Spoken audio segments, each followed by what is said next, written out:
Hello everyone, I'm very glad that you listened to my story. Please give me a follow and like the video if you enjoyed it. Feel free to comment and provide feedback so I can improve the sound quality. Yes, we invite you to listen to part 6 of the series.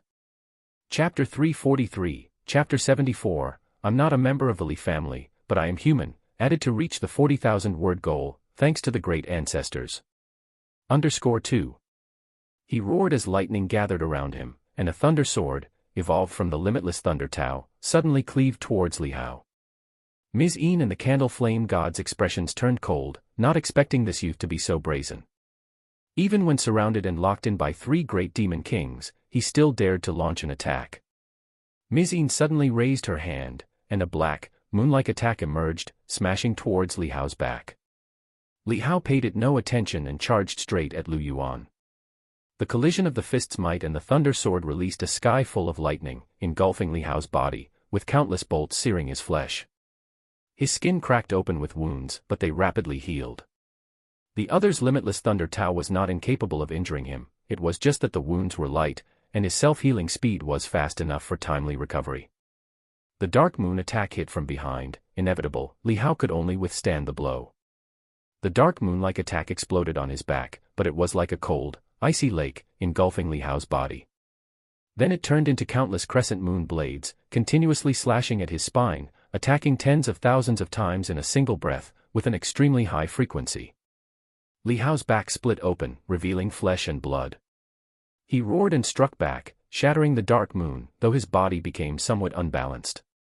Previously, facing only Lu Yuan, the attacks of the other demon kings couldn't injure him, so he could ignore them, making it seem like a group attack, but in reality, it was still a one-on-one fight with Lu Yuan. But now, Ms. Een, also in the ultimate study realm, had intervened, making it impossible for Li Hao to focus solely on killing Lu Yuan. Moreover, Lu Yuan was in the ultimate study realm, and although Li Hao's previous attack had severely wounded him, he had now recovered quite a bit. The self-healing capabilities of someone in the ultimate study realm were far superior to a normal immortal and could even barely keep up with half of Li Hao's speed. Damn it. Stay tuned with MVL Novel Fire. Li Tiangang roared, throwing out his battle flag and detonating it one after another. The candle flame god, seeing the bursting sword chi from the battle flag, showed a trace of surprise in his eyes. With a slap of his hand, the surging flames and scorching power completely twisted and incinerated the sword chi, erasing it entirely.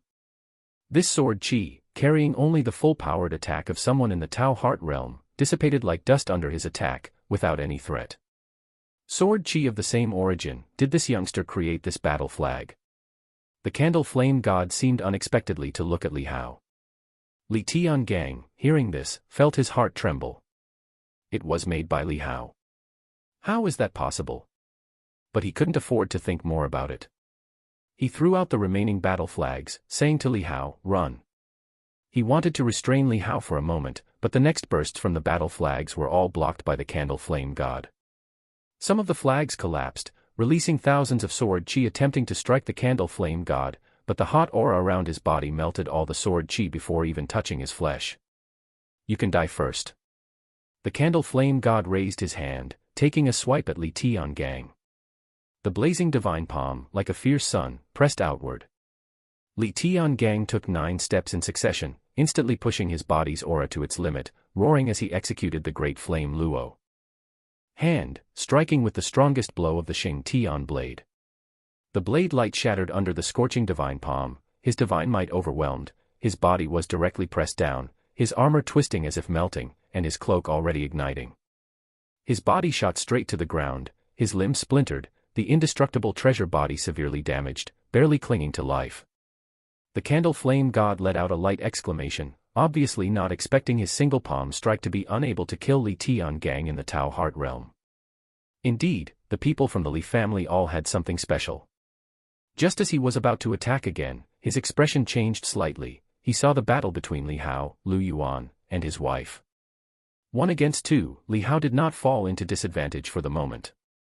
Moreover, the flesh around the youngster's body was torn apart, and the power of heaven and earth around him furiously drained out, a shocking spectacle.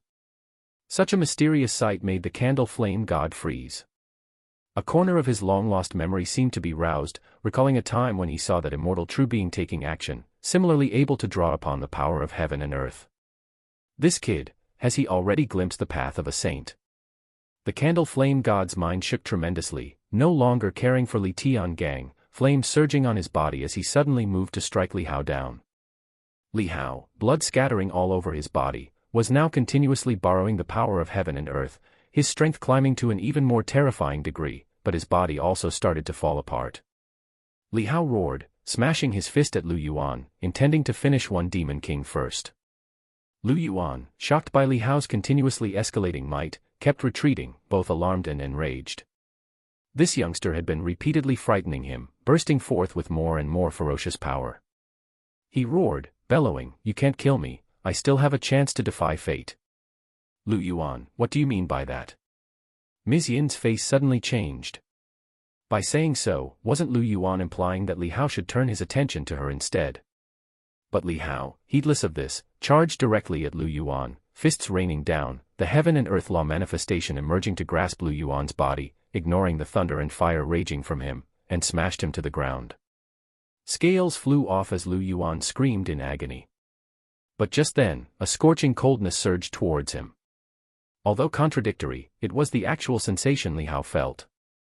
The burning power seemed to incinerate the nearby heaven and earth, but within this fight, Li Hao felt the icy threat of death for the first time. He suddenly turned his head and saw a sun disk-like flare, with mysterious patterns descending upon him. Chapter 344, Chapter 74. I'm not a member of the Li family, but I'm human. Extra update to reach the goal of 40,000 characters, thanks to all supporters. _3. The Dao resonance aimed for a sure hit. Li Hao quickly switched to the evasive void of the supreme body, becoming temporarily untraceable for a brief moment. The pull of the Dao resonance seemed affected, weakly faltering. Li Hao's body swiftly stepped forward, the heaven and earth traceless skill flickering, allowing him to dodge. The ground burst into flames, splitting open a hole, within which earth and stones instantly turned into magma. Lu Yuan's body was affected, some of his scales curling up from the scorching heat. The candle flame god's complexion changed slightly. When he looked back at Li Hao, he saw the elusive aura that covered him dissipate, torn apart by the heat wave. Clearly, the other had just used some unique cultivation technique to dodge that strike. The candle flame god took a deep breath, his gaze turned icy, and said, "Thank goodness I took matters into my own hands, otherwise, I really wouldn't be able to deal with you. The Dao divine dynasty is truly foolish to let a sprout of a saint like you appear on such a battlefield." His body surfaced with fine scales, and the divine pattern on his forehead bloomed like a golden eye, reminiscent of a small sun. He raised his hand and smacked down a trail of divine fire, heading straight for Li Hao. Li Hao's face turned pale. This candle flame god's strength was much stronger than Lu Yuan's. They were both in the peerless technique realm, yet was there such a vast discrepancy? His supreme body state couldn't be entered continuously, and at this moment, he had no way to escape. Rather than be heavily injured, it was better to draw more power of heaven and earth. Li Hao's flesh and blood erupted in fissures, the power of heaven and earth he drew from his surroundings became even more overwhelming. His flesh tore apart, but his aura grew even stronger, revealing golden flesh and blood that shone with the lustrous red-gold hue. Under the divine power state, his flesh healed at an extremely rapid pace, but it currently couldn't keep up with the rate of disintegration. Li Hao lifted his fist and smashed it down, as if the celestial dome behind him roiled with the blow. A terrible howl arose, the golden divine fire that burned was suppressed by the might of the punch, shrinking until it snuffed out. Ms. Yin and Lu Yuan were both shocked, incredulously watching the young men. His power was too strong, if it had been them, they would have suffered grave injuries. Yet at this moment, the young man, drenched in blood, appeared like a war god from mythology, his eyes filled with a fierce killing intent and seemingly still possessing spare strength. The candle flame god hadn't anticipated that his attack, near full strength, would actually be broken by Li Hao. His heart was shaken, with astonishment showing in his eyes. But the stronger Li Hao's power proved to be, the stronger his killing intent grew. Taking a deep breath, he knew there was no longer any need to hide. He originally planned to save his trump card for the later stages of the grand scheme. After all, destroying Liangzhou territory was just their first step. But at this moment, if he continued to hide, he might not be able to kill the young men. Trails of firelight emerged from the surrounding heaven and earth, with divine patterns leaping out from within the firelight. The four corners of heaven and earth seemed to transform into a sea of flames and a prison of inferno. Li Hao immediately felt that the power of heaven and earth he'd borrowed was disappearing, his heaven and earth vein also getting suppressed. A terrifying searing power drew closer and closer. Li Hao was shocked. This was the first time he had encountered such a situation. Could it be that this ruler of the Great Void realm was not in the Peerless Technique realm, but the Grand Tao of Peace realm? Li Hao had heard from his second elder that in the Grand Tao of Peace realm, one's martial arts would evolve into a Dao domain. In a Dao domain, one would be invincible, with a chasm-like difference from the Peerless Technique realm. Now, the sea of flames surrounding him gave Li Hao that very impression, even his heaven and earth vein being restricted, the power he borrowed coming to a halt. Can't block it. Warning alarms blared in Li Hao's mind. His face turned grim as he fiercely unleashed several punches, creating a gap in the encroaching sea of flames, then he bolted towards the distance, trying to flee. Upon seeing Li Hao's action, Lu Yuan and Ms. Yin quickly charged forward, attempting to detain him. But Li Hao at this moment put all his power into his movement technique, charging full speed ahead. He quickly flew out from between the two. As he burst out, Li Hao saw the distant defensive line and the countless figures on the city walls, including familiar faces like Li Xuanli and Li Wushuang. His expression changed slightly. If he managed to escape, with the Demon King staying behind, this defensive array would definitely be destroyed in an instant. Thinking of the earnest words in the family letter sent from outside the border, and seeing the faces of panic and despair on the city walls, he gritted his teeth slightly and took a deep breath. He turned off the acceleration from the two movement technique manuals, slowing down his actions a bit.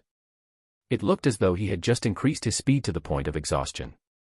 He turned his head toward the three demon kings and roared, "If I don't die today, I will crush your great void realm and Dragon Gate one day."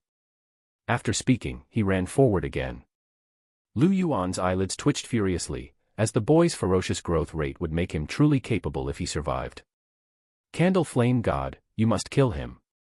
Lu Yuan urged anxiously, chasing after Li Hao. He had realized that Candle Flame God seemed to have stepped into that realm, a terrifying secret. Candle Flame God was establishing his own Dao domain, and he wasn't truly in the Grand Tao of Peace realm but only half a step into it, which made the unfolding of his domain somewhat slow. He didn't expect Li Hao to take the chance to escape. Seeing that neither Lu Yuan nor his wife could stop him, he cursed them as Dragon Gate fools in his heart. He then gave up on continuing to establish his Dao domain and deployed movement techniques akin to a Kunpeng, leaping forward to chase after Li Hao rapidly. Not having fully entered the Grand Tao of Peace realm meant he couldn't open and close his domain at will or keep it by his side all the time. Except in a head-on battle, he could unleash the power of the Grand Tao of Peace realm briefly, but it was hard to suffer when the opponent fled. This was his current shortcoming and flaw. Li Hao ran at full speed, controlling the power of heaven and earth, no longer continuing to borrow it. Just now, he had been on the verge of losing control, but fortunately, Candle Flame God's fiery domain inadvertently helped him interrupt the power of heaven and earth, allowing him to calm down. Experience tales with mvl-novelfire.net. Candle Flame God moved extremely quickly, raising his hand, and a divine flame shot out, striking Li Hao's back. Li Hao felt a fiery pain in his back, the agony piercing his heart. He spat out a mouthful of blood, for Candle Flame God's attack was far more powerful than the other two. He clenched his teeth and called forth a torrential downpour of sword chi, striking back behind him. This sword chi was not very powerful. He wanted to take advantage of the opponent's underestimation. However, having witnessed Li Hao's sword chi kill a demon king before, Lu Yuan was extremely cautious. Seeing Ms. Yin intending to withstand it with her body, ignoring the sword chi, he quickly said, "Don't touch this sword chi, it's very tricky." Ms. Yin was stunned to see him already marshalling gang chi around his body, taking precautions, and even slowing down slightly, which surprised her, but she quickly protected herself. Candle Flame God, however, ignored it, his body emitting red flame chi that automatically incinerated the sword chi. With another move, the second divine fire shot out rapidly, hitting Li Hao again. The immovable Ming King's illusory figure condensed on Li Hao's back, raising its hand to strike and scattering some of the divine fire's power, and he bore the hit. "I will lure them away, you all be careful." Seeing the distance was sufficient, Li Hao wiped the blood from the corner of his mouth and transmitted his voice rapidly to Li Xuanli inside the array. Li Xuanli, watching Li Hao being chased by the three great demons, was frightened and anxious. Hearing Li Hao's sudden telepathic message in his mind, he was stunned. Watching the figure that was continuously bombarded by attacks from the three demon kings, his eyes instantly became moist and red. The kid didn't run away directly. Was he deliberately attracting the three demon kings' attacks? The entire populace of Liangzhou territory was carried on the back of a 15-year-old boy. Watching Li Hao spitting blood with multiple wounds all over him, he felt as if his heart was being sliced open, his heart souring with tears and silently fuming at his own powerlessness. Li Hao fled and fought with the three demon kings, gradually moving the battlefield outside the defensive line toward the outskirts of the Liangzhou territory. Above the city walls, countless people watched as the young boy was chased away by the three great demons, flying past the side of the defensive array, all shocked. There were noble family scions who shouted asking why the array hadn't been opened for Li Hao. But the elders in their families understood that even though these people had been involved in family politics and struggles for half their lives, becoming numb and cold-hearted, they couldn't help but feel moved by the youngster's righteousness at that moment. Approaching the array but not entering, sacrificing himself to draw away the demon kings, this act was for the common people. Chapter 345, Chapter 75, All are of the Haotian army, end of Volume 2. Will he die? Li Wuxuan watched Li Hao draw away the three demon kings and gently covered her mouth, unable to imagine that the worldly and carefree young man would make such a sacrifice. No one answered. Li Qingling and Li Xueyun were seeing Li Hao for the first time, and their hearts were deeply moved at this moment. Rumors proved less convincing than personal experience, and they immediately thought of the former heroes of the Li family who had perished on the battlefield, as well as their own elder brothers and others. But by comparison, most of them had already started families and had descendants. With wives by their sides and children on their knees, they could be said to have enjoyed their blessings. The most heartbreaking was Xiao Jiu. At the age of 19, just before his grand wedding, he sacrificed himself to save Cangzhou, becoming a profound pain in the hearts of the Li family. And now, the young man before them was only 15. He had only seen 15 springs and autumns in this world. How much fortune had he enjoyed? How much hardship had he endured? Continue your adventure at MVLEMPYR. No one knew. The world only knew of his dazzling brilliance, but no one saw the scars behind it. Li Xuanli clenched his fists tightly until he saw Li Hao leading the three demon kings disappearing into the distant horizon, at which point he let out an angry roar, shouting, "Activate the array, kill the demons." His voice was hoarse from shouting. The battle-hardened man's eyes were bloodshot with redness and covered with blood vessels. Hearing Li Xuanli's words, everyone else snapped back to their senses, and suddenly a sky-high shout erupted, as the nodes of the array were shut down one by one. To avoid the demon kings returning to slaughter them, they did not fully deactivate the array, maintaining half of it instead. Within those nodes, the commanders in Liangzhou gave orders to the various soldiers to lead the charge out of the city. Taking advantage of the moment, while General Haotian lured away the three demon kings, was the best opportunity to suppress this tide of demons. Otherwise, once the demon kings returned and coordinated with these hordes, Liangzhou could fall in an instant. Disciple, watch carefully here. Your master has rested enough. The thousand-mechanism Taoist also stepped out of the array and charged toward the demon tide. Now that there was no demon king, he was unmatched within these demon hordes. Li Qingling and Li Xueyun quickly surged out of the array, rushing toward Li Hongzhuang, who was deeply encircled by demons. Li Hongzhuang also witnessed Li Hao drawing away the three demon kings, but at that moment, she was too busy to be concerned. Apart from heartache, she knew she could not help in any way and could only vent her anger on the surrounding immortal great demons. Strangely enough, her battle flag had inexplicably fallen and gotten lost earlier, but during the terrifying punch that Li Hao launched into the demon tide, she took advantage of the moment when the surrounding three immortal demons were shocked and distracted to find her lost bundle of battle flags. Now, relying on the might of the battle flag, she forced the surrounding immortal great demons to retreat progressively, with several of them being directly slain by the sword chi that the battle flag tore apart. A single battle flag could claim the life of a three immortal demon. Only if the demon had some special means of survival could it escape by luck. With Li Qingling and Li Xueyun's arrival, Li Hongzhuang's pressure was greatly reduced. She distributed 4 more battle flags to her 2 aunts and then joined forces to valiantly fight into the demon tide. On the other side, Li Xuanli temporarily handed over the command of the battlefield to that commander from Liangzhou. The other was of the 3 immortal realms as well, and his experience in defending the battlefield was no less than Li Xuanli's. Li Xuanli himself rushed toward the place where Li Tiangang had previously fallen. Here, the demon tide surrounded and had encircled the spot where Li Tiangang had fallen. Li Xuanli swiftly cut through to the scene, clearing away many demons with a single sword strike, and saw that within there was a glow of sacred flame enveloping it, a holy heart talisman, protecting Li Tiangang. He breathed a sigh of relief, seeing Li Tiangang's armor shattered, his divine body bleeding profusely. A pang of pain hit his heart, and he turned to fight the surrounding demons. As the power of the holy heart talisman gradually faded, he cleared a space and quickly turned back, picking up Li Tiangang and withdrawing towards the city. "Don't leave." 2 flood dragons surged out of the demon tide, speeding toward them. Li Xuanli was enraged, about to strike, but saw a whooshing sound coming from not far away. It was a battle flag. The 2 flood dragons also saw this and were so frightened they hastily dodged, but the battle flag tore apart when it got closer to them, and a horizontal slash of sword chi cut out, decapitated one of the flood dragons with a swish. Gallons of dragon blood sprayed out, and a divine soul of the flood dragon rushed out from the carcass, fleeing in terror. Li Hongzhuang shouted angrily, pursuing the escapee. With that, Li Xuanli breathed a sigh of relief and quickly retreated with Li Tiangang. Other generals came to meet them, confronting and fighting the subsequent pursuing great demons, sparking an intense battle.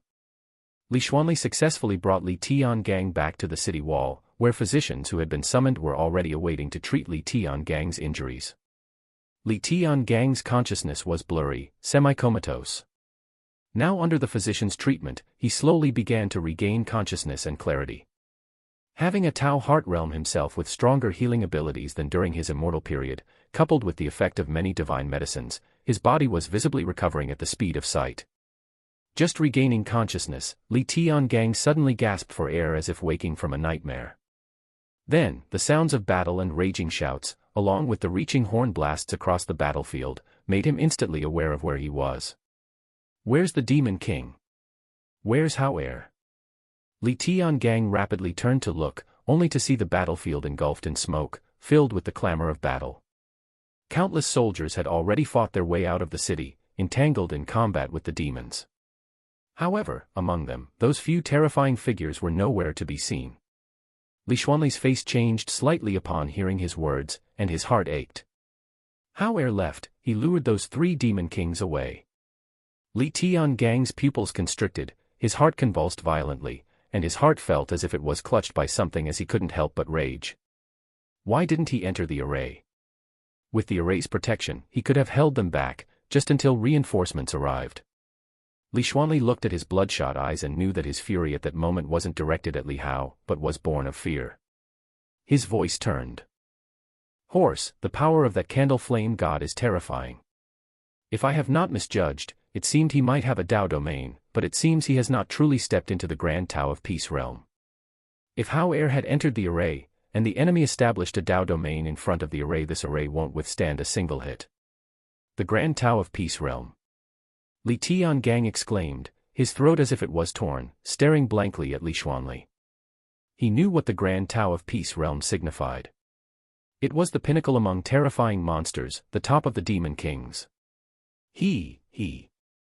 Li Tiangang's lips trembled, his blood seemed to rush to his brain, and his whole body turned ice cold. Looking at Li Xuanli's reddened eyes, Li Tiangang finally realized that he might never see that child again. Impossible, impossible. His voice shook, his chest violently heaving. He couldn't believe that the child could be dead.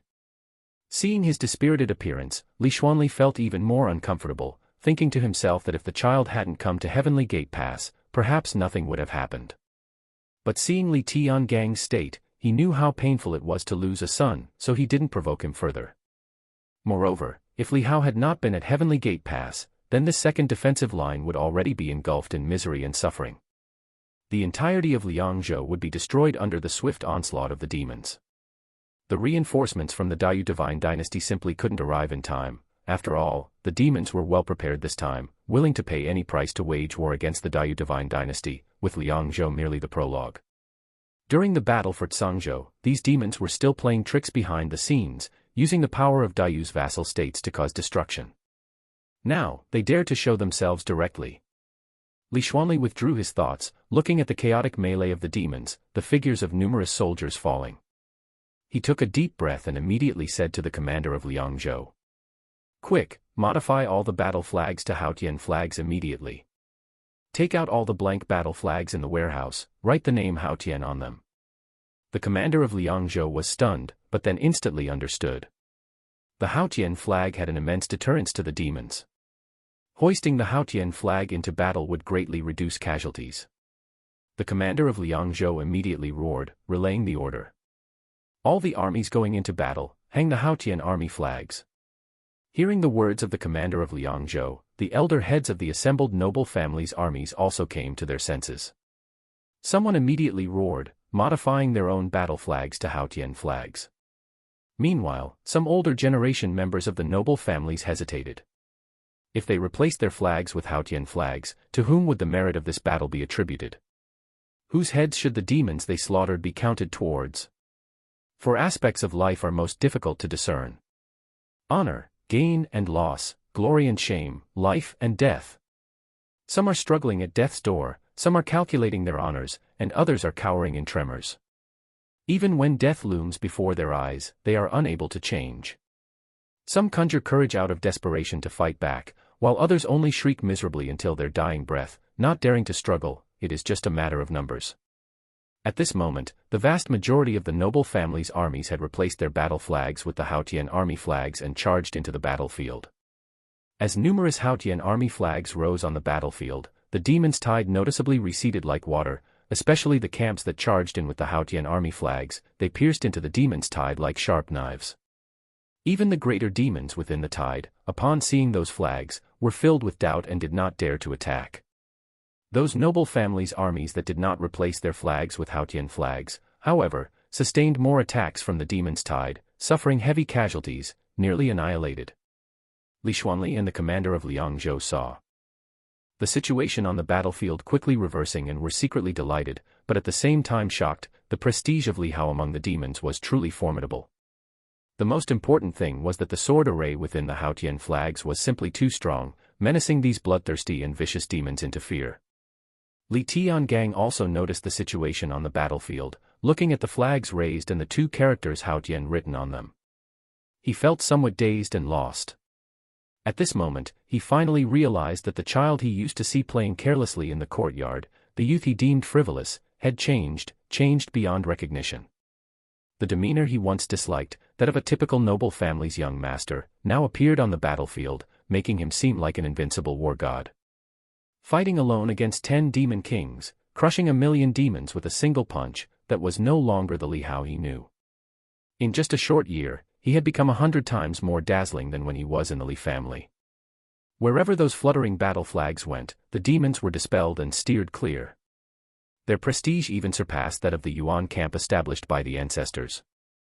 The fear of the demons captured in his eyes left him both astonished and heartbroken. Chapter 346, Chapter 1, The Death of the Deity Mo River.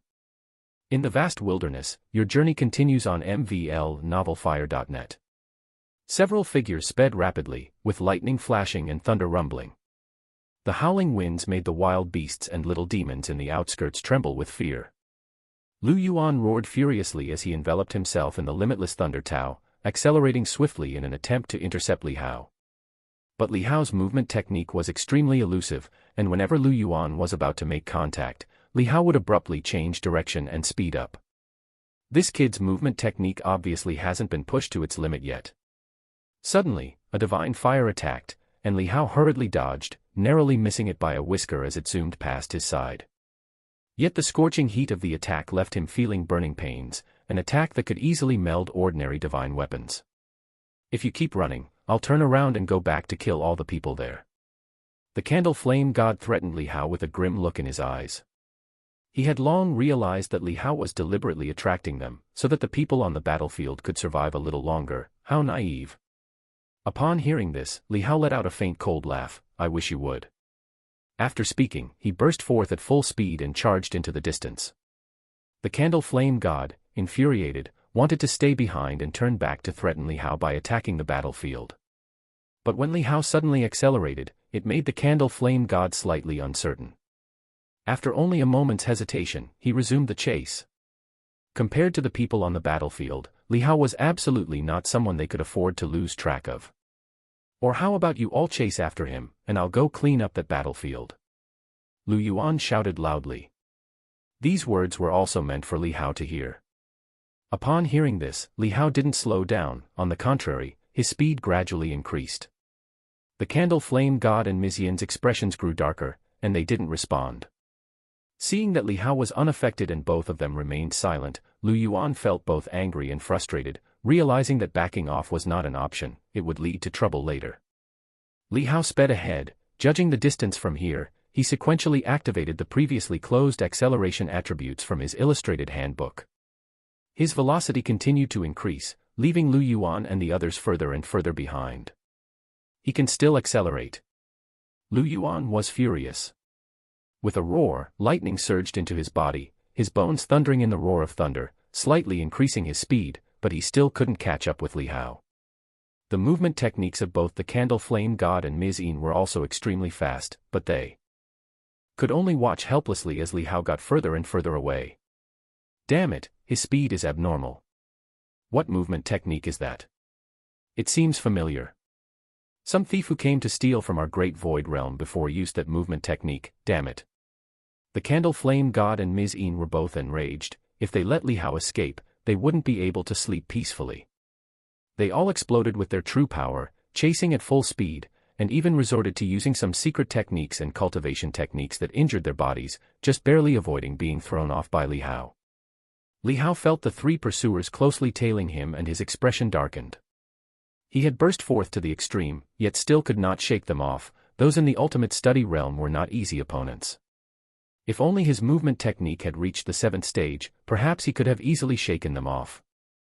Li Hao's eyes scanned around as he looked beneath the feet at the cities of Liangzhou swiftly passing by.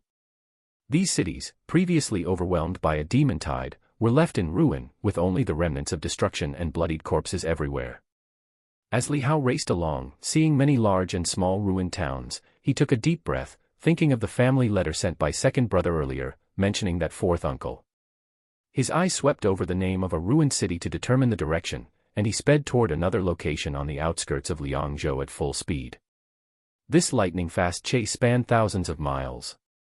It was only because Li Hao himself possessed a heaven and earth vein, akin to the support of the unwithering strength, that he managed to hold on without exhausting his power. However, Lu Yuan and the three in the ultimate study realm, including the candle flame god, were already panting heavily. An all-out sprint covering thousands of miles with no pause for breath was exhausting even for them. Although they could instantaneously travel dozens or hundreds of miles, that burst of speed came with massive chi force consumption and couldn't last long. At that moment, without using unwithering strength, they all felt utterly drained.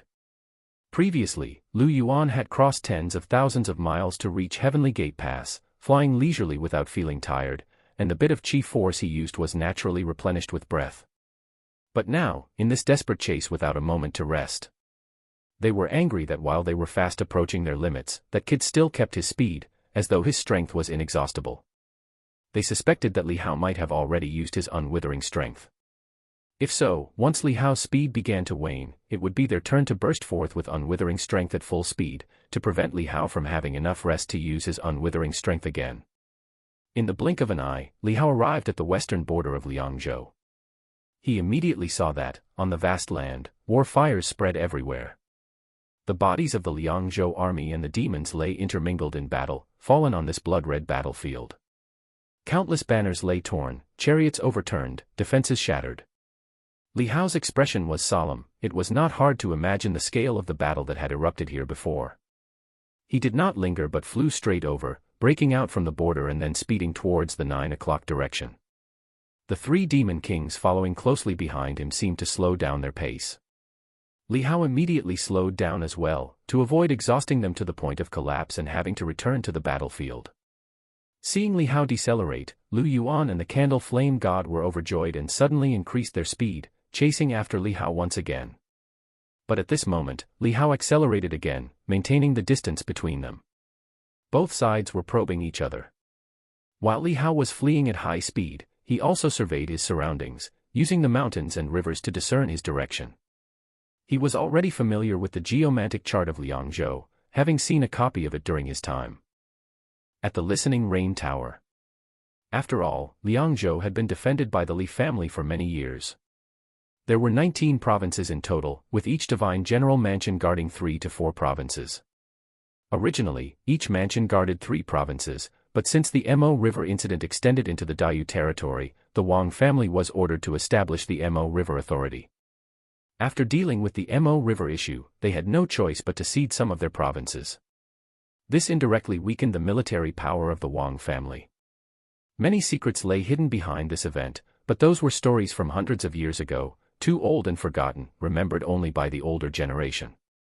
The enmities and grudges between the dynasties and the noble families over thousands of years were too complex, with too much hatred and also too much forgiveness.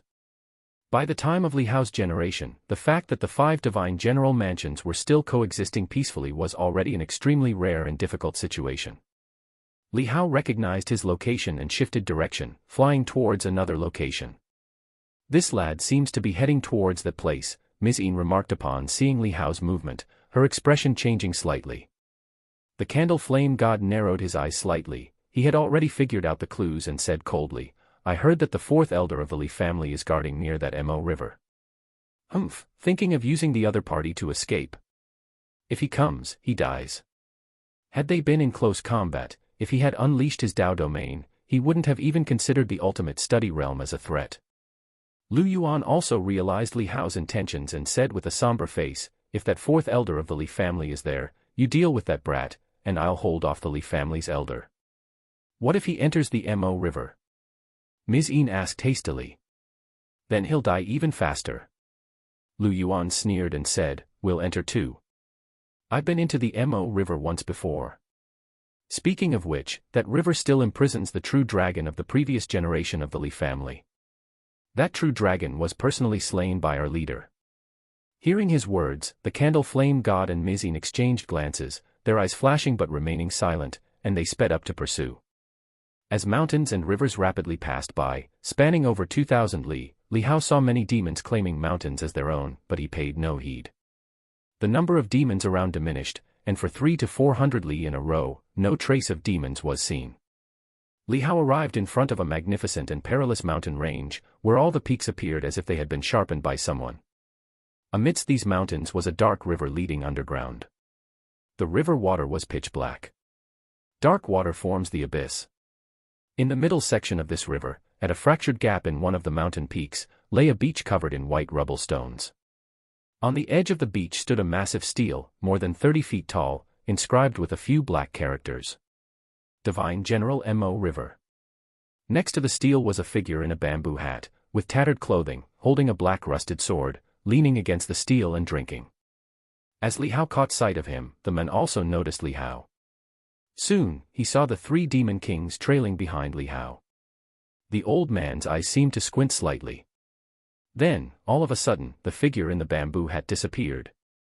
Suddenly, a sharp flash of sword light, as if to split the heavens and the earth, abruptly swept up in front of the 3 demons chasing after Li Hao. Lu Yuan shrank his head back, narrowly avoiding being cleaved by the sword light. He could sense that if it had truly hit him, even with his refined flesh, he would have been seriously injured. The candle flame god and Ms. Yin were both forced to stop by the sword light. Seeing this, Li Hao instantly knew that this old man was none other than Li Xiaoran, the 4th elder of the Li family. The 3 immortal realms. A leisurely voice rang out by Li Hao's ear. Li Hao looked up to see that the other party had appeared beside him at some unknown time. The face under the bamboo hat looked worn with time, yet seemed to be just past 60, with a hint of his youthful handsome vigor still visible.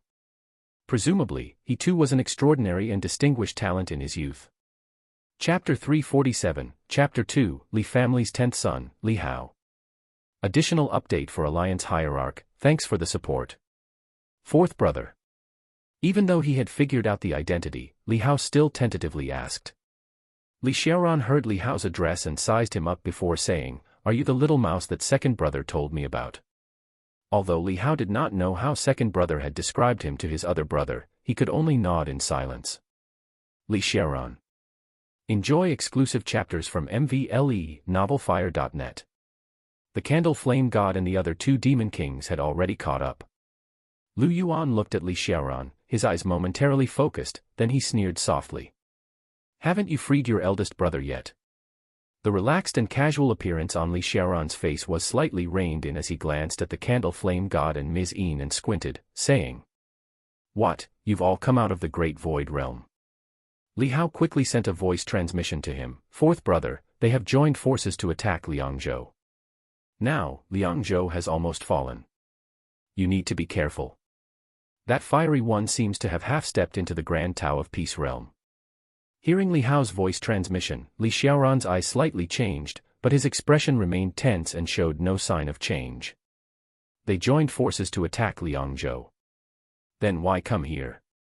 Countless thoughts flashed through Li Xiaoran's mind. With the Great Void Realm's ruler and the Elder of Dragon Gate making their move together, the standing army in Liangzhou could not possibly resist. Why are they hunting you down? Li Xiaoran sent a voice transmission asking, "Do you possess the Sacred Heart Talisman? Besides them, are there any other demon kings?" They didn't catch up to me. Li Hao sent back, "I only saw 6 or 7 others, all of whom I killed." Li Xiaoran was immediately taken aback and couldn't help but take another look at Li Hao. He did not know what to make of such a statement. The aura of Li Hao as he flew over was clear to him, it was unmistakably from the 3 immortal realms. Slaying demon kings. And 6 or 7 of them. However, considering the speed at which Li Hao had arrived, it was indeed beyond what one from the 3 immortal realms should have. It belonged to the first rank even within the ultimate study realm. With too many questions in mind, Li Xiaoran had no chance to ask as a fierce fire blazed on the other side, and the Candle Flame God's Dao domain began to expand. At the same time, Ms. Yin also conjured black moonlight, reflecting thousands of beams across the surroundings, forming a killing array. The reason they had talked so much before was that they wanted to watch father and son kill each other, to vent the resentment in their hearts. But now they had no inclination to waste another word. Feeling their momentum, Li Xiaoran's complexion changed slightly. Li Hao was not wrong, the opponents indeed had a Dao domain. However, it was different from the Grand Tao of Peace realms he had seen, they had not truly stepped into that realm yet. But such power was terrifying enough. How had Li Hao managed to hold out until now? "You go first, I'll hold them off." "Fourth brother, you can't hold them back." Li Hao quickly said, "The other side has a Dao domain, we can only flee, or use the Mo River to kill them if they dare to enter." Li Xiaoran paused, surprised. He thought Li Hao had come here to seek his help in escaping, but he did not expect him to pin his hopes on the Mo River. Seeing the increasingly intense atmosphere on the other side, Li Xiaoran realized what was happening. He did not waste words. On his own, if it were only 3 from the ultimate study realm, he could fight to the death, but once a Dao domain was formed, he would also be no match. "Okay, you go ahead, I'll follow immediately," Li Xiaoran quickly said. "We'll leave together." But Li Hao did not let him cover the retreat. Having just met, his fourth brother was willing to stand alone against 3 great demon kings from the ultimate study realm for his sake, which left Li Hao somewhat inexplicably touched. "Humph, no one is getting away." The Candle Flame God sneered and suddenly raised his hand. A slit opened between his brows, and from the tip of his finger, a beam of divine fire shot out towards Li Hao. Zheng. Li Xiaoran's eyes widened with rage, and he suddenly cleaved out a bright saber light. Lu Yuan suddenly attacked, directly blocking the saber light. Countless thunder lights condensed on his dragon claw and roared towards Li Xiaoran, unleashing his full power from the start. Ms. Yin, meanwhile, activated the moonlight killing array, with countless beams of moonlight shuttling towards them, intending to kill Li Hao. Li Xiaoran was shocked. He had not expected this couple to target Li Hao with such vicious moves, and he wondered, was it necessary to be so harsh against someone from the 3 immortal realms? With a low roar, his conical bamboo hat flew away, and the tattered clothes on his body burst apart, revealing his muscular torso and fluttering white hair. His eyes turned snowy white, his bones crackled loudly, and he stomped heavily, unleashing his peerless technique. Ends of the Earth Carefree Saber. A dazzling slash crossed the distance, making the ends of the earth seem a mere inch away, and instantly erased the space. At the same time, his saber slash transcended the confines of moves, as if formless, carefree as the wind, and the wind is formless. This unavoidable slash would surely hit its target, even going beyond the pull of Tao rhythm. The saber light cleaved onto the divine fire, extinguishing it. But Li Xiaoran himself bore the brunt of Lu Yuan's claws, with infinite thunder light falling on his body, ripping open a bloody, bone-deep gash. All this happened in an instant. Li Hao's face changed suddenly. He did not expect that the other's full force was to block for him, and in his anger, he punched out, shattering the moonlight all over the sky.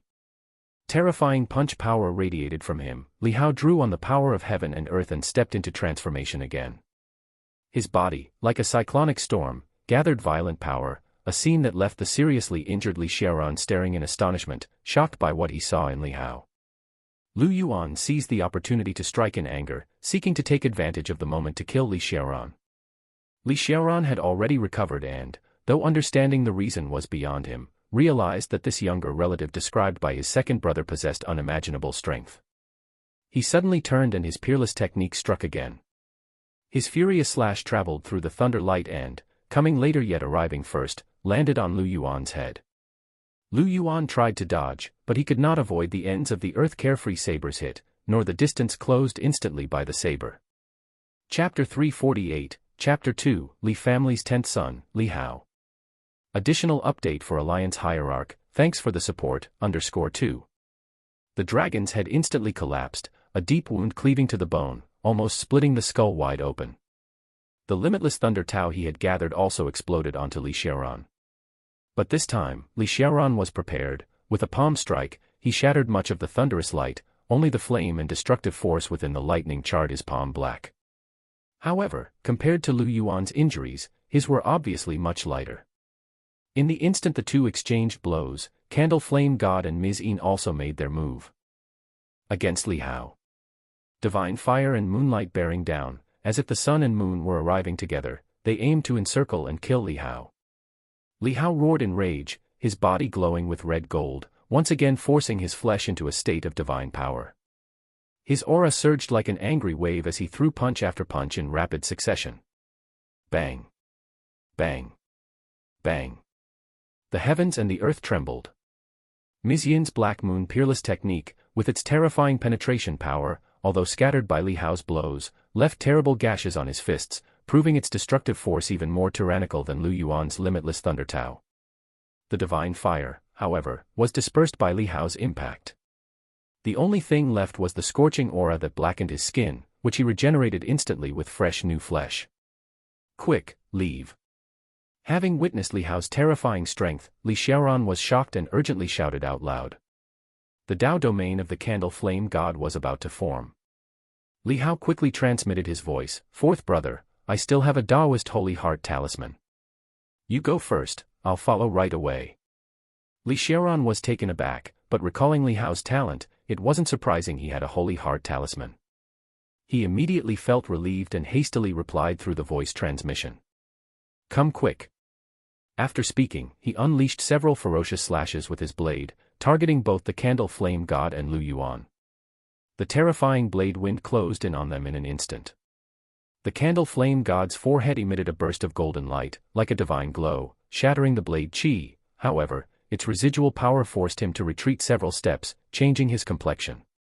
Lu Yuan, on the other hand, turned around to defend in a panic, the limitless thunder Tao enveloping his body.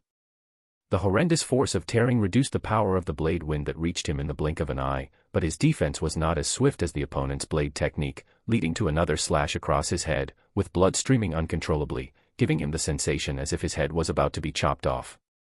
His heart filled with alarm. This youngest of the Li family was too horrifying, decades stronger than the eldest from back then. Who could possibly block such an instantaneous blade technique? After delivering several slashes, Li Xiaoran hastily retreated. Candle Flame God's Dao domain was about to complete. If he didn't leave now, he wouldn't be able to escape. As he turned to leave, he saw that Li Hao hadn't ignited his Holy Heart talisman, and couldn't help but be startled. Just then, Li Hao roared ferociously as his blood violently splattered, veins bursting, drawing in the power of the world from 6 directions and concentrating it into one punch, unleashing it with a massive blow. This punch, with nearly all his strength in Daoist transformation, not only shattered Mizian's black moon but also extinguished the divine fire released by the candle flame god. Li Hao whirled around and rushed out swiftly, fleeing from the Dao domain just as it sealed shut. He landed on the ground like a blood-colored cannonball. Li Hao swiftly controlled his physique, shutting off the appeal of the power of heaven and earth. Fortunately, he hadn't reached his limit. With full control, the violent and unruly aura that surged in finally subsided slightly. Li Xiaoran was astonished. Li Hao didn't have a holy heart talisman, he had withstood it all with just his body. A younger generation was actually covering his retreat. His expression changing several times, Li Xiaoran hurried towards Li Hao, grabbed him, and made for the great steel. Quick, into the Mo River. At this critical juncture, he had no time to inquire how Li Hao had such formidable strength, and with Li Hao, he hurriedly stepped into the Mo River. This is a ghost capital level Mo River. Once you're inside, remember you have to find me. I'll be at the Divine General Mansion. He hurriedly instructed. A ghost capital level Mo River, only those in the 4 stands realm would dare to enter, incredibly dangerous, only the Grand Tao of Peace realm could hope to pass through. Thus far in the Daiyu Divine Dynasty, no one had managed to traverse a ghost capital level Mo River. Perhaps a true immortal from Gan Tao Palace might have the ability, but he sits and governs the palace, never bothering with these mundane external matters. Moreover, the Mo River was extending beyond the borders of Daiyu Divine Dynasty until recently. No one was willing to take on the thankless task of pacifying it and clearing the demons from the Mo River. It was only in the past few hundred years that the Mo River has gradually extended into the territory of Daiyu, especially in the last 500 years, with its accelerated pace, leading to the necessity of establishing a divine general mansion specifically responsible for this matter. At the moment, before the great steel, light emerged. Li Hao saw a miniaturized temple on the back side of the steel, similar to the one he first encountered at Tan Palace Academy. Yet the 2 statues in the temple were in even worse shape. Mud had fallen off, leaving them without a face, and their clothes, splashed with various colors, were also seriously damaged. At this moment, a golden page emerged from Li Hao's chest, the same Mo River household registration he had received when he first entered the Mo River. Li Hao's heart trembled, and now with his higher realm, he felt the Mo River was even more mysterious. This golden page was inside his body, yet when he cultivated on ordinary days, he couldn't detect the slightest trace of it. It was some kind of force beyond what he could currently fathom. Stay updated via mvl-novelfire.net. Just as the golden page flew out, a household register also flew out of the temple, gathering the golden page into it. In an instant, the scene before Li Hao's eyes changed, as if time and space had shifted, and the heavens and earth were turning. Countless lights flashed before his eyes, the giant steel vanished, Li Xiaoran vanished, and the 3 demon kings vanished as well. Even, Li Hao felt that the power in his body seemed to be vanishing, being stripped away by something. In this rapid transformation, only a few streaks of golden light converged in front of his eyes into ancient characters. You have entered the Mo River. Your household registration location confirmed, Great Yu Dynasty, Qingzhou. Challenger, Chong Air. At the same time, a stream of messages appeared in Li Hao's mind. Mo River Territory, Dragon City Mo River. Mo River completion, 0%. Main mission of Mo River. Defend Dragon City for 10 days, not yet commenced. Side missions of Mo River. 1. Growth, triggered. Mission content, please survive until the age of 18 before the fall of Dragon City and attain some form of proficiency in arts. Mission progress, 0.01%. Li Hao was somewhat puzzled, survive until 18. How many years will I have to stay here? Before he could ponder, the light that kept shifting like divine patterns before his eyes suddenly disappeared. Immediately after, a voice rang in Li Hao's ear, causing his eardrums to ache. The child is born, the child is born. It's a boy.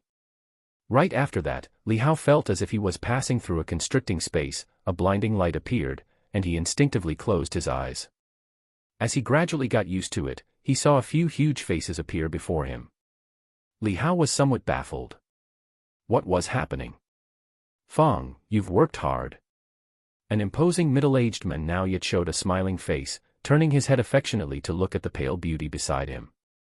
Li Hao, who had barely adapted to the dim light, looked towards the beautiful woman, and the more he looked, the more he felt that she bore some resemblance to that grandmother-like figure. The beautiful woman in front of him was holding Li Hao in her arms with a loving face, her head covered in sweat, clearly having undergone an extremely painful and arduous delivery. But now, she was smiling lovingly. "Child, from now on, you are the Li family's 10th son." Li Hao was stunned. This what in the world was happening? Chapter 349, Chapter 3 Strange Rules. Li Hao had previously passed through the Fengshan Minghe River at Ten Palace, but his body underwent no changes, and the river was merely inhabited by villagers who appeared normal but were actually long dead. All he needed to do was to deliver their souls to salvation to destroy the Mo River. But now, he was regressing to a younger age. No wonder he had felt his strength disappearing, as if it was being stripped away. Was this the peculiarity of a Mo River of this level? Li Hao was somewhat startled.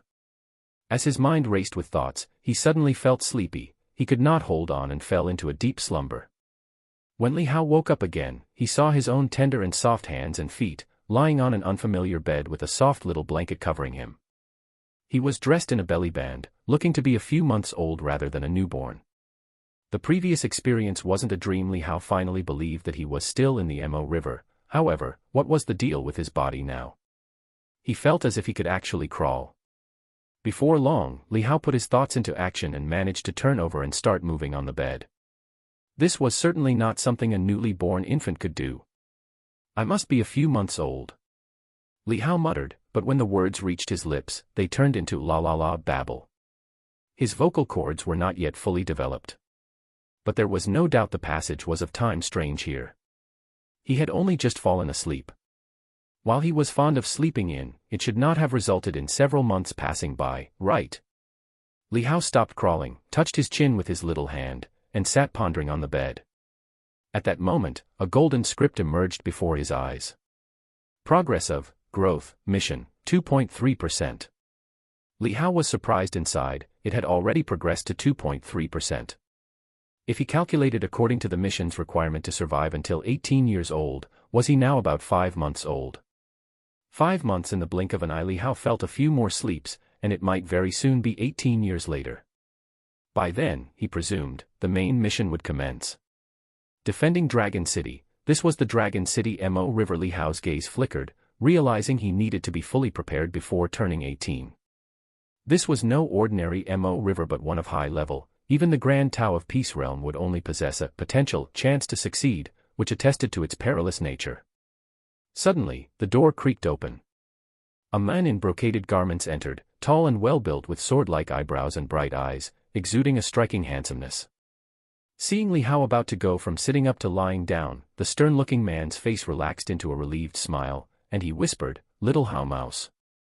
Just as Li Hao was about to feign rest, he froze at these words, recognizing that it must be his fourth uncle who knew of this nickname and had entered the Mo River. He lifted his head to scrutinize the men and immediately noticed a resemblance to the elderly Li Xiaoran he had seen previously. "Lala, fourth uncle. You can't speak clearly yet, huh? Well, I'll talk and you'll listen. If you are little Hao Mouse, raise your hand," whispered the young-looking Li Xiaoran. Li Hao immediately raised his hand. Your journey continues on mvlnovelfire.net. Seeing this, Li Xiaoran nearly confirmed Li Hao's identity without a doubt. He smiled softly and said, "I was worried you'd end up elsewhere, but you're right here in the Divine General Mansion. Saves me from looking for you. I wondered how could my eldest brother suddenly come up with a 10th son. Suspecting it might be you, it turns out I was right. It must be the bloodline of the Li family within you that led my brother's obsession to bind you to his offspring." Seeing Li Hao's resigned expression, Li Xiaoran chuckled lightly, his visage then returning to a more serious tone. "I don't know if you've been through a Mo River before, but it doesn't matter. This is a high-level Mo River, very different from the Mo Rivers you know. There are special rules here. For instance, stripping us of our original bodies and powers, that's one of the rules. The flow of time here is another special rule. Don't lose consciousness easily. When you sleep or faint, time accelerates rapidly, but your body would only grow in accordance with my brother's perception, without any other changes. If you appear ordinary in my brother's eyes, a few more sleeps and it'll be decades later. By then, your cultivation realm would only reach the extent my brother imagines, which might at most be the heavenly human realm. And being at the heavenly human realm in the upcoming Dragon City battle is no different from cannon fodder, almost undoubtedly fatal. Knowing Li Hao couldn't speak, he grew more earnest as he spoke. Once you die in this body here, you'll truly die, and your original body will disintegrate, becoming nourishment for the Mo River. Even your own soul will be restrained by this Mo River, unable to reincarnate. Li Hao's heart chilled. He currently looked like a baby. If he died, would he truly perish? No wonder this high-level Mo River was so perilous, with such a drastic gap in realm transition. Which powerful being could withstand this? Even if it's the Defying Fate realm, one couldn't preserve their life here unless you cultivate to the Defying Fate realm in this place, but you don't have much time. Judging by my own age, it's probably 18 years from now. When you turn 18, that's when the Dragon Clan will attack the city. Li Xiaoran took a deep breath and said in a low voice, "You must grow up before that time, strive to reach your original cultivation level or even higher if possible." Remembering the power Li Hao had unleashed when he broke free from the Candle Fire Divine Tao domain, Li Xiaoran felt somewhat reassured, but his expression did not relax as he said.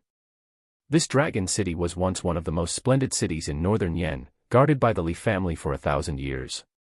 Hundreds of years ago, one of our ancestors furiously killed a demon king of the Dragon Clan and dismembered it in Dragon City, hanging its dragon head and embedding it into a wall of the city, from then on renaming the city Dragon City.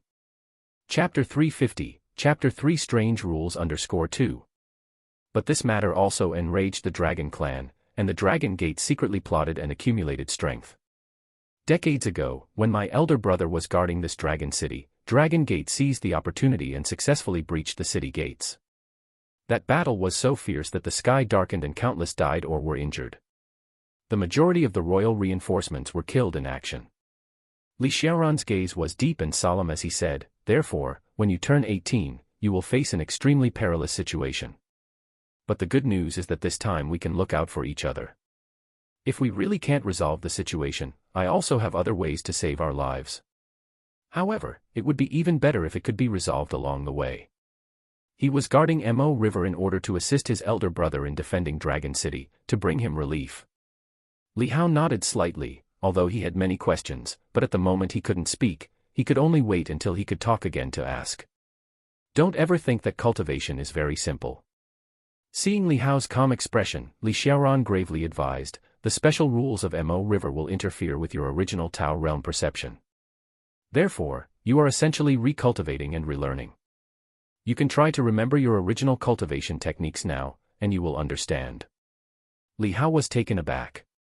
He was about to say that cultivation wasn't difficult, especially for someone like Li Xiaoran, who was akin to a reincarnated powerhouse. With his grasp of previous cultivation techniques, he should be able to rise rapidly. It seemed that passing through the Mo River might not be so hard after all. But upon hearing Li Xiaoran's words, Li Hao immediately began to recall his understanding of the Sword Tao and Chest Tao. Thinking was fine until then, but as his thoughts ventured toward those areas, Li Hao felt as though he was blocked by a barrier, unable to truly recall them. The feeling was too bizarre. He clearly knew how to use a sword, but when he tried to remember, he forgot how to hold it. No matter how hard he tried, he couldn't remember. It was like graduating from a college entrance exam, knowing that he had studied, and even excelled in the exams, but when trying to remember in detail, he discovered he had completely forgotten what was written on which page of the textbooks. He couldn't even remember the questions from the college entrance exam. Hadn't this turned him into a university student? Li Hao was shocked. Did this mean he had to recultivate? Seeing the look of shock on Li Hao's young face, Li Xiaoran immediately knew that Li Hao had tried, and with a slight smile, he said in a soft voice, "Don't panic. Initially, you'll need to rely on yourself to cultivate again. But as your realm of cultivation becomes higher, the special rules will be less obstructive, and gradually you will be able to comprehend some of your original Tao realm again. That is to say, the faster you cultivate on your own, the more of your sealed cultivation memories will be revealed, and your cultivation speed will increase again later on. Otherwise, truly starting from scratch, within just a dozen or so years, not counting the time acceleration during sleep, reaching the heavenly human realm would already be the limit. Then, this Mo river would become an unsolvable place. Upon hearing this, Li Hao breathed a sigh of relief, his thoughts racing. He wondered whether he could continue absorbing experience through the panel while he was here. Moved by the thought, he summoned the panel. The characters danced before his eyes, and the panel indeed appeared. Li Hao was surprised, but then he was stunned. The panel was as clean as his face, just like when he had first transmigrated. Does this mean that my original panel is within my original body, and now this body has a new one? Li Hao pondered in his heart. Both Mo river and the panel were enigmatic and inexplicable, and when combined, coming up with a solution seemed even more unlikely. But the fact that the panel was still there was a relief to him. Without the panel, although he wouldn't become useless, the speed of his self-cultivation might not be as fast.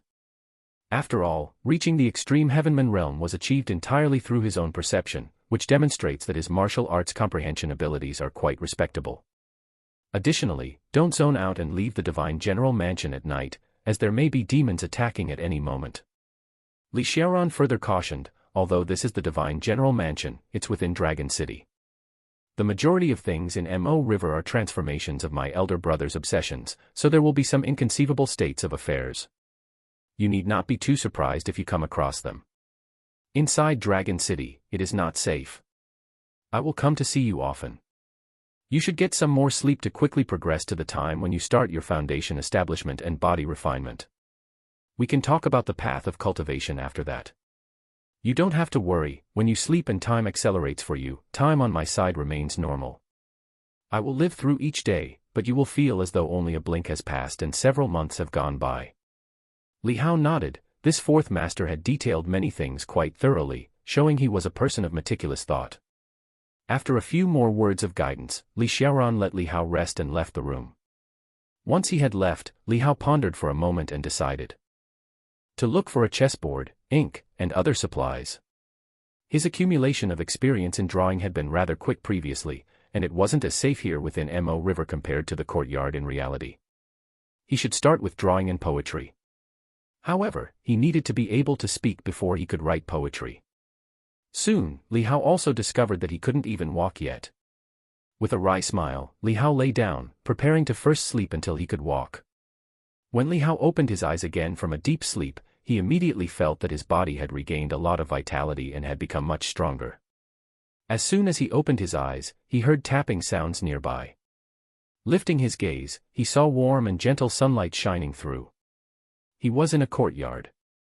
Looking at the design of the courtyard, it was indeed the Green Lotus courtyard where his grandmother lived. It was also in that courtyard where he had severed ties with his nominal father. Li Hao's gaze subtly shifted as he saw the courtyard again, his thoughts momentarily dragged back to the past, but he quickly reined them in. Compared to the Green Lotus courtyard in reality, the walls here seemed somewhat newer, and the clanging of taps resonated within the courtyard.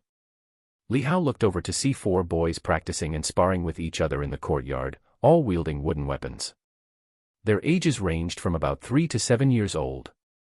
And he himself was lying in the arms of a noblewoman, who was none other than his grandmother, Chen Hafeng.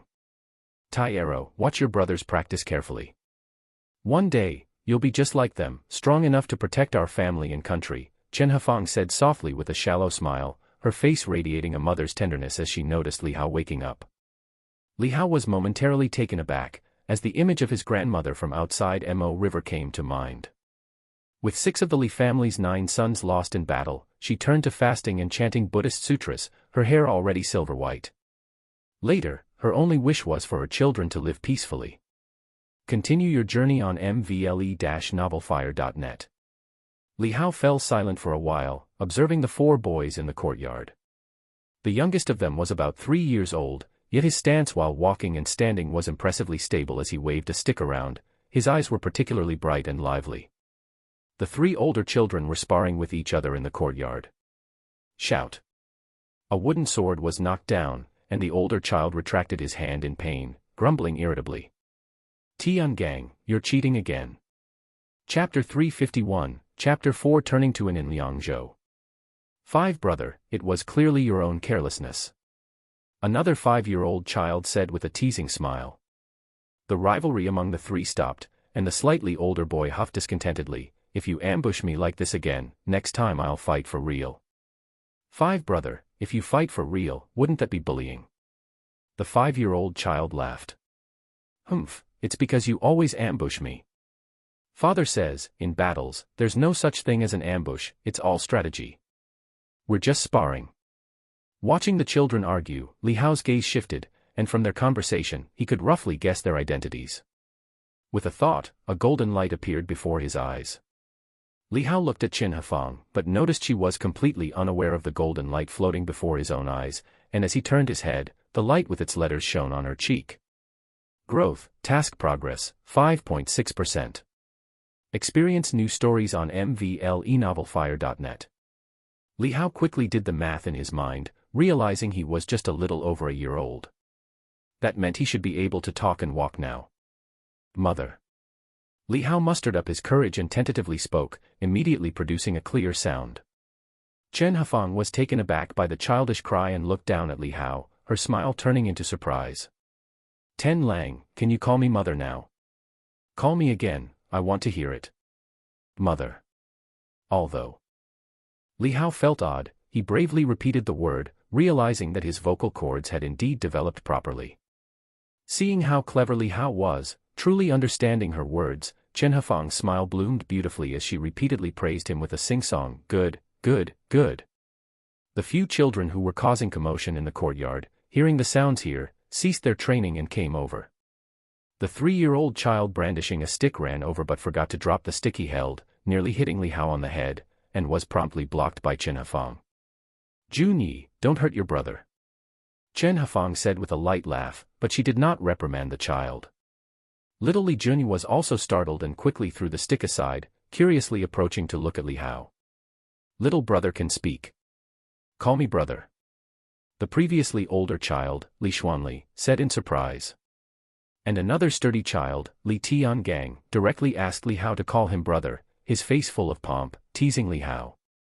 Another child, who appeared to be Li Fenghua, was fair and clean, with eyes carrying a gentle beauty, seemingly inheriting more of Chen Hafang's nature, simply smiling without saying a word, showing a bit of shyness.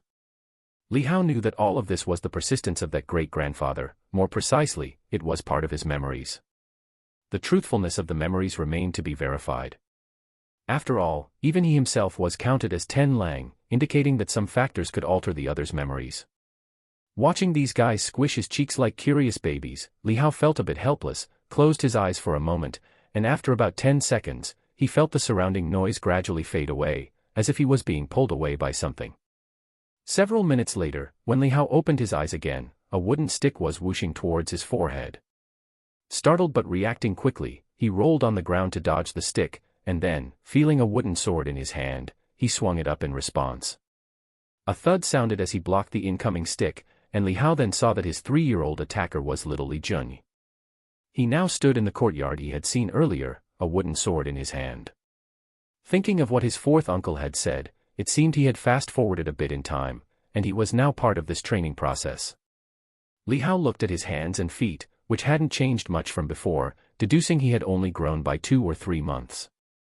Starting cultivation from toddlerhood, Li Hao thought with an inward wry smile, noting that the cultivation environment of the previous generation was somewhat different from the solitude he had experienced in that courtyard. As his opponent was about to attack again, Li Hao quickly said, "I'm not playing anymore, I'm tired." This type of training wasn't very beneficial for him. Seeing Li Hao admit defeat, little Li Junyi paused, looking somewhat perplexed. Li Hao looked at Qin Hafang, who was smiling and beckoning. "If you're tired, come rest for a while and have something to eat." Li Hao obliged, tossing aside the wooden sword and running over to climb onto a chair. Just as he was about to grab a pastry to eat, Chen Hafang caught his little hand and carefully wiped clean the dirt from his fingers with a handkerchief before tapping his forehead. "All you think about is eating." Li Hao felt awkward inside, but still began to eat. The courtyard was once again filled with the sounds of wooden swords, and as Li Hao watched little Li Xuanli for a moment, a prompt suddenly appeared. Basic knowledge learned, record it. Here it comes. Li Hao was elated and immediately chose yes. Soon, a message appeared on his panel. Swordsmanship, not yet a beginner, can be upgraded. Sword technique, mysterious sword treasure record, not yet a beginner. Skill points, 0. Li Hao thought of the many sword techniques in Listening Rain Tower, noting that this particular technique was a superior one, good for beginners to start with. Next, it was time to gather skill points. Having finished his pastry, Li Hao dusted off his hands and hopped down from the stool. "Mom, I'm going to play." Chen Hafang looked at Li Hao somewhat surprised but didn't intervene, merely instructing the maidservants next to her to keep an eye on Ten Lang. Chapter 352, Chapter 4 Liangzhou to an _2. Li Hao let out a sigh of relief. It seemed that this granny had been quite lenient in her discipline towards her children when she was younger. He immediately turned around and started strolling around the courtyard. First, he needed to familiarize himself with the environment. As for skill points, given the current situation, Li Hao planned to start with poetry. Painting and playing chess were out of his reach for the moment, and even if the granny was lenient, she would probably have a few words to say if she saw him hunched over a chessboard every day. The maid followed closely, so Li Hao could only mutter to himself, reciting famous works from his previous life. Soon, experience notifications popped up in front of him. Poetry and books experience plus 28, poetry and books experience plus 32. Although Li Hao had not comprehended these works of poetry and books, just softly reciting them, the experience they brought was quite substantial. In his panel, the way of poetry and books was automatically recorded. And to advance from level 0 to level 1, only 100 points were needed. Merely muttering a few famous poems, his poetry and books experience reached level 2, earning him 2 skill points. Li Hao immediately used them on sword technique, raising it to level 1. He saved the other point for when he began his cultivation, to record it into body refining techniques and add it then. At that moment, with level 1 in sword technique, the mysterious sword treasure record he had just recorded went from the uninitiated level to perfection. A surge of understanding in sword techniques flooded his mind, and Li Hao inwardly cursed, not again. Previously, digesting these things had given him a splitting headache. This time, his young body once again experienced the feeling of being overwhelmed by knowledge. Li Hao clutched his head, feeling stabbing pains. The maid by his side was startled by Li Hao's sudden display of pain, hastily calling for a divine doctor and cradling Li Hao, intending to take him back for treatment. Amidst the jostling, Li Hao's headache grew worse, and it took quite some effort to finally digest it all, leaving him feeling extremely exhausted. Not only had his body returned to infancy, but it seemed his mental willpower had as well. Feeling fatigued and unable to hold on, Li Hao fell asleep again. While Li Hao and Li Xiaoran entered the Mo River, at the second defense line of Liangzhou, the war reached its most intense moment. Without the Candle Flame God and Lu Yuan and others to hold the fort, but with grandmasters of the Great Void Realm, Holy Palaces, Dragon Gate, and other demon kings who had already infiltrated Liangzhou from other borders, secretly sabotaging important cities and cutting off their communication. Hearing about the dire situation at the second defense line, they all hurried over. The appearance of several demon kings made the advantage at the second defense line tense once again. But at that moment, reinforcements from the Xia family arrived. The reinforcements were the older generation of the Xia family from the Four Stands realm, coordinating with the people from Qianji Mountain to block any subsequent demon kings. With the Xia family's arrival, it wasn't long before another Four Stands realm figure arrived, an elder from the Chen family. With the connection of Chen Hafang, as one of the 5 divine general mansions, the Chen family had always had a good relationship with the Li family, but due to the great distance, even setting out immediately, they arrived later, crossing hundreds of thousands of miles and numerous large provinces. With the continuous arrival of reinforcements, an earth-shattering battle broke out at the second defense line. The 20 battle flags Li Hao had previously dispatched were now in the hands of a Tianren sect grandmaster clad in the Haotian army armor, brought to the second defense line. The addition of the 20 battle flags solidified the situation even further, severely wounding a demon king, nearly killing it. Outside the battlefield, a figure appeared in the high sky, standing on auspicious clouds. Lin Wujing's gaze was fixed on that battlefield, his face clouded with gloom. He thought he had come to rescue the suffering, but it turned out he was merely adding splendor to the victorious. Looking at the unified banners flying majestically on the battlefield, surprise and rage filled his eyes. He had witnessed that young man's tactics himself when contending for the true dragon at the Li family. He didn't expect that, in just over a year, the other party could have grown to such an extent. Have they gone towards the Mo River? Lin Wujing asked softly. A girl looking like a child by his side replied respectfully, "Yes, they've headed in that direction. Just now, our investigation revealed that they have entered that Mo river." Lin Wujing's eyes flickered, but he said nothing. A moment later, he finally spoke, "You go first." The little girl, who resembled a boy, nodded her head. Her figure then shimmered and transformed into a verdant bird that darted away into the distance. Qing Zhou didn't come. Lin Wujing turned his gaze toward the ramparts, where the battle raged. There, a figure was locked in combat with the Demon King, unleashing blinding divine light. It was none other than the Duke of the Li family who had defended northern Yen for over a decade. His military rank and achievements were already comparable to the older generation of the Li family. And at this moment, the realm of his cultivation level had also climbed to the 4 stands realm. Lin Wujing's eyes twinkled briefly before he rushed towards the battlefield without any further delay. As auspicious clouds appeared, he raised his hand and cast a purple light resembling a lotus platform, striking stealthily at a Demon King from the Dragon Gate. By the time the Demon King sensed Lin Wujing's presence, it was too late. He was severely wounded by the purple Buddha light and vomited fresh blood. "Damn you!" The Dragon Gate Demon King roared in anger. Seeing the situation irretrievably out of control, he felt both furious and frustrated. Without saying another word, Lin Wujing joined the fight. For a time, the battle was so fierce that it seemed to tear the heavens and split the earth. Some Dragon Gate Demon Kings managed to escape, calling for their Great Elder, but received no response. The remaining Demon Kings from the Great Void Realm also learned that their leader and his wife had followed Marshal Haotian and disappeared without a trace, leaving them feeling angry and desperate. Another day passed. The royal troops hastened to the rescue, sweeping across Liangzhou, expelling the demons that took advantage of the chaos. Everywhere, there were flames of war. As soon as the battle outside the second line of defense subsided, Li Xuanli ordered the military forces still capable of fighting to adorn the Haotian banners and move forth to sweep through various cities, driving out the remaining demons from Liangzhou.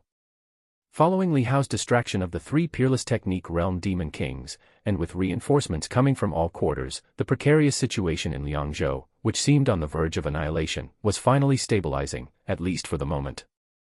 With the demons' rapid assault failing, once the Daiyu Divine Dynasty provided support, it became much harder for them to mount a defense, especially with the disappearance of high-ranking demon kings like the Candle Flame God and Lu Yuan. "We've held on." Li Xuanli watched the setting sun, blood-red, saw the demon tides corpses strewing the ground, wiped the blood from his face, and his heart inevitably surged with emotion. Li Hongzhuang's whole body, clad in bright red armor, appeared even redder from the slaughter. Her hair was matted with flesh and blood, and a smile crossed her face. But soon, as she saw those waving banners, her expression subtly changed. At that moment, as the battlefield calmed, other surviving warriors held their banners high, waving them, emitting joyous cheers. Yet, some faces bore grief, as they searched the battleground for the bodies of their friends and loved ones. Others covered their faces with tears, overcome with sorrow. Hardened border soldiers, accustomed to the ravages of war, showed little change in expression, just a tinge of joy at having survived a catastrophe. In contrast, those from noble military families participating in such a significant battle for the first time, their cries of overwhelming joy, and countless figures embracing each other in tears could be heard. Great joy and great sorrow had caused those young men and women who once dreamed of wandering the world sword in hand to grow up a great deal overnight. "Dad. I've survived." Several elders from noble families searched the battlefield for their descendants with faces filled with terror. Some, upon the battle's end, crawled from beneath battered and fallen banners, their faces lighting up with joy. On the battlefield, clusters of survivors mostly gathered around a battle banner billowing in the wind. It was the deterrent effect of these banners that kept the demons at bay, preventing them from striking them down. And this was what allowed them to survive. "We've survived, we all survived. Thank heavens for the military banner's protection." Those demons were as scared as wild beasts are of torches. These survivors, having lived through the great battle, profoundly felt the immense sense of security the military banner brought. The deterrent did not come from the banner itself, but from the 2 characters inscribed upon it. Suddenly, the battlefield erupted with various sounds of crying and rejoicing, but among them rose a resounding collective shout. Tens of thousands called out a single name. Stay updated through MVL, novelfire.net. The roar, like the howl of the mountains and seas, reached up to the city walls and fell upon the ears of Li Xuanli and others, causing the joy in their hearts for protecting countless civilians to quickly fade, their expressions turning grim. Chapter 353, Chapter 5 Foundation Establishment, Peerless Talent, 2 in 1 chapter. Li Xuanli clenched his fists, his heart filled with sorrow. The warriors of the Li family by his side, as well as the generals from Liangzhou, also lost the smiles on their faces, all falling silent. The elders of the Xia family and the Qin family, who had come to aid, were slightly startled when they heard the thunderous, unanimous shouting, having never seen a general commanding such respect and prestige. Moreover, many of the proud family armies assembled from various cities were now shouting with even more excitement than the military soldiers. One must understand that within the Daiyu divine dynasty, the noble families and the warlords, despite their interactions, looked down upon each other. The warlords despised the noble families for their greed and cowardice, considering them a parasitic illness of Daiyu. The noble families were wary of the warlords' deterrence, and since they were looked down upon by the warlords, they in turn scorned the warlords' foolhardy loyalty and stubbornness, deeming them inflexible and unadaptable. At this moment, such unity was indeed an incredible sight. Li Wushuang was covered in blood, having followed the soldiers to charge out and slay scattered demons. She was now exhausted, with her hands feeling weak. The calls she heard were all of that young man's name. She was pale and asked her father, "Shall we go find him?" Li Xuanli felt a jolt in his heart, as if a sharp spike was driven into it. His voice hoarse, he said, "Find him, but where?" Li Wushuang's complexion turned even paler. Yes, indeed, where would they start looking in this vast world? That young man had been lost by their Li family. She couldn't help feeling grief in her heart. As one of Li Hao's contemporaries, she knew the young man had already done exceptionally well, yet he had met an untimely demise. Next to her, Li Tiangang also heard Li Xuanli's words. His expression changed and his large, imposing body trembled gently, his blood feeling ice cold. Where to find him? Being hunted by 3 warriors from the ultimate study realm was extremely dangerous. Not to mention that one of them was from the half-step Grand Tao of Peace realm. He was silent for a long time before he finally said in a deep voice, "Eldest brother, let us first attend to the wounded and organize the remaining forces to deal with the demon infestation throughout Liangzhou. Once the battle is over, I will go look for him myself." Li Xuanli looked at him, knowing that any consolation at this moment would be futile, and said, "I will first dispatch 2 light cavalry units to track and see, perhaps Hao Er is blessed with good fortune and can miraculously escape this disaster." Li Tiangong's eyes flickered, thinking that the child indeed had been granted many people's graces and truly could be considered to have deep fortune. Find your next adventure on m_vlenovelfire.net. He nodded and said, "Good, also have them carry his military flag with his flag leading the way, it might provide some protection from other demons they encounter." By now, he had to admit that his son's reputation was even louder than that of the Li family's Yuan camp. At least in this battle of Liangzhou, in this Liangzhou, no one would be unaware, no one would not know, from now on, including the demons. Li Xuanli nodded, he was already aware that in Liangzhou, only Li Hao's flag was most effective. Raising their own war flags, the demons would likely still resist, even attacking depending on the situation, but it was hard to say with Li Hao's flag. Nobody knew whether that flag was real or fake, and besides, the child's reputation was resounding. He turned the tide in battle, slaying 7 demon kings and sweeping across the world, establishing heaven and earth with his flag. Such achievements would spread throughout the demon circles. Among these demons were some from Tianji Palace who roamed everywhere, quite keen on certain intelligence unless they were some ignorant wild lesser demons. "Let's the 3 of us also go elsewhere and have a look, since we're here, to see how many more remnants there are," said an elder from the Qin family, with a chilling look in his eyes. His battle robe was stained with blood, and despite his white hair, he exuded a bloodthirsty aura. An elder from the Xia family nodded, glanced at Li Tiangang, and with acute hearing picked up on the surrounding discussions and the noble family army's shouts, gathering the general idea of the whole situation from the snippets of conversation. It was thanks to Li Tiangong's son that this second line of defense had held up until now. The bodies of those 7 slain demon kings were still scattered across the battlefield like hills, dreadfully ominous. Such prowess, even they as elders admitted they may not be capable of achieving. Not to mention that he also drew away 3 from the ultimate study realm, and the lord of the great void realm, the candle flame god, had revealed a shocking secret, already half-stepping into the Taiping Dao realm, soon to rival the Buddha himself. It looks like amongst the next generation of the 5 divine general mansions, we have all been outdone. The Li family's true dragon is unparalleled. The Xia family elder sighed inwardly, comparing the outstanding youngsters in his family with Li Hao, and couldn't help shaking his head.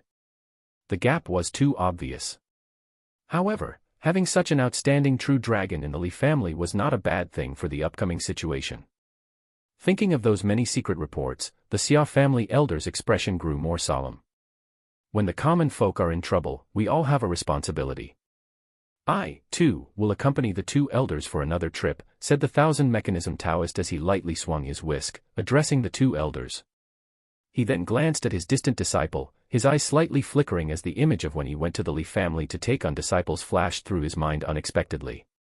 When he took Wushuang away, the boy who was standing to the side went unnoticed by everyone. Who would have anticipated that today, he would shine so brightly, outshining everyone else? Even he had been saved because of that person and owed him a favor. Having lived for several hundreds of years, he too was short-sighted for once. With an inward sigh, feeling regretful, he transmitted a message to Li Wushuang, instructing her to be cautious, before leaving the area with the elders from the Xia and Chen families to sweep across Liangzhou, searching for any remaining traces of the Demon Kings. Chapter 354, Chapter 5, Foundation Establishment, Unparalleled Talent, 2-in-1 Chapter, _2. Outside the Liangzhou territory, in the midst of Dragon City Mo River. Within the Divine General Mansion, in the Green Lotus Courtyard. Having dozed off earlier after absorbing knowledge of swordsmanship, followed by another sleep, Li Hao had reached the age of 2. At this moment, in a corner of the courtyard, Li Hao was huddled together with the young man, Li Xiaoran. Now that Li Hao could speak, the 2 could communicate. Other people are not important, but in front of your grandfather, that is, in front of my big brother, you must conceal your identity well. You must never let him know that you are from outside the Mo River, Li Xiaoran said, looking around and whispering after setting up a soundproof barrier. He continued, in front of others, even if you appear peculiar, as long as it's not frequent, they won't notice anything. But it won't work in front of my big brother. His obsession has self-awareness, and the entire Dragon City exists because of him. If he senses something unusual about you and knows that you're from outside the Mo River rather than his son, Li, he will expel you, or even erase you. Remember this well. Li Hao's expression was solemn, and he nodded. Li Xiaoran was always very cautious when meeting him, probably also disguising his own identity. Explore new worlds at mvlnovelfire.net. Strangely, he had no name here, only a title, which was Li. Perhaps the old master only had 9 sons in his lifetime, so with his unexpected arrival, there was no consideration for a 10th child's name, resulting in this appellation. Did you also start as an infant when you came in? Li Hao asked curiously. Pretty much, everyone starts from the beginning, Li Xiaoran said with a nod, a hint of melancholy in his eyes. Before my big brother's death, he always felt that his failure was due to not trying hard enough. Perhaps it's this thought that makes this Mo River have such unique rules. The rules of other ghost-level Mo Rivers are different, he added. So that's how it is. Li Hao understood and asked curiously, so the others who entered with us, did you come in many years before me?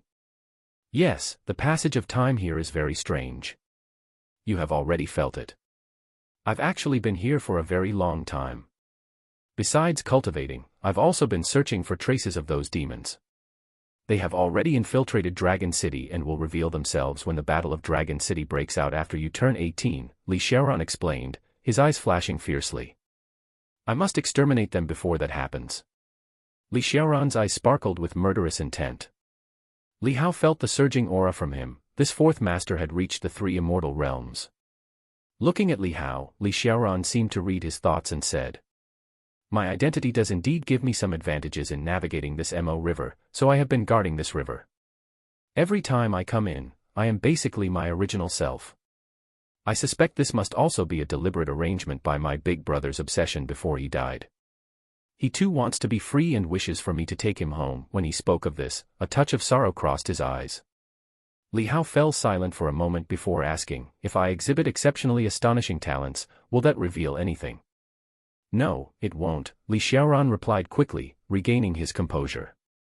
No matter how astonishing, it's fine as long as you don't speak of odd things that, in his impression, you shouldn't know. Li Hao nodded, meaning that everything had to fit his current trajectory of development. If we were to slowly spend a dozen years here, how much time would pass on the outside? Li Hao inquired, having been worried about this issue before. He wondered whether the three demon kings had entered the Mo River, if they were waiting outside, or if they had turned around to attack Liangzhou. Are you worried about the demon kings outside? Li Xiaoran noticed Li Hao's concern and smiled. Don't worry. They have all entered this Mo River. A few years before you were born, the Candle Flame God, relying on his ability to open the Grand Tao of Peace realm and disregard special rules within the Dao realm, attacked directly to Dragon City, attempting to quickly kill you and me. But he underestimated the power of the Li family, as well as the power of my big brother's obsession. Several years ago in a great battle, led by my big brother and the ancestral spirits of the Li family's ancestral hall, he was repelled. He must be lying in wait outside Dragon City, waiting for the siege to seize his chance to attack. Li Hao was taken aback. The enemy had actually come over a few years in advance. He had just entered the Mo River, and the enemy, who had arrived after him, ended up ahead of him in the timeline of the Mo River. Since the Grand Tao of Peace realm can disregard rules, wouldn't the Buddha be able to easily resolve the issue if he intervened? Li Hao asked curiously. It wasn't impossible for the Buddha to intervene on behalf of the Li family, provided the price was large enough. He can only ignore some rules. And even though the Grand Tao of Peace realm allows one to traverse freely through the Dao domain, at most one can only protect oneself. If certain taboos are violated, there would be danger. There's something very deep at play here, which you'll slowly come to feel, explained Li Xiaoran. Li Hao felt a chill in his heart. Even the Buddha, that powerful, would be in danger of violating taboos. What was hidden within this place? Aside from the Candle Flame God, I guess that old dragon Lu Yuan must have arrived too, probably leaving Mizine outside to look after things, speculated Li Xiaoran. Looking at Li Hao, he said, they pursued you because of your talents, right? I remember your birthday is the same as Little Nine's death anniversary, you're 15 this year. Li Xiaoran sighed and said, that explains why you could attract them. 15 years old and in the immortal realm, plus the terrifying power to burst forth in desperate situations, no wonder they're so desperate to kill you. You're even more fearsome than Little Nine. Tian Gong's boy has really borne a fine son. He didn't notice Li Hao's frown and continued speaking.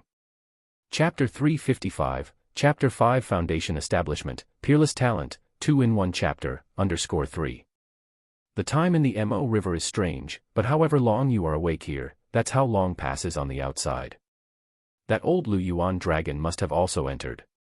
The Demon King once visited this Mo River, and after freeing himself, he would surely have shared the information with the Dragon Gate. With the information in the old Lu Yuan dragon's hands, plus the Candle Flame God having entered, it's likely they would coerce him to join as well. Defending Dragon City this time will be more difficult than before.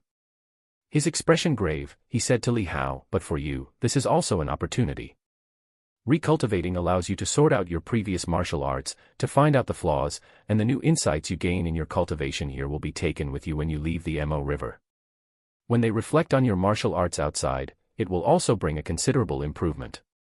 You're only 2 years old now, and although there are 16 years left, the time you truly have for cultivation is not so much unless you reach the divine travel realm and can go several years without sleep. So the time you spend on cultivation here is actually shorter than outside. You must work twice as hard. Li Hao understood this and said, I understand. Take good care of yourself as well. Li Xiaoran saw a maid searching for Li Hao not far away. Knowing the time was about right, he held Li Hao out to the maid, teasing him all the while. Li Hao also played the part of a 2-year-old child, emitting a cheerful laugh. Little young master, so you were here. The maid saw Li Hao and sighed in relief, then immediately bowed to Li Xiaoran in respect. Li Xiaoran waved his hand with a playful smile, bidding farewell to Li Hao.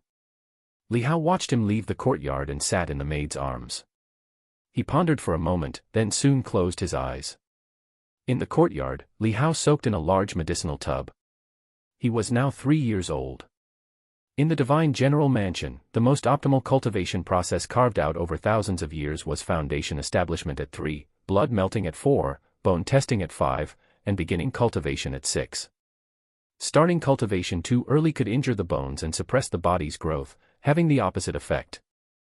Li Hao had accelerated time to 3 years old for the purpose of foundation establishment. If foundation establishment failed, he would have more time to do other things. At this moment, there were many figures standing in the yard. Read exclusive chapters at m_vlnovelfire.net. Mother Chen Hafang and the grandfather Li Tianzong. His other brothers were there too, including the baby sister Li Hongzhuang, who at 1 was just learning to walk. Foundation establishment was a major event. Li Tianzong personally arrived to oversee Li Hao's foundation establishment, and all his brothers came as well. Li Hao saw his uncles whom he had never met before all looking like teenagers and children.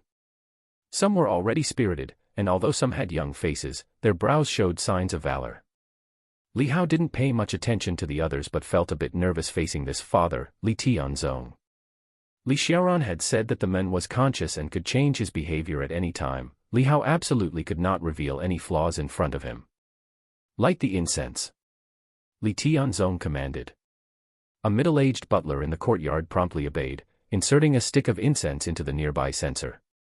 Li Hao recognized him as Zhao, only with a younger face and not as bent aback. He felt inexplicably warm and sad inside, suddenly thinking that when he left the mansion before, he seemed to have left something behind. Some precious memories and affections. He wondered whether Zhao was doing well now, whether Qingji the maid was still as outspoken as before, and without someone to tell him stories, whether Yuan Zhao the kid was still cultivating diligently and eating well. So fast. At that moment, Li Tianzong's exclamation interrupted Li Hao's reverie. Li Hao was startled and looked down at the medicinal tub. He saw within the black medicinal liquid of the tub, strands of even darker liquid being absorbed into his body. He blinked hard, pulled up the panel, but saw no indication that he couldn't absorb the medicinal liquid. Li Hao was bewildered. He remembered he should have been insulated from the liquid, able to rely only on the panel's points allocation. But now, he could feel waves of searing, strange power entering his body, making him feel hot all over. Was this what foundation establishment felt like? Was he, in fact, undergoing foundation establishment? Li Hao was taken aback, then immediately alarmed. Had the panel malfunctioned? He checked it repeatedly, finding that the panel would pop up at his call without any changes. Could it be because of the Mo River? The Mo River was incredibly mysterious. To this day, no one knew its source, nor could they investigate it. A thought dawned on Li Hao, and he seemingly understood the reason. The panel insulated his original body from absorbing the liquid. But now, this infant body was not his true body, it was a body within the Mo River. Previously, Li Xiaoran had said that after leaving the Mo River, he could take the martial arts insights learned here, but the specific cultivation level could not be synchronized with his body outside. In other words, if his cultivation was lacking here, when he left, he would still be at the realm he was meant to be. If he became stronger here, he would still return to his original realm after leaving. The realm achieved here cannot be taken out, only the martial arts insights and things integrated into his thoughts and memories could be taken out. Therefore, strictly speaking, these medicinal liquids were not absorbed by his real body, but by the body in the Mo River, which is why the panel did not block it. Well, although he figured out the reason, Li Hao found he couldn't quite feel happy about it. He had cracked a rather useless case. However, I can see here, if I can absorb various things and add the panel's points, to reach the limit of growth, what's the highest level I can cultivate to, Li Hao thought to himself. Chapter 356, Chapter 5 Foundation Establishment, Peerless Talent, 2-in-1 Chapter, _4. At this moment, as the medicinal liquid flowed in, Li Hao felt his entire body heat up, his small frame brimming with surging power. So this is what foundation establishment feels like. Li Hao felt as though his entire body was being massaged, comfortable and relaxed. While Li Hao was enjoying the sensation, outside, Li Tianzong and Chen Afang, among others, were stunned. The other brothers of Li Hao who had already completed their foundation establishment were also shocked by the changes occurring within the medicinal barrel. Their speed was far surpassed by his. So fast, is he going to finish absorbing it within the time it takes an incense stick to burn? Li Xingbei, the eldest, said. He's much faster than me, even faster than our 9th brother, so exaggerated. Li Fengping, the second oldest, also said astonished. As Li Tianzong watched the color of the liquid in the medicinal barrel grow lighter, drawn toward Li Hao's body like a dragon sucking water, his initial shock quickly turned into joyful laughter. Excellent, excellent. Truly worthy of being my son. He laughed out loud, looking at Li Hao with a face full of affection. But Li Hao was simply basking in the comfort. In the time it took for half an incense stick to burn, the liquid in the medicinal barrel clarified, having been completely absorbed by Li Hao. Li Tianzong had already instructed Zhao to bring a second barrel for Li Hao, which was then poured in. After absorbing 3 barrels in succession, Li Hao's body was finally saturated. Li Tianzong himself was so amazed that he was at a loss for words, murmuring, even more than double the amount of little 9. Li Hao felt his whole body and perceived a lightness akin to a swallow. Simply the first day of foundation establishment had already transformed his body and greatly improved his constitution. Li Hao didn't stop, but after merely closing his eyes for a moment, he arrived 5 days later, jumping a bit too far ahead. Yet, Li Hao felt his body was significantly stronger than before, suggesting that during the skip days, he had been absorbing the foundation establishment medicinal liquid with all his might. With that in mind, Li Hao immediately closed his eyes again, allowing time to leap forward faster, waking up several days later each time he opened his eyes. Each time, he would check his body to ensure everything was proceeding normally before swiftly leaping ahead again. Time kept fast-forwarding until a year later arrived. At 4 years old, blood melting. Because of Li Hao's uncommon talent, Li Tianzong slaughtered a demon king to obtain its precious blood for Li Hao's refinement. Yet, after dilution, the precious blood was only tested in small quantities at first. Ordinary blood-melting practices that use blood from beings of the heavenly human realm are already the prerogative of wealthy and noble families. Only a few select direct disciples of top sects employ the blood of beings from the 3 immortal realms. As for the blood of a demon king, it is seldom used. Firstly, it is too precious and hard to come by.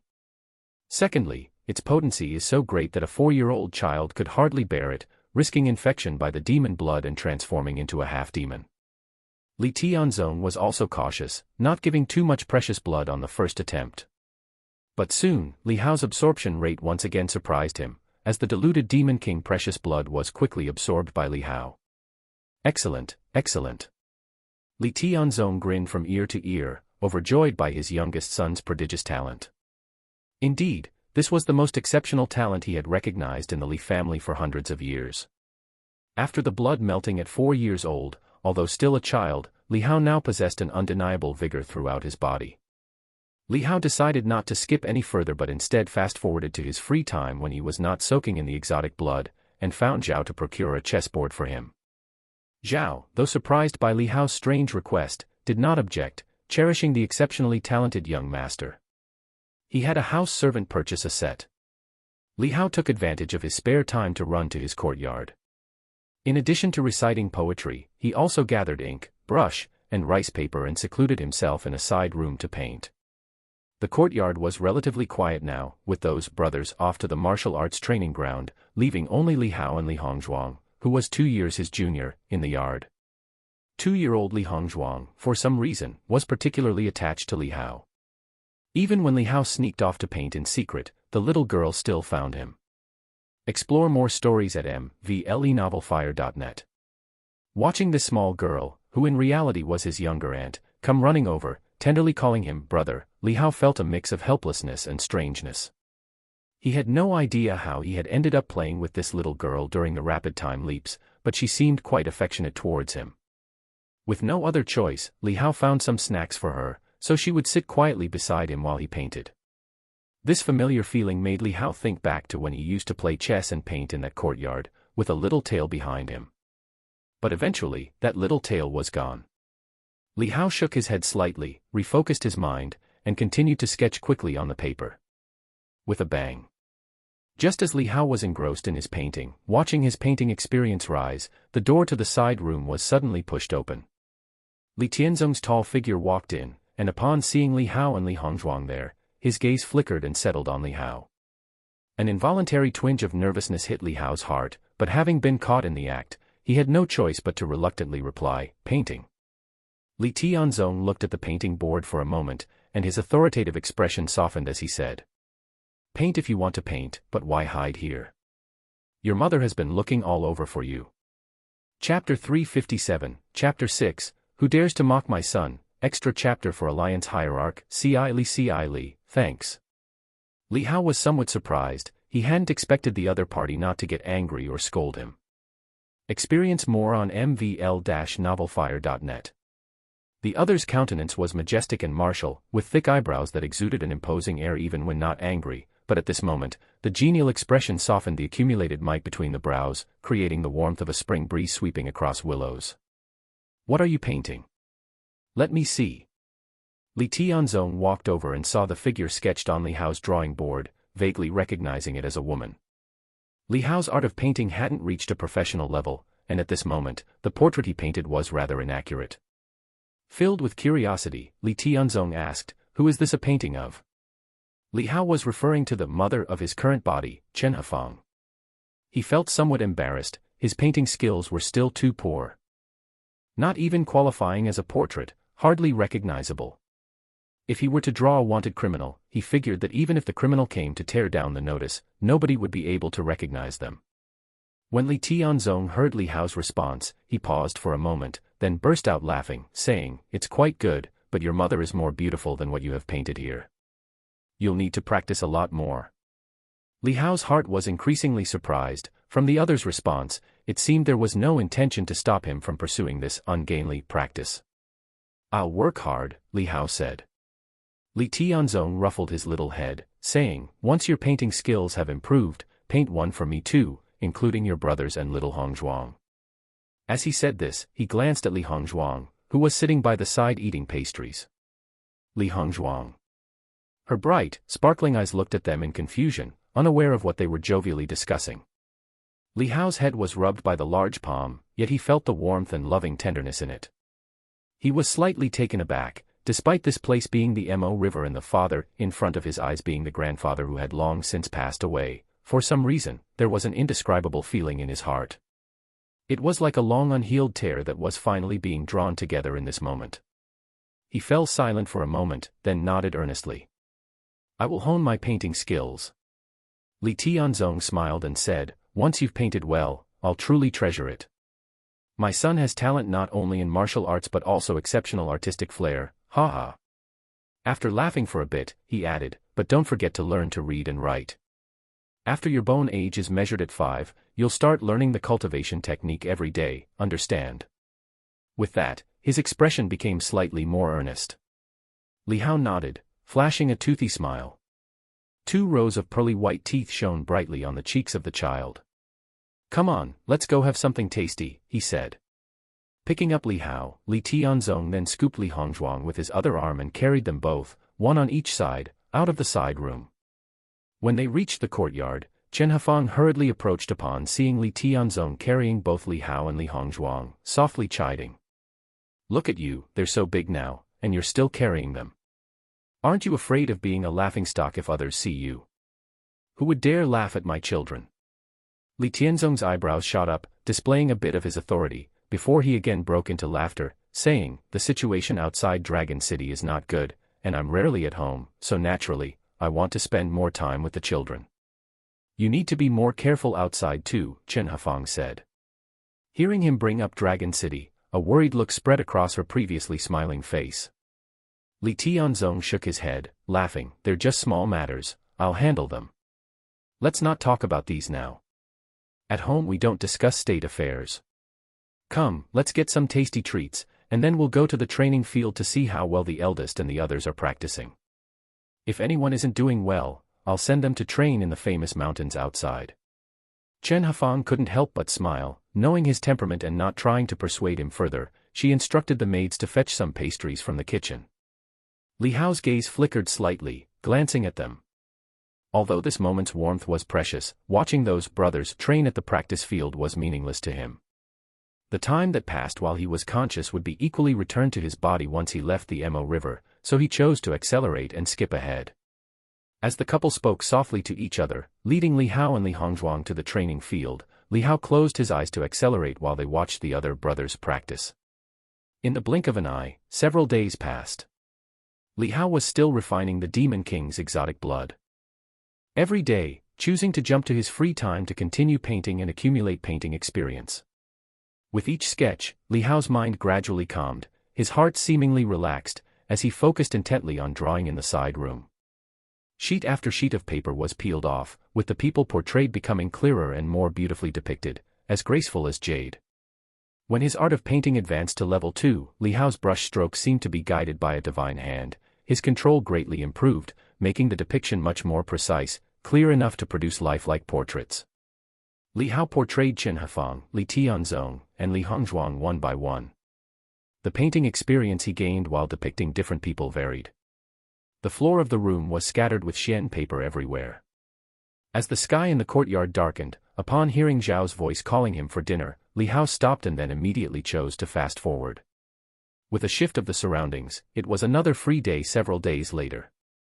He was still sitting in the side room, painting, but to Li Hao's surprise, the xian paper scattered on the floor around him had all disappeared. Li Hao thought it over and decided that painting was the most important thing to do first. The time he skipped over with each closing of his eyes was at least 3 to 4 days, difficult to control. If he accelerated slightly longer, it was half a month later.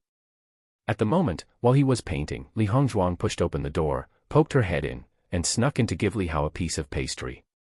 Interrupted during his painting, Li Hao wasn't upset, he smiled and accepted the pastry with his mouth, asking as he ate, "Hongzhuang, where are my paintings?" Chapter 358, Chapter 6, Who Dares to Mock My Son, additional chapter for Alliance Hierarch, Ci Li, thank you. _2. They were all taken away by father. Taken away. Li Hao's heart tightened slightly. Li Hongzhuang, holding a wooden horse toy in her hand, pushed it along the ground while recalling. When father was eating, he told mother to have Uncle Zhao pack them all up, to be displayed in your courtyard when you separate from the family in the future, so that your wife can see the talent you had when you were young. Although she was only 2 years old, she spoke clearly, recounting the conversation she had overheard without missing a single word. After finishing, she looked up at Li Hao with confusion. "Brother Ten, what does it mean to separate from the family? And what is a wife? Is it something delicious?"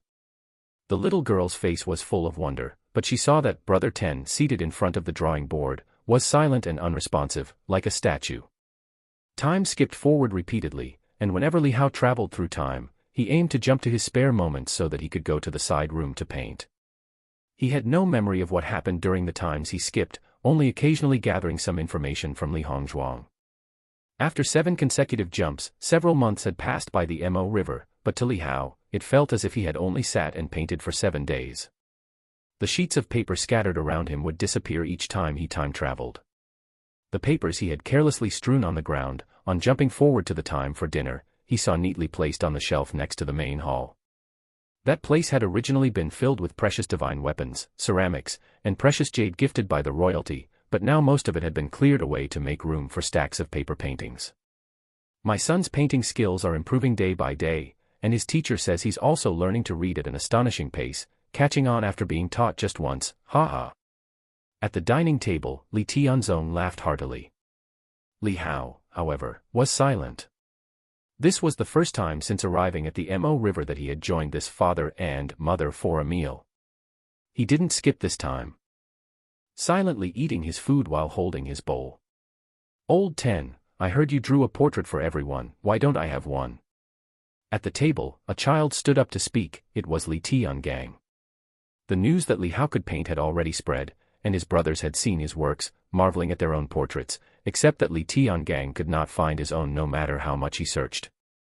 Li Hao glanced at him. Though only 8 or 9 years old, the boy's facial features were already somewhat similar to those in his memory. Li Hao didn't say anything, instead continuing to focus on eating. "Old Ten, why don't you answer me?" Li Tiangang called out anxiously. Li Hao closed his eyes slightly, the scenery before him rapidly shifted, and he jumped to a few days later.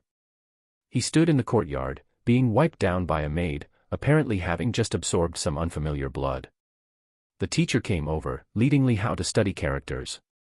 After the daily blood melting, it was time to learn characters, and only after that was Li Hao's free time.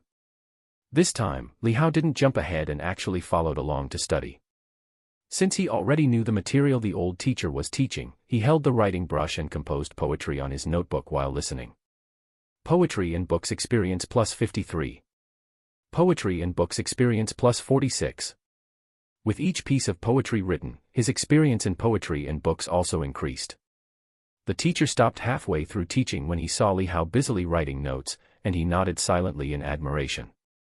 When he leaned in for a closer look, he was immediately stunned. The notebook did not contain the characters the teacher taught, but several pieces of poetry instead. The teacher quickly picked up Li Hao's notebook and examined it closely. The more he looked, the wider his eyes grew until, in disbelief, he turned to Li Hao. This is all written by you. This wouldn't expose anything, it could only be considered his own poetic talent.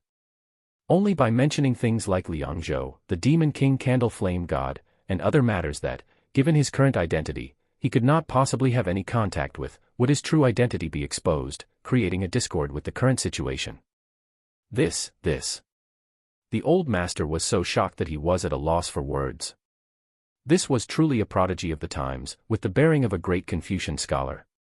Having just learned to recognize characters and already able to write poetry, even if he were to be placed in a family of great Confucian scholars, it would surely astonish the entire household. Not to mention being born into a family of generals, possessing such poetic talent is extremely rare. Moreover, he knew that Li Hao's talent for cultivation was equally terrifying and had already spread throughout the divine general mansion. He was the most exceptional talent the Li family had seen in hundreds of years. He excelled in both literary and martial arts.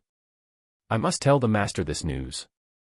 The old master said excitedly, if the master knew of your talents and intelligence, he would be overjoyed. Thinking of that, grandfather, Li Hao's eyes flickered subtly, and deep inside, he also felt a certain anticipation. Since ancient times, being able to recite poetry upon just learning to read has been considered a sign of a child prodigy, and some great Confucian scholars were able to compose simple poems about chickens and ducks just 2 or 3 years after learning to read. But this was often the result of being nurtured by the articulate conversations of elders in a family of Confucian scholars, where daily exchanges were filled with splendid rhetoric. Of course, some were naturally gifted and hailed as incarnations of the Wensu star. At this moment, after the old master excitedly dashed out of the classroom, Li Hao went to his side room as usual to draw. He invested himself wholeheartedly, and with the painting on the main hall's cabinet in mind, his gaze became intense and serious, fully engaged. Painting. Li Hao's brushstrokes scattered, feeling each line's contour meticulously. He was completely immersed, his thoughts revolved solely around the artwork. Once your painting skills improve, make one for me as well, include your brothers and Hongzhuang too. Once you finish it, I will treasure it well. My son not only has martial arts talent but also outstanding artistic flair, haha. Li Hao's brush danced, his focus entirely on the painting, seemingly deaf and blind to everything around him. All that remained was the figure on the painting becoming more distinct, a mighty, imposing general standing tall between heaven and earth. His expression was stern, yet his eyes were gentle, his posture upright, and his presence unparalleled in all directions. As the final stroke was drawn, a text prompt leaped before Li Hao's eyes. But Li Hao ignored it outright. Enjoy new stories from MVLE-novelfire.net. After sitting in silence for a long time, his mind returned to the present, and only then did he recall what had just been prompted and checked the panel. You have comprehended the state of mind in painting. State of mind, painting. Li Hao was taken aback for a moment. His painting experience hadn't even reached the 3rd segment saturation, yet he had already prematurely comprehended the state of mind in painting. He fell silent for a while, gently dried the paper before him with his breath, then carefully set it aside, no longer carelessly tossing it on the floor. Afterward, he took out another piece of blank paper and continued painting. One piece after another. His painting experience kept increasing. Once it was fully saturated at the 3rd segment, it quietly advanced to the 4th, and his skill points increased by 1.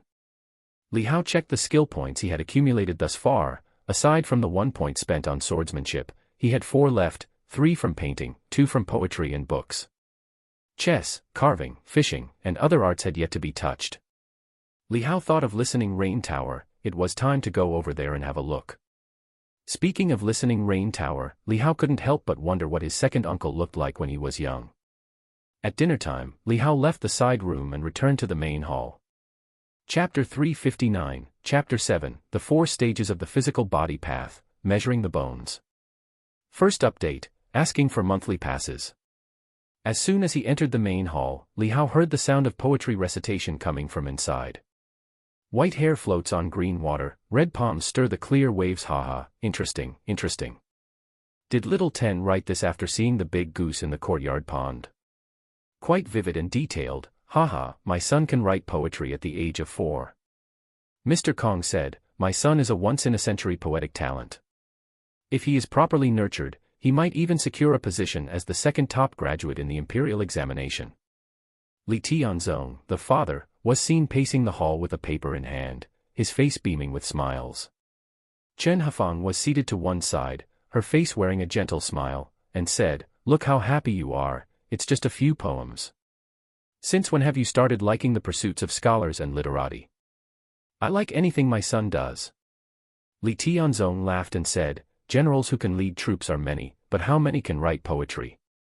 I'll take this poem to those fellows later. Hey, those barbarians are only fit to listen to children's poetry, and perhaps they won't even understand the meaning of my son's poetry. While speaking, he saw Li Hao walking in and immediately waved at him. Little Ten, come here. Li Hao was slightly startled, though he had predicted that the men would probably not despise things like painting and poetry, seeing as how he had indulged him earlier. Yet he didn't expect him to be this pleased.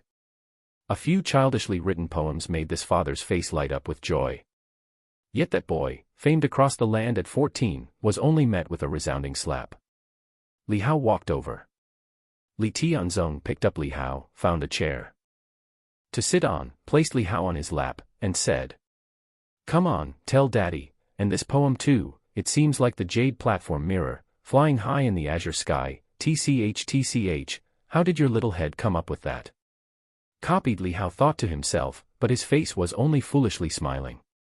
Chen Hafang looked on helplessly and said to Li Tianzong, don't spoil him too much. Little Ten has extraordinary talent, it would be better for him to focus more on martial arts. In a few years, he will start his true cultivation. There's still time. When the real cultivation begins, let little Ten cultivate seriously then. Li Tianzong waved his hand and said, I believe, with little Ten's intelligence, he can be both a scholar and a warrior. If he becomes a marshal in the future, he must master military strategy. Otherwise, having cultivation level without understanding strategy means being nothing but a mere soldier, fine for taking orders, but it would be disastrous to be a general. Chen Hafang shook her head in resignation, knowing his temperament, she didn't try to persuade him further. Li Hao's thoughts churned, and he took the opportunity to say to his father: Dad, I want to have a look at Listening Rain Tower tomorrow, may I? Do you know what Listening Rain Tower is? Li Tianzong couldn't help but laugh. The place where cultivation techniques are kept, said Li Hao. Li Tianzong turned to Chen Hafang and said, did you see? Little Ten hasn't even started cultivating and he's already curious about martial arts. Chen Hafang gave him a gently reproachful look, but then she softly chuckled, comforted by Li Hao's words. Indeed, she was somewhat anxious. Li Hao's intelligence was a good thing, but if he delved too deeply into those literary pursuits, it might distract him and lead to the neglect of martial arts. If you want to go, later I'll have Zhao take you there, she said. Li Tianzong told Li Hao, but you can't be naughty inside, if you damage the cultivation techniques, I will still punish you. I'll just take a look, Li Hao said with a smile.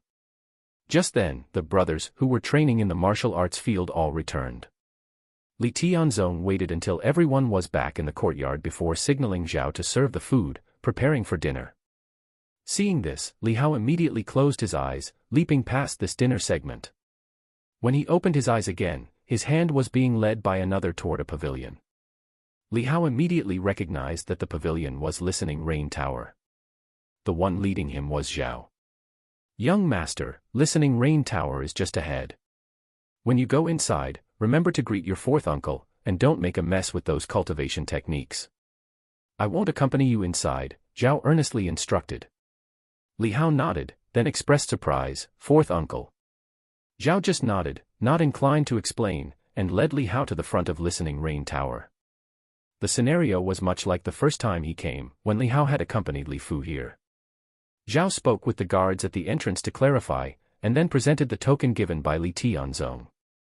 At this point, Li Tianzong was already the true dragon of Divine General Mansion, in charge of all affairs within the mansion. Knowing the situation, the guard allowed Li Hao to pass through. Li Hao looked at the familiar steps and stairway in front of him, feeling an inexplicable sense of having been away for a long time. Read exclusive content at m_vlnovelfire.net. He entered the tower and looked around carefully. Everything was arranged exactly as he remembered. "How did you come over here?" A voice sounded, and Li Xiaoran's figure floated down. Li Xiaoran waved his hand, closing the doors of Listening Rain Tower, then waved again to cast a soundproof barrier enclosing them both. "How is it you?" asked Li Hao, surprised. "Where's second uncle?" "You should call him second uncle," Li Xiaoran reminded. "Always remember your identity here. Now it's not about rank or offense, get used to it and don't let any slip show." Li Hao nodded, taking the words to heart. "Your second uncle was carefree when he was younger, liked to drift around, and is not currently in Divine General Mansion. If he's not in befriending rascals, he's out there indulging himself, or he's off traveling. His whereabouts are unknown," Li Xiaoran said. "Currently, I'm in charge here, he's not in the mansion." Li Hao could tell that, although there was a soundproof barrier, this fourth uncle was still communicating cautiously, not fully reverting to their original relationship in his words. Thinking of what he had heard about second uncle while in Divine General Mansion, it seemed he was indeed quite carefree in his youth, different from the other elders. Chapter 360, Chapter 7, The 4 Stages of the Physical Body Path, Measuring the Bones. Second update, asking for monthly passes. It wasn't until he was old that he finally curbed his temperament. Or perhaps it wasn't because he was old, but because other people began to have accidents one after another. "Didn't second uncle go fishing?" Li Hao asked curiously. Li Xiaoran glanced at Li Hao and said, "Fishing? He used to be the most restless of all, how could he possibly go fishing? As a child, he was the one who gave our father the most headaches. Tough-skinned and disobedient." Li Hao was stunned. Second uncle didn't like fishing. But the second uncle he remembered would always go to the lakeside to fish whenever he had the time. He would sit there for an entire day. Even several days at a time. Li Hao's eyes flickered. It seemed that the passage of time had not just smoothed out the edges, but also toned down the youthful frivolity and restlessness. "Did you come here to see me?" Li Xiaoran asked. Find adventures on m_vlnovelfire.net. Li Hao's thoughts returned. "I came to check out the cultivation techniques here, to get familiar with them in advance." Li Xiaoran shook his head and said, "You are still too young to cultivate now. I know you are eager, but on the path of cultivation, one must never be in a hurry. The more hurried, the more likely one is to encounter problems. If you begin cultivating prematurely, you risk malforming your bones or prematurely leaking the power contained within your bone marrow, and if you can't control it, it might ultimately slow down your cultivation progress." For hundreds of years, our Li family has always followed the tradition of bone measurement at 5 years old and starting cultivation at 6, all based on generations of research and considered most rational. Even if you are impatient, the earliest you should start is after bone measurement at 5 years old. By that time, the bones are starting to form. Although there are some risks in cultivating, that is already the fastest age to start. "I'm just looking, not practicing," Li Hao said. Although this fourth uncle was not exactly an outsider, there were still some secrets that were better kept to oneself. His early arrival was to hope to start body refinement and to nurture his bones in advance. His physical body was at the 7th stage of Dao, and with his body alone, he had broken through to the 3 immortal realms. He mastered many body refining techniques and advanced them to their true states, even transcending ordinary levels. His understanding of the physical body path could be considered top tier among all the martial artists of the Dao divine dynasty over thousands of years, second to none. Those who surpass him were few and far between, saying there were none would not be an overstatement. After all, those who purely practiced body refinement were, over hundreds of years of tradition, generally accepted to reach their limit at the Zhou Tian realm. Those who could progress to the soul succession realm were almost considered exceptions, freaks of nature, inexplicable. This meant the soul succession realm was seen as the limit for pure body refiners, and he was at the 3 immortal realms. With his understanding of the physical body path, Li Xiaoran's words were not wrong, but he was an exception. 1. Should not cultivate before 6 years of age because of the nature of the cultivation techniques. The majority of techniques exert pressure on the body, especially body refining techniques, which directly damage the body, and practicing them incorrectly could result in disability or even paralysis and death. Take the iron sand palm, for instance, which requires the practitioner to repeatedly grind their hands in iron sand and apply medicinal ointments until several layers of calluses form on the hands, with fine iron sand embedded in the pores and calluses, creating a hardness and strength comparable to that of cast iron. But this is an inferior technique with negligible benefit and the risk of self-harm. On the other hand, superior and even peerless body refining techniques activate the potential within flesh and blood with the aid of precious pills, stimulating and tempering sinews, bones, and flesh to enhance oneself. At profoundly deep levels of practice, the technique itself can even draw in the chi of heaven and earth to temper the body. But all of these place stress on the body. Although Li Hao had forgotten the specific insights of the 7th stage of Tao, he vaguely remembered from the numerous body refining techniques he had merged that there were some that did not place any burden on the body and could nurture the bones. It was like remembering that there was an essay question on the back of a test paper. He had forgotten what the topic was, and how to write the content, but he wouldn't forget the 3 words, essay question. After all, college students were human too. Now, if he could raise his physical body path to a higher level and collect enough techniques, by blending them with the insights from the physical body path, he might be able to deduce that nurturing body refining realm technique once again. By doing so, he could nourish his body in advance and absorb more exotic blood, making his future path of cultivation smoother.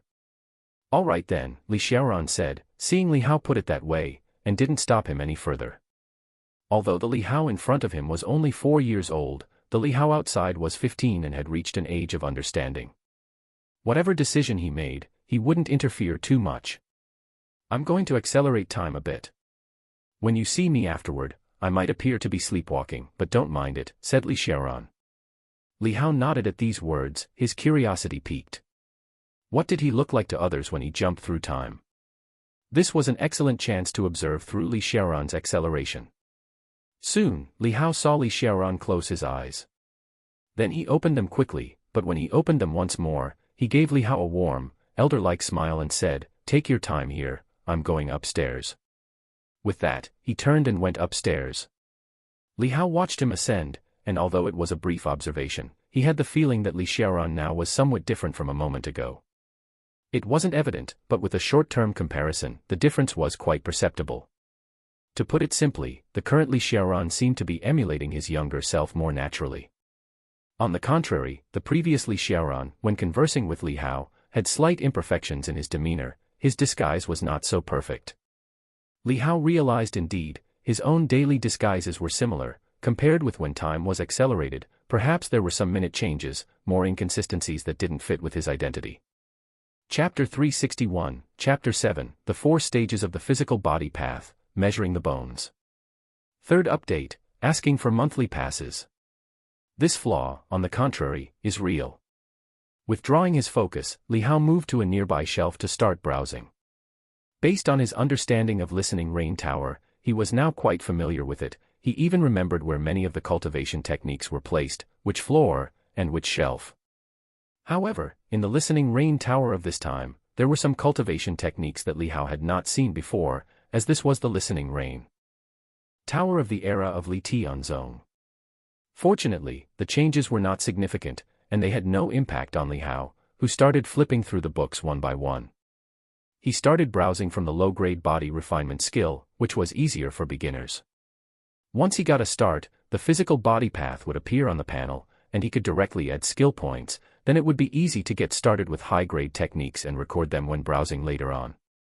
Before long, Li Hao had finished reading one low-grade body refinement skill. As if by some coincidence, the book he picked up at random was the Stone Skin 100 Refinements, which was the first cultivation technique he had practiced. As the cultivation technique was mastered, prompts also appeared on Li Hao's panel. Physical body path, not started, skill points can be added. Cultivation technique, Stone Skin 100 Refinements, not started. Skill points, 4. Without hesitation, Li Hao began to add the skill points to the physical body path one by one. With each point added, a large amount of information flooded in. Li Hao was not in a hurry and waited until after the information was absorbed before adding points again. In this manner, adding points and digesting the information took half an hour, and Li Hao's physical body path reached the 7th stage. That painted heart was also consumed by the physical body path, breaking his bottleneck obstacle. At just 4 years old, his physical body path was already at the 7th stage. Li Hao hardly dared to imagine, if he started cultivating now, how terrifying it would be. But he held back because cultivating now would be too burdensome on the body and would negatively affect the progress of cultivation in the midterm. Just like Li Xiaoran said, the optimal age to start cultivation is at least 5 years old. Initially, he began cultivating body refining techniques just after he turned 5, and by the time other children hadn't yet embarked on the path of cultivation at the age of 6, he had already reached the 10th layer of the power passage realm. This also caused some compression and pressure on his body, but these subtle body damages were simultaneously eradicated and smoothed over when he later raised his physical body path to the 7th stage and stepped into the 3 immortal realms. Now, here by the Mo River, Li Hao was confident he could also cultivate to the immortal realm, but there was no need to be impatient. It was better first to nurture his bones and wait until he was 6 to make a greater leap in cultivation. Li Hao glanced at the panel, where stone skin 100 refinements had been extrapolated to golden skin 1000 refinements, becoming a high-grade body refinement skill. And its level had reached real state. Discover stories at mvlnovelfire.net. Li Hao smiled faintly and began to look for other body refining techniques. This time, he flipped through the books more quickly, swiftly scanning through many techniques and understanding them thoroughly. For most of the low-grade techniques, a quick glance was enough to understand them, to record them. Once recorded in the panel, they were directly extrapolated to high-grade techniques, real state level. Li Hao was like a whirlwind flipping through the body refining techniques in the listening rain tower, voraciously absorbing them.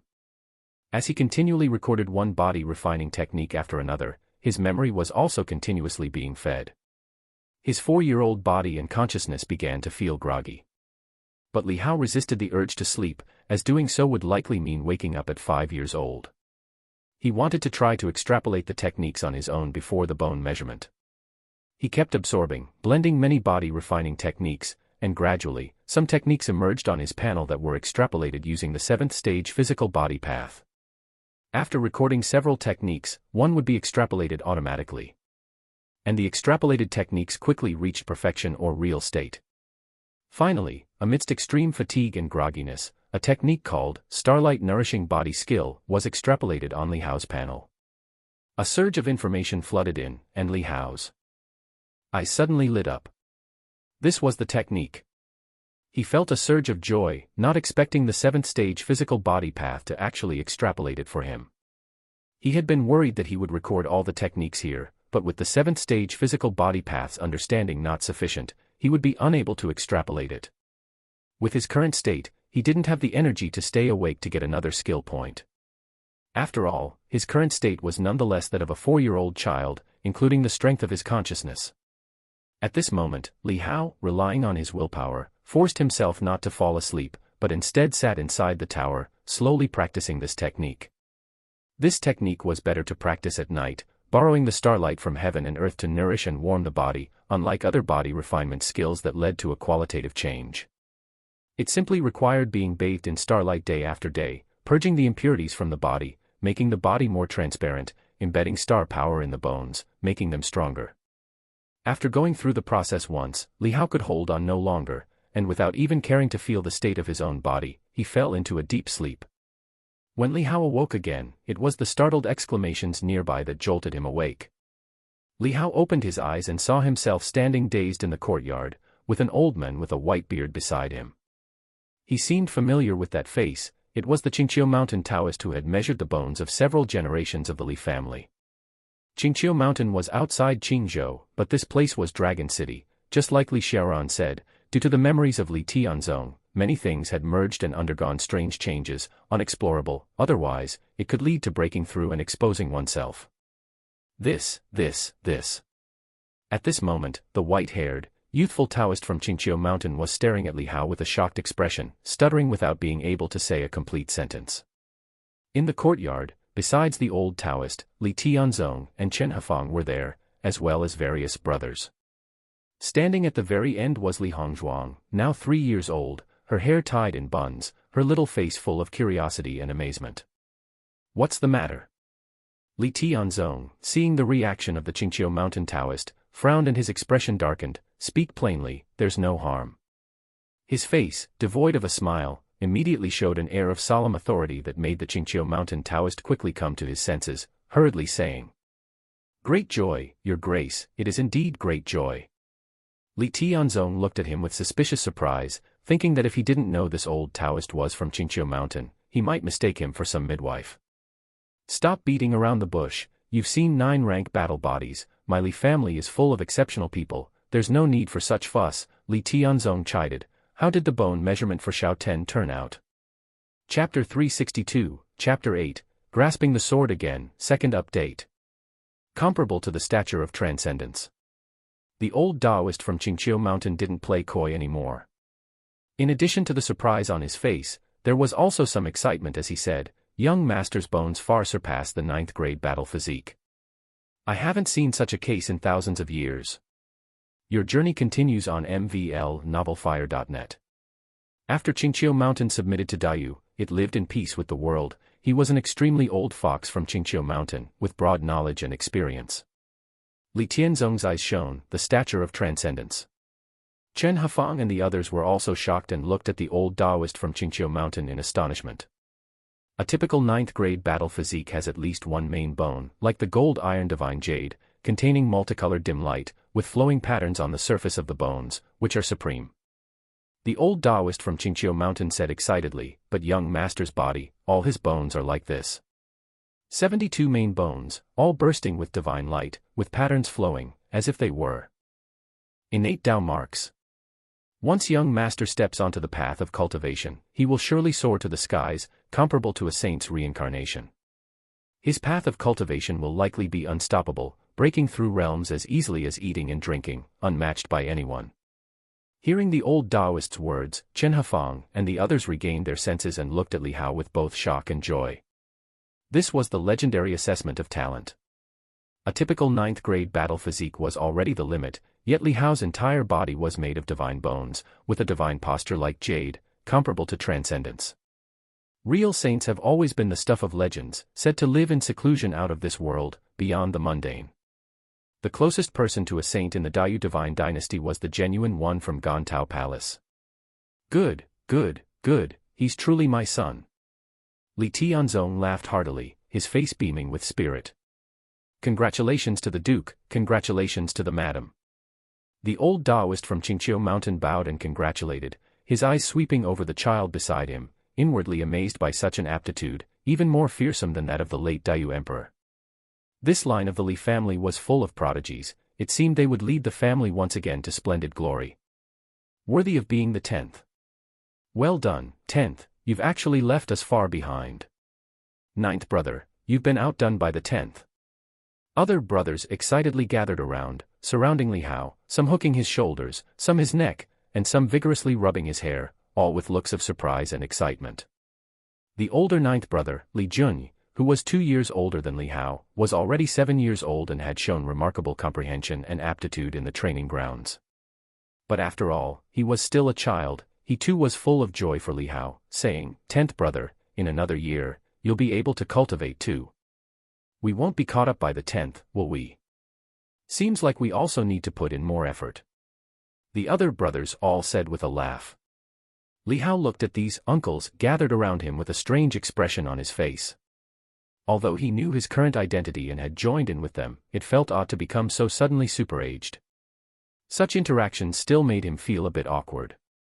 His gaze swept over them, and seeing their genuine smiling faces, Li Hao could feel the gapless brotherly love between them. However, this was also thanks to the elders' teachings, coupled with them being born from the same mother. Facing the warm, excited physical touches, Li Hao was somewhat uncomfortable and wanted to break away. But at the moment, as the center of attention, if he were to break away, he worried that he'd seem different from his custodial self, and the direct contrast might reveal flaws, so he had to tolerate it for now. "You little lad, you're really something. How come the younger you are, the smarter you get? Could it be that mother has kept the best for the last? Are you itching for a fight? Are you implying that the eldest brother is the least clever? Hey, stop pinching me, it hurts." Surrounded by many brothers, Li Hao was teased and playfully scuffled, sometimes even used as a shield. Li Hao was pulled around from side to side, his hair turned into a bird's nest. Seeing these jovial and joyful fellows, he felt a bit helpless in his heart. His mature soul prevented him from fully engaging in their dancing and capering. However, for some reason, he found the atmosphere comforting and pleasant. That day, Li Tianzong proclaimed the news and threw a grand feast. The mansion was exceptionally lively. Li Hao watched the brightly lit divine general mansion and saw the 9 sons of the Li family playfully chasing and frolicking amidst the banquet, yet his gaze seemed somewhat distant. Was this the scene of the Li family from the past? Compared to those empty courtyards with only women left, it was much livelier today. When they all get married, it would probably be the liveliest time. But for some reason, despite being in the midst of this merriment, Li Hao felt as if he was standing apart from the joy. Although surrounded by noise, his heart was more tranquil than ever, and even colder, as if he had an illusion of the night air growing chill. Because he knew that such harmonious scenes no longer existed for the Li family outside the Mo River. And he, too, was no longer a member of the Li family. 10th, what are you thinking about? Elder brother Li Xingbei came over with a cup of wine, having toasted with some nobles who had come to congratulate them. He now approached Li Hao and said with a smile, "Is the food not to your taste? Tell me, and I'll have someone change the entire table for you. The 10th isn't getting nervous with so many people around, is he?" "Haha, there's no need to be nervous. 3,000 guests of kings and nobles, when they see our Li family, also have to bow down." Second brother Li Fengping also came over, chuckled, and then said in a lower voice. Then he laughed heartily again with great gusto. Just now, several dukes wanted to propose a match for the 10th. Third brother Li Jianming said with a smile. He was about 15 years old, a spirited youth. Li Hao remembered that his third uncle eventually died fighting demons on the frontier, and his only daughter sought revenge for her father, enlisting in the army at the frontier pass early and not returning to the Li mansion for many years. Chapter 363, Chapter 8, Grasping the Sword Again, Second Update, _2. Indeed, many came to propose to the 9th, but father rejected them all. Li Xingbei laughed and said, "Now with the talents of the 10th surpassing even more, even if the imperial family comes to propose, father would have to weigh his options." As they gathered around Li Hao and conversed, Li Hao sat amidst the gathering, quietly listening, until he noticed several figures approaching from a distance. Among them was one that particularly irritated him, prompting him to avert his gaze and soon close his eyes, accelerating past the moment. The sounds of laughter and clinking cups by his ears quickly vanished, and the scene changed, washing over him in waves of weakness. Perplexed, Li Hao found himself lying on a bed. He reached out to feel his surroundings but found his arm weak and powerless. Sensing his awakening, a dozing figure beside him startled awake and leapt up, rushing to the bedside. "10th brother, how do you feel? Any better?" Li Hao looked at the face of the person beside him and, recalling the bone-measuring session from before, recognized him as Li Zai, the 6th of the Li family. The father of Li Yuanzhao. However, the current Li Zai appeared to be just over 10 years old, still very youthful. But the concern and anxiety in his eyes were palpable and genuine. Perhaps because of Li Yuanzhao, Li Hao felt a spontaneous fondness for him and asked in confusion, "6th brother, you're finally awake? Earlier at the banquet, a demon disguised as a noble almost assassinated you." Li Zai seemed to exhale in relief, then immediately raised his voice to call out loudly toward the exterior of the room. An attack by a demon. A chill ran through Li Hao. He was only 5, yet the demon could not restrain itself from attacking him, and it had even infiltrated the divine general mansion. He wondered if it was a flaw of the Mo River or if the demon possessed some special infiltration technique. Fortunately, fourth uncle acted promptly and killed the demon, Li Zai informed Li Hao.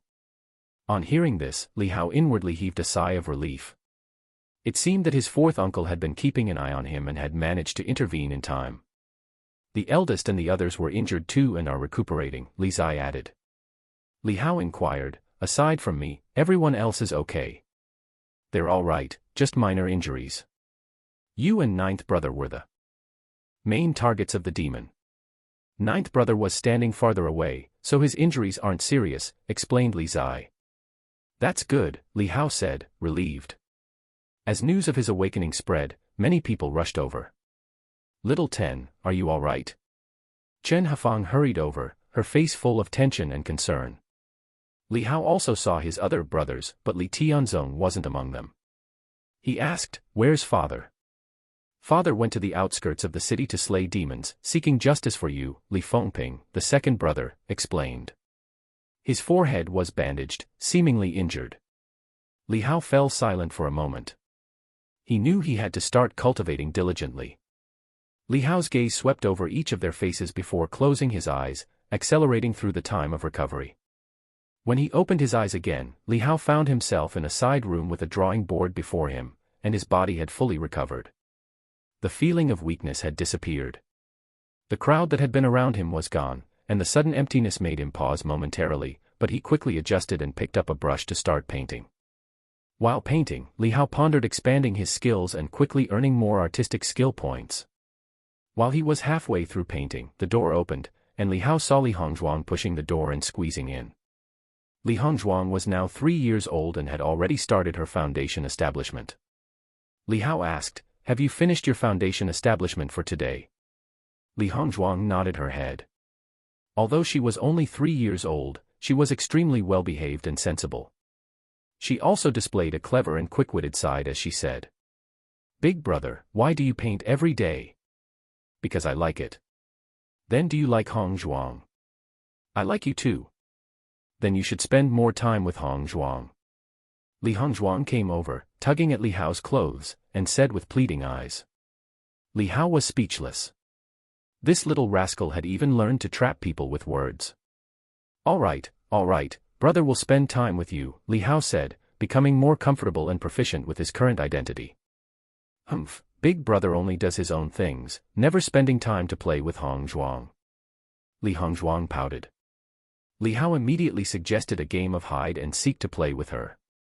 Li Hongzhuang's eyes lit up at the suggestion. She agreed immediately and ran out the door. Li Hao, having sent her away, continued his painting.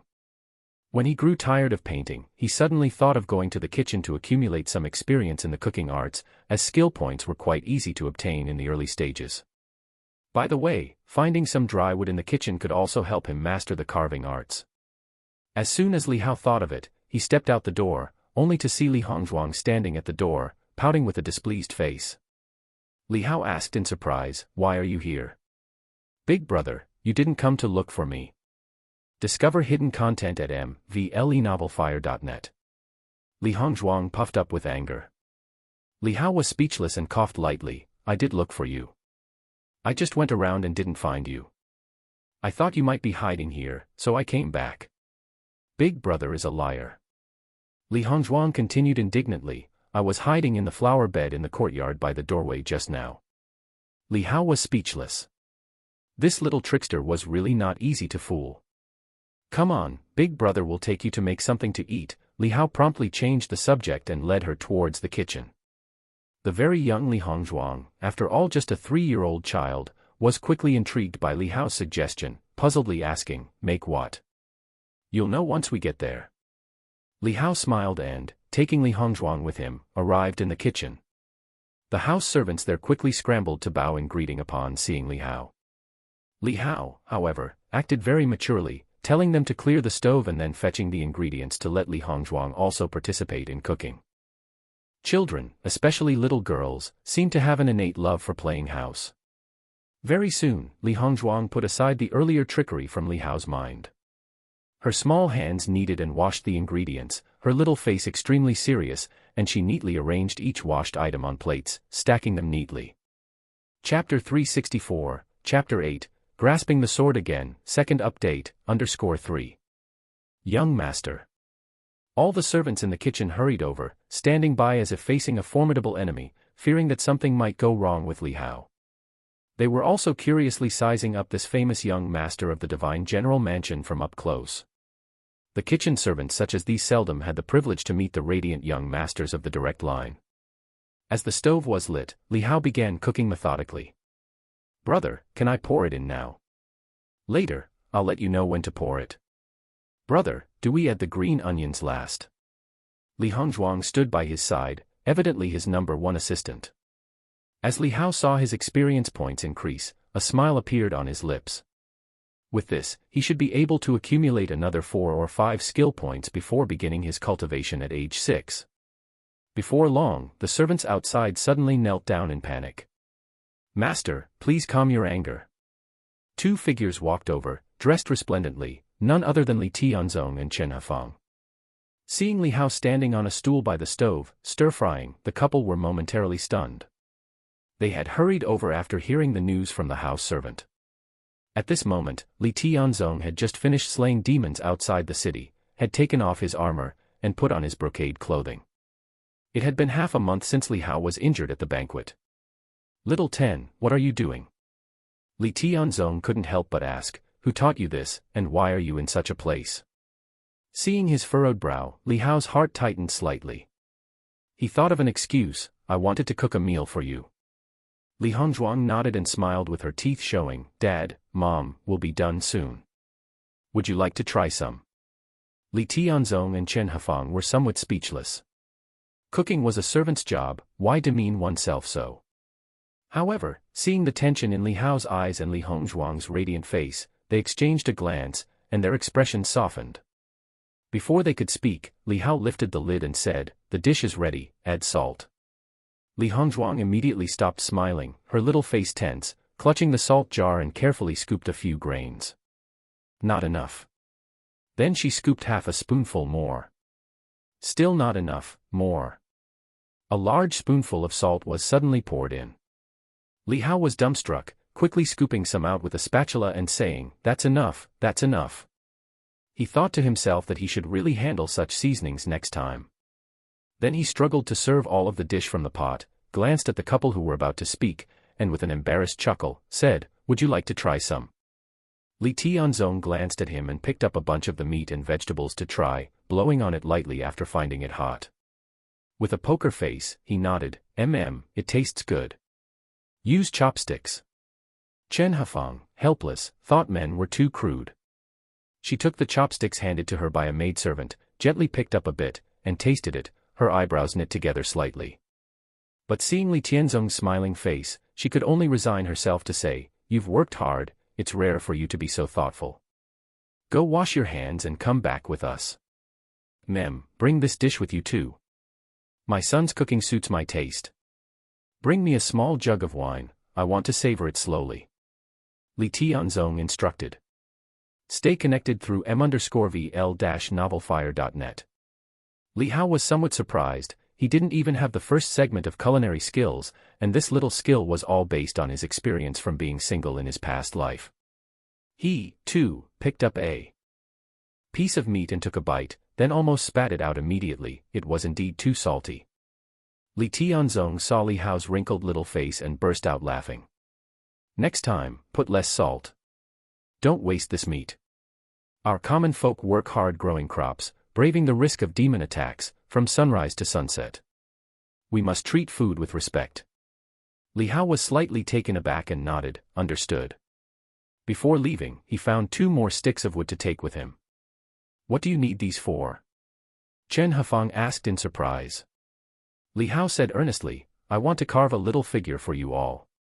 Do you know how to carve?" Li Tianzong, walking ahead, asked in surprise. "Not yet, but I can learn." "You, don't put all your thoughts into this. You've already been measured for the divine bone, you should pay more attention to martial cultivation techniques, as you're about to start your training." Chen Hafeng advised helplessly. Li Tianzong nodded slightly, "Your main task is martial practice. If you like these things, it's fine to play with them, but don't take them too seriously, understand?" "Got it."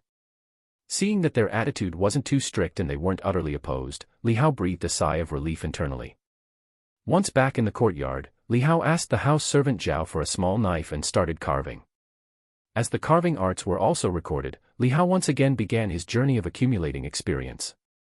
And the figures he carved became more and more lifelike. Li Hao had to leap through time every 2 days, after all, a 5-year-old's body, despite not practicing cultivation and having a divine bone as pure as jade, making his physique much stronger than ordinary children, still did not have the mental strength to sustain without resting. After 2 or 3 leaps, Li Hao reached the age of 6. During his time leaps, the skills he had initially mastered, such as carving, art of painting, and so on, were also accumulating experience along the predetermined trajectories. Today, Li Hao had reached the 5th segment in the art of painting, 2nd segment in cooking, and 3rd segment in carving arts. He also had 5 skill points in his hand. Xiao Ten, this is your first time training. Look at these weapons, which one do you like? Li Tianzong took Li Hao to the training ground, where not only were many big brothers practicing martial arts, but also direct and collateral descendants of the Li family from other courtyards. Li Hao saw a young face within that resembled Li He somewhat. There was also another face, like that of Li Fu. Li Fu did not live in the divine general mansion's large courtyard. Instead, being a son born out of wedlock, he was raised by Li Tianzong and resided in the courtyard for those of illegitimate birth. Li Hao didn't dally, his gaze landing on the array of weapons, and he immediately saw the sword, placed second in line. Li Hao stepped forward, picked up the sword, and swung it a few times, feeling remarkably familiar with it. After all, he already had the 1st segment in swordsmanship. You like the sword, then give it a try. Li Tianzong smiled lightly and signaled to the instructor in the training ground to teach Li Hao the basic sword techniques. The instructor stepped forward, polite in demeanor, performed a demonstration with a sword, and then said, "Young master, do you remember what I just demonstrated? Let me see if you can replicate a few moves, to assess your comprehension in swordsmanship." Li Hao immediately raised his hand, and his sword flashed with movement. Chapter 365, Chapter 9, 7 years old, million caddies of divine power, 3rd update, seeking monthly pass. The sword moves were light, gliding through the air like a swimming dragon. Li Hao made no effort to conceal his talent, displaying the swordsmanship with graceful finesse after the instructor had only just demonstrated it. The instructor stood dumbfounded, his jaw hanging open in shock. But before his amazement had worn off, Li Hao was already practicing again. On the 2nd attempt, he achieved perfection. The instructor felt as if he had been struck by lightning, with eyes nearly bulging out of their sockets in astonishment, as he watched Li Hao reach perfect mastery in mere 2 attempts. Li Hao casually turned the sword around, offering the hilt to the instructor. The instructor remained stunned for a moment before taking it. Then he turned to look at Li Tianzong, knowing that even without saying it, this child's swordsmanship talent must have been apparent to all. It was too terrifying. Indeed, Li Tianzong stood dumbstruck. Only after Li Hao had finished practicing his swordplay did he snap out of it. He excitedly stamped his foot and rushed up to Li Hao, exclaiming, "Xiao Shi, is this your first time practicing with the sword?" He held Li Hao's shoulders, his expression full of excitement. Li Hao, seeing the trembling excitement in the man's eyes, realized how real the moment felt. "My son, a genius." Li Tianzong excitedly lifted Li Hao high in the air, spinning him around several times before setting him down, and then said to the instructor, "Did you see that? Did you see that?" The instructor, putting aside his shock, hastily replied with reverence, "Congratulations, my lord. Young Master Shi's talent in swordsmanship is unparalleled. He may very well aspire to be a sword saint one day." "Sword saint? That's a sword god." Li Tianzong proclaimed with excitement. Even sword saints weren't this clever as children, being able to practice to adeptness after just one glance. "My son has achieved perfection right away."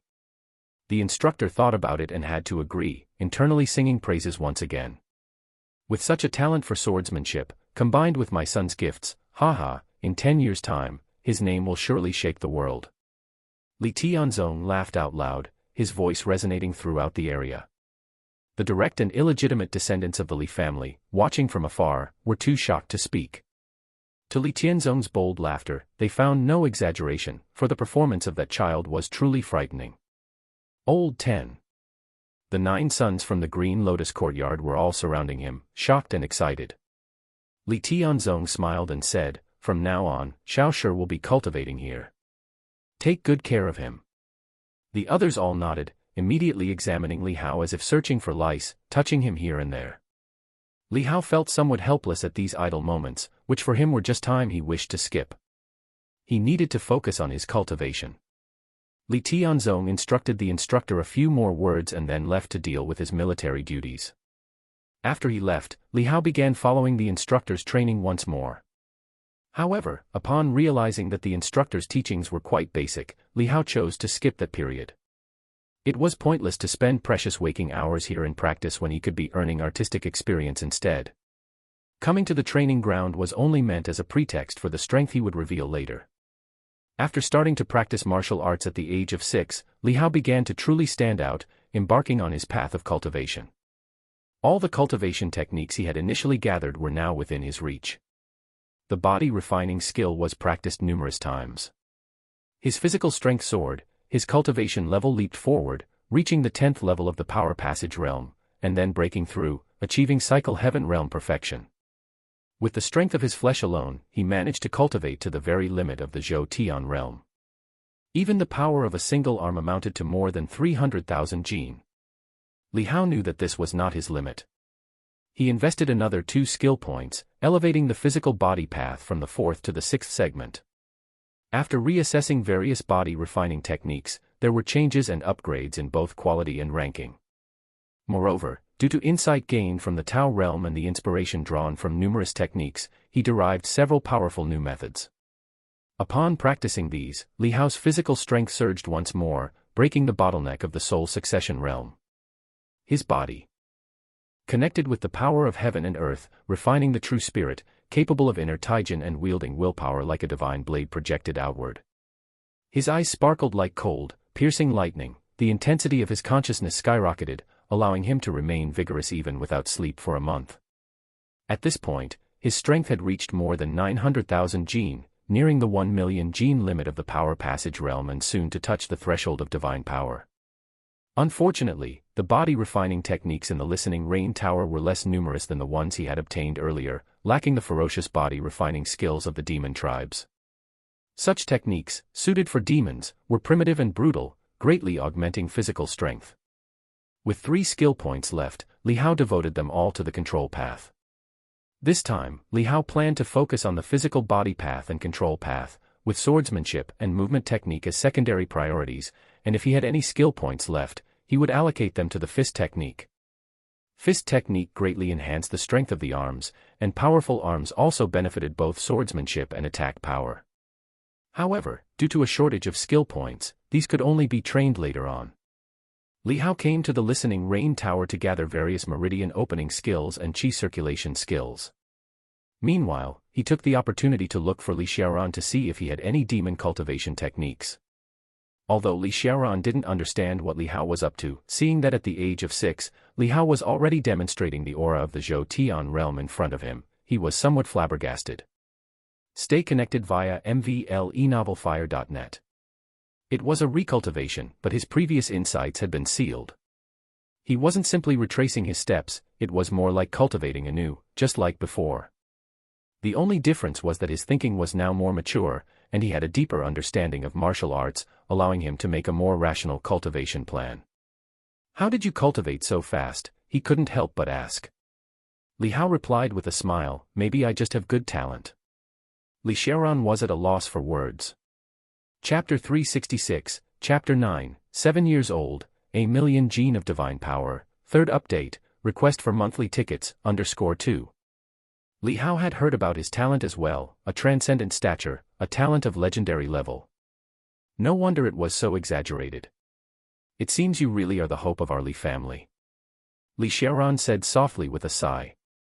Li Hao was slightly stunned by his sudden statement but just shook his head without saying much. Li Xiaoran went to the sealed shelf on the 6th floor and searched the bottom layer. He took out 3 demon cultivation techniques and handed them to Li Hao. "These are all demon techniques, which we can't cultivate.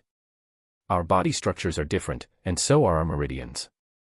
Apart from using them as references for martial arts and understanding the demons, they are of little significance." Li Hao didn't say much and began to carefully review the books. Soon, all 3 techniques were recorded in the panel, and through the transformation of the physical body path, they had been changed into techniques suitable for the human race to cultivate.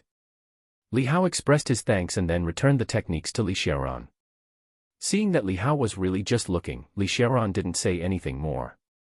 After all, Li Hao had already reached the 3 immortal realms outside the Mo River, so getting an early look at these techniques might help him when he tries to comprehend the heavenly human realm here in the future. Li Hao bid farewell to Li Xiaoran and then continued with his own cultivation.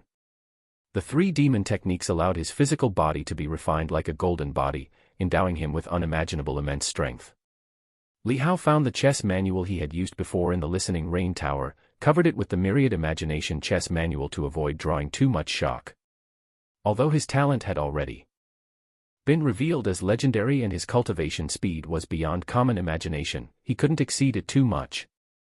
At only 6 years old, if he directly exposed 1,000,000 caddies of divine power, that would simply be monstrous. This wasn't shocking, it was horrifying. 7 years old.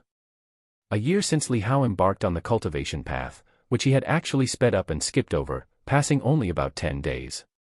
In the martial arts field, a crowd gathered. Today was the sparring convention of the field, where the progress of each disciple's cultivation was tested.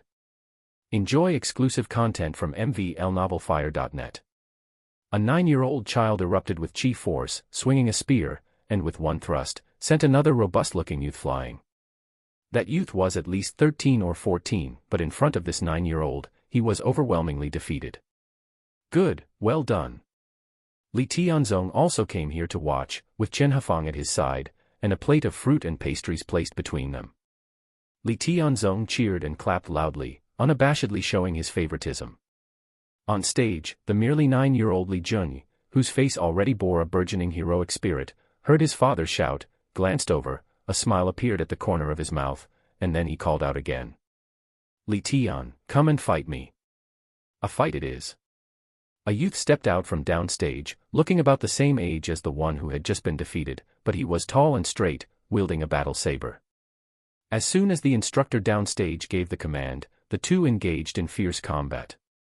Li Tianzong watched with relish, commenting with a laugh, Junyi is truly extraordinary, reaching cycle heaven realm perfection at only 9, and moreover, he has developed the yin and yang dual pulse. His yang meridian is innate, and he opened up the mystic vein himself. His talent is indeed rare. Chen Hafang nodded with a smile. The instructors say he understands whatever is taught immediately, and can grasp the basics in one go. Li Tianzong laughed, picked up a pastry to eat, and couldn't help but admire, Sean's culinary skills are getting better and better. Chen Hafang was also tasting the pastry, and upon hearing this, she couldn't help but look at a child sitting on the steps, saying with a touch of helplessness. This child, although his talent is unsurpassed, he has invested quite a lot of energy into other areas. Li Tianzong said with a laugh, what's the harm in that? Sean's martial arts have not fallen behind. I heard he trains in the martial arts field every day, mastering the instructor's teachings at first glance. A true genius does not follow the beaten path, we should not interfere too much. Chen Hafang sighed, it's just that I'm worried about you. You carry a heavy burden. With the demons outside Dragon City eyeing us covetously, if these children can grow up early, they might share some of the load. Dealing with those demons is my job as a father. How can I place the responsibility on the children? Li Tianzong gestured and his expression became a bit solemn. With the repeated demon incursions, once I break through in my cultivation, I will try to resolve this battle within my generation. The children's future and the demons they have to face should not be an added burden for them. Chen Hafang looked at him, her eyes full of affection. Don't push yourself too hard. Li Tianzong patted the back of her hand and smiled, the children are still here, let's have some pastries. Chen Hafang simply had no appetite to eat any more. At this moment, a collision sound rang out from the stage, where the battle had already determined a winner. Li Junyi, just 9 years old, was victorious. But his win was not an easy one, as his body had several gray footprints on it, making him look somewhat disheveled, with his blood and chi in disarray, having had to exert his full strength in the battle. His opponent, however, was spewing fresh blood as he was sent flying out of the arena. Upon seeing this, Li Tianzong cheered loudly once again. The other disciples of the Li family were shocked by this scene, realizing that each direct descendant of the Li family was more monstrous than the last, each capable of easily defeating their half-siblings of the same age. Ninth brother, well done. The other 8 siblings all cheered and shouted for Li Junyi. Ninth brother, impressive. Sitting next to Li Hao at the side of the field, Li Hongzhuang, already 4 years old, was also waving her delicate little fists, her voice childish and clear as she cheered for Li Junyi. Li Junyi did not leave the stage but instead looked around the audience, and upon spotting Li Hao below, smiled and said, "10th brother, it's your turn to go on stage." Upon hearing this, Li Hao didn't intend to be modest or hide his skills. He planned to reveal a bit more of his cultivation in this battle, as revealing too much later on would be too astonishing. Popping the last peanut into his mouth, he then dusted off his hands and stood up, saying, "Here I come." As he spoke, he stepped lightly and his body soared effortlessly onto the platform. Seeing Li Hao's soaring figure, many were astonished as his skills were clearly exceptional. Li Tianzong was surprised at first, then burst into laughter. "Look, Xiao Ten's cultivation must be at least at power passage realm perfection." Upon seeing this, Chen Hafang also breathed a sigh of relief and said, "It seems that although he usually plays around, he hasn't neglected his cultivation. Moreover, only having practiced for a year, his progress is even slightly stronger than Jun Ye's. Little Ten is a saint transformation figure, even casual cultivation allows him to easily surpass others," Li Tianzong said with a light laugh.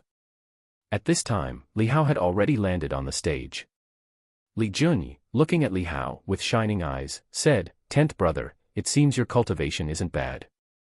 It's decent." Li Hao replied with a smile. "I'll hold back a little," Li Junyi said and then began to regulate his breathing, smoothing out his qi. "9th brother, just go all out, I can take it," Li Hao said. Since he intended to reveal a bit more, his words were quite straightforward. Hearing Li Hao's words, Li Junyi was stunned for a moment, then burst out laughing. "Then let's have a try." With that, he kicked the tip of his spear and then thrust it powerfully toward Li Hao like a dragon. Li Hao stood still, unflinching and not dodging. Just when the spear was about to hit, Li Junyi's face changed slightly, flicking the tip of the spear to redirect it, worried about injuring Li Hao. But Li Hao just raised his hand and seized the spearhead, then shivered his arm, sending a shocking force through the shaft, which put a tremendous strain on Li Junyi's palm. Despite this, he did not let go until the force caused his hand to split open and he had to release his grip.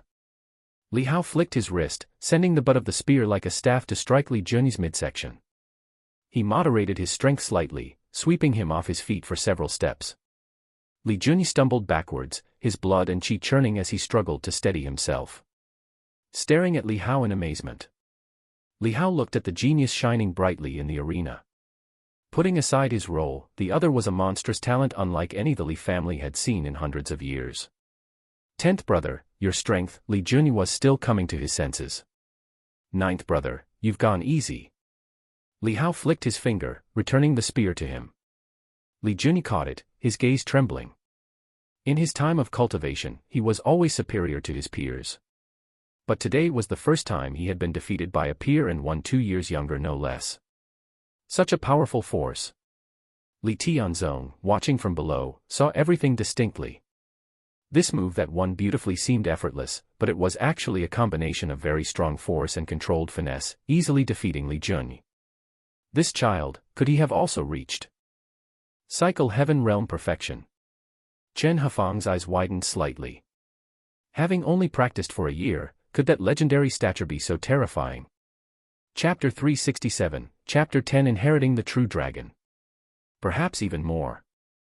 Li Tianzong's eyes were more seasoned, his gaze piercing and spirited. He saw in Li Hao an ease as if lifting heavy weights felt light, something that was not possible for someone merely at the Zhou Tian realm. Even more. Chen Hafang was dumbfounded, looking incredulously at Li Hao on the stage. That child, he was only 7 years old. At that moment, Li Hao easily defeated the luminous Li Junyi, displaying a strength that silenced the entire martial arts field. The eldest, Li Xingbei and others were shocked as they watched their little brother. They never expected that he possessed such terrifying power, assuming that Li Junyi was already formidable enough. Who could have known that this number 10's rising speed on the path of cultivation was even more exaggerated than number 9? Just 1 year of cultivation, and he's already on par with our 3 or 4 years. Even number 9 has been overtaken. This is way too absurd. Everyone was shocked, but they all knew that when Li Hao was at Foundation Establishment and blood melting, he had already shown extraordinary talent, and the result of his bone measurement was the stuff of legend, so although they were shocked now, they soon calmed down. "Interesting, let me try," said Li Tiangang as he hopped onto the stage, casually drawing a battle saber, and addressing Li Hao. "Number 10, let's have a go." Li Hao frowned slightly but didn't refuse, he simply nodded slightly. "Please." Li Tiangang was 3 years older than Li Jun, looking about 12 at the moment, almost a teenager, and his cultivation level had already reached the peak of the soul succession realm, with exceptional talent to boot. "I'll hold back," Li Tiangang snorted lightly. Towards Li Hao, he always felt a bit uncomfortable in his heart, unlike the feeling with his other brothers. He always felt as if number 10 treated him differently compared to the other brothers, somewhat colder, and yet he couldn't remember when he had ever offended number 10. Li Hao remained silent, just standing quietly. Li Tiangang didn't waste any more words, suddenly lunging forward, the power of his soul aspect surged within him, his saber light burst forth like thunder, sweeping across. Li Hao's stance was the same as when dueling with Li Jun earlier, standing still without dodging or evading. Only when the saber edge neared, did he lift his hand. With 2 fingers, he pinched the blade to a stop, motionless.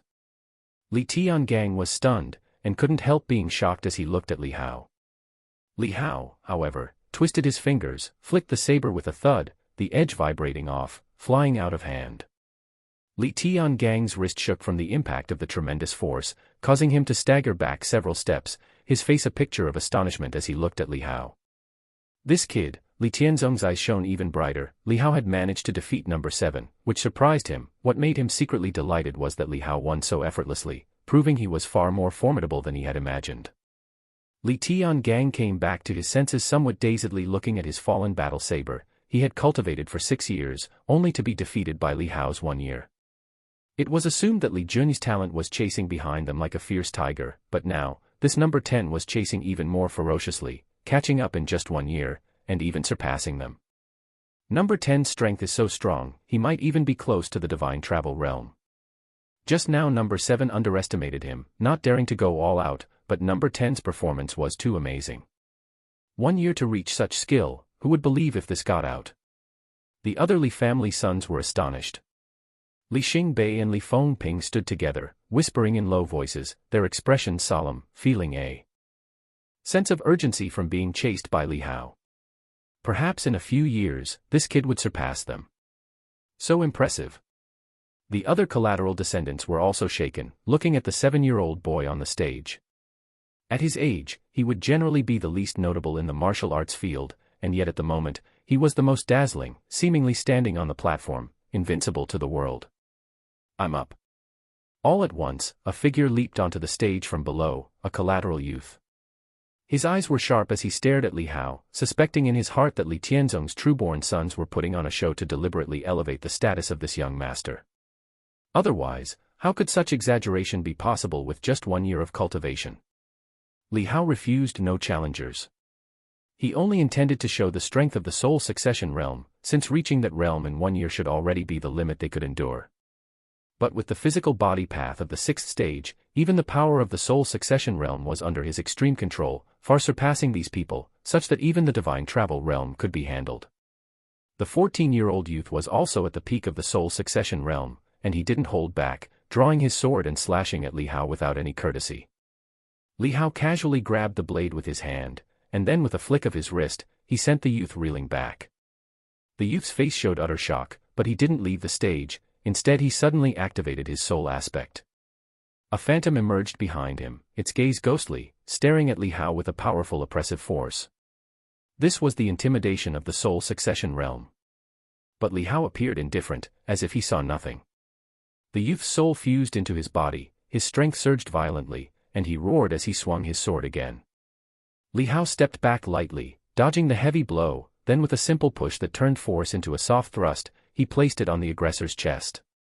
With a thud, he pushed both the person and the sword dozens of meters off the stage. The youth landed with a thump, scrambling up awkwardly, and when he looked back at Li Hao, his face was full of shock, accompanied by a bit of shame. Even at his full strength, he had been defeated by Li Hao who had only a year of cultivation. Moreover, he could feel when he fell from the stage that Li Hao's palm, which seemed mighty, was, in fact, light as a feather on him, showing that Li Hao had not really struck him with full force. The youth's feelings were mixed as he acknowledged Li Hao with a fist salute, without saying any more. Chapter 368, Chapter 10 Inheriting the True Dragon _2. He admitted defeat with complete conviction. Seeing this, Li Tianzong couldn't help but laugh, his eyes full of admiration. In that palm strike, he saw the compassion of the strong. In a world full of injustice, the strong swim against the current, but once they reach the peak, most of them forget their initial resolve, their hearts turning cold and numb. As the saying goes, you can see one's future in their childhood, and Li Hao, without anyone's guidance, still possessed the kindness of the strong. This was his true nature. The more he watched, the more satisfied he felt, and his mood became extremely pleasant. Amazing, amazing. Li Xingbei and the others also felt happy for Li Hao, showing smiles on their faces. The other illegitimate children, seeing their cheerful exchanges, had their expressions slightly change, feeling shock, anger, and resentment, but above all, jealousy. One after another, people stepped up to the stage, wanting to undermine the prestige of this direct heir, but all were easily defeated by Li Hao. So strong, to defeat all his peers at 7 years old, unbeatable in the soul succession realm. Is this the direct lineage, a legendary figure? Everyone in the training grounds was stunned, and they deeply remembered the figure of the child. Li Hao felt that he had demonstrated enough and then turned and jumped off the stage. Brother is amazing. Li Hongzhuang, not knowing where she found it, handed a small red flower to Li Hao, for brother. Li Hao smiled and pinned the small red flower in her hair. Keep it for yourself to play with.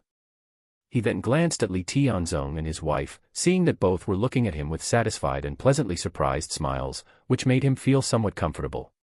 He smiled, then sat down on the steps, thought for a while, and continued to accelerate. Li Hao's progress in the Mo River was extremely fast. He pondered over artistic skills when awake, leaping over most of daily life, only stopping occasionally at critical junctures.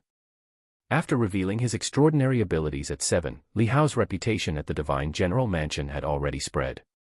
Whenever the Green Lotus Courtyard was mentioned, discussion inevitably turned to Li Hao, the youngest master of the mansion. What people talked about the most was that this young master, aside from practicing martial arts, had many peculiar hobbies in his daily life. Read exclusive content at m_vlnovelfire.net. Some saw him often diving into the kitchen, working with the cooks to learn how to prepare dishes, and others saw him playing the zither and painting in the courtyard, looking like a noble scion, quite special. He seemed to be shrouded in an aura of mystery, irresistibly provoking others' curiosity. This time for soul succession, Li Hao still chose the natural way of the heavens and earth. The muscles in his body were as strong as divine iron, and when he underwent the power infusion of soul succession of the heavens and earth, it was somewhat easier than before. When Li Tianzong planned to take Li Hao to the ancestral temple for soul succession and learned that Li Hao had already undergone it and had chosen the natural way of the heavens and earth, he was shocked and overjoyed. He knew what the natural soul succession of the heavens and earth meant through the ancient martial arts records of the Li family. It indicated a talent on par with that of an ancient sage. Very well, worthy of being my son. You will surpass our ancestors. Li Tianzong was extremely fond of Li Hao. Li Hao handed over the 2 small figures he had carved through the carving arts to his father. One male, one female. When Li Tianzong saw them, so lifelike, he laughed instead of being annoyed. You have even devoted attention to this. The carvings are quite good, my son is clever. You must have put a lot of thought into this, didn't you? When Chen Hafang received this gift, she was also delighted, but then she said with a worried face. Your parents know you are filial, but you should focus more on martial arts and not let these interests take up too much of your time. Li Tianzong waved his hand, smiling. All right, little 11's thoughtfulness, let's not speak of such disheartening matters. Chen Hafang thought it over and agreed, caressing the carved figures, her face beaming with joy. Seeing the harmonious atmosphere, Li Hao seized the opportunity and said, Father, may I see the Demon King imprisoned in our mansion? I want to carve a Demon King. Carve the Demon King. Li Tianzong was a bit surprised, asking, do you enjoy carving that much? Not particularly, I just genuinely want to see the Demon King, Li Hao said with a hidden motive. After some thought, Li Tianzong said, it's not impossible, but you are not yet strong enough.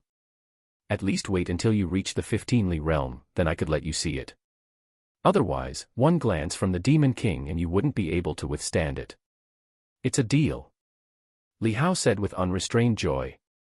With the Demon King, he would be able to rapidly improve both his carving arts and art of painting. When have I ever deceived you? Li Tianzong said, laughing heartily. At the age of 8, Li Hao's heart and soul were immersed in cooking. He broke through the third bottleneck in the control path, and using skill points, he advanced it all the way to the sixth segment, causing his cultivation level to surge. He combined various meridian opening skills, further increasing the number of major meridians he had opened in his body. Then at Listening Rain Tower, he compiled numerous soul-refining skills and object control chi circulation skills, breaking through the divine travel realm consecutively, entering the 15th realm. At 8 years old, he reached the 15th realm. In the disciple assessment in the training grounds, Li Hao once again displayed astonishing strength, easily defeating numerous Li family disciples. After a year of ardent cultivation, Li Junyi sparred with Li Hao, only to find the gap had widened even further. Li Tiangang refused to accept this and challenged Li Hao again, only to be defeated in one move. The slightly older third brother, Li Jianming, couldn't restrain himself and took the stage, unleashing the power of object control, but Li Hao countered with an even more formidable power of object control and defeated him. From then on, revealing the 15th realm's cultivation level, he once again became famous in the Divine General Mansion, his name spreading across Dragon City. Such an astonishing pace of cultivation also left Li Tianzong and his wife both shocked and delighted, smiling from ear to ear. That year's New Year's Eve dinner at Green Lotus Courtyard was managed by Li Hao himself. It just so happened that the time he chose to make a leap forward was during the New Year's Eve dinner, so he proposed the idea, which was approved by Li Tianzong. Excellent cooking skills. Little 11 truly has good culinary expertise, and in my opinion, it's in no way inferior to those famous chefs from the big restaurants. TSK, my son is truly talented in both letters and martial arts, excelling in everything. Chapter 369, Chapter 10 Inheriting the True Dragon _3. How is it that someone like me, Li Tianzong, could deserve such a son? At the dinner table, Li Tianzong was quite tipsy, and he started to slur his words. Chen Hafang gave him a look and said, although Xiaoshi is exceptional, the other children are not bad either. You can't just praise Xiaoshi. Of course, they are all my good sons, Li Tianzong laughed. Chen Hafang turned to the other sons, smiling warmly and softly said, you don't need to compare yourselves with Xiaoshi. You all have your own shine, and mother can see that. The other sons' eyes shimmered, somewhat touched, and the eldest, Li Xingbei, laughed, we would never be jealous of the 10th brother. The better he becomes, the happier we are. That's right, if the 10th brother cultivates so quickly and surpasses us in the future, then I can be lazy in secret, laughed Li Fengping. Younger brother 10 is the target I pursue. It gives me more motivation to cultivate, Li Junyi said with a smile. At 11 years old, he already had the handsome looks of a youth. After the New Year's Eve dinner was over, Li Hao looked at the jubilant silence, the only thing left being the empty plates, and he smiled. After a brief stay, he hastened to the next period. Not long after Li Hao revealed his amazing talents, another demon king sneaked into the Divine General Mansion to attack, but was foreseen and killed by Li Tianzong and Li Xiaoran in advance. Li Xiaoran, upon learning of Li Hao's progress in cultivation, was so surprised he couldn't close his mouth. A recultivation could be this fast. He suddenly understood why, when he saw Li Hao at the age of 15, he was already in the 3 immortal realms. Continue your saga on mvle-novelfire.net. Moreover, he was even able to have a brief exchange with a demon king in the ultimate study realm. Such talent was truly unimaginable. After the second attack of the demons, Li Tianzong started to keep Li Hao by his side more frequently, occasionally teaching him military strategies. Meanwhile, Li Hao also took advantage of the time to compose poetry, play music, paint, and write calligraphy. He seemed casual, but his artistic experience accumulated continuously, and his skill improved rapidly. Li Tianzong didn't stop him. Li Hao's pace of cultivation was fast enough to satisfy him. While he might have been strict with other children, Li Hao was very sensible, measured in his actions, making Li Tianzong very reassured and not worried that Li Hao would neglect martial arts because of this. After all, reaching the 15th realm at 8 years old had already shattered Dayu Divine Dynasty's cultivation records, that too from the ground up. With that, what reason is there for not letting the child do what he enjoys? With Li Tianzong's permissiveness, Li Hao's accumulation of skill points for his artistic skills sped up. As his cultivation level improved, he found that the constraints of the Mo River rules on him seemed to lessen.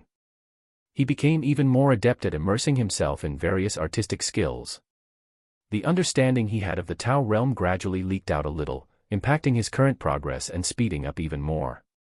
His proficiency in many forms of artistry quickly reached the 3rd level, accumulating over 20 skill points.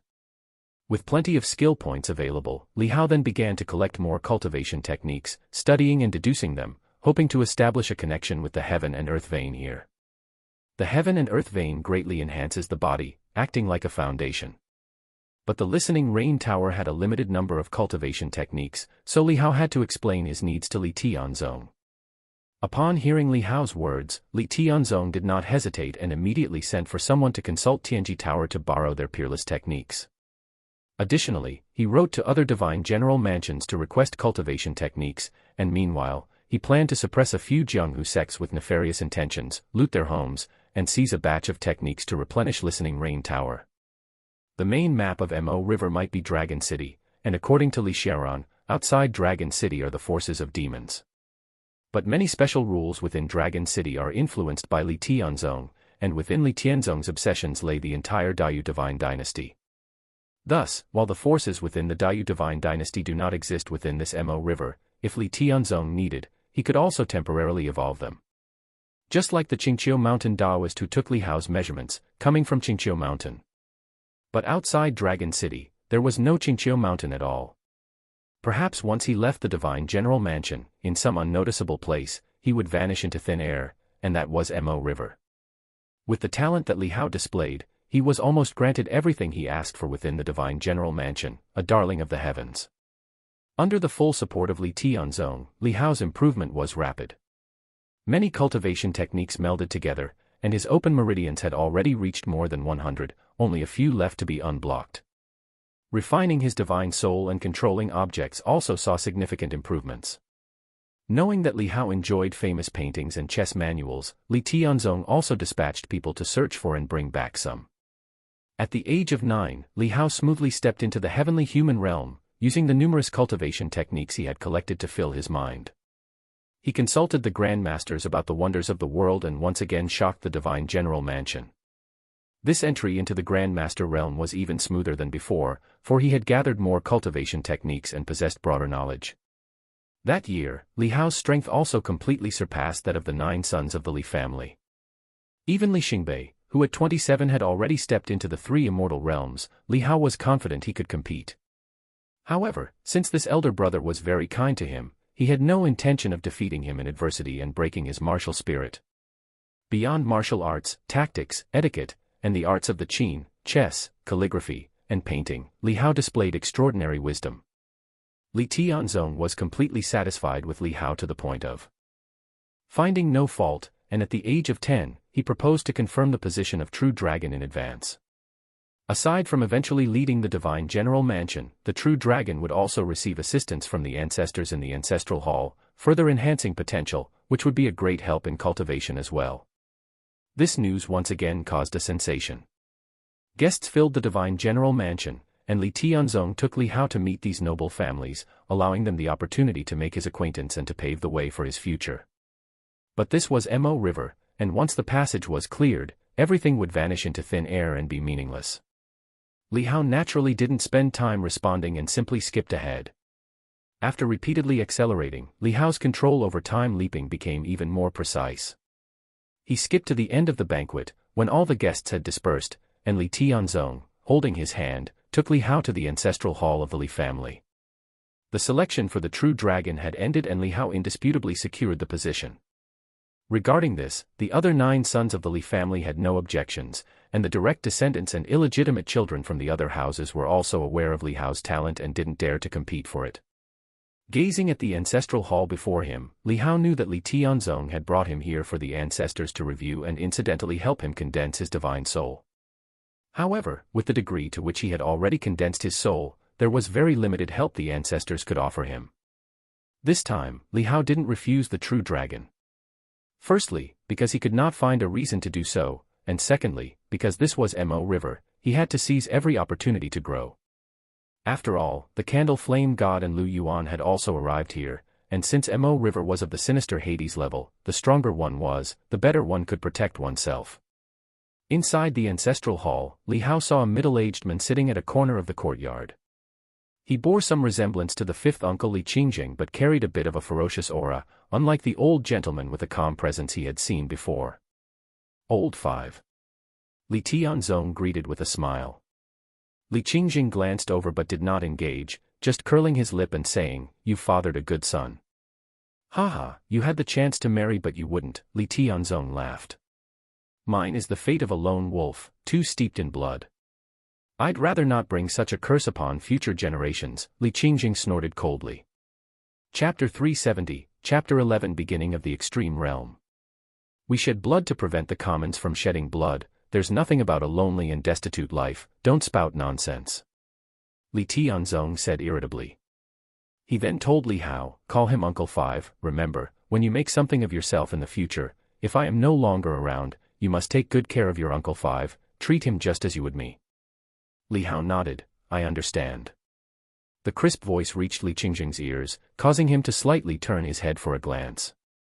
When he caught sight of Li Hao's clear brow and handsome youthful face, and saw that Li Hao was also looking at him, his expression suddenly became somewhat unnatural.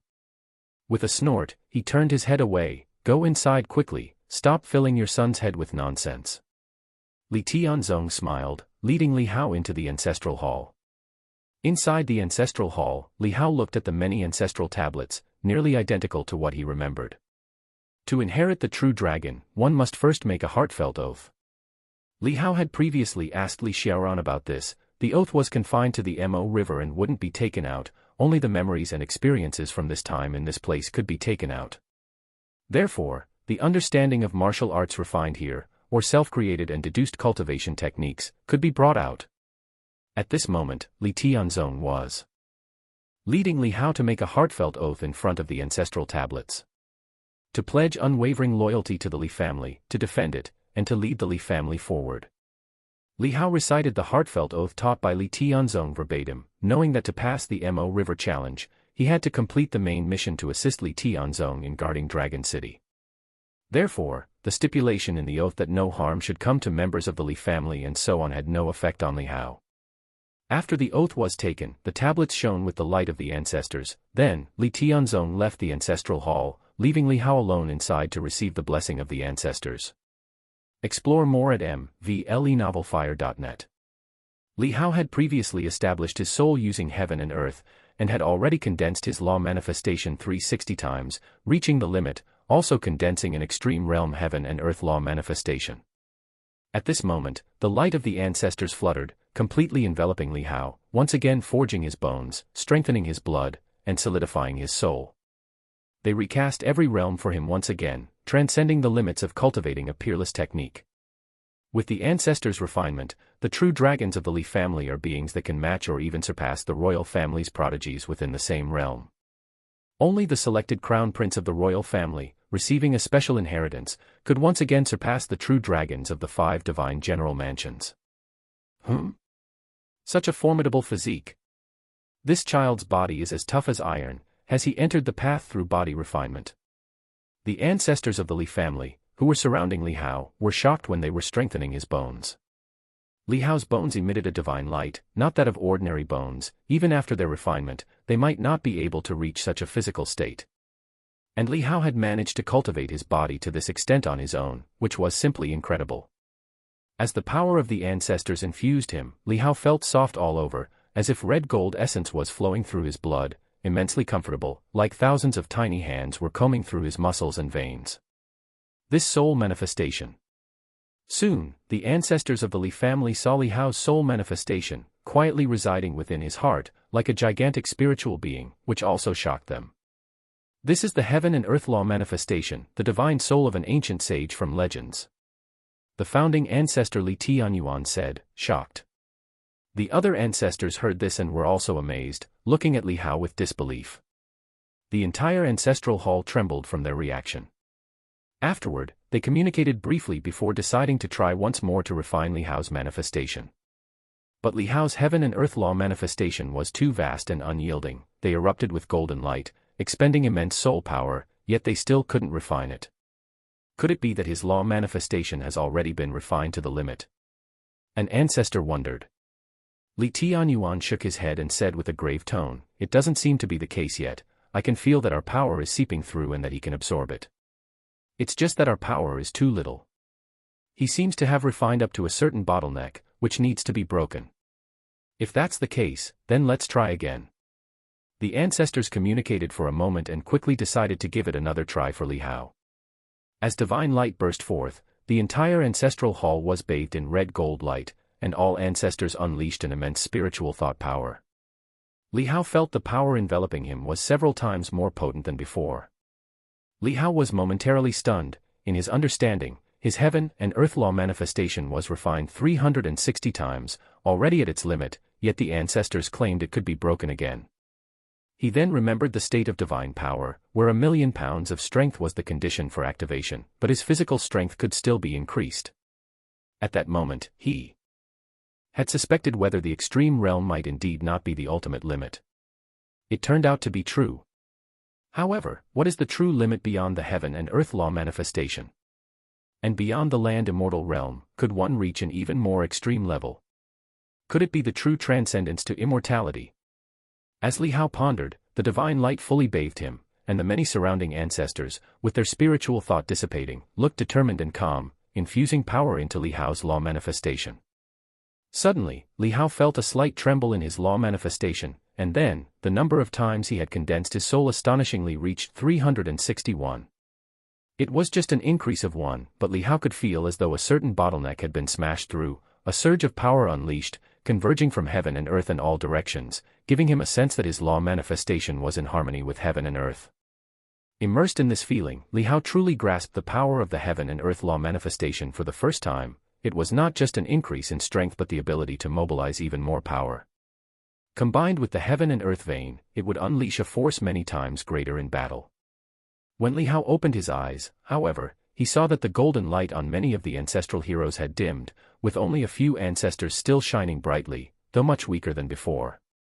Chapter 371, Chapter 11 Beginning of the Extreme Realm _2. Child, this is all we can do. Ancestor Li Tianyuan spoke to Li Hao in a warm voice. If we continue to forge a path for you, we might all burn out completely and still not be able to fill you up. But it's all right. You've already far surpassed your peers and entered a much broader heaven and earth. In the future, if you can cultivate another top-notch soul-condensing skill on your own, you'll be able to reach a higher level. Seeing his weakened state, Li Hao sighed inwardly and nodded. I understand. The efforts of our soul condensing have used up tenfold energy, yet only achieved a tenth of the effect. If you cultivate on your own, it will be much easier. This is just the beginning, another ancestor said. The future of the Li family rests on your shoulders. The other ancestors also voiced their thoughts, their spiritual thoughts significantly weakened, but their voices still firm and resolute. I will do my best to protect Dragon City. The many ancestors didn't say much more, continuing to strengthen his divine travel realm and 15th realm, but the enhancement was limited. Even the power passage realm strengthening only added 100,000 gene of strength to Li Hao. The blessings received from the true dragon were immense for ordinary people, but for Li Hao, if he could find more cultivation techniques, he would be able to accumulate even more strength. The greatest gain this time was letting Li Hao know that 360 heaven and earth law manifestations were not the limit, and thus he could realize that the extreme realm he had initially forged was just the beginning. However, this so-called beginning, over thousands of years in the Daiyu divine dynasty, only a scarce few were able to touch it. And not every realm could reach this initial extreme realm. With the inheritance of the true dragon, Li Hao gained more freedom, and his needs became the Li family's top priority.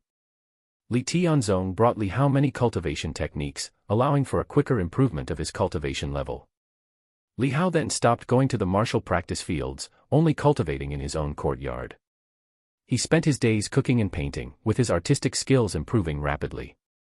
With the absorption of numerous cultivation techniques, all the major veins in Li Hao's body, including the 108 veins plus the yin and yang dual pulse, opened up the heaven and earth vein for him. The soul refining skill and the object control chi circulation skill also became stronger. If he could safely leave the Mo River, Li Hao's divine travel realm and 15th Li realm would also be further enhanced, as the memories of his cultivation here could be taken with him. At the age of 11, Li Hao smoothly stepped into the Grandmaster Extreme Boundary, a terrestrial immortal. With the assistance of the heaven and earth vein in the transformation into an immortal, Li Hao attempted to manipulate the rules, and indeed there was an effect. His recollection of previous cultivation revealed more, giving him a sense of déjà vu during regular practice. This was a tremendous help to him in comprehending his state of mind. Experience new stories on mvlenovelfire.net. Now, Li Hao was focusing on achieving spiritual awakening through the path of cooking. He must successfully awaken spiritually before the age of 18 to step into the three immortal realms. As Li Hao grew rapidly, the demons outside Dragon City grew increasingly restless. The harmonious and joyful atmosphere within the divine general mansion gradually decreased. Most evenings, Li Tianzong would even stare blankly at maps and military manuals, unaware that his food had gone cold. And the eldest, Li Xingbei, second brother Li Fengping, and others, would don their armor and serve in Dragon City, guarding the city walls. When they occasionally returned, they often carried with them a solemn aura, clearly having been stained with much blood. As others aged, they also left the Green Lotus courtyard, some to venture elsewhere, some to guard Dragon City, leaving the courtyard deserted. Li Hongzhuang was also 9 years old, her bones measured as a 9th-grade battle physique, an elite talent. But when Li Tianzong looked at his only daughter, he didn't encourage her to learn martial arts. Instead, he hoped she would be an ordinary daughter and marry off, leading a stable life. Though practicing martial arts could provide protection, once embarked on that path, one could no longer live in peace. For instance, should some border town be in trouble, if she did not practice martial arts, she wouldn't consider going to reinforce them. The moment one stepped onto the martial path, becoming entangled in the rights and wrongs, merits and faults, escape became difficult. Li Hao could understand Li Tianzong's thinking. Looking at Li Hongzhuang, who had barely survived defending Heavenly Gate Pass, he knew that if she had not practiced martial arts, at least she herself would have had a much more comfortable life. Given the wealth and status of the Li family, her in-laws wouldn't dare to mistreat her, and at least she could enjoy a peaceful life of ease. However, the Li Hongzhuang here was tracing embroidery designs, but the Li Hongzhuang outside had already picked up the sword and stepped onto the battlefield. Perhaps this was the destiny etched into the Li family's bloodline. Li Hao did not know what the Li Hongzhuang outside was like as a child, but he guessed she was mostly the same as now, once handling embroidery needles like a young lady from a reputable family, until everything was shattered by the invasion of demons and the consecutive deaths of the 9 sons of the Li family. Li Hao took a deep breath. He knew that as he continued to grow, the overlap with history would soon arrive here as well. At the age of 13, Li Hao achieved spiritual awakening in cooking. The strength of his own cultivation level reduced the influence of the Mo River's rules on him, and that somewhat illusory sensation helped him to successfully complete the spiritual awakening. With the addition of points, Li Hao also stepped into the 3 immortal realms, and such growth had brought a welcome surprise to Li Tianzong, whose temples had begun to turn white over the past 2 years, easing the wrinkles on his forehead considerably. Li Hao took the opportunity to propose that he wanted to go outside Dragon City to slay demons. He had discussed with Li Xiaoran that if he grew at a fast enough pace, he could reduce the number of demons beforehand. By the time he was to defend Dragon City, the pressure would be much less. Li Tianzong was somewhat hesitant about this, but Li Xiaoran stepped forward, promising to secretly protect Li Hao. Seeing this, Li Tianzong agreed and temporarily entrusted the Listening Rain Tower to the care of the 3rd son, Li Xuanin. Li Xiaoran had by now found his Tao heart and reached the Tao heart realm. Looking at Li Hao, who entered the 3 immortal realms at the age of 13, he smiled wryly, thinking that this pace of growth seemed even faster than Li Hao's outside cultivation progress. But here, Li Hao still needed to sleep, skipping over a lot of time. They had been inside for less than a month in total. Now that I have you as my assistant, we can start by eliminating the demons lurking within the city, said Li Xiaoran. At this moment, Li Hao's strength was not much different from that of his true body outside the Mo River. Li Hao had no objections to this, the familiar feeling of power gave him a sense of security. Besides easing Dragon City's defensive pressure by hunting the Demon King in advance, Li Hao also wanted to use the corpses and precious blood of these demons to test out the heretical cultivation technique he had deduced. The cultivation techniques he comprehended here were slightly different from the ones outside. For example, Li Tianzong had borrowed some peerless techniques from other divine general mansions through letters, exchanging them for the unparalleled techniques of Listening Rain Tower, which allowed Li Hao to deduce 2 unfamiliar cultivation techniques relying on the 7th stage of the physical body path. One was a cultivation technique that strengthened the physique, while the other refined the physique. However, this physique-refining cultivation technique was somewhat nefarious, requiring a large amount of demon flesh and blood. Li Hao just took this opportunity to hunt demons for cultivation. As Li Hao stepped out of the divine general mansion, golden light converged before his eyes, forming into the characters of the Mo River. Activate the second side quest, Exploration. Quest completion, 0%. Li Hao was somewhat surprised, but then thought that it seemed to be his first time leaving the divine general mansion while conscious. Whether he had left during the skip times, he did not know. Chapter 372, Chapter 12, Ancestral Divine Weapon, Touching the Limit, Additional Update for Alliance Hierarch, M. Wu Mian, with thanks. In Dragon City, inside a certain tavern. A figure suddenly flew out, shattered the railings, and tumbled onto the street. There was a sword wound on their chest, but what spurted from the wound was not fresh blood, but a dark demonic aura. Upon hitting the ground, their body quickly reverted to its original demon form, twitching conspicuously. However, before its true form was fully revealed, a stream of sword chi swept in like an autumn breeze, brushed past its body, and the trembling figure suddenly stilled before collapsing dead. In front of the railing, Li Hao and Li Xiaoran arrived. The demon that had died in the street was like a droplet of ink falling into a lake, causing the surrounding civilians to spread out, not daring to come close. Li Hao glanced at the progress of his task. The exploration mission had not increased, but the Mo River's completion degree had risen by 0.001 point. To kill a heavenly human realm demon and only receive such minimal progress had startled Li Hao.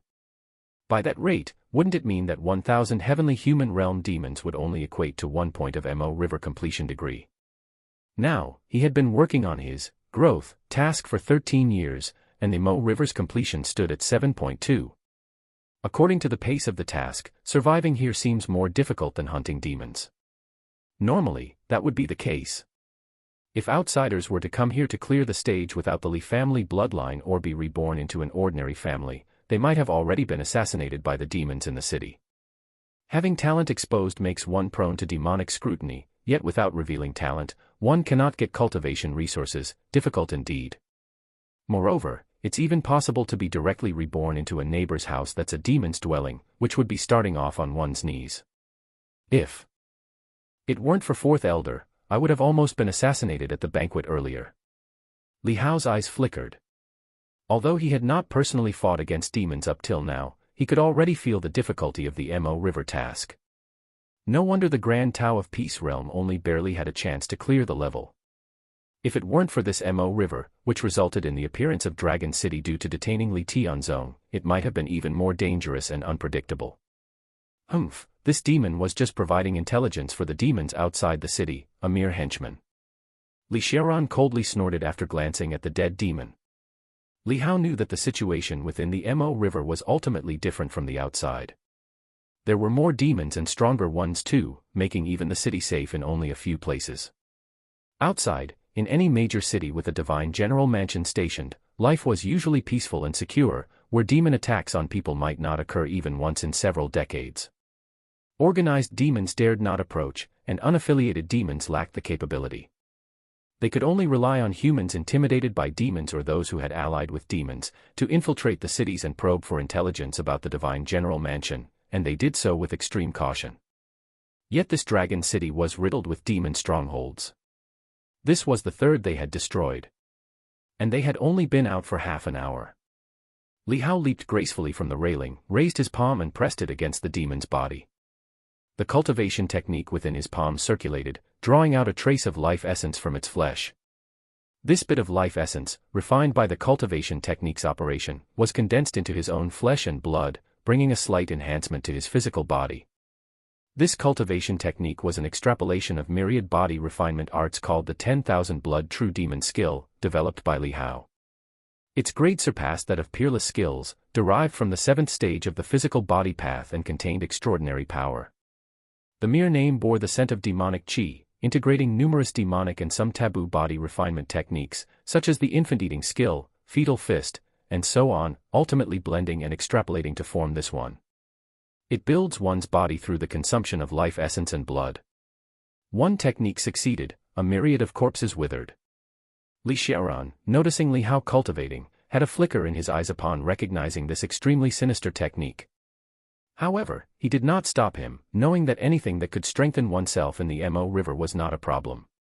Moreover, having seen the struggle for power at court, the righteousness of Jianghu warriors, and the enmity of demons and others, he understood that the technique itself was secondary, it was the person who wielded the technique who mattered. While some evil techniques could muddle the mind and drag people into the darkness of bloodlust, the skill Li Hao was cultivating seemed only to be ferocious and cruel, with no apparent effect on Li Hao's temperament as of yet. Furthermore, stepping into the Grandmaster realm, martial arts became core, and cultivation techniques merely aided, their impact on oneself limited. The two then continued to the next location.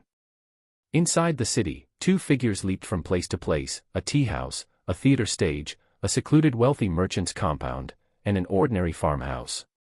Wherever they went, they left behind the corpses of demons. The weakest of those demons they had slain was also of the 15 Li realm.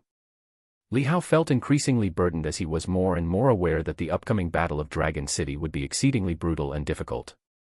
And there was also the Candle Flame God and Lu Yuan. Thinking of them, a hint of murderous intent appeared in Li Hao's eyes, knowing that if he could make use of the Mo River to kill those two great demon kings, it would be the best outcome. Inside a certain mansion in the city, a wealthy old master was listlessly sipping tea when suddenly a servant came to report. "Master, the 27th young madam has given birth again." Given birth again? The pot-bellied wealthy master's eyes brightened. Next to him, the butler's eyes also revealed a gleam as if swallowing saliva in secret. He said, "Congratulations, master, you can whet your appetite once more." "Haha, quick, bring the child here." "The midwife has already brought the child over." The servant respectfully reported, his own eyes gleaming with anticipation. Soon after, a midwife walked swiftly in, holding a swaddled infant, and respectfully said, "Master, it's a plump and healthy child." Enjoy new chapters from mvlnovelfire.net. Chapter 373, Chapter 12, Ancestral Divine Weapon, Touching the Limits, added for Alliance Hierarch, M. Wu Mian, thank you, _2. I can smell it, I can already smell it. The wealthy old master's eyes shone, it's so fragrant, quick, give it to me. As he spoke, he raised his hand with force, and the swaddling cloth, along with the baby inside, flew towards him. The child in the swaddling cloth was a newborn baby, but its cheeks and arms were covered with fine scales, and it had a snake-like tail, twisted and covered with a mucus that had yet to fall off. Such a monstrous child, however, made the wealthy old master's eyes sparkle as he touched it with his palm, infatuatedly saying, "So adorable." While talking, he rubbed it with his forehead, as if showing affection to the infant. But the baby seemed to sense something, its newly opened eyes were all black without any white, and it clawed at the swaddling cloth, trying to crawl out and escape. Just then, the wealthy old master, with a smile on his face, suddenly opened his mouth wide. It was a fierce, gaping maw, filled with sharp teeth. With a whoosh, he sucked the baby into his mouth and began to chew vigorously. So delicious. Are there still demons that specifically rear the human race to eat their young? And the population of these demons is vast. They must learn to escape from their nests as soon as they are born, otherwise, they will be eaten by the birthing mother. Following these words, the gleam of a saber and the shadow of a sword shot forth simultaneously. The wealthy old master, Mid-Chu, was surprised and immediately struck by the saber light but dodged the sword shadow. With a spurt, the saber light tore open a large swath of armor-like scales on his chest. His body became fierce, his head bulging, and his eyes ruthless. Who is it? Li Hao and Li Xiaoran had no intention of wasting words with this demon and launched a direct attack, with just the residual waves from their strikes killing both the nearby manservant and the midwife. The butler transformed into a demon, exuding the aura of the 3 immortal realms. Seeing this, Li Hao did not hesitate and slashed with his sword. His skill points were still quite abundant, having enhanced his swordsmanship to level 6, and at that moment his sword light fell like stars and lightning, reaching its target in an instant. Li Xiaoran's ends of the earth carefree saber was derived from the endless sea swordsmanship, and Li Hao's move was the same, reducing the distance instantly, almost a guaranteed hit. Both demons' bodies were sent flying backward, the wealthy old master was still breathing, but the butler was dead, his body cleaved in two by Li Hao's sword light, utterly unable to resist.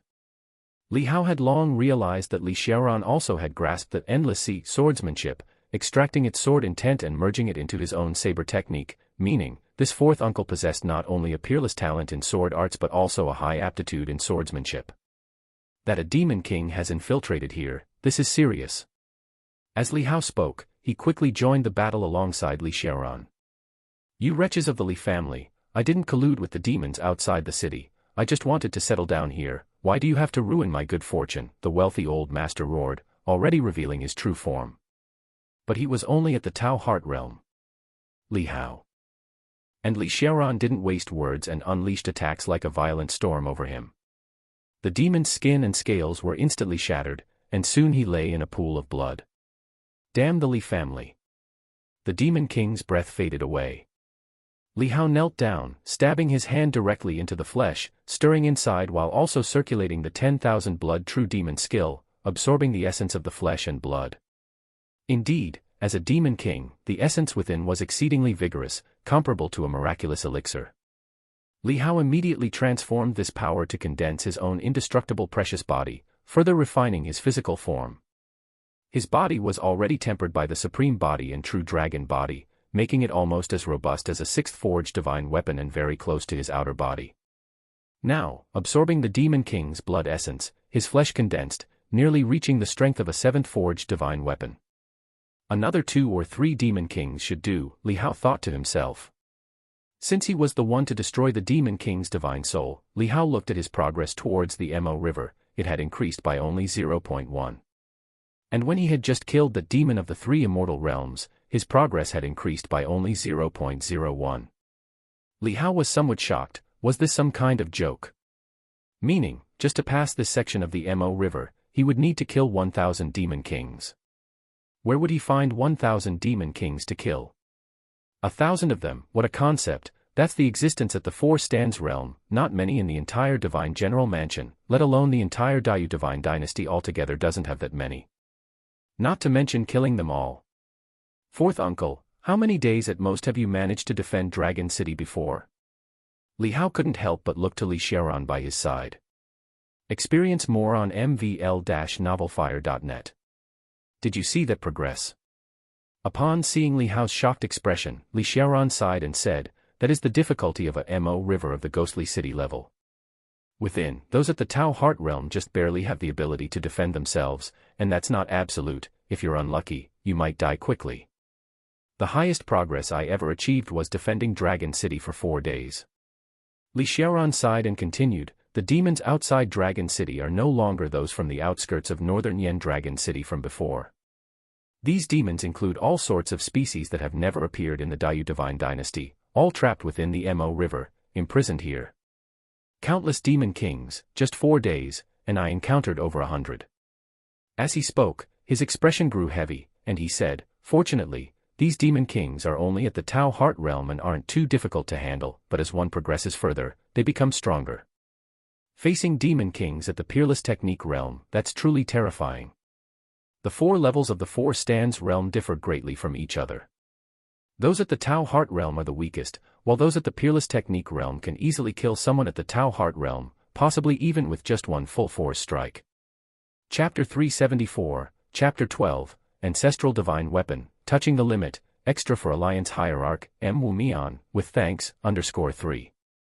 Peerless Technique Realm practitioners basically master the martial Tao extreme meaning skill, and their most powerful moves are extremely terrifying, endowing them with the capability to fight enemies to the death.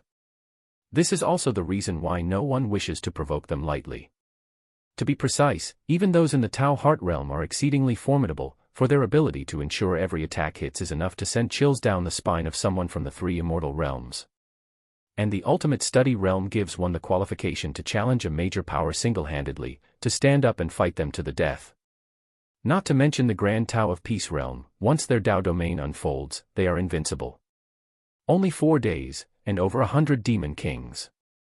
Li Hao's eyes were heavy. The Mo river contained a vast number of demon souls, and the existence of such a ghastly level Mo river has been extremely long-standing. Nobody knows how many demon king spirits have been involved. If he only reaches the strength seen on the outside, it will probably still be far from enough. He needs to become even stronger. Li Hao took a deep breath, didn't ask more, and together with Li Xiaoran, dealt with the demon king corpses, cleaned up the smaller demons in the courtyard, and then turned to leave. In the following days, besides cultivating to accumulate skill points, Li Hao spent his days patrolling the city with Li Xiaoran, sweeping away demons. When Li Tianzong learned that Li Hao was able to kill demon kings at the age of 13, he was so shocked that he was at a loss for words. Though the other 9 sons of the Li family were all exceptionally outstanding, here, they seemed to be completely overshadowed by Li Hao's brilliance. Even Li Jun was affected. Originally, he was the most dazzling one, but now he was merely a glow next to Li Hao, easily overlooked. But Li Jun practiced diligently and improved rapidly. Although he couldn't catch up to Li Hao, by the age of 15, he had already entered the heavenly human realm, ahead of the record of 17-year-olds outside. Li Hao guessed that this might be due to many irrational aspects of the Mo River, combined with the butterfly effect caused by his and Li Xiaoran's appearance. As time passed, the number of demons Hao killed increased, and his renown made the demons within the city tremble with fear. Each day he stepped outside of the divine general mansion meant certain death for demons within the city, an ominous harbinger of blood and carnage. As Hao continued his demon slaying, coupled with the many precious medicines prepared by Li Tianzong for him, Hao's cultivation progressed at a miraculous rate. Consuming too many precious medicines can lead to a shaky foundation and unstable realm, but that's only for ordinary people. Hao possessed various cultivation techniques at the true form or even transcendent level. With a slight circulation, he completely digested the precious medicines. His body was like a bottomless pit, able to swallow endless energy, absorbed by those techniques, tempering every part of his body. Hao's physical strength climbed steadily, swiftly reaching the level of an 8th caste divine weapon. Li Tianzong then allowed Hao access to the core secret vault of the Li family, which contained their cherished divine medicines, secret treasures, cultivation methods, and so on. Hao did not stand on ceremony, nor did he intend to save anything for the future. After all, there was no future in this Mo River, everything was but a shadow, only the persistence of the current Li Tianzong was real. Thus, he absorbed all the divine medicines, took out the ancestral divine weapons from inside, and at the very top of the rows were the weapons of the 10 first-generation ancestors. The third one held a precious sword. The first-generation ancestor, Li Tianyuan, used a spear, while his grandson, the third-generation ancestor, used a sword. That sword was forged 9 times, nearing the level of the Saint Heart heavenly treasure. Li Xiaoran told Hao, regrettably, the weapon of the first-generation ancestor was broken and damaged. It was a Saint Heart heavenly treasure, and since the Tiaobao Taoist of the Daiyu divine dynasty passed away thousands of years ago, no one has been able to repair the Saint Heart heavenly treasure. The title, Heavenly Treasure, of the Saint Heart heavenly treasure was derived from the famed weapon-forging Taoist's title. His disciples did not have the talent, and the heritage was lost, which was also a matter of regret for the Daiyu divine dynasty. Today, the master of the 10,000 artifacts tower is a distant descendant of the Tiaobao Taoist, with just enough skill to barely forge the Saint Heart heavenly treasure, but with a low success rate. Hao took the sword, learned its name was Qing Shuang, and remarked what a good name it was. Then he wore the sword. At his side, taking this dust-covered ancestral divine weapon out of the treasure vault. Li Tianzong didn't say anything about it. After all, Hao was now the real dragon of the Li family, entitled to inherit the ancestral divine weapons. If it were any other direct descendant, considerations would have to be made, since an ancestor's divine weapon represented not only its sheer power but also status. If every direct descendant could choose at will, many would have been lost long ago. After donning the weapon, Hao returned to his cultivation and demon-slaying endeavors. As the city's demons were continuously swept clean, and with the assistance of demon essence blood and the secret vault's divine medicines, Hao's body grew increasingly powerful. He attempted to comprehend the Tao heart, but during the process, his thoughts drifted, and time seemed to accelerate unnoticed. Hearing Xiaoran's stories, Hao learned that this was normal. As Xiaoran stepped into the Tao heart realm, the process of comprehending the Tao heart also accelerated time by 7 or 8 years. Hao merely dabbled slightly in the immersion of comprehension, and time sped up until he was 17 years old. The impending battle in Dragon City was just around the corner. My physical body seems to be touching the limit of the 3 immortal realms. Hao felt his body, his flesh refined, the power within like a vast, thick sea, giving him a sense of endless potential. Chapter 375, Chapter 13 Dragon City Showdown, the Ninth Child Sacrifices.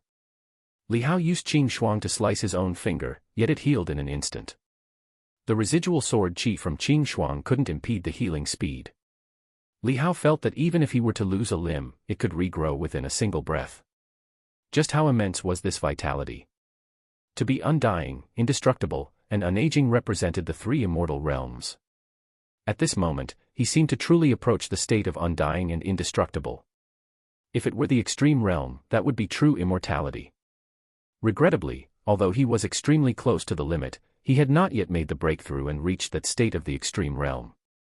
At this moment, when Li Hao was 17, the demons outside Dragon City were already restless. Groups of demons continuously assaulted the city. Although a major war had not yet broken out, there were repeated probing attacks. And with each probe, if the soldiers of Dragon City did not resist tenaciously, the demons might actually seize the opportunity to attack. Inside the Divine General Mansion's dining room, the atmosphere grew increasingly solemn. Is Xing Bei still defending the city? Li Tianzong picked at his food, asking with a somber expression. Chen Hafang wore less of the pearls and gemstones that she used to, appearing simpler. Now, many of the Divine General Mansion's resources were sent to the front lines, and everyone inside was practicing austerity. He's there with Feng Ping. They watch each other's backs, so you don't need to worry too much. Chen Hafang's eyes were filled with distress as she whispered softly, since you're back, rest well and conserve your strength. Li Tianzong fell into a slight silence, saying, if only I could step into the Grand Tao of Peace realm, those demons wouldn't be so rampant. Chen Hafang gave a bitter smile. The Grand Tao of Peace realm is not so easily achieved. Each step in the Four Stands realm is like ascending to heaven. You are already doing very well. Li Tianzong didn't speak again and simply continued to eat. However, a glimpse of Li Hao smoothed the seriousness in his eyes, replaced by a look of relief and satisfaction. As long as we withstand another 10 years, Xiaoshi will definitely be able to step into the Grand Tao of Peace realm. By then, those demons will surely fear us. He had immense confidence in Li Hao's talents. Although by the time one reached the Four Stands realm, they would no longer value the initial innate talent, favoring instead opportunities and comprehension, he felt that Li Hao could achieve it. Hearing this, Li Hao sighed inwardly, fearing that they might not be able to wait for 10 years. In a year's time, would his strength be sufficient to help them withstand the siege on Dragon City? Li Hao also wanted to clear the game, but thinking of Li Xiaoran's words, that within 4 days of defending the city, over 100 demon kings had appeared, he felt immense pressure. This time within it still lurked the Candle Flame God and the old dragon Lu Yuan. Li Hao shook his head, daring not to continue experiencing the Tao Heart realm here, worried that time would jump directly to 1 year later. He needed to strive to enhance his physical strength and cultivate other realms to their limits before then. Only then could he maximize his combat power. After the meal, Li Hao got up to leave, going back to his training. If he could have another artistic skill reach spiritual awakening, and then raise his control path to the 7th stage, it would greatly enhance his combat capabilities. Li Hao pinned his hopes on the art of painting. He immersed himself fully in his painting techniques, and during his rest periods, he would go patrol the city with Li Xiaoran, slaying demons. The demons within the city had been mostly eradicated by now. Occasionally, they would search the areas near the city outskirts. The city was larger than Li Hao had imagined, but beyond it, the distant sky was an endless expanse of pitch-black darkness, like an abyss. That place seemed unreachable even by thought, concealing countless demons. The demon kings that Li Hao hunted were all absorbed using the 10,000 blood true demon skill, continuously refining his physical body, growing stronger day by day. Painting. Li Hao sometimes sat atop the city walls, gazing into the distance and picking up his brush to paint. This sight caused some surprise among the other soldiers defending the city. Yet knowing of this Li family youth's exceptional talent, which shook both the past and the present, they didn't discuss it much and simply focused on their duties. With his brush, he captured the distant horizon's dark and profound sky, resembling an upside-down abyss that sent shivers down one's spine just by looking. Having already reached perfection in his painting experience, Li Hao indulged himself in capturing the spirit within the paintings. From then on, Li Hao spent each day painting on the city walls. After 10 continuous days, countless sheets of paper bore the black skies outside the city and various ferocious demons peeking out from within. It wasn't until Li Hao painted the 1,000 demons emerging from the abyss picture that he gradually touched a trace of spirit within it. Perhaps influenced by the atmosphere of the withering grass outside the city, his state of mind turned melancholic, and the demons in the painting seemed ready to break free and fly out. As Li Hao contemplated the art of painting, he felt time around him accelerate, although not as quickly as when he contemplated the Tao Heart Realm. Li Hao faintly sensed that this was a deliberate rule hidden by the Mo River, to prevent someone from using it to comprehend the Tao. Once immersed in understanding the Tao, the Mo River would speed up time until it pushed them out or brought them to the ultimate extremity. It seems, unless one enters the Grand Tao of Peace Realm and covers oneself with a Tao domain, isolating the rules of the Mo River, one cannot live freely here. Li Hao thought to himself, unaware of the candle flame god's current situation. Was he hiding among the demons, cultivating, or secretly planning and commanding a part of the demon forces? He could not know, but as time passed by with each day he spent slaying demons and contemplating the spiritual essence in painting, half a year of the Mo River's time had quietly elapsed. The attacks of the demons became more rampant and violent. After one time leap, Li Hao returned to the mansion to find 2 coffins lying in the main hall, those of his eldest brother Li Xingbei and his second brother Li Fengping, not yet buried. Li Hao's expression subtly changed. When he saw Li Xiaoran was also there and immediately leaned in to ask through a whispered transmission. Li Xiaoran, having regained his cultivation level from before his death, had reached the ultimate study realm. He informed Li Hao through a whispered transmission that when Li Xingbei and Li Fengping were defending the city, they were ambushed by an attacking demon king. They barely managed to defend the city but lost their lives in the process.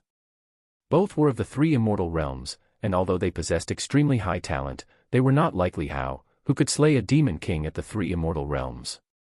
Li Hao's face grew dark. The great battle for Dragon City had not yet begun, and the 9 sons of the Li family had already started to fall. The cause of his eldest and second brother's deaths was different from that outside the Mo River, as the environment here caused many things to develop differently than they would have outside. Don't be too nervous. After all, passing through is difficult. If it really becomes impossible, I will take you and retreat from the ancestral hall. That place is the exit from Dragon City, as well as the exit from this Mo River. Li Xiaoran transmitted to Li Hao, you are only at the 3 immortal realms right now.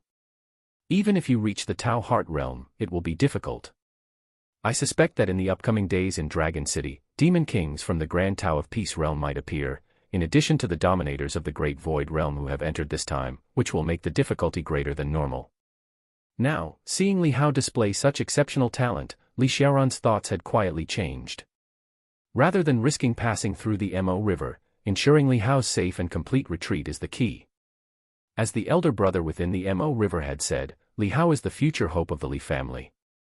With Li Hao's talent, as long as he continues his cultivation, he will surely lead the Li family toward the most splendid future, rivaling that of the ancestral era. Once Li Hao reaches the Grand Tao of Peace Realm, it would not be unfeasible to assist him in passing through later. Given his rate of cultivation, it won't be too long a wait for him. Hearing Li Xiaoran's transmitted message, Li Hao nodded slightly. Their main task was to defend Dragon City, so most likely, the Candle Flame God's main task is to destroy Dragon City. Elder brother left a back door for us, guessing that we, the descendants of the Li family, would come to release him and bring him home. Li Xiaoran looked at the elder brother in the hall with a sorrowful expression. Although the person before him was not really his elder brother from his lifetime, but merely a soul thought, or even a soul thought affected and enslaved by the Mo River, his emotions were still somewhat turbulent at the moment. However, he quickly restrained himself. This was not his first visit to the Mo River. The scene before him was one he had seen many times before. Li Hao looked at the hall and fell silent as well. The other 7 sons, including the 15-year-old Li Hongzhuang, all showed expressions of grief, with some eyes reflecting anger and others clenching their fists tightly, all filled with hatred and murderous intent towards demons. Li Hongzhuang was dressed in a lady's dress and adorned with swaying accessories. Any excessive motion would ruin the aesthetic of her dress hem and earrings, serving as both decorations and a reminder to maintain decorum in her posture. But at that moment, her eyes were wet and red, staring intently at the coffin, as if contemplating something. Li Hao knew that this younger sister would walk the same path as she did outside the Mo River, transforming from a rich young lady into a sword-carrying female general. Perhaps this was an unavoidable fate. Li Hao did not look further, choosing to skip the current scene of sorrow. He kept his emotions cool, watching the progress of his growth.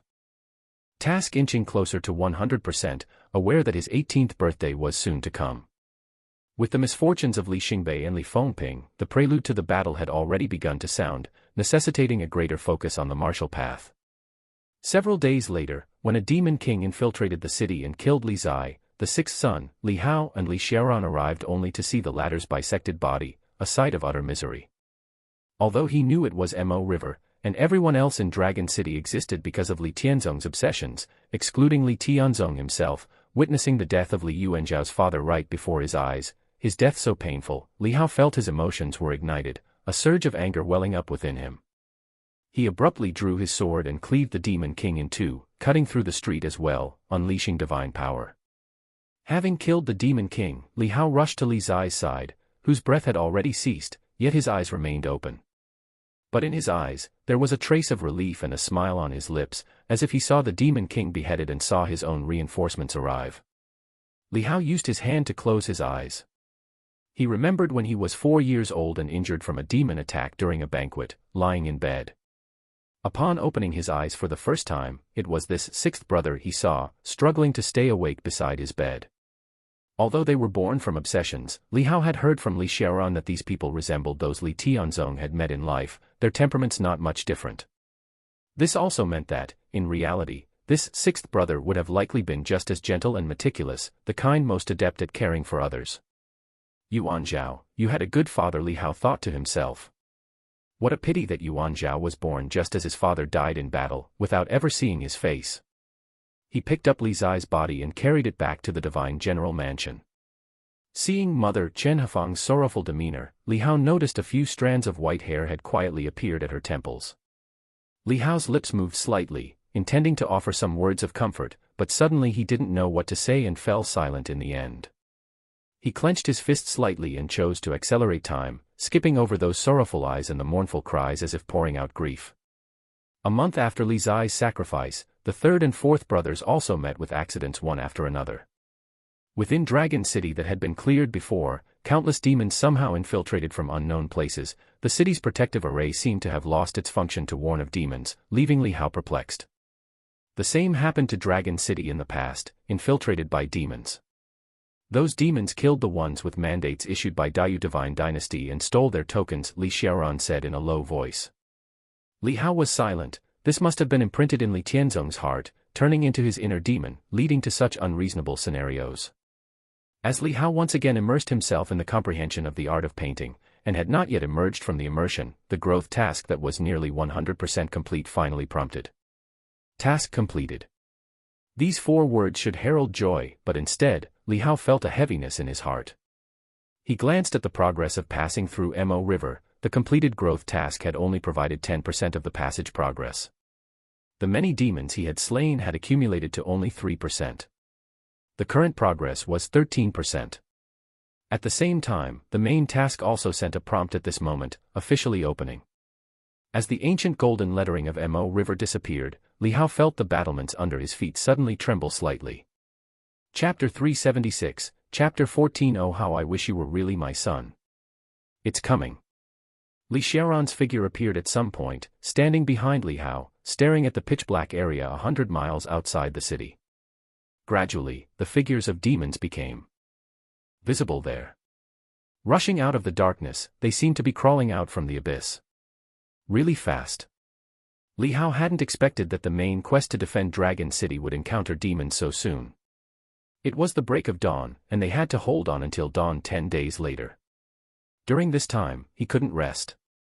Both of them were gazing outside the city where dry grass swirled in the air, and the demons on the horizon rushed forward, getting closer and closer. Up in the command tower on the city wall, Li Tianzong's figure emerged, clad in battle armor, exuding a majestic aura. He gave the order to pass commands. The deputy beside him signaled with various colored flags, relaying orders in all directions. Above them, beacons of different colors were launched into the sky to transmit commands to other parts of the city. Soon, the demons were near. In an instant, following Li Tianzong's orders, countless fire arrows shot from the city walls, and many celestial master realm warriors also controlled their weapons, soaring out to meet the enemy outside the city gates. Li Xiaoran and Li Hao took action as well, raising their hands to send forth beams of sword and blade light, their weapons flying dozens of miles into the demon flood. The green frost sword had the tails of 9 demon souls attached to its blade, with their enormous upper bodies clawing ferociously, preying within the demon flood. In moments, many demons perished, including those from the heavenly human realm and even the great demons of the 3 immortal realms. Li Hao watched the progress as decimal points behind the Mo River Pass jump rapidly, and his heart steadied. He controlled the green frost sword to sweep across swiftly. His breath surged, stirring up a tide of swords, like a cyan river of blades, sweeping across the demon flood and clearing a large swath instantly.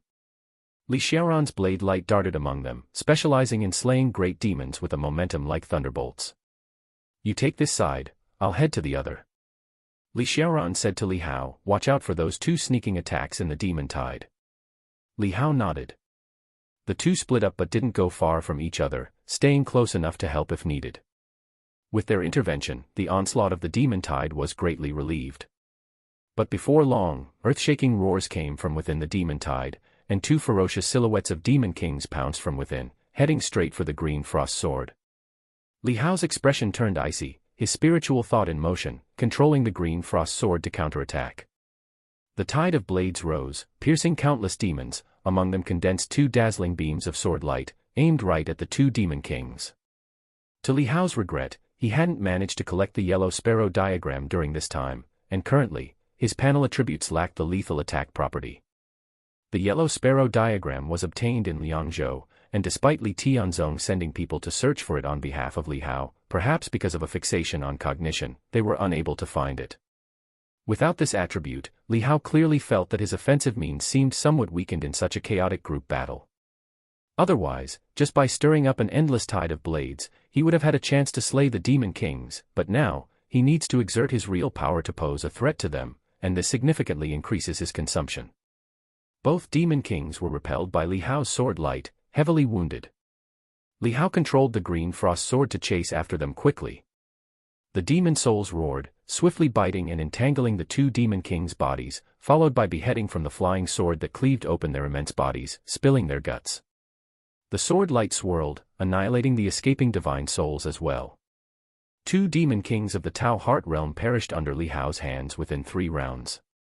Cheers erupted from the soldiers on the city walls, as a deluge of fire arrows and many grandmasters' weapons continued to fly out, assisting Li Hao in slaying the demon tide and killing those that slipped through.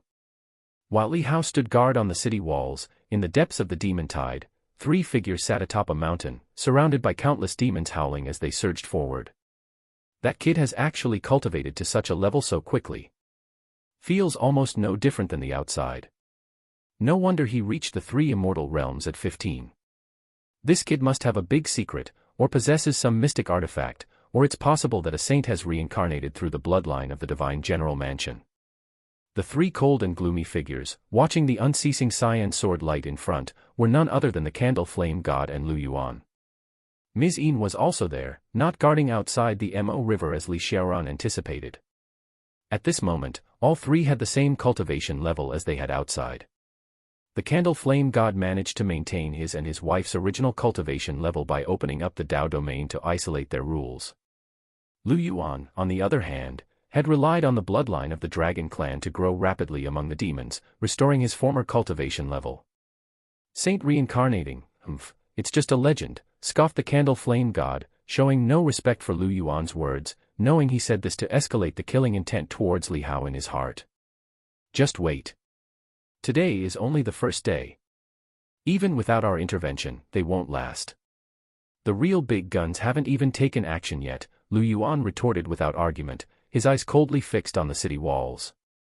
He dared to come because the Dragon Clan Demon King had entered the Mo River before and had some understanding of its special rules. 10 days to besiege the city, and this was only the first day. They sat watching the battle, not planning to take action immediately, but waiting for the opportunity and the loophole to appear. That Li Xiaoran has tried repeatedly here and has always managed to retreat unscathed, so he must have found a way to escape with his life. As soon as he prepares to withdraw, we'll take action, the candle flame god declared. Chapter 377, Chapter 14. Oh how I wish you were really my son _2. Lu Yuan nodded. They waited quietly, while outside the city walls, demons suffered countless deaths and injuries, their corpses piled into mountains, and their blood flowed like rivers. The sheer scale of the war weighed heavily on both Lu Yuan and the Candle Flame God. Even they didn't know exact numbers of the demons, otherwise they would have been annihilated by now. With Li Hao and Li Xiaoran leading the charge, along with many other renowned defenders, the tide of demons quickly broke. But apart from the areas Li Hao and Li Xiaoran held, the other sections still suffered some damage. Li Hao's expression was solemn. On just the first day, he had slain 5 demon kings, a scale comparable to many previous demonic forces' attacks on Liangzhou. Dinner was sent from the residence to be eaten atop the city walls. Li Hao sat on the ground, joining the soldiers in their meal. The 5 demon kings he had slain were absorbed by him, refining their essence blood with the 10,000 blood true demon skill, further refining and strengthening his physical body. The clouds at the edge of the sky were densely black, shrouding visibility. Li Hao had asked Li Xiaoran whether anyone had been sent to scout beyond that black frontier. Li Xiaoran informed Li Hao that anyone venturing into that black area beyond the border never returned. It wasn't just because the demons slay them, but the special laws of Mo River and affects of Li Tianzong's obsession had merged with the laws. During the battle at Dragon City, that black area signified the demon army, meaning certain death to those who entered. Therefore, it embodied the laws of certain death. Only at the Grand Tao of Peace Realm could one's Tao realm break these laws, freely traversing the forbidden zones. That night, more demons attacked, keeping the soldiers on the city walls tensed and unable to rest. By the next day, the onslaught of the demon tide became even more ferocious. The areas guarded by Li Hao and Li Xiaoran now required serious effort to defend. Among the vast demon army, demon kings lurked, and Li Hao single-handedly tackled one side, suppressing the demon kings.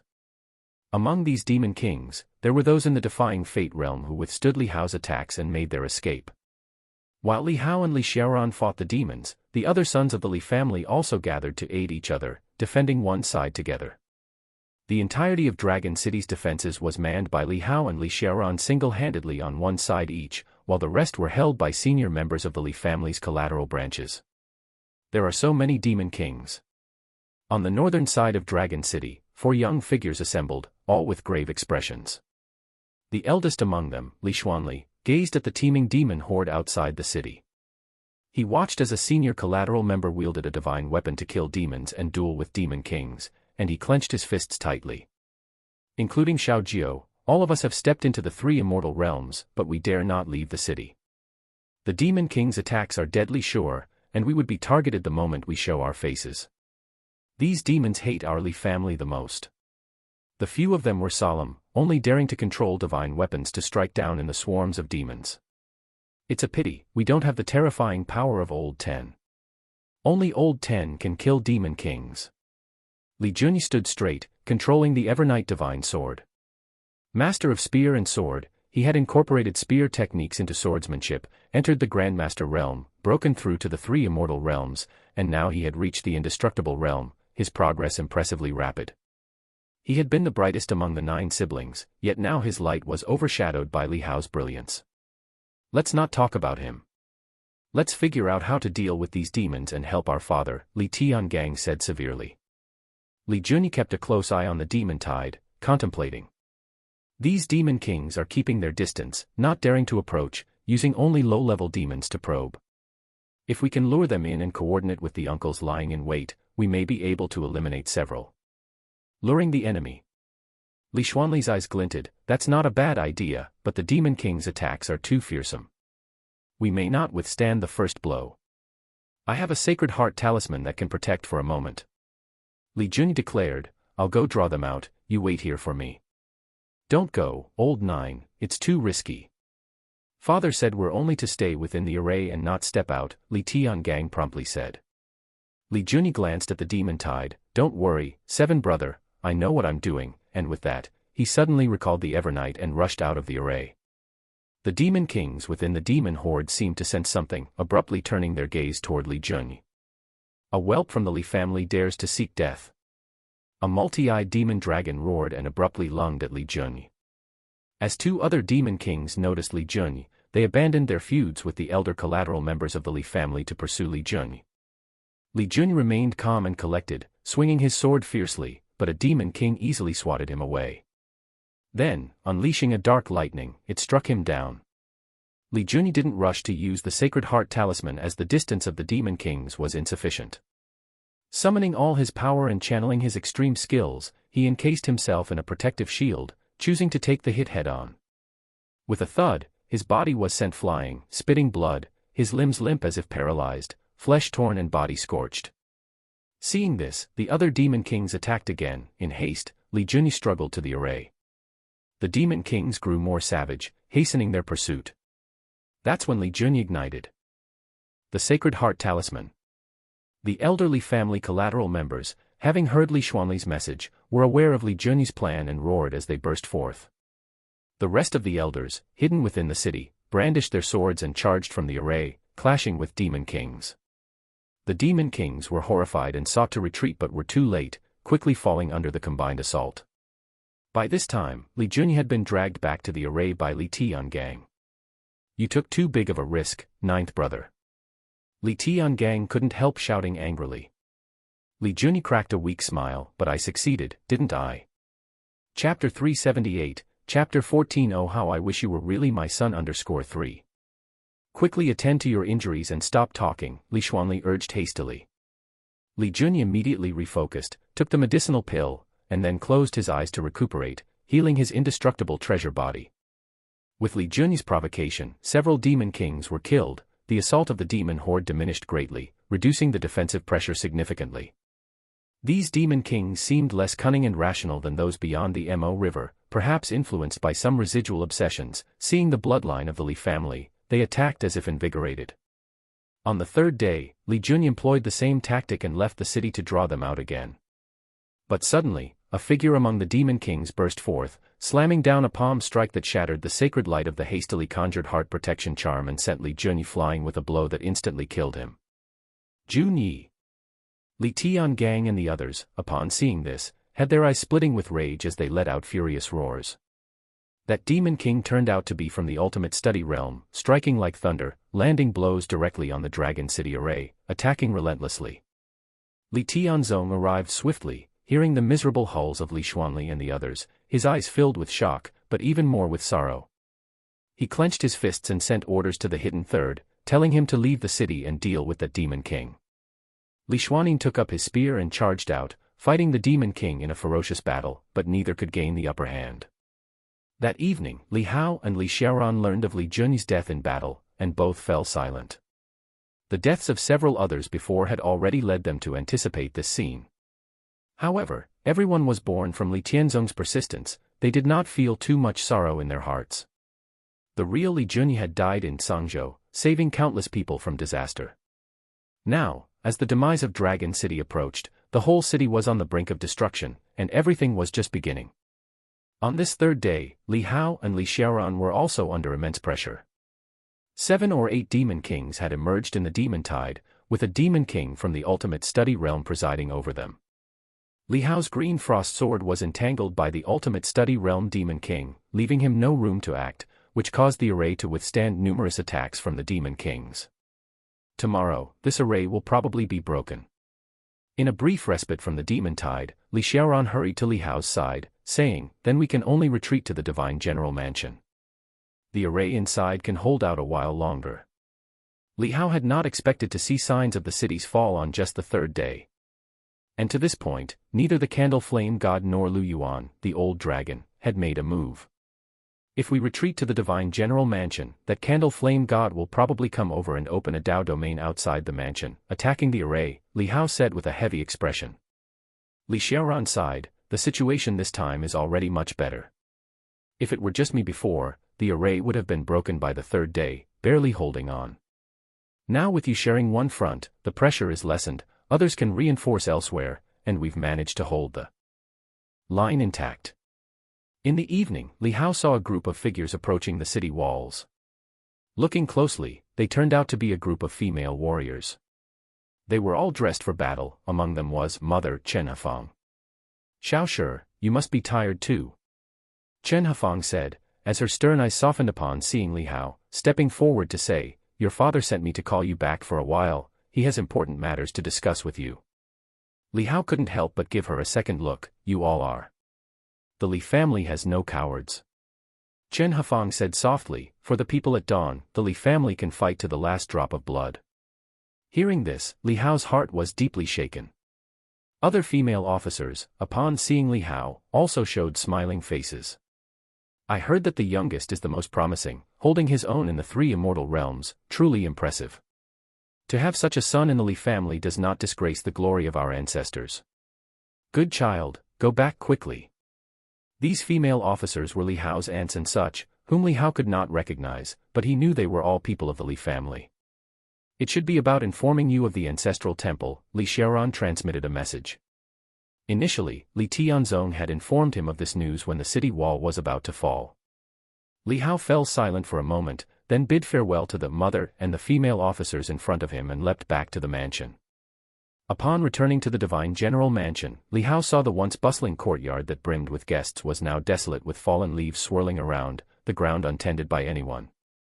In the empty courtyard, there were only a few servants left. The rest, perhaps, had donned their armor and joined the city defense army, or had been dismissed, with only a few familiar faces remaining. Li Hao saw the young Zhao, who was clad in battle armor, as if ready to join the battle and slay demons at any moment. Young master, you've returned. The master is waiting for you in the main hall, Zhao said, bowing respectfully upon seeing Li Hao. Li Hao glanced at him, his lips moved slightly, but in the end, he said nothing. He turned and entered the main hall, then saw that father seated in front of the dining table, sitting alone and deep in thought. Upon hearing footsteps, Li Tianzong looked up, and in his bloodshot eyes, a faint malevolent energy seemed to hint at pressing ghastliness, a heavy, ominous presence. Li Hao felt the other's aura had become icy cold and eerie, but this sensation vanished in a blink, and when Li Tianzong saw Li Hao, his previously somber and cold expression softened with warmth. Jun Yi, come and sit. Li Tianzong called Li Hao over, his voice warm and gentle. Li Hao nodded, prepared in his heart by the message from Li Xiaoran.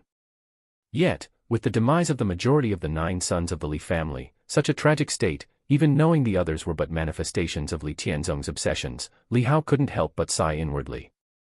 Even when watching a play, one can't help being moved by the pathos of the drama and sigh with emotion. Not to mention, he personally experienced the affectionate looks and respectful care of those brothers every day, all very real and poignant. It's just that in reality, they never had such an opportunity. Jun Yi, you are the most outstanding talent the Li family has seen in 1,000 years. Li Tianzong beckoned Li Hao to sit next to him. At this moment it was only the 2 of them at the table, Li Tiangang, Li Xuanli, and others were still on the city walls, vigilant at all times. Li Hao sat quietly, listening in silence, waiting for the other to speak about the ancestral temple. In these days, I've watched you grow, Li Tianzong said, looking at Li Hao with warm eyes. I am fond of the carvings you made for us, the paintings of your mother and me, which I will treasure. The dishes you've cooked are delicious, the tastiest I've had. How fortunate am I, Li Tianzong, to have a son like you. He extended his broad palm and gently patted Li Hao's shoulder, saying, I am very happy with the time we've spent together.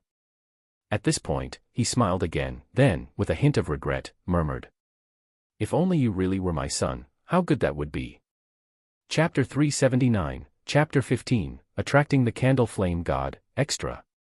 Li Hao, who had been waiting for him to speak about the ancestral hall incident, was suddenly taken aback when he heard that last whisper, and froze on the spot. His pupils contracted immediately, and he looked up in shock, his body springing up from the stool and adopting a defensive posture. However, he only saw the other person reveal a warm smile to him. It seemed to say, don't be afraid, child. Li Hao was shocked, recalling Li Xiaoran's words echoing in his mind, speaking much about the Mo River and repeatedly cautioning him not to slip up and to play his role well. Li Xiaoran had no reason to harm him. But Li Tianzong in front of him had already seen that he wasn't his son. How did you? Don't be nervous, sit down.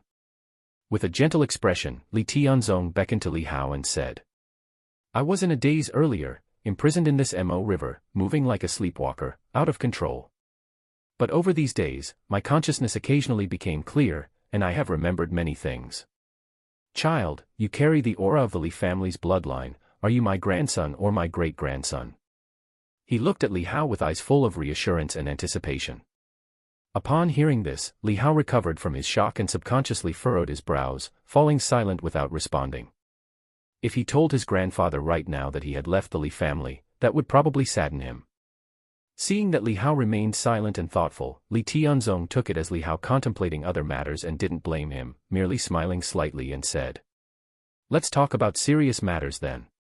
I don't have much time when I'm clear-headed. Regardless of whose child you are, having a descendant like you in the Li family's bloodline is my pride. Although I, Li Tianzong, am incompetent, my bloodline isn't too bad, my descendants are formidable." He said this with a laugh. But soon, his smile faded and he looked solemnly at Li Hao. "Child, the Mo River is treacherous. Though your talents are extremely high, your current realm is not enough to guard it. Even reaching the Grand Tao of Peace realm would be difficult when the city breaks tomorrow. Go with my fourth brother to the ancestral hall for shelter. There, all you need to do is sleep, and you'll be able to leave the Mo River." Li Hao's heart jolted. Looking at his blood-related grandfather, he asked, "You recognized him too?" Li Tianzong smiled slightly from the corner of his mouth, but there was a hint of sadness in his eyes. "How could I not remember my fourth brother? That little one loved to follow me around when he was young, but this time it's different. This is the Mo River, and I am already dead. He no longer needs to follow me." Li Hao looked at his downcast and bitter expression. Puzzled, he said, "But it seems that Uncle Four doesn't know you've recognized him." Li Xiaoran never mentioned that Li Tianzong's memory could return to clarity. "You call him Uncle Four, so it seems you are indeed my grandson." Li Tianzong seized on the essential point in Li Hao's words, immediately looking at Li Hao, his eyes sparkling with vigor. "Which son of mine was so capable to have taken such a wife, a princess perhaps, to give birth to such an excellent son as you? Was it number 9, or number 6? You must take after your mother in appearance, since you're very close to number 6. Is it number 6? Li Hao could only offer a wry smile. Were these the focal points? Seeing that Li Hao remained silent, Li Tianzong felt a trace of regret and said, "I know the temperament of my fourth brother. If I were to recognize him, he would surely come even more frequently, risking even more for the sake of saying a few words to me. But not every visit here will allow him to be reborn into the divine general mansion, nor is it the case that he can always rely on the ancestral hall to save his life. I'm telling you this so that when you leave, you can relay the message to my fourth brother. Tell him not to come to the Mo River anymore. You must be the true dragon of this generation of the Li family. Use the true dragon command to order him not to come again. Remember this, child." As Li Tianzong spoke, his voice grew quieter, but he also spoke with increasing speed, and also, "Don't get close to the daily me." After saying this, he fell silent. Li Hao stared blankly, his gaze tumultuous as he watched him. Soon after, Li Tianzong looked up again, but this time with surprise as he saw Li Hao, and said, "When did you get here? What are you standing around for? Sit down and eat, get your rest sooner after you finish." Li Hao hesitated for a moment but sat down nonchalantly, picking up the chopsticks to eat as usual while he covertly glanced at the other person. Compared to earlier, Li Tianzong's brows were now furrowed with worry, resonating with Li Hao's typical impression of him, deeply concerned about the matters of Dragon City. But there was a hint of a heavy and ominous air between his brows, as if shrouded by looming clouds, which gave Li Hao an uneasy feeling. Li Hao didn't speak a word, finished his meal quietly, and then excused himself to leave. When he returned to the city walls, Li Hao was greeted by Li Xiaoran. "How did it go?" "He talked about the ancestral hall, didn't he?" whispered Li Xiaoran. "Did he say the same to you before?"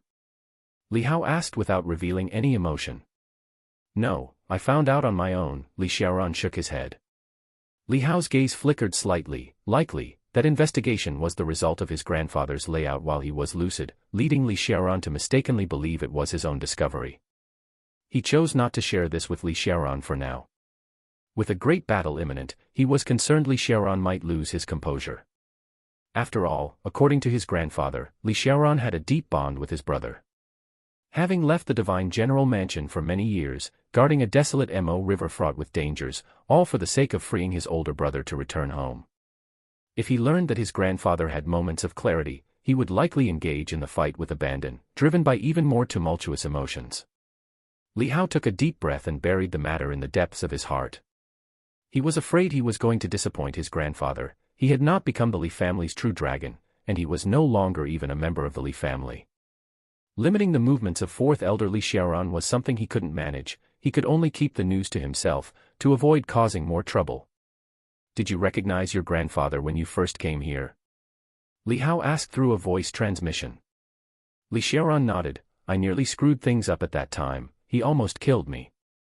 That's why I said you must hide your identity well and not expose it." Li Hao understood. It seemed that when Li Xiaoran first met the grandfather, he was most likely overwhelmed with emotion and exposed his identity, leading to the attack. And the final words Li Tianzong said, warning him not to approach his usual self, must be due to the fear of Li Hao slipping up. It was clear that the usual Li Tianzong, although he maintained a normal state as the great general defending Dragon City and his good father, would become extremely vicious once he discovered their identities, attacking them. Discover hidden content at MVL. This change was likely influenced by the Mo River. "The demons have come again," Li Xiaoran said.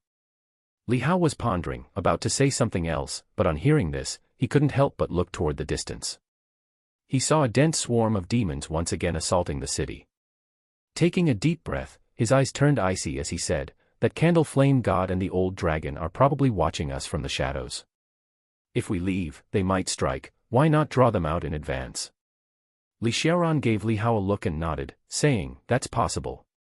Are you thinking of fighting them right here?" "Let's try it. I want to experience the power of the Dao domain." Seeing Li Hao's resolute attitude, Li Xiaoran also chose to join him. Geniuses swim against the current. Despite the fearsome nature of the Grand Tao of Peace Realm, without personal experience, how could one force out one's own potential? "The fourth elder will join you," Li Xiaoran said. As the demon tide swept over, Li Hao and Li Xiaoran communicated through voice transmission, first combining their efforts to manipulate divine weapons and slaughter within the demon tide. But as demon kings within the demon tide were forced out, after several consecutive attacks, they chose to withdraw their divine weapons, turning to fly toward the city, weapons in hand. In the distance, within the demon tide, the candle flame god, along with Lu Yuan and Ms. Yin, three of them, noticed the weapons retracting atop the city walls and their expressions shifted slightly. "Damn it, they aren't going to start retreating now, are they? Aren't they from the Li family? Aren't they supposed to defend the city gates to the death?" Seeing this, Lu Yuan couldn't help but reveal a ferocious expression, extremely angry. "It could also be a deliberate lure," the candle flame god said with a stern face. "But what if it's really a retreat?" Ms. Yin furrowed her brows, saying, "After all, the peerless technique realm has now appeared among the demons, matching our strength.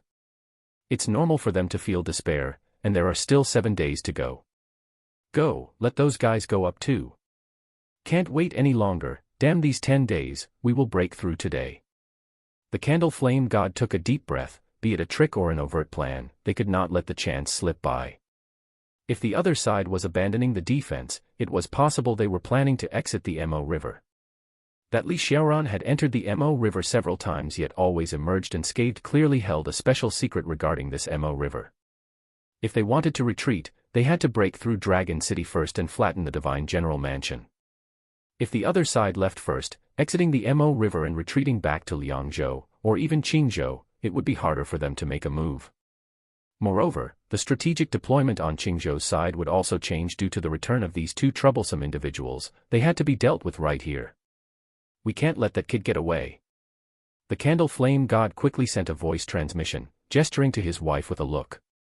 Ms. Yin immediately understood, releasing a black full moon, continually rising into the sky, scattering endless moonlight, illuminating the depths of the demon abyss. Soon, those great figures he had previously gone to investigate and visit all noticed the dazzling silver moonlight. However, only 2 of them moved, their presence closing in on the candle flame god's location. The candle flame god's expression changed slightly, surprised that only 2 responded. These creatures were indeed too arrogant. Mere death souls, after all. He was annoyed inside but did not show it. 2 should be enough. The candle flame god shouted lowly, quickly taking his wife and Lu Yuan, flying toward Dragon City. The 3 of them traversed the demon tide, rushing out dozens of miles in an instant, and before long, they arrived outside the array. The scorching fist, following the candle flame god's arm, thunderously smashed upon the array. The Dragon City array trembled immediately, lighting up with brilliant golden divine patterns that flickered rapidly. It can even block my Dao domain flame fist. The candle flame god's face showed a flash of rage. Where in reality could there be such an array that could withstand this? Could it possibly be one of the divine arrays from the Imperial Palace? Chapter 380, Chapter 16, Battle of the Taiping Tao Domain. Within the city, Li Hao, whose presence was hidden, and Li Xiaoran instantly recognized the three figures that suddenly burst out from the battlefield as the pursuing candle flame god and Lu Yuan, their eyes sharp and frosty. Ms. Yin was also among them, which meant there was no one guarding outside Mo River. Leaving Ms. Yin alone to guard was also unlikely to restrain either Li Hao or Li Xiaoran. They've indeed been watching us constantly. Li Xiaoran's gaze was sharp as a knife, and he said, "This array probably won't withstand the attacks from the Taiping Tao domain for long. We must make our move quickly. If you can't hold up, retreat immediately. There should be many Sacred Heart talismans in the secret vault. You took them all, didn't you?" "I did." Having inherited the true dragon, in that secret vault were not only the divine weapons of the Li family's ancestors but also many treasures that had been passed down for hundreds of years, including many Sacred Heart talismans. Such precious items were stacked thickly in the secret vault, representing the deep foundation of the Li family. Among them were several offensive Sacred Heart talismans that could pose a significant threat to the Tao Heart realm. Li Hao wanted to test the might of the candle flame god's Dao domain partly because he had a wealth of treasures from the Li family's secret vault to squander. Here, his advantage was even greater than on the outside. In any case, all this was due to Li Tianzong's obsession, so spending them would not cause any regret. Li Hao suddenly charged out. Although Feng was not present and he had not learned the heaven and earth traceless skill, his strength had been continuously refined and enhanced, and as he advanced his cultivation to the three immortal realms, restrictions from the rules weakened. This led him to a vague sense during his comprehension of the movement technique, ultimately deriving the heaven and earth traceless skill on his own. With the sixth stage of the Tao realm in movement technique, and using those occasional flashes of inspiration for reference, it wasn't difficult to extrapolate. Now, combined with many peerless movement techniques of the Li family, his speed was even faster. Moreover, aided by the several paintings and zither scores he had collected, his movement technique was also bolstered by these portraits, and with just a blink of an eye, he exploded at full speed. Like teleportation, he crossed over 10 miles and appeared in front of the array. Li Hao's hand wielding the green frost sword furiously slashed down. He possessed an array token, and his attack directly penetrated the array, slashing onto the candle flame god. The candle flame god did not anticipate Li Hao would return with a counterattack, and certainly not that he would leap out in an instant. His eyes constricted as he instinctively attempted to dodge, but Li Hao's swordsmanship was also at the sixth stage, and the sword intent of endless sea cut through space, striking directly. Without the pull of Dao charm, the sheer speed made it extremely difficult for anyone to evade. An intense fiery essence erupted as the candle flame god's Dao domain was unfurled. Witnessing the sword light that Li Hao cleaved into his Dao domain, he was shocked, and his eyes blazed with furious killing intent. Far too audacious. How dare he attempt a counter-kill? He was in a state with an unfurled Dao domain. A mere 3 immortal realms, who gave him the audacity? With a boom, the divine flames within the Dao domain exploded, and the sword brilliance dominated the sky. The fierce impact shook the array, causing it to ripple extensively, with countless divine runes flickering rapidly, as if about to burst open. The clashing force of their attacks nearly tore through the array. The candle flame god stumbled back several steps, his pupils dilating slightly, horror in his eyes. Within his Dao domain, his martial arts were the rule, the order. In the Flame Tao extreme realm, he could burn all things to ash. Everything could be destroyed and incinerated within his Dao domain. If he were amidst a battlefield of countless people, he would merely need to extend his Dao domain, and all surrounding Tianren sect grandmasters, 3 immortal realms practitioners, and even those in the Tao heart realm or the ultimate study realm would turn to charred fireballs in an instant. Only those who relied on defying fate could barely struggle and escape. Even Li Hao's sword qi and the divine weapon would be burnt and melted under the jurisprudence of the Flame Tao extreme realm. In reality, Li Hao's sword qi indeed melted, but as it did, the residual power of the sword qi forced the candle flame god back. The force contained within that sword chi seemed capable of splitting 100 mountains. What kind of divine power is this? The candle flame god was shocked. This was the first time someone had pushed him back while his Dao domain was expanded, and by a practitioner of the three immortal realms. When he looked up, he saw Li Hao glowing in red gold, like a war god, emanating an endless aura of murder and ferocity. Having cultivated in Mo River, it accounted for 18 years with the accelerated time, but in reality, it was just under 2 months. It was the first time Li Hao truly unveiled his power. This terrifying divine might that reverberated out left everyone on the nearby city walls completely astonished, as they stared at the young men. Little 10th. Chen Hafang and the other aunties like Li Qingling watched the young man's figure in shock.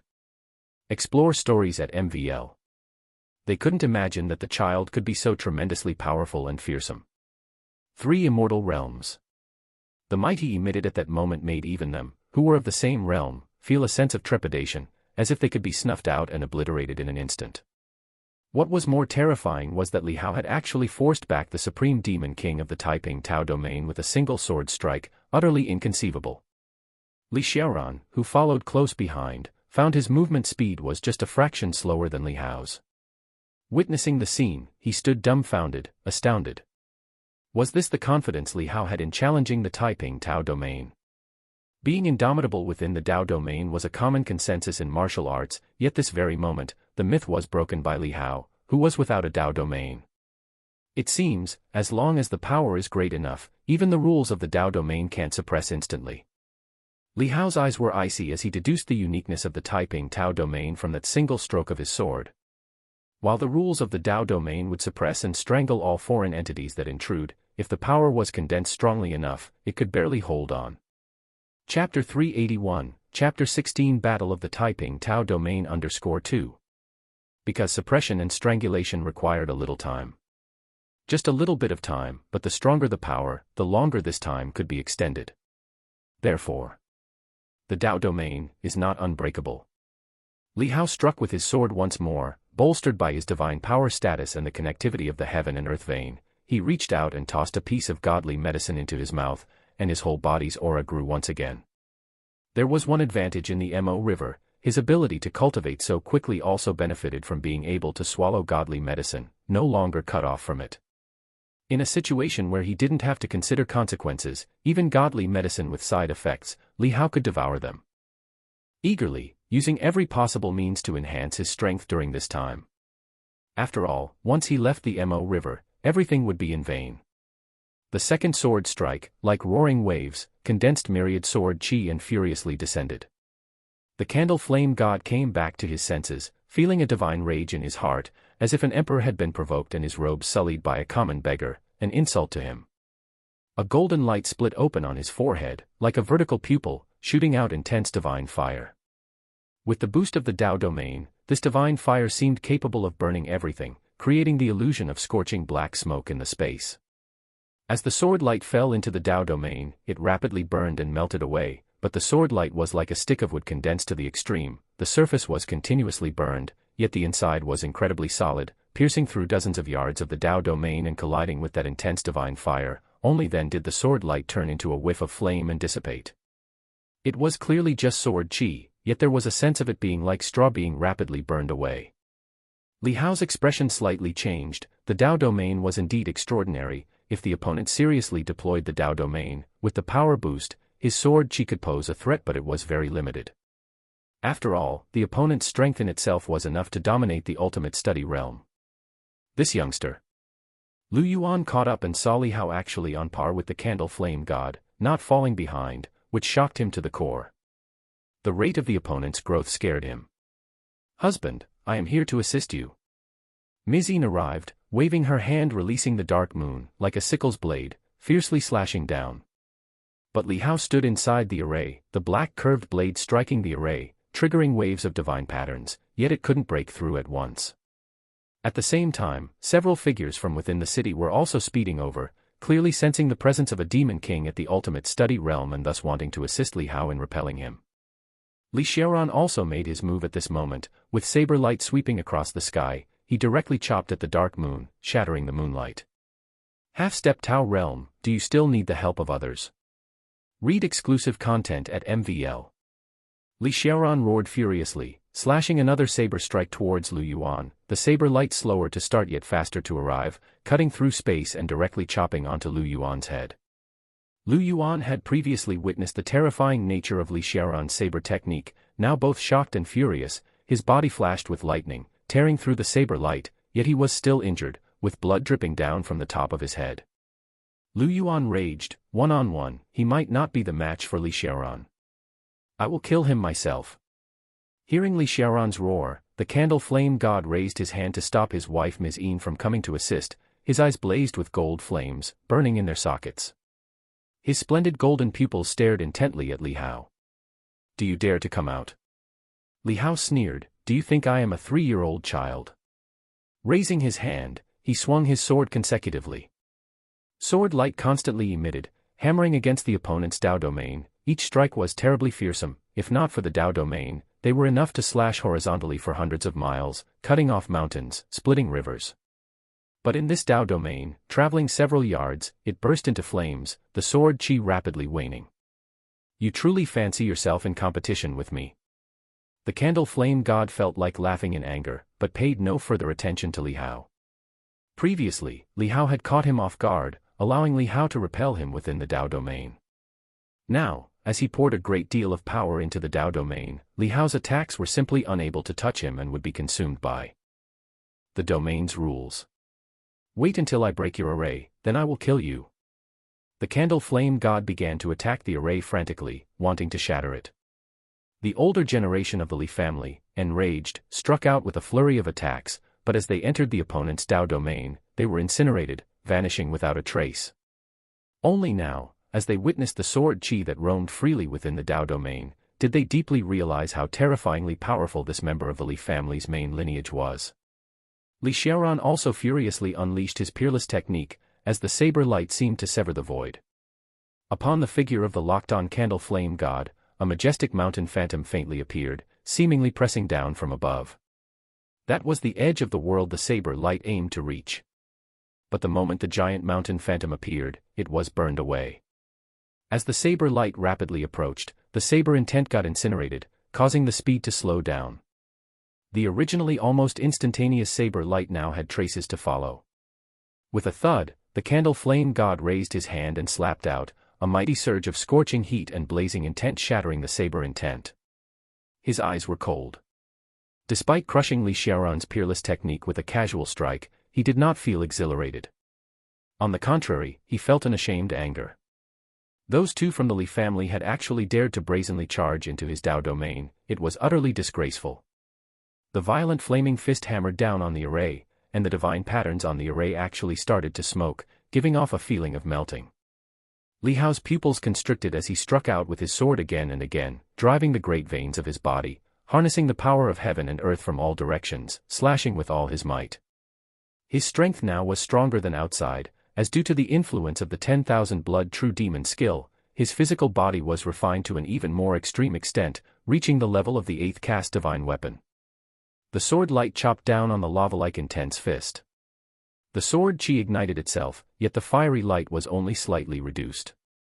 Chapter 382, Chapter 16 Battle of the Taiping Tao Domain _3. Although Li Hao was able to attack the candle flame god in the Dao domain, his power was still not enough due to the suppression by the domain. The attacks of others melted away as soon as they flew into the Dao domain, not even leaving ashes behind. We can't hold them off any longer. Li Xiaoran's expression was ugly as he transmitted his voice to Li Hao. Li Hao's gaze grew even colder, he took a deep breath and entered the transforming immortal realm. The heaven and earth vein, like a water pump, frantically drew the power of the surrounding world. Li Hao's strength surged wildly, divine light shot from his eyes, and his hair flew about in anger. He raised the green frost sword and swung it out again. The sword light seemed to draw all the light from the sky, condensing into an autumn water-like, extremely cold sword intent, and suddenly slashed out. The green sword light shone like a divine rainbow, reflecting outward, instantly flying into the Dao domain, turning into a flame-burning sword light without decreasing in speed, heading straight for the candle flame god. The candle flame god's face changed slightly, the divine fire on his forehead shot out again, but it was torn apart by the burning sword chi, and then the sword chi continued, attacking once more. The candle flame god was shocked and roared as he swung his fist to smash it down. The fire from the punch reverberated, and the sword light was dispersed by this punch, but the terrifying force left a sword mark on the fist of the candle flame god. The candle flame god was injured. My lord. Ms. Yin was shocked when she saw this scene. The Taiping Tao domain, actually injured by someone from the three immortal realms. The candle flame god, his fist in pain, was also stunned, never expecting to be injured within his own domain. However, Li Hao's eyes bloomed with divine light, revealing a more intense killing intent, as he seemed to have discovered the limits of what the other's domain rules could suppress. At this moment, he had transformed 30% into an immortal, and in combination with his current refined body and the enhancement of many divine medicines, he could barely injure the Tao realm. The candle flame god trembled with rage, and golden flames spread rapidly from his eyes to his entire body, like a deity bathed in fire, facing off against Li Hao, who was covered in red gold, across an array as if in a battle between gods. I will kill you. The candle flame god roared and swung his fist at the array again. But before his fist even fell, the array suddenly burst apart. Li Hao and the candle flame god were both stunned. Li Hao's pupils contracted as he looked into the distance, only to see a young man in a black torn robe standing in the eastern sky, leisurely retracting his palm. Clearly, it was he who had destroyed the array. Read exclusive adventures at MVL. The Taiping Tao domain. Li Xiaoran's pupils contracted, and he urgently transmitted his voice to Li Hao, "There's a change, run." Finally willing to make a move, a bunch of damned dead souls. The candle flame god, upon seeing the torn-robed youth, flashed a hint of anger in his eyes, but quickly repressed it. The other party was a genuine top demon king of the Taiping Tao domain.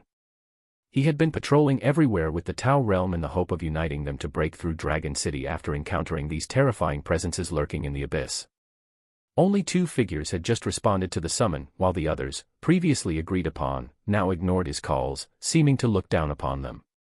Li Hao's expression also changed. Without the array to block them, although he now had the power to barely fight the candle flame god, another from the Taiping Tao domain had appeared.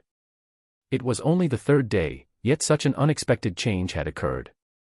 At that moment, Li Hao suddenly saw ancient characters gathering in a golden light. It was a prompt from the Mo River. The main mission has changed. Defend Dragon City for 1 day. The countdown has started. Seeing the characters jumping about above, they were archaic symbols like Z, Cho, Yin, Mao, etc., seemingly representing a countdown by the minute and second. Li Hao's expression shifted slightly. From an original 3:10 defense time, it was now suddenly shortened to 1 day. Were the demons launching their full attack ahead of schedule? Seeing the candle flame god before him, Li Hao seemed to understand and, although feeling angry, he also knew that this was as far as they could go. To continue fighting would put himself at risk and would also endanger Li Xiaoran. Li Hao growled lowly, and suddenly unleashed 7 or 8 sword lights to slash at the candle flame god. At the same time, he attacked towards Lu Yuan and Ms. Yin to cover for Li Xiaoran's retreat. Li Xiaoran had previously witnessed Li Hao's terrifying movement technique and didn't say much now. He took the lead in rushing out, unleashing 2 peerless techniques while also heading toward the Divine General Mansion. However, while retreating, his mind continuously focused on Li Hao, ready to protect him at all costs, even if it meant burning his own divine soul, should Li Hao be in danger. This was the hope of the Li family, as well as the true hope to free his older brother. Arg! Suddenly, a fierce and mournful roar burst forth from the Divine General Mansion. The figure, shrouded in surging black aura, resembled a demon, a ghostly specter, with a grim face, roaring as it attacked the youth in the torn robe who had broken the array. Big brother. Li Xiaoran recognized at a glance that it was Li Tianzong. Originally, after defending Dragon City for 4 days, once the city was breached, the other party was supposed to undergo a transformation, as if obsession was awakening, entering a state akin to demonic possession. But now that Dragon City was breached ahead of schedule, the other party had entered that state prematurely. Li Xiaoran's eyes filled with sorrow, knowing defending Dragon City was his older brother's last obsession before death. Chapter 383, Chapter 17, The Collapse of the Ancestral Hall. At a distance, Li Tianzong, with his ghostly figure, clashed with the young men in the tattered robes, causing an earth-shattering commotion. Li Xiaoran glanced over and saw that his elder brother, who was already formidable, had now soared in strength under this state. From just the ultimate study realm, he now possessed the power of the Grand Tao of Peace realm. Li Xiaoran said to Li Hao, holding back the pain in his heart. Li Hao also looked back, his eyes flickering, but said nothing and quickly flew towards the Divine General Mansion. Experience more tales on MVL. Their speed was extremely fast, with the Candle Flame God and Lu Yuan pursuing them from behind. But the older generation of the Li family's cadet branch, including Li Xuanin, emerged one after another, charging towards the Candle Flame God to block his pursuit. The Candle Flame God's eyes were cold, his Dao domain spread out, enveloping an area of 1 li. His body shot out directly, the Dao domain propelling him like an invisible fireball. Along the way, all the buildings crumbled to ashes. The soldiers who touched the Dao domain, unable to dodge in time, also burst into flames and extinguished in an instant. With the Dao domain activated, the Candle Flame God advanced forcefully, slaughtering his way into the city, paying no attention to other people coming at him. Among the old generation, some were of the Four Stands realm, but their attacks barely extended 10 meters into the Dao domain before turning into little flames. Before the Grand Tao of Peace realm, under the Dao domain, all were mere ants. Li Hao and Li Xiaoran arrived at the Divine General Mansion in a blink, and seeing the splendid and towering Divine Mansion, they did not hesitate to rush in. Suddenly, a violent boom erupted from within the Divine General Mansion. A gigantic black furry paw emerged from the depths of the Divine General Mansion, sweeping down with a mighty crash, causing the entire mansion to tremble violently. Li Xiaoran and Li Hao involuntarily stopped, staring in shock at the massive demonic paw. How could such a thing appear inside the Divine General Mansion? Li Xiaoran's expression abruptly changed, and he exclaimed in astonishment and anger, "No good, it's the Ancestral Hall." He accelerated fiercely, bursting forth with all his might, pulling himself forward with the rhythm of the Tao, constantly teleporting.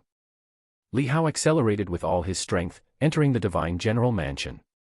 His pores tightened, a premonition of dire misfortune overwhelming him. He noticed that the array outside the Divine General Mansion had not been destroyed. How did this demon get in?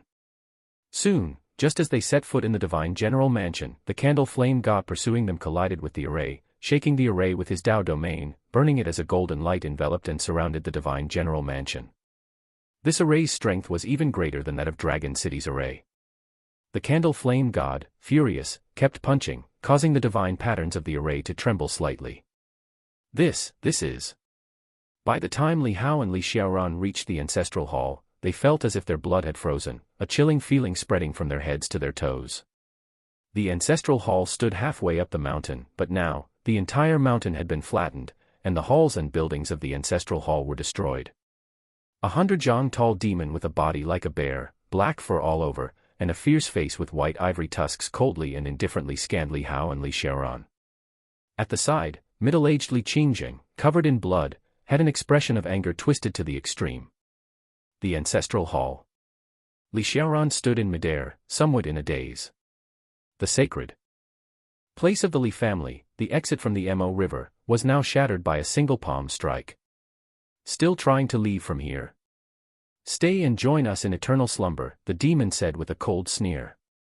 An unusual wave of energy emanated from its body, and Li Hao's pupils dilated instantly, recognizing the unfolding of the Dao domain. And the demon's Dao domain unfolded even faster, in the blink of an eye. I am no half-baked Dao realm practitioner. The 100-jong tall demon noticed the astonishment on Li Hao's face, and with a nonchalant sneer, his massive body turned, the ground thundering beneath him as he swung his paw towards Li Hao. The black furry palm seemed to blot out the sky, giving a sensation of unbounded reach. You should die.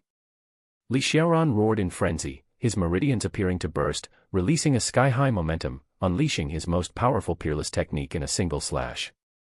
In an instant, the light of the blade illuminated heaven and earth, then abruptly disappeared, splitting a horrifying chasm in the void, rapidly extending and colliding with the demon's Dao domain, actually tearing a twisted seam into it.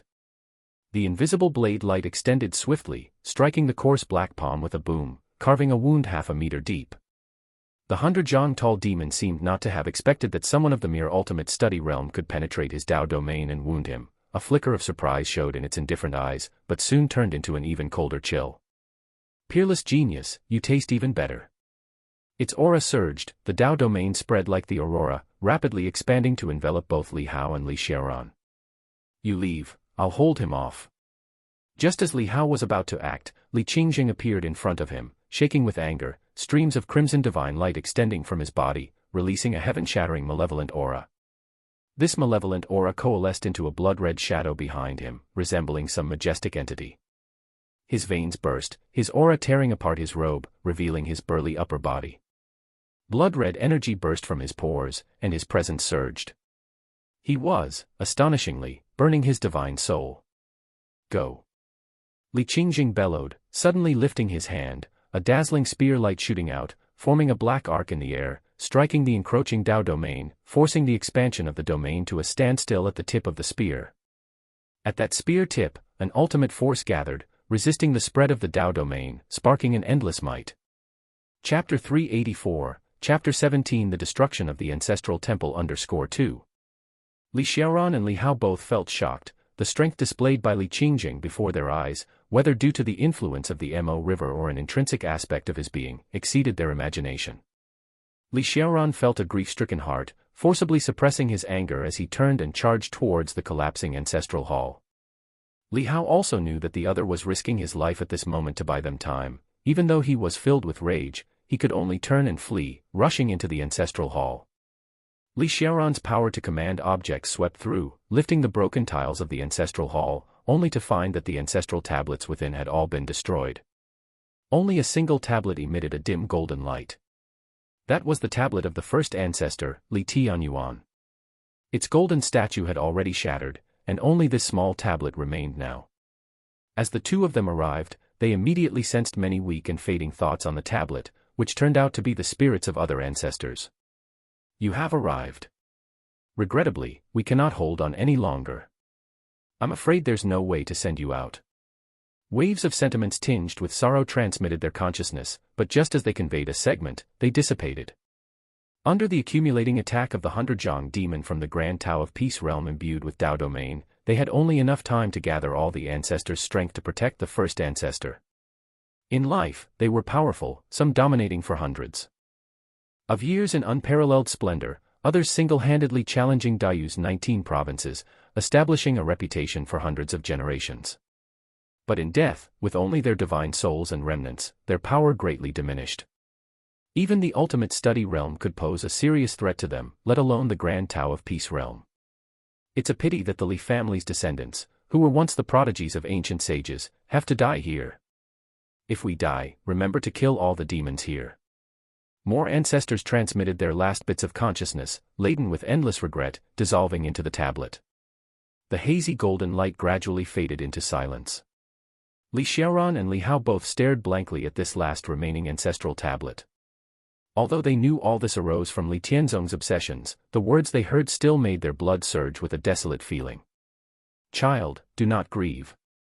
The spirit of Li Tianyuan emerged above the tablet and addressed Li Xiaoran and Li Hao. In the Li family, there are no ghosts that cling to life, only the heroic spirits that die in battle. Which of you is willing to don my remaining spirit and slay the demons? Li Xiaoran and Li Hao looked at the first ancestor before them. Had they been outside, Li Xiaoran would have certainly bowed first in salute, but at this moment, all he felt was desolation.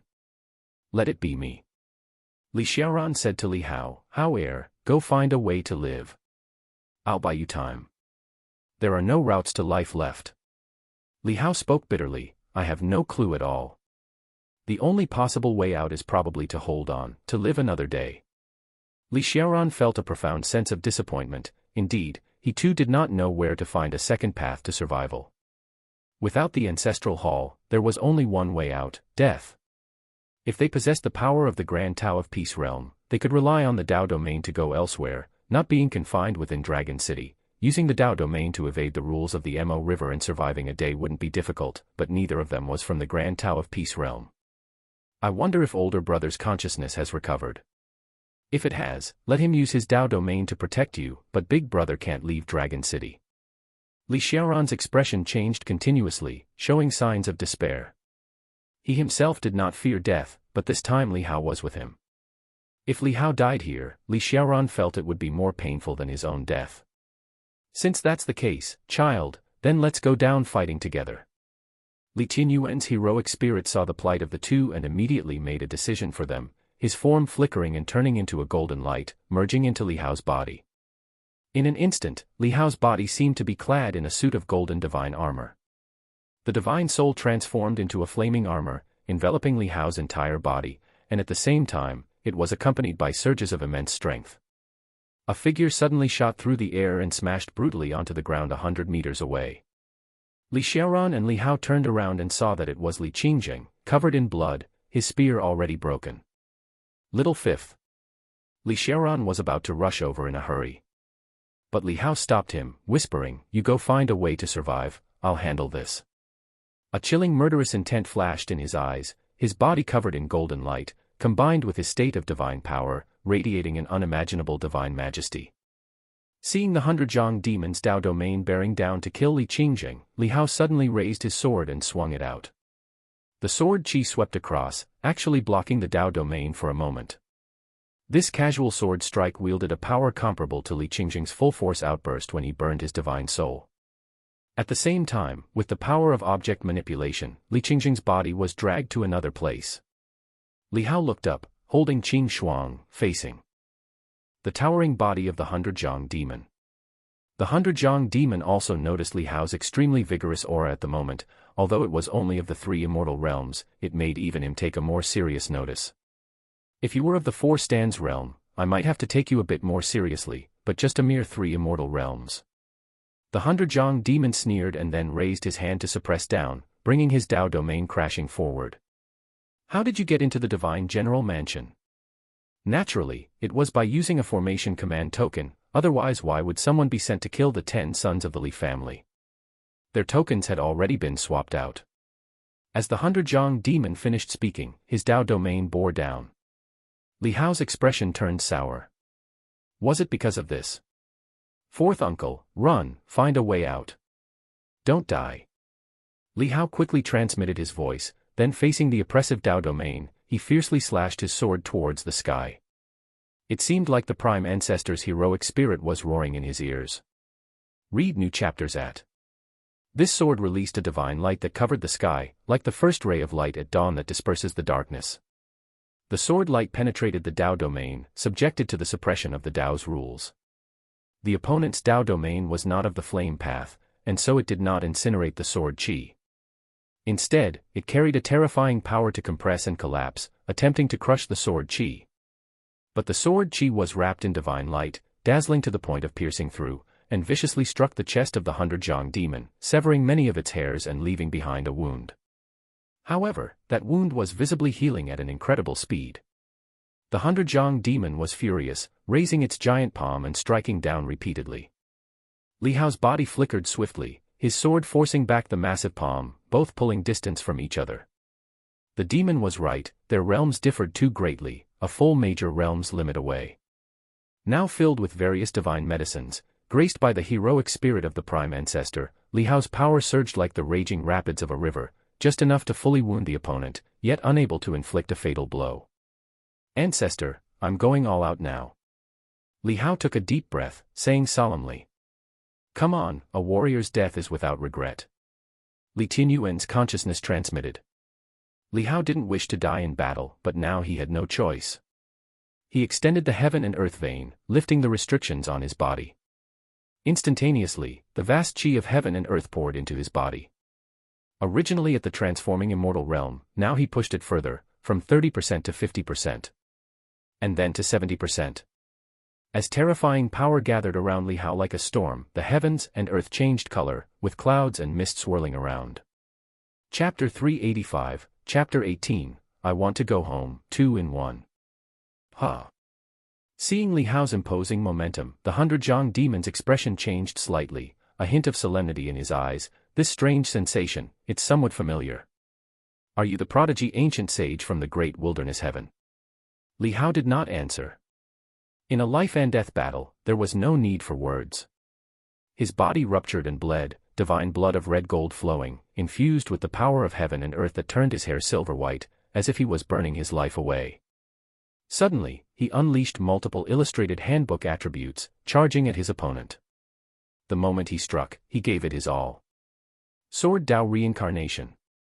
It was as if the world fell silent for a moment when the green frost sword, like autumn water, slashed out a pitch-black sword beam. That sword beam, like a black thunderbolt, tore the void, reversed light and darkness, and everything congealed into one sword strike, directly tearing through the Dao domain. The Dao domain was forcibly cleaved by the black sword beam, and then, like thunder pushing forward unstoppable, the sword beam sliced through like a knife through silk, aiming straight at the 100-Zhang demon. What? The 100-Zhang demon's pupils shrank in shock, unable to believe his Dao domain could be torn apart. My Dao domain is invincible. The 100-Zhang demon roared, his Dao domain closing in, striving to crush the black sword beam, and frantically wearing down its martial realm and power. Various martial realms like thunder, fire, wind, and snow revealed themselves, the sword light producing all kinds of phenomena as it was worn away, but still not losing momentum. What seemed like a single sword beam was actually the overlay of thousands of sword beams, each one a full-force eruption from Li Hao. It was only at this critical threshold of transformation that Li Hao could instantly muster such a tremendous force, shaping it into a heaven-shocking, ghost-weeping sword strike. With a loud boom. In the midst of the 100-Zhang demon's angry palm swing, the sword light shattered the dark light within his palm, blood spraying wildly as ghostly black demonic chi escaped. Li Hao, howling, leaped forward, cloaked in the power of his ancestors' spirits, wielding the green frost sword and stepping into the Dao domain, slashing down on the demon's head. You. The 100-Zhang demon's skull was torn apart, blood spraying wildly, more black chi emanating from his body as it rocked backward in shock, staring at Li Hao. The sword-cleaved Dao domain closed in, enveloping Li Hao, but to the demon's horrified discovery, the domain failed to instantly shatter Li Hao's body. Li Hao's body was trembling, yet it withstood the domain's rule-based suppression. His body continuously broke apart, his bones cracking loudly, but it seemed he could hold on for a while. This sight was beyond the 100-Zhang demon's comprehension, inconceivable. This was the Dao domain. Furthermore, he could feel that the rules of his Dao domain hadn't failed. It was just that Li Hao's physical body was simply too formidable, comparable to a top divine weapon. Li Hao roared, sword slashing fiercely. His body, comparable to that of a divine weapon forged 8 times, was nearing a 9th. Not even the Dao domain could instantly destroy a weapon of this caliber.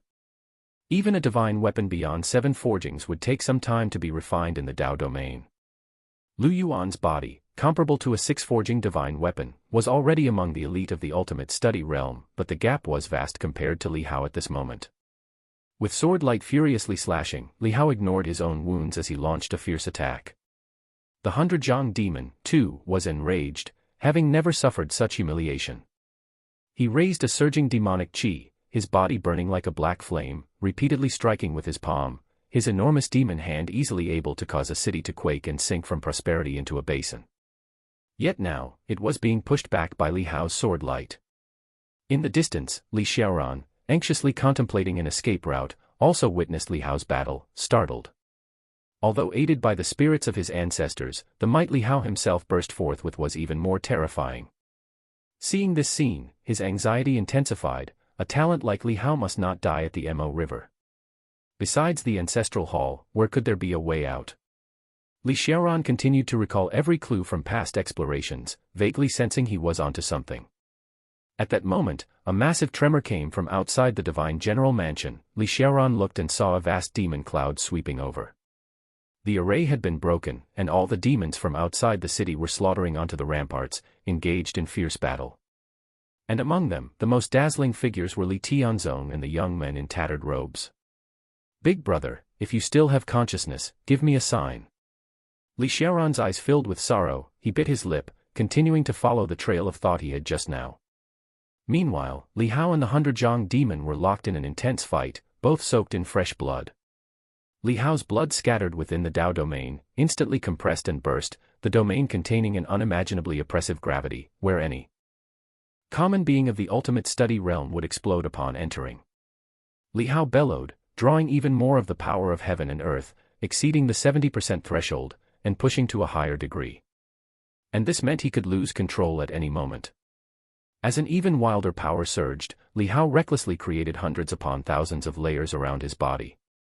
He wasn't unaffected by the Dao domain, rather, he continually resisted the domain's effect with his power, like water soaking through paper, which would take but a moment if only a single sheet, but a whole book would take a bit longer to soak through. Boom. Continue reading on. Li Hao's sword light, like a black thunderbolt, directly ripped through half of the 100-Zhang demon's head. The 100-Zhang demon, left with only a mouth, still roared, his body exploding with power, energy surging wildly. Li Hao, however, rammed headfirst into his head, and upon seeing the blood spatter, a thought occurred to him. He reached into the demon's brain and fiercely activated the 10,000 blood true demon skill. Chapter 386, Chapter 18 I Want to Go Home, 2-in-1_2. With the violent power operating like an intense pump drawing water, the 100-Zhang demon let out a scream, its blood power being incessantly drawn toward Li Hao's arm. What kind of evil cultivation technique is this? The 100-Zhang demon bellowed in shock and fury, finding the domineering technique evil even for a demon. Your obsession should disperse now. Li Hao's eyes were chillingly cold, and seeing the opponent's aura continuously wilt, he sensed an opportunity. The green frost sword danced around him, slicing out dark sword beams to block the power of the Dao domain while his hands and even his whole body reached deep for the demon's brain. Under the nourishment of the flesh and essence, Li Hao's shattered body showed signs of repair. But the power of heaven and earth had become violent, enveloping both Li Hao and the 100-Zhang demon. Li Hao's absorption rate increased, and with a series of miserable screams, the demon's body knelt down, the surrounding Dao domain that had been frenetically closing in suddenly halted, then dissipated. As the Dao domain faded, Li Hao's arms felt as if a weight of thousands of pounds had been lifted, and he violently tore through the demon's body. Blood splattered, and Li Hao broke into its body, absorbing vigorously. With the Demon King's blood power absorbed into his body, Li Hao's physical form continued to condense, but it seemed that his transformation into an immortal entered an unstoppable phase. As the power of heaven and earth tore at Li Hao's body, and he simultaneously refined his flesh, this cycle of destruction and rebirth transformed and reborn his body. Li Hao emerged bathed in blood, exuding blood chi like an Azura god of war, and with a sudden raise of his hand, he cleaved the surrounding heaven and earth. The power of heaven and earth was instantly interrupted, and the disintegration of Li Hao's body halted. Li Hao controlled his body to close up, suppressing the immortal transformation. It was fortunate that the recent body refinement increased his control over his physique significantly, allowing him to pull back just in time to prevent losing control. Li Hao took a few quick breaths and rapidly consumed a handful of divine medicines, feeling his body rekindle like a furnace, burgeoning with vitality. Such consumption would leave great drawbacks in martial arts, but Li Hao had no pity for this body. Once his vitality recovered to its peak, Li Hao stepped out from the 100-Zhang demon's carcass, and upon seeing the candle flame god still aggressively assaulting the divine general mansion, murderous intent surged in his eyes. At this moment, the adversary seemed far less of a threat than before. Li Hao could feel that his physical body had reached a new level, the tearing of the power of heaven and earth and the condensing of his flesh had elevated his physique to match that of a 9-caste divine soldier. Li Hao took a step, instantly appearing at the array's location. Upon seeing Li Hao appear abruptly, the candle flame god showed a flicker of surprise, but then, disregarding it, he continued to break the array. Otherwise, Li Hao would be able to attack from within the array while he could only defend from outside. However, Li Hao didn't plan to let the array take any more strain. He stepped forward, entering directly into the opponent's Dao domain. Huh? You're actually seeking death? The candle flame god raised an eyebrow, somewhat surprised, but then he immediately sensed Li Hao's provocation. He suddenly operated his Dao domain with full force, intending to incinerate Li Hao. Li Hao felt the intense heat searing him, his blood as if boiling. This time, he didn't release much power to block the Dao domain, instead extending his finger and using his body to probe. His fingertip stung painfully, as though pressed against a searing hot iron plate. But even so, it wasn't immediately reduced to ash. With his body alone, Li Hao could already withstand the Dao domain. However, not for long. With this, Li Hao could direct all the power that was isolating the Dao domain into attacking. Li Hao went all out in his assault, pushing himself to extremes. Without the separation of power, relying solely on his physique, he was like standing in boiling water. But his will was iron-strong, unshaken, no trace of pain on his face, only his eyes burst forth with a divine look as he swung his sword with all his might. The candle flame god, seeing Li Hao's state, was horrified, shocked that Li Hao could withstand the rules of the Dao domain with just his body. He couldn't comprehend nor imagine that such a thing could exist. But upon closer inspection, he was astounded to find that Li Hao had condensed his physique to the strength of a 9-caste divine soldier. Among demons, that made him a monstrous entity. You should know that the return on body refinement is extremely low, requires a long time, and demons do not take the route of pure body refinement. The sword light furiously slashed, and the candle flame god suddenly lifted his hand, pulling a fire halberd from the space of heaven and earth, smashing it towards the sword light. The fierce collision almost flipped the candle flame god's arm, and the glow of the fire halberd was shattered. Li Hao re-entered the state of transforming into an immortal, drawing on the power of heaven and earth, ramping it up to 80% directly. The heaven and earth vein converged rapidly, an immense power filling him, and Li Hao stepped forth consecutively, executing the heaven and earth traceless skill, and the black sword light, like a fierce storm, hacked down relentlessly. Previously, the divine general mansion's array had isolated the fight between Li Hao and the 100-Zhang demon, which the candle flame god had not probed. Now, with Li Hao unleashing his full power, the candle flame god instantly felt terrified. He bellowed in rage as he swung the fire halberd, but Li Hao's onslaught forced him into retreat, causing him to question his life. In his own Dao domain, he was actually being suppressed by someone from the 3 immortal realms. This was absolutely preposterous. Enjoy exclusive content from My Lord. Ms. Yin, upon witnessing this scene, was also dumbstruck, her beautiful eyes gaping in disbelief.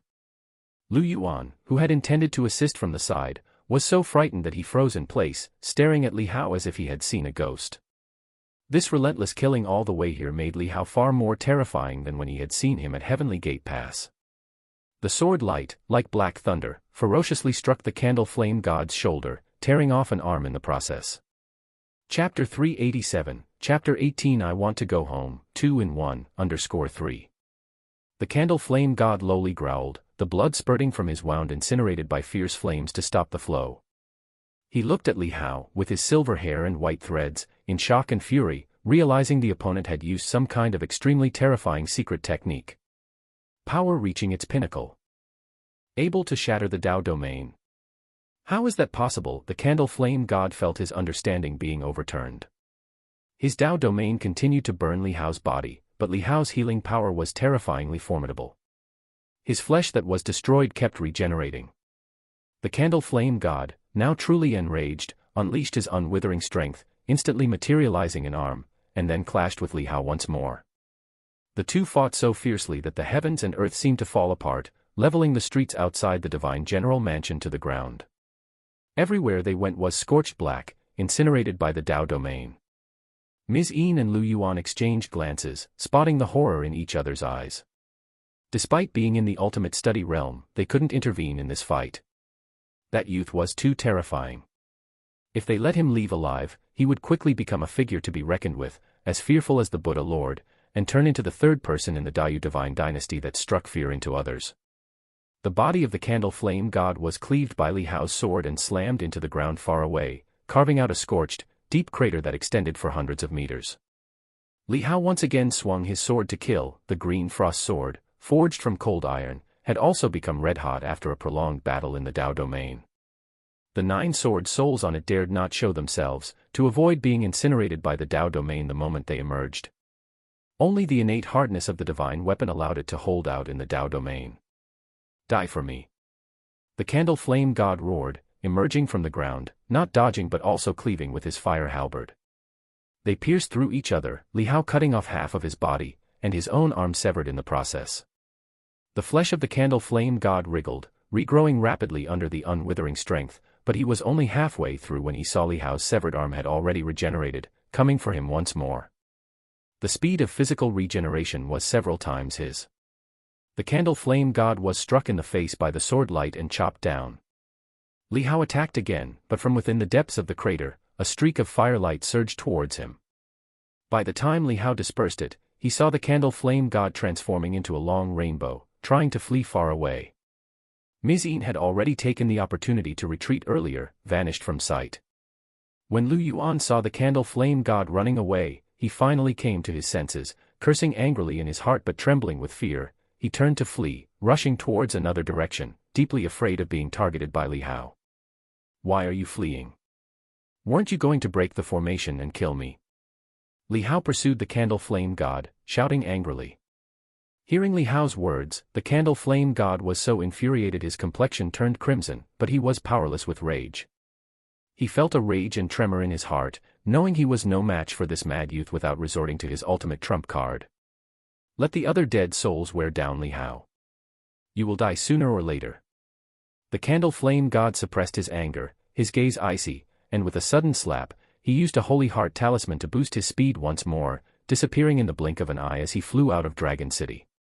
The half-step Taiping Dao Realm Demon King was chased away by Li Hao in a rout. Explore more stories at. Seeing the opponent wrapped in runes, accelerating, Li Hao immediately slapped a holy heart talisman as well. Covered in talisman light, he pursued at full speed. But just as he left the city walls, Li Hao sensed a strange, dangerous omen. It seemed that behind that wave of demons outside the city, there were a few extremely cold gazes, watching him. Among them, there were likely several Ping Tao Realm Demon Kings. During this brief hesitation, the candle flame god had already flown into the dark forbidden area 100 miles outside the city, all in the span of half a breath.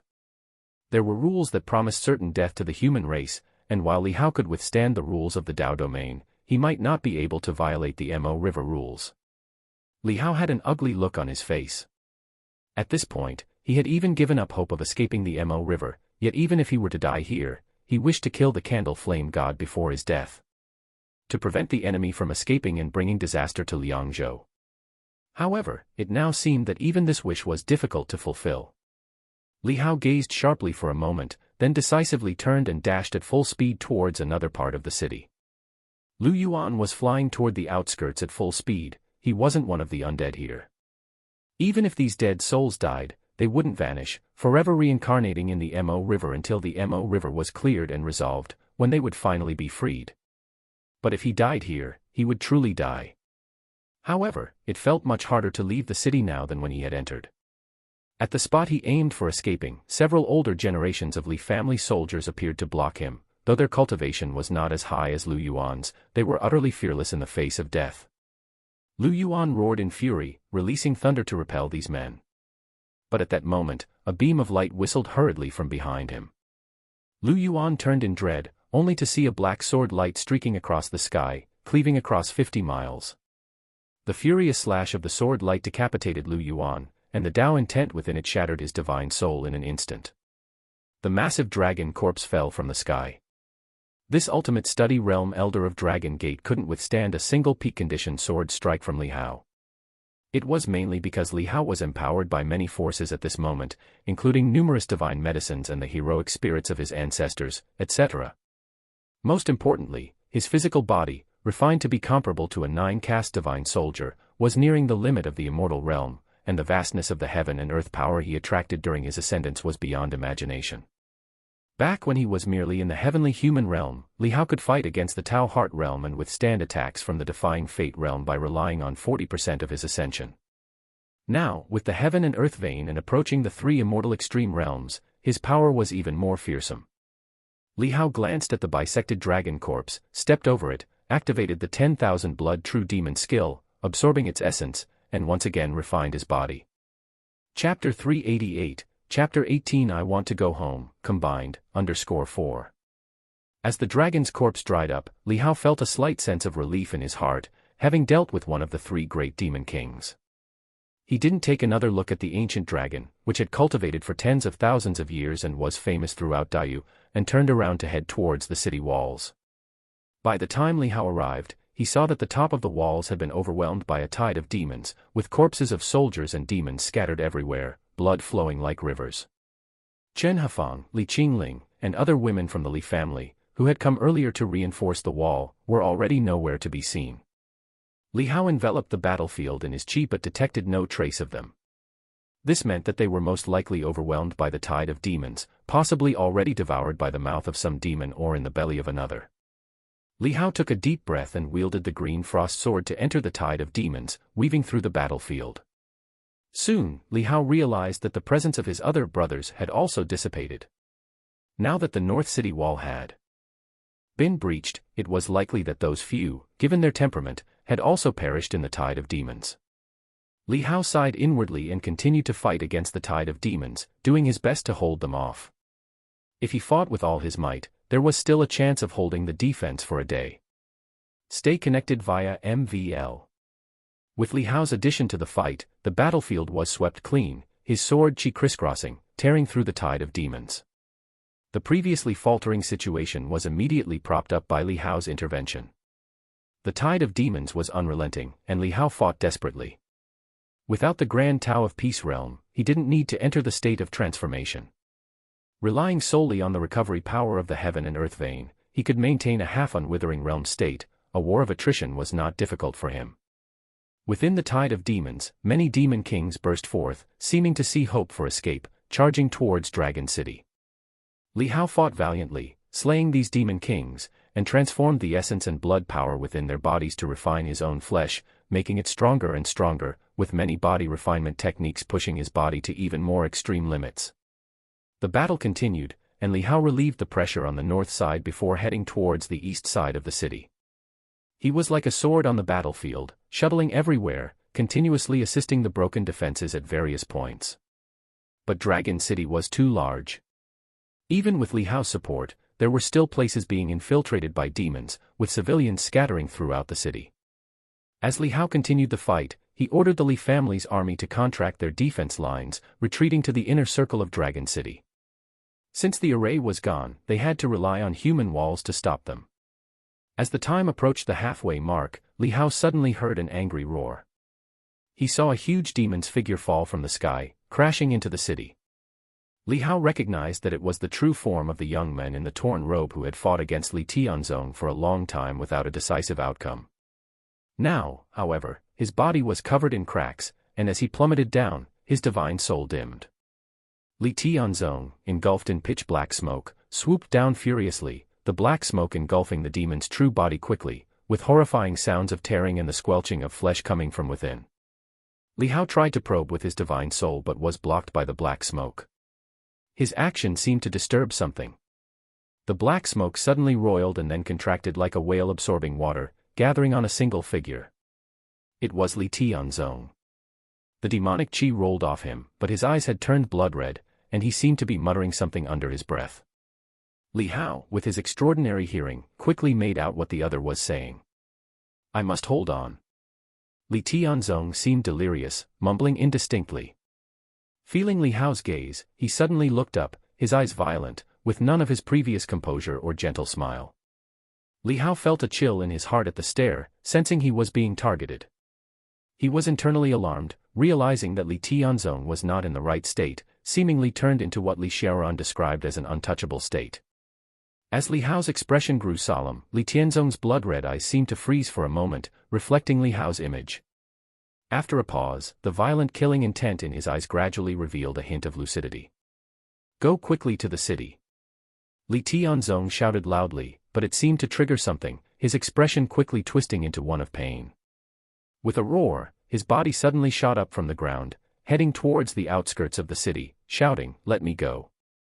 The shout resonated over Dragon City, and outside the city, several lurking figures began to exude stronger chi. What's happening? At this moment, hiding among the demons outside the city, the Candle Flame God and his wife Ms. Een, who had concealed their chi and remained hidden, were waiting for the Soul Death Demon Kings to break through the city, deplete Li Hao, and then take their chance to strike. Seeing Li Tianzong, who was defending Dragon City, charge out like a demon, they were both taken aback by the unexpected turn of events. This was their first visit to the Mo River, and many things were unknown to them. Usually, a first visit was only for gathering information. The Candle Flame God noticed that several Dao Realm Demon Kings from within the tide of demons, who previously looked down on him, now seemed eager to act, exuding overwhelming momentum. Are they targeting Li Tianzong? The eyes of the Candle Flame God flickered with a mix of surprise and suspicion. Just then, a scene that shocked him to the core occurred. Several Dao Realm Demon Kings rushed out of the tide of demons and surrounded Li Tianzong, not to attack, but to crash into him. Li Tianzong's appearance was even more frightening. He grew giant like a demon, his body expanding massively, and he swallowed several Demon Kings whole. The Candle Flame God and Ms. Yin's pupils shrank in shock at this sight. Seeing Li Tianzong, after devouring the Demon Kings, radiate a terrifying demonic chi, turning into a ghastly and demon godlike figure, he roared to the heavens, his hair flying and his body growing as large as a wild beast. Chapter 389, Chapter 18 I Want to Go Home, 2-in-1_5. He suddenly turned around, his footsteps trampling amidst the wave of demons, charging towards Dragon City. All of you, die, die. From his eyes burst a cruel red light, slaughtering his way into the city. And as his body underwent a horrifying transformation, a vast change also emerged within Dragon City. Li Hao saw Li Tianzong, who had turned back to kill, wreathed in a sky-high demonic chi that was even more fearsome than that of the Grand Tao of Peace Realm, towering like a demon god. As he stepped over Dragon City, all the soldiers who had been diligently fighting the demon wave suddenly came to a halt. Then, they all emitted billows of black chi from their bodies, resembling demons or specters coming back to life, joining the wave of demons and turning to slaughter the city's civilians. Those civilians also started to emit black chi, transforming into demons, destroying buildings and houses everywhere. Li Hao hovered midair, witnessing this sudden horrifying change, and was completely dumbfounded. It was just the invasion of the demon wave before, but now, even the soldiers and civilians of Dragon City had turned their weapons, becoming demons. Is this the true difficulty of breaching the Mo River? Li Hao felt a bone-chilling coldness, a taste of bitterness. The task of guarding Dragon City for 10 days would usually show such transformations by the 8th or 9th day, even on the 10th day. Even if they cooperated with everyone to hold Dragon City, in the end, they would still have to face the transformation of all the soldiers within, including Li Tianzong's transformation. Why would this happen? Li Hao could not comprehend how anyone could overcome such difficulty. Even the Grand Tao of Peace Realm would be impossible. Roar! Roar! At that moment, terrifying roars echoed throughout the city. Those soldiers who were initially fighting the demons now had black light shining from their eyes, riding on the backs of the very demons they had previously considered mortal foes, destroying and demolishing everything within the city. Moreover, a multitude of demons, as if going mad, started converging towards Li Hao. From a distance, Li Xiaoran's figure swiftly approached, equally shocked by this scene. Now, almost the entire city had fallen. Except for the Divine General Mansion, where the array had yet to shatter. Outside the Divine General Mansion, the sky and earth were covered in demons and transformed soldiers, and now it seemed that the only protectors left were Li Hao and Li Xiaoran. Just the two of them to face all this and protect Dragon City, that was the real challenge. Li Hao wanted to laugh, but couldn't. He knew that the Mo River at the ghostly tier was perilous, but this was his first time truly feeling it. Explore stories on MVL. No wonder his second uncle said that even those at the Four Stands realm should not easily enter a ghostly tier Mo River, as it was very easy not to return. So this is it. Li Xiaoran came near Li Hao, staring at the swarming demons from all sides, his face turning pained and bitter as he seemed to understand. The final battle for Dragon City confronts us with the resurrected obsession of our elder brother. Turns out what we ultimately have to guard is our elder brother. He felt grief, an obsession turned demonic. His elder brother's lifelong obsession had been to protect Dragon City, but in death, it had instead become the greatest threat to protecting the city by the Mo River. Watching Li Tianzong approaching step by step through the void like a demon god, Li Xiaoran said sadly. "Elder brother, wake up, we've come to take you home." Li Tianzong's stride seemed to pause for an instant, but it was only a very faint moment before he continued stepping forward. On his shoulder, chest, and back, multiple ferocious demon heads grew, mocking and looking down at Li Hao and Li Xiaoran with disdain. "Prepare to stay here as part of this burial ground, to accompany your elder brother, for none of you shall leave. He will never wake up again, you're all going to die. No one is leaving this Mo River, stay and join us." Amid their cold mockery, Li Tianzong's eyes glowed fiercely red as he stepped forward, his mouth murmuring as if chanting. "I must protect Dragon City, no one shall approach, I will lead all the soldiers home, I want to take them home. I want to take them home." His eyes ablaze with red light, his body emitted an abyssal demonic aura, far surpassing the demonic power of the Grand Tao of Peace Realm. Li Xiaoran roared in sorrow, "Elder brother, the battle of Dragon City ended long ago, only you did not return, only you did not return." Li Tianzong suddenly raised his hand, launching a terrifying bolt of lightning. Li Xiaoran didn't even have time to react, seeing only a blur before his eyes, but Li Hao noticed it, his expression changing rapidly as he hurriedly raised his sword to strike. Sword chi shattered the thunderous intent. Li Hao shielded Li Xiaoran behind him, looking up at the towering Li Tianzong taking giant strides like a 100-zhang demon god, and whispered to Li Xiaoran at his back. "Fourth uncle, step back and let me try." "How, heir, what are you going to do?" Li Xiaoran couldn't help but look at him, his eyes filled with sorrow, nothing but despair. This despair wasn't about dying here, but rather about Li Hao dying here, about their elder brother being trapped here forever, unable to find release. Who else could take their elder brother away from here and back to the family shrine, if they were to perish here? Li Hao said nothing, just quietly watched Li Tianzong as he drew ever closer, his grip on his sword tightening. Flashes of the past 2 months crossed his mind, including the low words from last night's banquet. "If only you were my son." Li Hao's energy surged wildly, and at that moment, he opened himself completely, allowing the power of heaven and earth to flow through him unrestrained.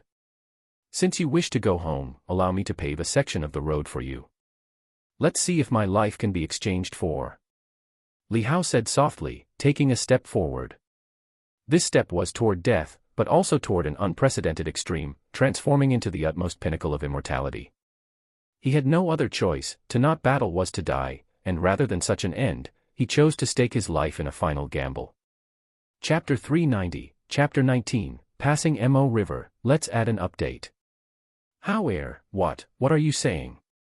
Li Xiaoran felt a jolt through his body when he heard Li Hao's murmur, immediately followed by the sight of the surrounding power converging, crazily pressing toward Li Hao's body. That power coalesced into a storm, isolating him, and the mere gathering of force made it feel impossible for him to approach.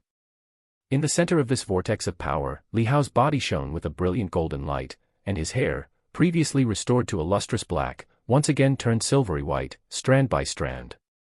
From black to snow white, it seemed as if his life force was fading too.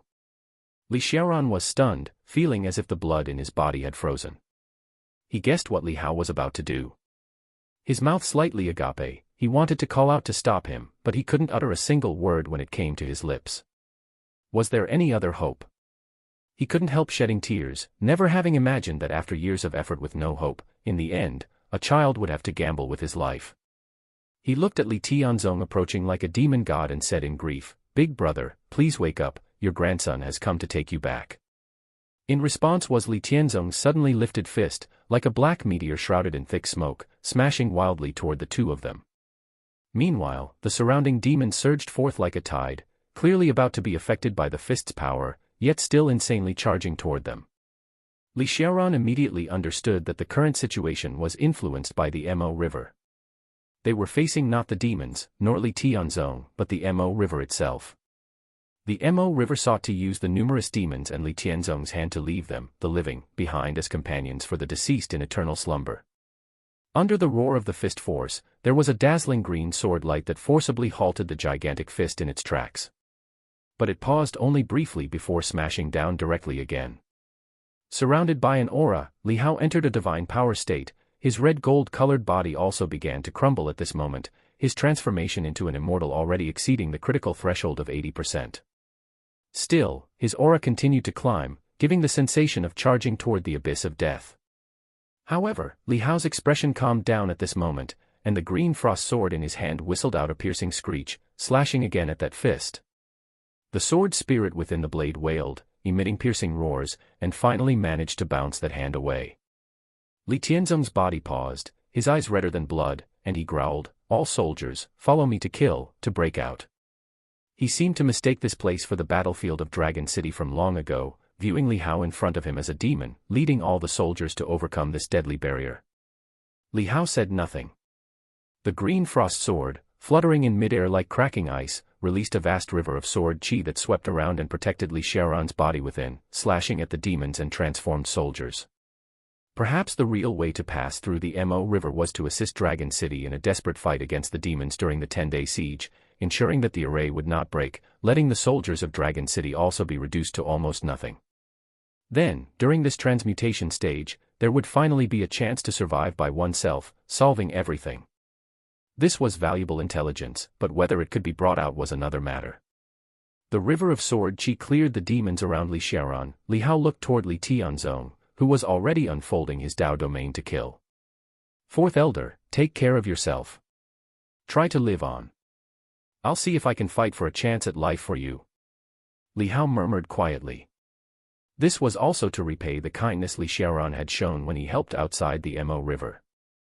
The chance at life he planned to fight for was to defeat Li Tianzong, to kill all the demons. That way, when the Mo River ended, Li Xiaoran would be able to leave. But to achieve that, he had to reach the limit of transforming into an immortal, to have a sliver of hope.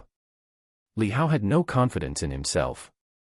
As he spoke, he soared into the sky, seemingly gathering all the momentum of the heavens and the earth, and with a fierce punch, he aimed to halt Li Tianzong's body, blocking the battlefield ahead to avoid affecting Li Xiaoran. Li Tianzong too lifted his fist and howled down, as if heaven and earth had collided. The terrifying shockwave knocked unconscious or killed all the demons within dozens of miles. Li Hao's body was rapidly crumbling, yet also rapidly regenerating and healing, bathed in blood, like a figure made of blood. Li Tianzong's Dao domain unfolded, his will opening and extending instantly to 4 or 5 miles, enveloping Li Hao's body within, not even allowing a chance to escape. This was the true speed of the Grand Tao of Peace Realm's Dao domain. At this moment, many types of regulations appeared within the Dao domain, not just one.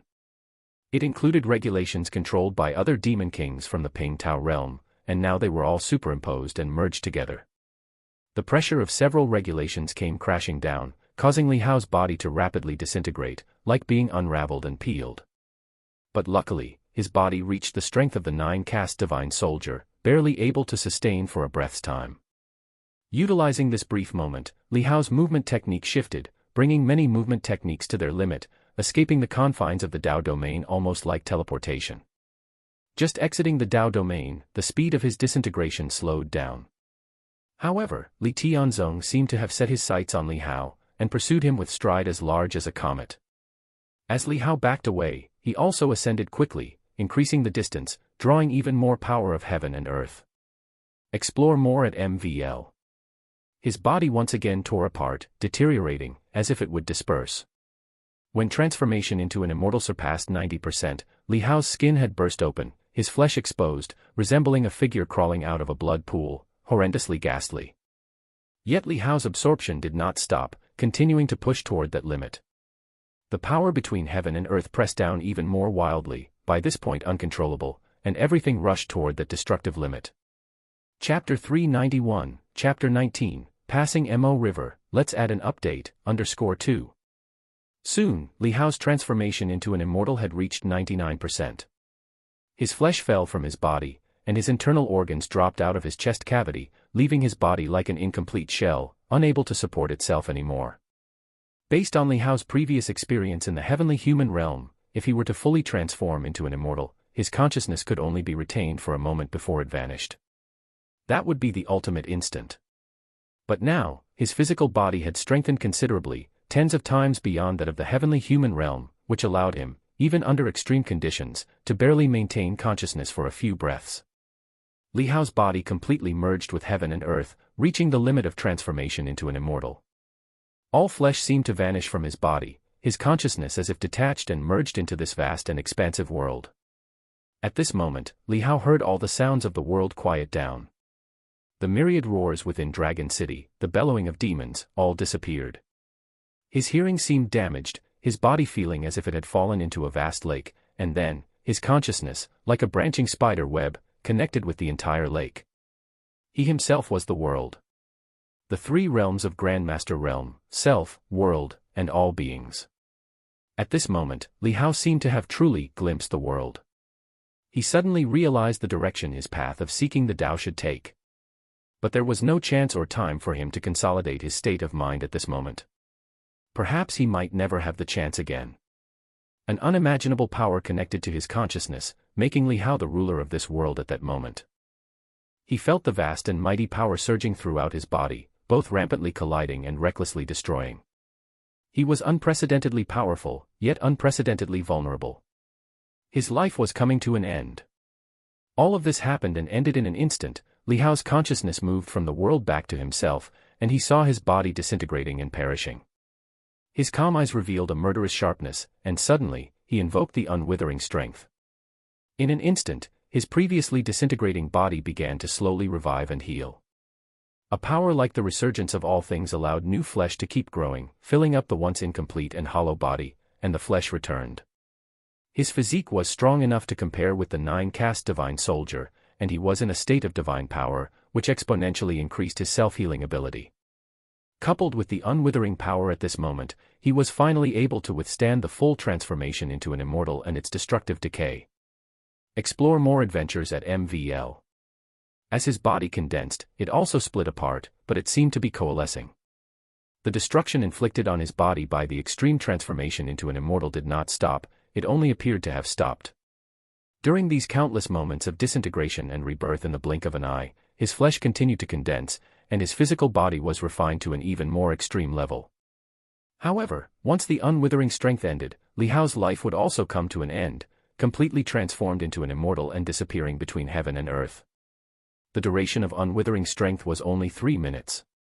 Mighty demonic chi swept in, and Li Tianzong, with blood-red eyes, bellowed, "You cannot stop me."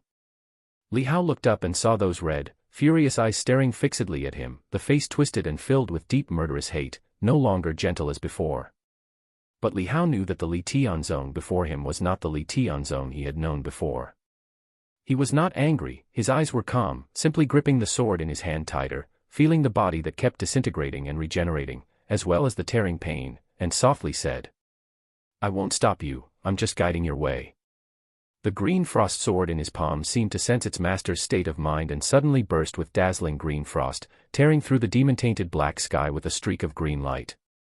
Magnificent sword intent condensed in Li Hao's palm. This 9-caste divine sword now showed cracks on the blade as if it were about to shatter. The sword body couldn't withstand the vast heavenly and earthy forces poured into it by Li Hao. Li Hao did not retreat further, instead, he charged straight at Li Tianzong.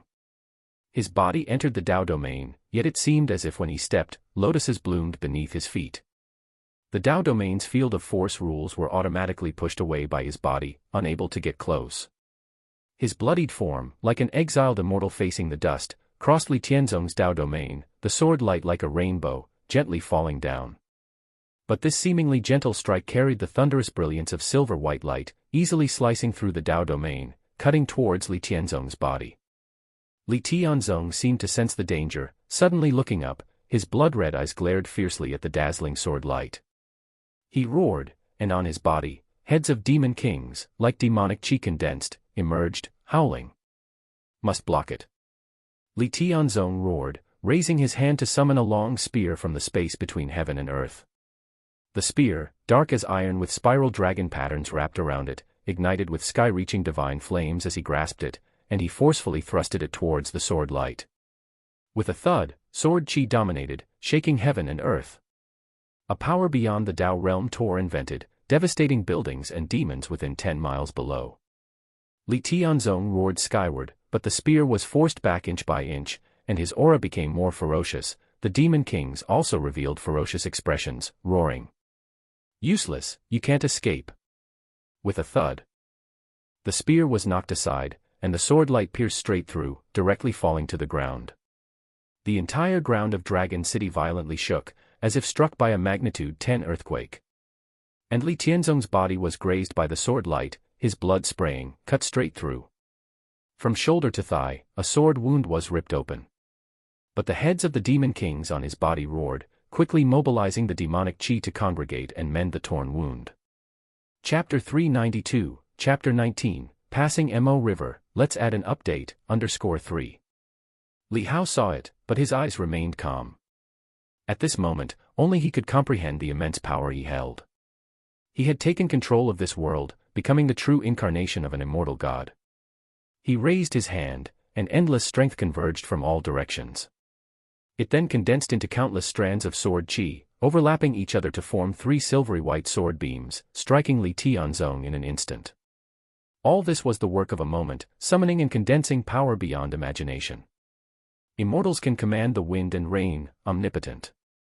At this moment, Li Hao wielded the power of heaven and earth, borrowing the majesty of this world to display such capabilities. No matter how powerful the Dao domain was, it could not truly destroy the heavens and the earth, nor the void. Hence, Li Hao couldn't be surrounded by the Dao domain, let alone be destroyed. 3 consecutive sword lights shattered the Dao domain, defied the rules, and slashed directly onto Li Tianzong's body, severing his arm and cleaving open his chest, from which an even stronger demon energy emanated. In the distance, the candle flame god and Mizine stealthily approached, hoping to land the final blow on Li Hao, but were shocked by the terrifying scene unfolding before them. Li Tianzong, who had consolidated multiple Dao domains, was actually being suppressed by Li Hao at this moment. What did he do? How could this be? Mizine's eyes widened, filled with disbelief. But the candle flame god's pupils contracted, his heart pounding wildly, an ancient inheritance memory surfaced, making every hair on his body stand on end. That seems to be the power of a saint. He muttered to himself, overwhelmed and indescribable. Li Tianzong's enormous body staggered backward, grievously wounded by Li Hao's sword qi, with blood spraying all over. However, his eyes emitted a more terrifying red glow, and he let out an enraged roar. The head of the Demon King on his body wanted to roar threats at Li Hao, but suddenly, as if being drained by something, it all changed color. Damn it. Before the heads of the Demon Kings could roar, they shrunk back into Li Tianzong's body, seemingly pulled in by a force. Afterward, the demonic qi around Li Tianzong grew denser, and the wounds on his body swiftly healed. His severed limbs regrow. Find exclusive stories on MVL, anyone who stands in my way dies. His eyes, like blood-stained weeping, emitted a roar, and behind him, emerged several shadowy figures of the Demon Kings, adding a terrifying momentum. The Dao domain concentrated, gathering onto his spear, soaring through the sky.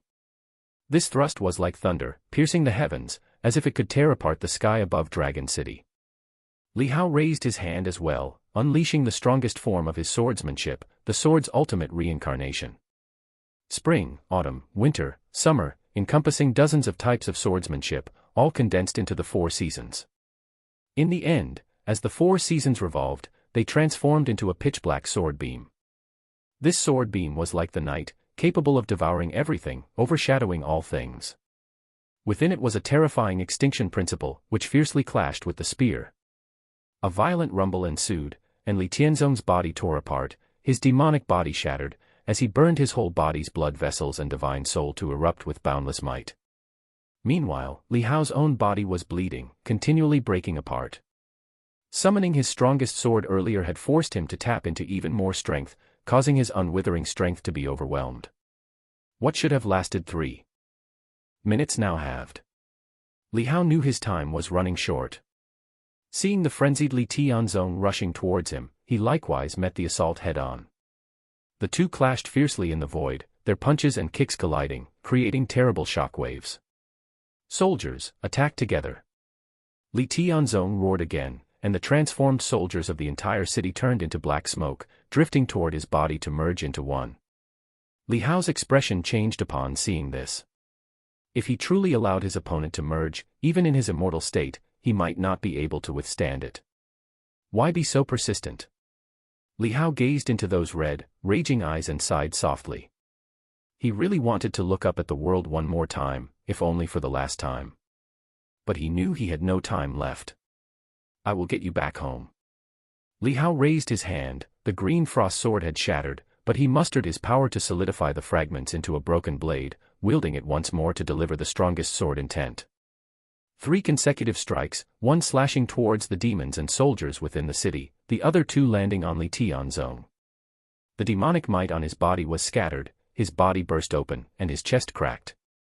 And as he unleashed such a powerful attack, Li Hao's flesh and blood deteriorated rapidly. The solidified green frost sword also turned to debris, leaving him no choice but to charge forward, continuously swinging his fists. Blow after blow, his fists pummeled Li Tianzong's massive demonic form, punching holes everywhere, demonic qi rattling and dissipating from within. Li Tianzong let out a roar of fury, and yet his body was completely overpowered by Li Hao. He seemed to realize that he had failed. I want to go home, I wish to bring you all back home. He let out a wounded beast's mournful roar, tears of hot blood flowing from his eyes, seemingly returning to the despair of Dragon City's collapse.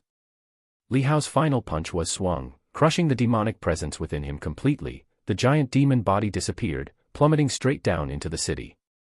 Li Hao's body had become horrifying, the flesh of his chest and abdomen all fallen off, leaving behind nothing but a broken shell. Even the unwithering strength could not alleviate it, and it was quickly running out. Li Hao turned his head towards the city, suddenly raised his hand, and drew in all the power of heaven and earth, unleashing it with a swing. A wave of sword chi rippled out from his side, spreading rapidly, its destructive force comparable to the Dao domain's extension, erasing all the demons and mutated soldiers it passed. Not even a scream could be emitted in time. This included some great demons from the 3 immortal realms and even the Demon King. None had the power to resist. The candle flame god tried to flee, but that force came too fast. He blocked with all his might using his Dao domain, roaring in rage, but his body was submerged nevertheless. Li Xiaoran rushed over from afar, only to see Li Hao's body fading away like dust. Li Tianzong climbed out of the deep pit, his hair disheveled, but with no sign of demonic presence on him, no dark qi, and the red in his eyes had disappeared. He looked around, and when he spotted Li Hao almost vanishing in midair, his pupils suddenly shrank, and he hurriedly rushed over. "My child." He sped over like a rainbow, arriving in front of Li Hao, trembling as he saw the dissipating body. "How could you do something so foolish?" Li Hao felt his consciousness being pulled by the power of heaven and earth, about to dissipate. He saw Li Tianzong, who seemed to have regained clarity. He smiled weakly. "Now, you should be able to go back." Beside him, golden lettering appeared, notifying Li Hao that the main quest was complete. "Does this count as clearing the game?" Li Hao wanted to look closer, but his vision was already blurry. Everything seemed to be receding, and it felt like he was being tugged into the vast heaven and earth. To blend in completely. "If I've cleared it, then I should be able to let go, right?" His body, like dust, faded from sight in front of Li Tianzong and Li Xiaoran. Li Xiaoran, who had chased over, was also covered in the blood of demons. He stared blankly at Li Hao disappearing like a wisp of clean breeze, completely gone. The young man's last words, faint as spider silk, reached his ears, causing him to break down in tears. With Mo River's passage, big brother Li Tianzong could be freed. But Li Hao couldn't return anymore. Chapter 393, Chapter 20. Peace in Liangzhou. Liangzhou, a month ago. With reinforcements arriving from all sides, the frontline collapse of the demons led to the swift recapture of most cities that had been quickly occupied by the demons. Around Liangzhou, battle flags soared. To prevent the demons lingering in some cities from harming the people excessively, Li Tiangang discussed with Li Xuanli about withdrawing a light cavalry unit from the main army. Replacing the unit with the Haotian battle flags, they would head to various cities first to deter the demons and scout the situation. If the situation looked grim, they would wait for the main army, but if the battle flags could intimidate the demons in those cities, they could rescue the trapped citizens ahead of time. After all, even a single day's delay could result in tens of thousands of citizens falling victim to the demons. Hence, when it came to reclaiming territory and rescuing the people, speed was of the essence. After the clarion call of this grand counterattack was sounded, the many small and medium-sized demon forces that had followed the 3 great demon powers into battle, trying to fish in troubled waters, were in a state of panic, not expecting such a swift collapse at the front lines. Originally, upon hearing the numerous favorable battle reports from Tianji Palace, they believed the demons' occupation of Liangzhou to be a done deal, almost certain. Yet, the situation had reversed. Memories of fear, branded in the ancient dynasty within their veins, resurfaced. Many forces with elder demons within their ranks chose to withdraw, taking advantage of the chaos in Liangzhou that made it difficult to be tracked. If they were put on the wanted list, it would be tough to find a place to live outside their own territories. They'd have to constantly hide and dodge. Why was there such a swift defeat? Discover stories at MVL. Wasn't it said that the great elder of Longmen would lead us to breach Liangzhou? Amongst the demons, many great demons roared in anger, questioning the bird demon from Tianji Palace. The bird demon from Tianji Palace felt bitter inside. Being demons themselves, they naturally sided with the 3 great powers, and what's more, they had not yet revealed that the master of the Great Void Realm had personally come to the battlefield.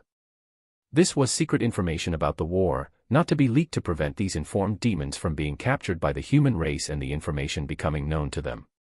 According to frontline intelligence, Longman has been defeated. For the specific reason, you will need to pay with blood jade. The same phrase was given by the bird demon from Tianji Palace in response to the demon forces. Regardless of the outcome of the war, the money Tianji Palace earned would not be any less. This was also why Tianji Palace, while seemingly lacking in combat power, could still rank among the top demon forces, on par with powers like Longman. Some demons chose to simply flee for their lives, not bothering to inquire further, knowing that in time such information would naturally become public, and they could learn it for free later on. Yet some of the wealthier and more irritable demons, though annoyed, still chose to purchase the intelligence immediately, and soon learned the detailed reasons from the mouth of the Tianji Palace bird demon. Master of the Great Void Realm personally led the command, but a young general of the human race emerged, joining the battlefield, slaying 7 demon kings, and was chased by the Master of the Great Void Realm and the Great Elder of Longman, fleeing outside the territory of Liangzhou. This news spread swiftly among the demons. The demons that normally resided outside Heavenly Gate Pass and had moved elsewhere were surprised but not overly shocked upon hearing this information, for they had long known of the might of the young general guarding Heavenly Gate Pass. The other demons scattered around the exteriors of Liangzhou, however, were truly astounded that an extraordinary talent had been born within the human race. An elder demon lamented, recalling the incident in Sangzhou from over a decade ago. It was a young general who had emerged out of nowhere, leading only 1,000 iron cavalry, single-handedly pacified an entire province and guarded it. Now, 15 years later, another young general had emerged, seemingly a cyclic destiny. This also seemed to indicate that the fate of the human race had not declined and still hung like a three-edged sword over the heads of the demons. The demons collapsed upon hearing the name Haotian, scattering in a frantic escape. This reclaiming operation did not consume much military strength, and with the Daiyu royal family's army arriving to reinforce, surrounding Liangzhou, they annihilated many fleeing demons. The original 500,000 royal troops that came as reinforcements now only had to deal with the cleanup work. Consequently, the fleeing demons faced the sweeping tide of the vast army, suffering heavy casualties. A smaller number of demons who managed to escape did so with their races exterminated and forces destroyed, leaving only a handful of minor demons to get away with memories filled with fear and agony. Report, Your Highness. The scout returned, bearing the Emperor Yu's banner, with the flying characters for Xian in Emperor Yu's distinctive black color. 30 li ahead, the demons in that city have abandoned it and fled. Now a military force is taking over there, rallying the remaining guards and citizens in the city to treat the wounded. The scout dismounted swiftly and reported in detail. In front of him was a dragon, its body covered in red scales and over a dozen zhang long, with a young man standing on its back wearing golden divine armor, his cape billowing in the wind. Being called Your Highness suggested his extraordinary status. The Yen character on his divine armor's chest made his identity clear and was familiar to the court and noble families. He was one of the few extraordinarily famous princes among the dozens, the 13th prince, Jiang Yan. At such a young age, he had already established incredible accomplishments and was known for his bravery. Had he not been born into the royal family, he could have easily been ennobled as a marquis. At the moment, Jiang Yan slightly furrowed his brows upon hearing the scout's words and said, "It is said there was a great demon presiding there. How many troops did they use to repel it so quietly?" Reportedly, not a single soldier or piece of weaponry was harmed. The scout replied respectfully, lowering his head and explaining the situation in detail. After listening, Jiang Yan's eyes, beneath his arched brows, showed surprise, which then turned to a cold sternness. Humph, the Haotian battle flag. It's laughable that a mere flag could deter a great demon. Is the ancestral banner of the Daiyu royal family not more intimidating than that Haotian battle flag? It seems that Father has been too merciful towards these demons in recent years. Chapter 394, Chapter 20 Liangzhou Peaceful _2. Transmit the order. His face was cold as he said, "Slay all demons encountered along the way, leave none alive, capture the great demon alive, and after Liangzhou is pacified, I will construct a high altar and refine the great demon to awe the demons of the world. Let these demons know the fate that awaits those who dare invade the territory of the Daiyu divine dynasty." As the royal army rushed to the scene, forces from other major states also hurried to Liangzhou, reinforcing the battlefield. These forces consisted of scions of noble families, various Jianghu sects, and local armies from each state, learning of Liangzhou's plight. Reinforcements were sent from all directions. However, with each major state spanning 70 to 100,000 miles of vast territory, unless the armies used certain secret military assets to hasten their march, reinforcement often took time. By the time all the Allied forces had arrived, the cleanup of the Liangzhou battlefield was almost at its end. the campaign from the demon's initial attack to its conclusion took less than 10 days in total. What remained was the sweeping of demons lurking in various places within the territory. Some of these demons had fled to towns and other locations to hide, waiting for the commotion to die down before continuing to endanger the populace. After all, with the defense line broken, it was unknown how many demons had poured in, and Liangzhou covered a large area that needed to be thoroughly examined. Experience exclusive tales on MVL Old 7. We've just interrogated a bird demon from Tianji Palace. How Air has drawn the 3 demon kings to Mo River, where your 4th uncle is stationed. In the Liangzhou military department, hope flared in Li Xuanli's eyes as he said, perhaps, with 4th uncle's help, How Air might not come to harm. 4th uncle does have considerable experience with Mo River. Li Tiangang breathed a sigh of relief and nodded, with 4th uncle there's hope of escaping via Mo River. So, the Demon King is now guarding outside Mo River. He's gone in too. In that case, this is valuable intelligence, we can catch the turtle in the jar. Li Tiangang's eyes started to glimmer faintly. Li Xuanli nodded, but the candle flame god is at a half-step Taiping Dao realm. To hunt him down, we'd have to ask 2nd uncle to come over, and even that might not be enough. We still need the assistance of those few from the Divine General Mansion wielding the Seacoming Divine Needles. If we could get help from that old lady of the Xia family. He paused, then shook his head. The old lady had been anchoring the Xia family for many years and rarely left. It was unlikely that she would take action for this matter. Why not ask the Buddha Lord, proposed Li Xuanli thoughtfully.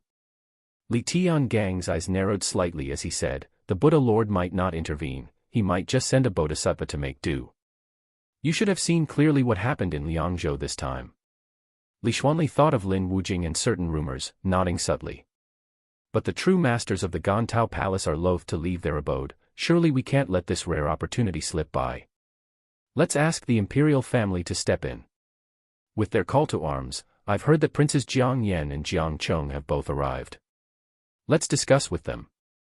If they can summon other powerful figures like the Sword Saint to unite in a siege and also call upon the commander of the Imperial Guards, the Candle Flame God is sure to die. A cold light flickered in Li Tiangang's eyes. Li Xuanli nodded in response. With the rebellion in Liangzhou quelled and peace restored, Prince Jiang Yan, in collaboration with the Liangzhou army and the Divine General Mansion, constructed a high altar within the state and sacrificed 9 great demons of the 3 immortal realms to heaven. This act was ostensibly to honor the souls of the Liangzhou populace, but in reality, it was intended to intimidate the demons.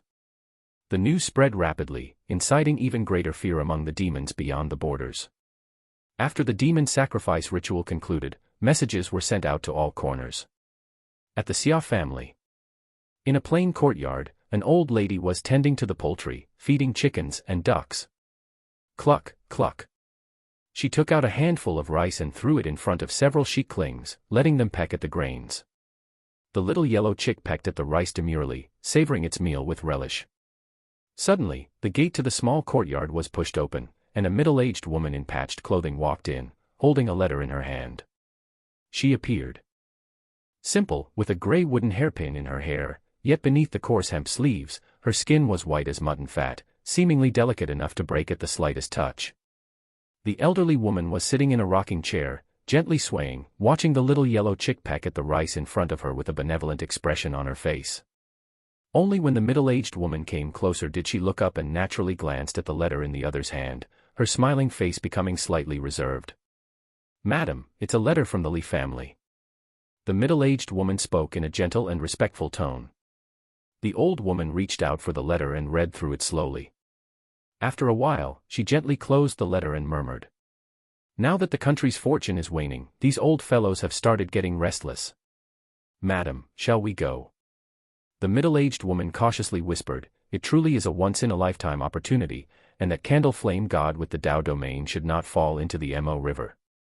Once he emerges, it'll be an ideal time for the hunt." The old woman placed the letter behind the rocking chair and grabbed another handful of rice to throw to the little yellow chick at her feet. The Tianji Palace must have already shared this intelligence with other demon powers, right? Demons, although often at odds with each other, still understand the principle of mutual interdependence in survival. The ancient demon palace and the great void realm don't get along, they'll likely not send reinforcements. But Gluttonous Valley, Dragon Gate, and the Holy Palace will all send people. It's both an opportunity and a trap. This battle could well be bait for the demons. As she spoke, she gently kicked one of the little yellow chicks with her foot and chuckled, "Don't be greedy and eat it all. Leave some for the others." The biggest little yellow chick was nudged aside, looking somewhat aggrieved, and then huddled closer to the feet of the middle-aged woman. The middle-aged woman shifted her stance slightly before saying, "So madam, do you mean that we should just observe the situation for now? Let's wait." The elderly woman said softly. The Wang family. Within a palace-like hall, 3 figures were gathered. "We've just received another letter from the Li family. Liang Zhou has been pacified." One of the figures, a burly man with a dignified face, spoke in a low voice. "Li Tiangang had sent out the 8 directions orders asking for assistance earlier. Our Wang family is too far away. By the time we sent help, it would have been over.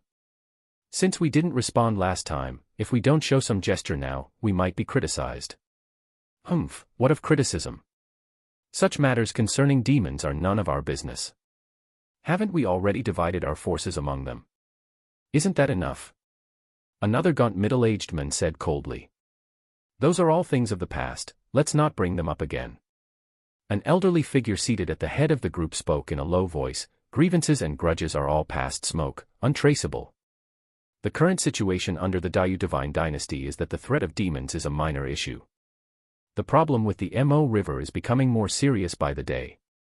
Zhen Dong is currently striving for those 10,000 merit points, but it's unclear what special changes will occur once he reaches the 10,000. With a sigh, worry tinged his brows, yet he seemed to carry a hint of hope as well. There should be some changes. Over the years, our research and challenges regarding the Mo River show that the merit ranking is not simply an empty name or merely a title. The authoritative man on the right said, "An ancestor of our 98th generation broke 10,000 in merit, didn't he? It's recorded that he seemed to have received an extra chance to defy fate, and it was his thriving fortune that led to the flourishing of talents in our Wang family over these years." Chapter 395, Chapter 21, The Chess of Emperor Yu. It's a pity that no one but us believes this kind of thing. The thin middle-aged man snorted coldly. "They just think that our Wang family is tricking people, luring them to help with false promises. These guys will never rise early unless there's profit in it. Without any benefits driving them, even if the Mo River extends to their hometown, they would choose to move rather than solve the problem of the Mo River. That's just how people are, you can't really blame anyone else." The elder shook his head slightly and said, "Unfortunately, 10,000 merits is too hard to obtain. It requires the destruction of a Yuda-level Mo River 10 times. Only the Eastern Protector is in the Grand Tao of Peace Realm, otherwise it would be impossible to complete. Let's talk about the Mo River in Liangzhou Dragon City first." The authoritative-faced middle-aged man said, "That Li family young men lured those 3 demon kings into the Dragon City Mo River, probably planning to perish together with them in the river. That section of the Mo River is extremely dangerous, more troublesome than other Yuda-level Mo rivers. It could rank within the top 10 of such rivers. Li Xiaoran has the blood of the Li family, a natural advantage, but even so, there hasn't been much progress over the years. It's uncertain if there will be any achievements this time. Indeed, this is a rare opportunity to catch a turtle in a jar, to kill the sovereign of the Great Void Realm. The Great Void Realm will surely be severely wounded, falling from the top forces, allowing the Monster Suppression Department to dispatch people to clean up, easing the pressure on the border. But other holy palaces and the Dragon Gate will most likely not sit idly by and may even anticipate our actions, leading to a major battle when the time comes. What do you think? Should we ask Uncle of the Eastern Protector to come out, or should we go ourselves? If the old matriarch of the Xia family chooses not to intervene, we can withdraw in time. I don't think it's worth it."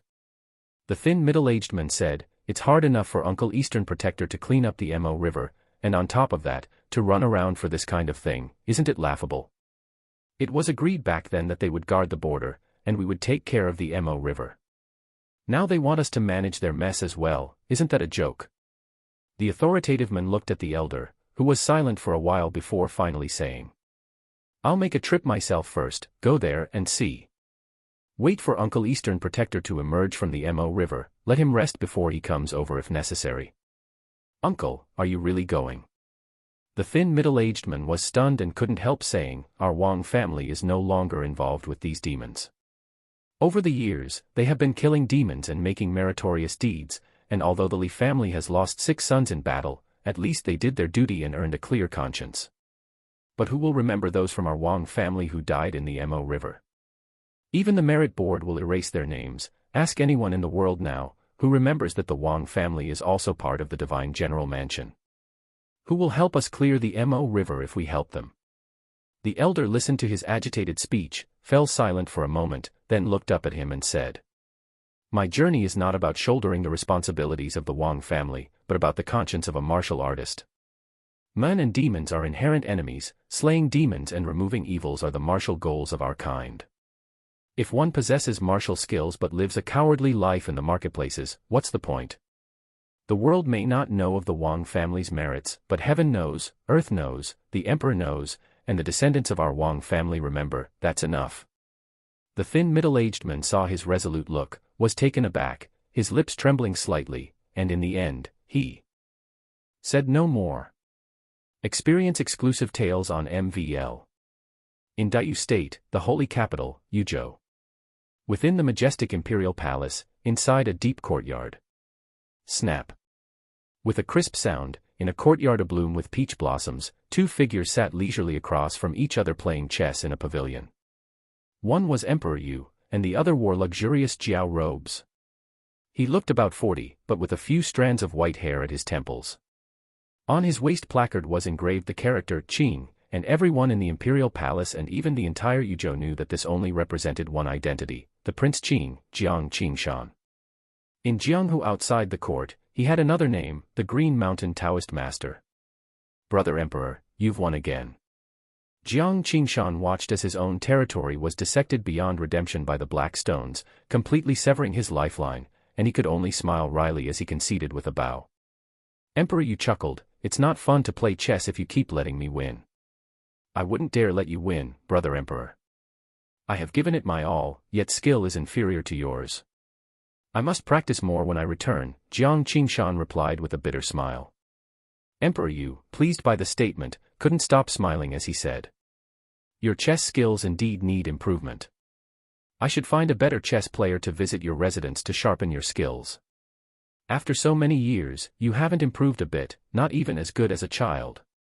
Jiang Qingshan was left speechless, and with a forced smile said, "Brother Emperor, now you're making fun of me. My chess skills may not match yours, but I can hold my own against the little chess sage. How could I not be better than a child?" Seeing his brother unconvinced, Emperor Yu laughed, but his smile faded as he thought of the carefree youth beneath the willow tree. He remained silent. He put down the chess piece he was holding and said softly, "You already know about the situation in Liangzhou, what are your plans?"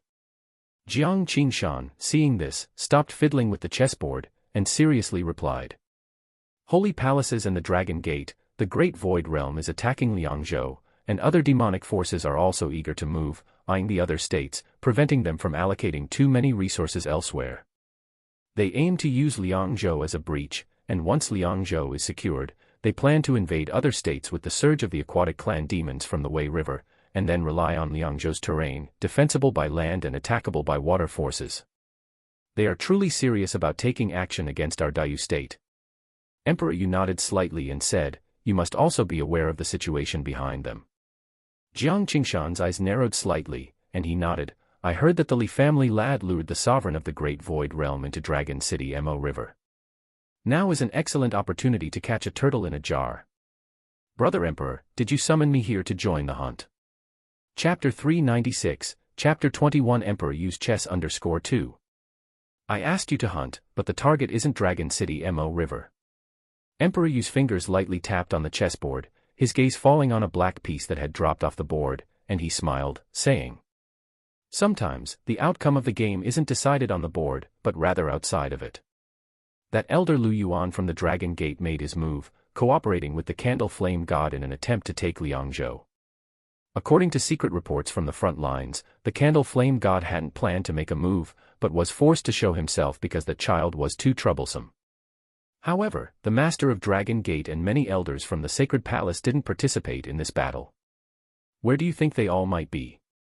Jiang Qingshan's heart stirred, quickly coming up with an answer, yet he shook his head and said, "This younger brother is dull, please enlighten me, older brother."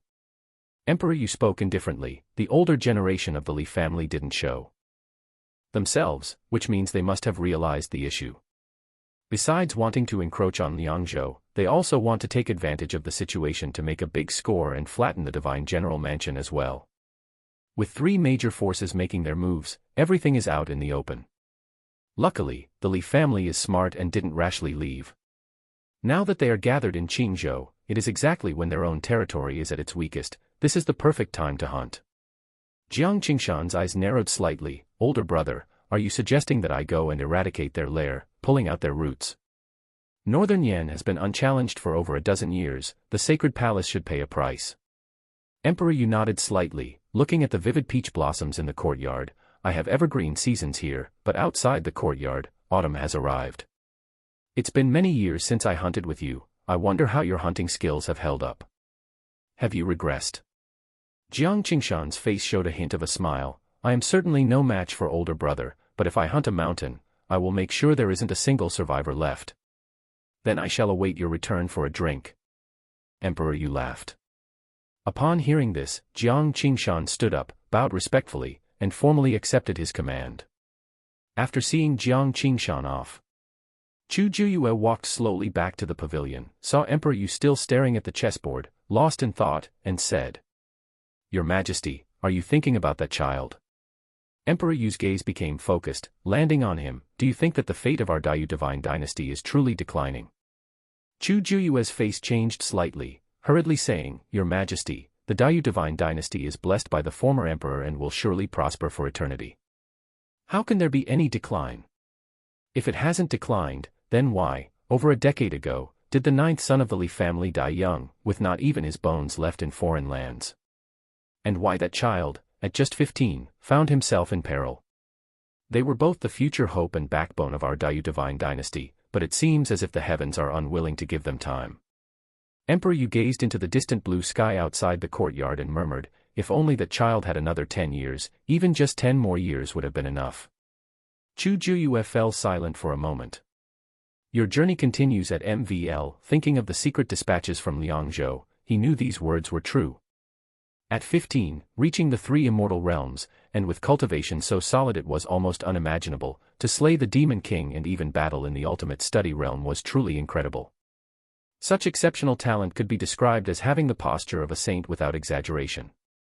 Perhaps, it was for this reason that he managed to draw the attention of the master of the Great Void Realm, who abandoned the bigger picture on the battlefield to pursue him alone. Chu Juyue thought to himself, "Your Majesty, about the situation at the Liangzhou Mo River."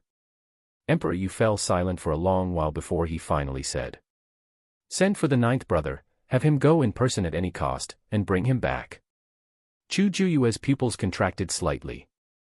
Was he actually planning to release that madman?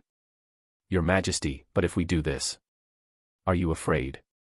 Emperor Yu looked at him dispassionately, his expression already calming. "If he comes out, I suppose the first stroke of his sword would strike me, but no matter, I can bear it for that child." "Your Majesty."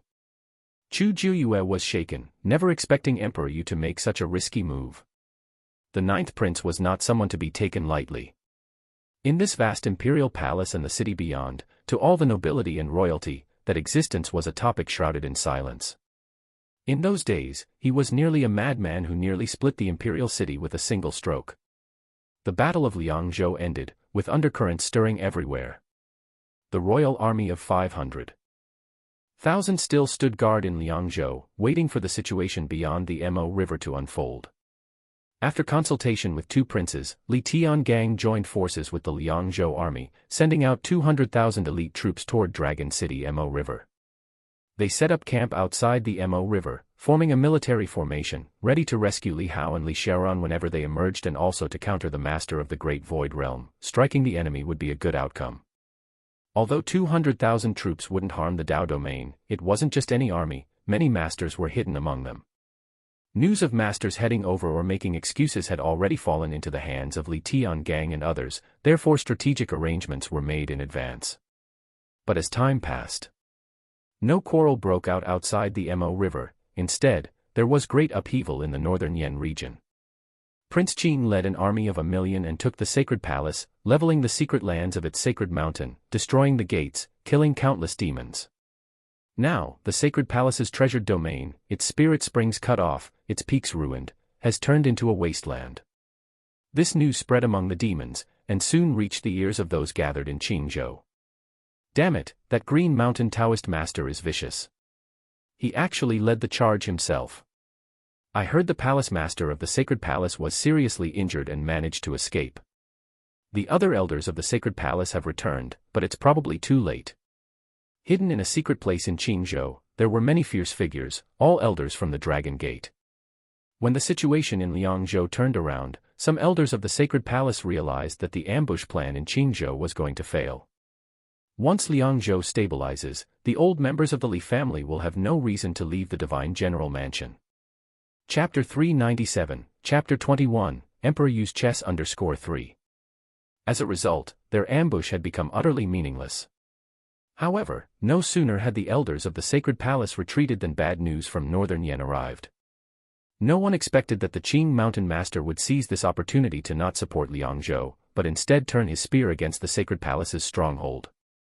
The news of this battle was personally reported by the bird demon elder of Tianji Palace, and at this moment, the numerous elders of Dragon City, including the master of Dragon City, all felt surprised and angry.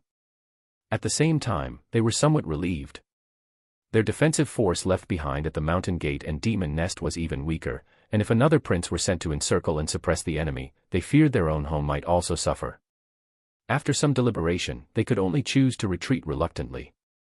The two old men of the Li family had shut their doors and not come out. Obviously, they had guessed their movements and knew that continuing the ambush would be fruitless. Contact the sacred palace, go to Mo River, there is no turning back now, we must rescue the candle flame god. This waste, at half-step Tao realm, still can't take down a little brat. Has the great void realm been avoiding the world for too many years, that he has even forgotten how to devour people? The numerous elders of Dragon City were full of complaints, their hearts filled with anger. This time, not only had they failed to take down Liangzhou, but the Li family of Qingzhou also remained unscathed. The plan was a complete failure. And as the many pieces of intelligence from Tianji Palace were gathered and the overall situation reviewed, they realized that the failure of the plan was due to a variable, which was none other than the young general known as Hao Tian. He came from the Li family, again, the Li family. Not just Dragon City, but also the numerous demon kings of the sacred palace were filled with resentment. Inside the divine general mansion. Upon hearing the news that the stronghold of the sacred palace in northern Yan had been uprooted, Li Muxiu couldn't help but burst into laughter. He knew that His Majesty would never let anyone down. The sacred palace's stronghold in northern Yan had been wiped out, the palace master fighting alone, defeated by Prince Qin, with both sides unleashing the power of the Grand Tao of Peace realm, having kept their strength profoundly hidden. But Prince Qin proved to be even more skillful, defeating him, and with the sweeping advance of a 1,000,000-strong elite royal army, the entire sacred mountain was flattened. This battle could be said to have shaken the demon world, showing them that this aging lion still had the power to struggle and bite off the enemy's neck. Those guys in Qingzhou must be scared by now. Just wait a bit longer, a few more days, then I'll quietly leave for Liangzhou. Li Muxiu went to the ancestral hall and explained his plan to Li Qingjing. You know the situation in Liangzhou, these guys definitely won't be compliant and let us ambush the candle flame god, that would cause their alliance to fall apart. But the candle flame god must die. A cold light flashed in Li Muxiu's eyes, and he said, additionally, I have to go and bring back Hao Er and the fourth brother, otherwise, they might also be in danger. But with the candle flame god at half-step Tao realm, can you stand against him? Li Qingjing asked with concern. Li Muxiu's eyes narrowed slightly, and he replied, half-step Tao realm, that's all, isn't it common? Li Qingjing was slightly stunned, looking at him in astonishment. You've also touched upon it. Li Muxiu nodded slightly, his expression suddenly turning somber. It was an epiphany during one of those years spent fishing with Hao Er, chatting idly. When you think about it, I should thank that boy.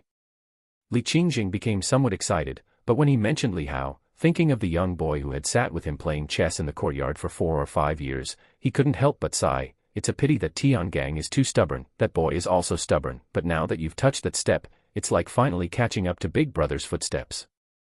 Find your adventure at MVL. Li Muxiu thought of his eldest brother, who had been ambushed and killed by the master of Dragon City and several demon kings during the Battle of Dragon City, and his fists clenched involuntarily. At that time, he had been traveling and pursuing the girl he had long yearned for. When he heard the news, he came to his senses, returned to the Li family, took over from the fourth, stood guard in the listening rain tower, and cut off contact with that girl. Although many had persuaded him that this matter had nothing to do with him, during the Battle of Dragon City, Li Tianzong himself had led the troops to defend the city, others were not present, each stationed at their own places. But Li Muxiu felt it wasn't so. He had always been out of favor with his father, had a casual temperament, and held no office. Being unoccupied, he felt guilty, and this guilt had always taken root in his heart, unwilling to look back. I heard that Hao Er has reached the immortal tier, and he can even contend with demon kings. I don't know how he trains. Seeing the second brother's forlorn and grieving eyes, Li Qingjing quickly changed the subject, smiling, now that we're bringing him back, there should be no need to compete with that little fellow Li Qianfeng anymore, we can directly acknowledge him as the true dragon. Tiangang shouldn't have any objections either, after all, Hao Er's martial achievements are witnessed by all after this battle, he ought to be made a marquis. Hearing his words, Li Muxiu came back to his senses, a flash of anger in his eyes as he coldly snorted. Naturally, his achievements are in no way inferior to little knights of the past. Hao Er is only 15 years old, being appointed a general and made a marquis. I want to see how Tiangang will still criticize his son, calling him unfit. The past incident was a misunderstanding, and I don't know why Tiangang was so impulsive back then, didn't let Hao Er finish speaking. Li Qingjing shook his head and sighed. Li Muxiu's gaze shifted slightly, murmuring, only, I don't know if Hao Er will be willing to come back, willing to recognize me as his second uncle. Li Qingjing glanced at him, recalling the solitary figure of the boy leaving the divine general mansion in the snowstorm, and fell silent for a moment. As time passed, after Liangzhou was pacified, everyone's attention turned to the otherworldly Mo River. Chapter 398, Chapter 21, Emperor Yu's chess_4. The Mo River, originally part of Daoyu's territory, was separated from it later due to the river itself. This illustrates the difficulty that the Mo River has posed, compelling the highly territorial Daoyu divine dynasty to cede land, something not even the top demonic forces have managed to do. Li Tiangang was stationed in the western region of Liangzhou, constantly monitoring the situation, closest to the Mo River. As another month passed, Li Tiangang could no longer endure, and he found Li Xuanli to take over the surveillance. I'm going to Heavenly Gate Pass, Li Tiangang said. Are you going to see Hao Er? But I heard that's just his martial arts avatar. Li Xuanli immediately understood his intent. While reclaiming Liangzhou, they also sent people to scout Heavenly Gate Pass, only to learn that there were no traces or tumults of demon attacks there. In this regard, they could understand, since Li Hao's war flags were too intimidating. Strewn across Heavenly Gate Pass, they should deter any demons from daring to approach. Moreover, when they reclaimed Liangzhou, they obtained information about Li Hao from a captured bird demon from Tianji Palace. Beyond the pass by 5,000 li, all had been swept clean by Li Hao, no demons dared to violate that area. Furthermore, the demons deliberately avoided attacking Heavenly Gate Pass during their assault on Liangzhou. These two pieces of news shocked both them and all other officers and soldiers, including the reinforcements from various powers. No one had expected that the demon army, which united three top demonic forces, would dare to face the million-strong army of the East-West territory but not invade the southern pass guarded by that youth. One man equivalent to a million-strong army. Considering the power that Li Hao exhibited on the battlefield, everyone was not only shocked but also fell silent. That youth's combat abilities truly warranted such cautious reverence from the demons. Often, it is not your allies who know if you are weak, but your opponents. Similarly, only you know who is the weakest on the opposite side.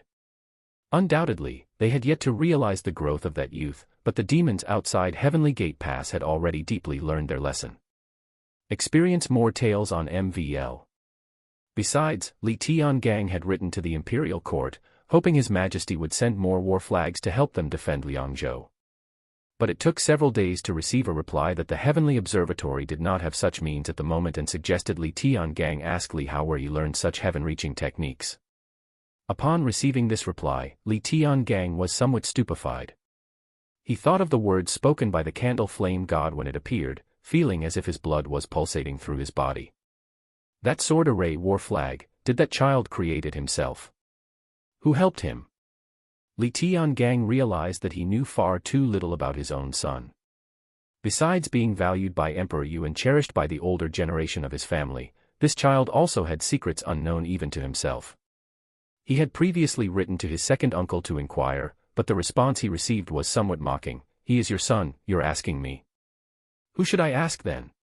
Having long been accustomed to his second uncle's temper, Li Tiangang was not angered by the response. But from the reply, he realized that his second uncle likely did not know either.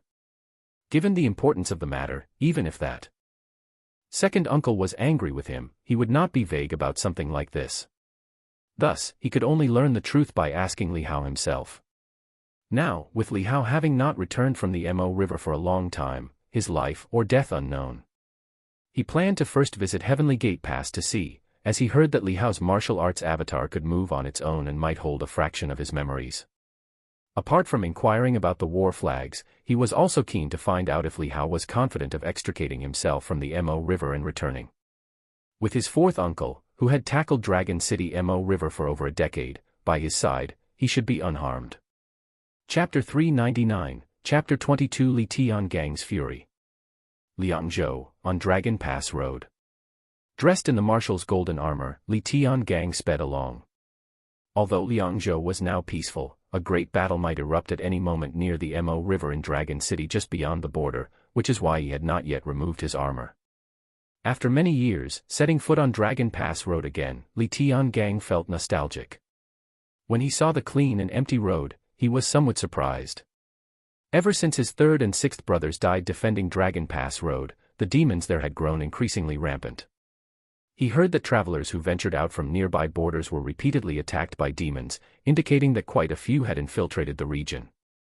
However, he couldn't blame his younger sister Li Hongzhuang, who had taken over the defense of this place. Despite being a woman, she not only donned armor and went into battle but also faced relentless demon forces outside Heavenly Gate Pass and 3 formidable demon kings. It was already an achievement to hold that pass. The yearly military report spoke of heavy losses, illustrating just how difficult it was to defend this place. That was also the reason to shrink the defenses and abandon Heavenly Gate Pass. He had originally wanted the child to experience the perils of the battlefield. Unexpectedly, that soon-to-be-abandoned pass had now become the safest place in Liangzhou. Even such a catastrophe, a demon army numbering in the millions, chose to avoid that route and attack elsewhere. Li Tiangang's eyes flickered as he gazed at the ancient road's thriving cypresses, feeling surprised and also a trace of quiet pride. Thinking of soon seeing that child's face, his eyes grew eager. Although it was only a split-off part of him, his heart had shattered when he saw Li Hao purposefully lure away the 3 demon kings, his and Qingqing's only son. Whenever others discussed Li Hao's extraordinary talent and how stunning he was, he appeared cool and even somewhat aloof on the surface, but inside, he couldn't help feeling proud and pleased. After all, that was his son, Li Tiangang's son. "Your journey continues at MVL, guest, would you like a cup of tea?" A cheerful voice interrupted Li Tiangang's thoughts. Li Tiangang walked over leisurely, and seeing a tea stall nearby, he slightly raised his eyebrows and asked, "Old man, there are no patrols around Dragon Pass Road, and demons could appear at any time. You dare to set up a stall here?" The tea stall owner smiled and said, "General, you speak of the past. This place isn't like that anymore. Don't you know? Ever since General Haotian took charge of Heavenly Gate Pass, no demons dare to step foot here.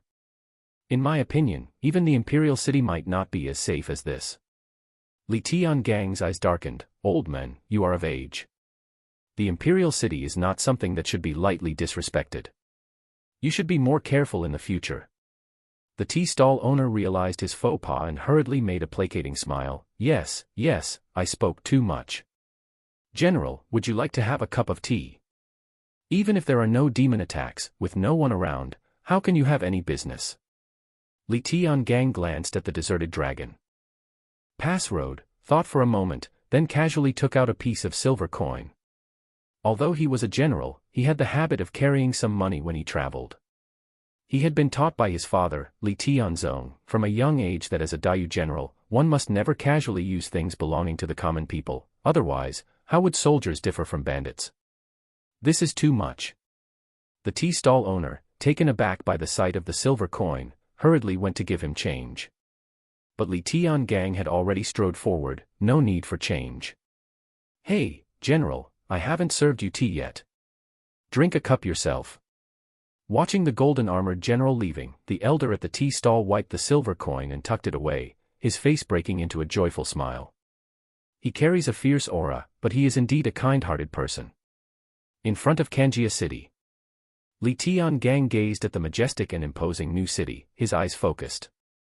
The city walls were filled with fluttering flags, bearing that familiar and revered symbol.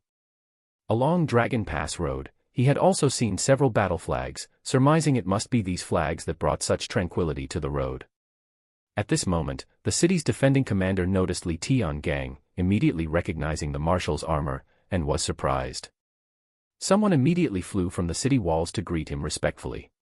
"Greetings, Marshal." Li Tiangang gave a slight nod. "Where is Li Hao?" The commander's heart skipped a beat. Inside their city, they referred to him as Marshal Haotian, forbidden to mention Li Hao's real name. But the man in front of him, he recognized as the legendary Duke, the great warrior. "Are you asking about the real Haotian general or?" Li Tiangang interrupted him coldly. The commander's face shifted slightly, thinking he had been foolish. With Marshal Haotian's support, Liangzhou achieved remarkable military exploits, which had spread to the imperial city.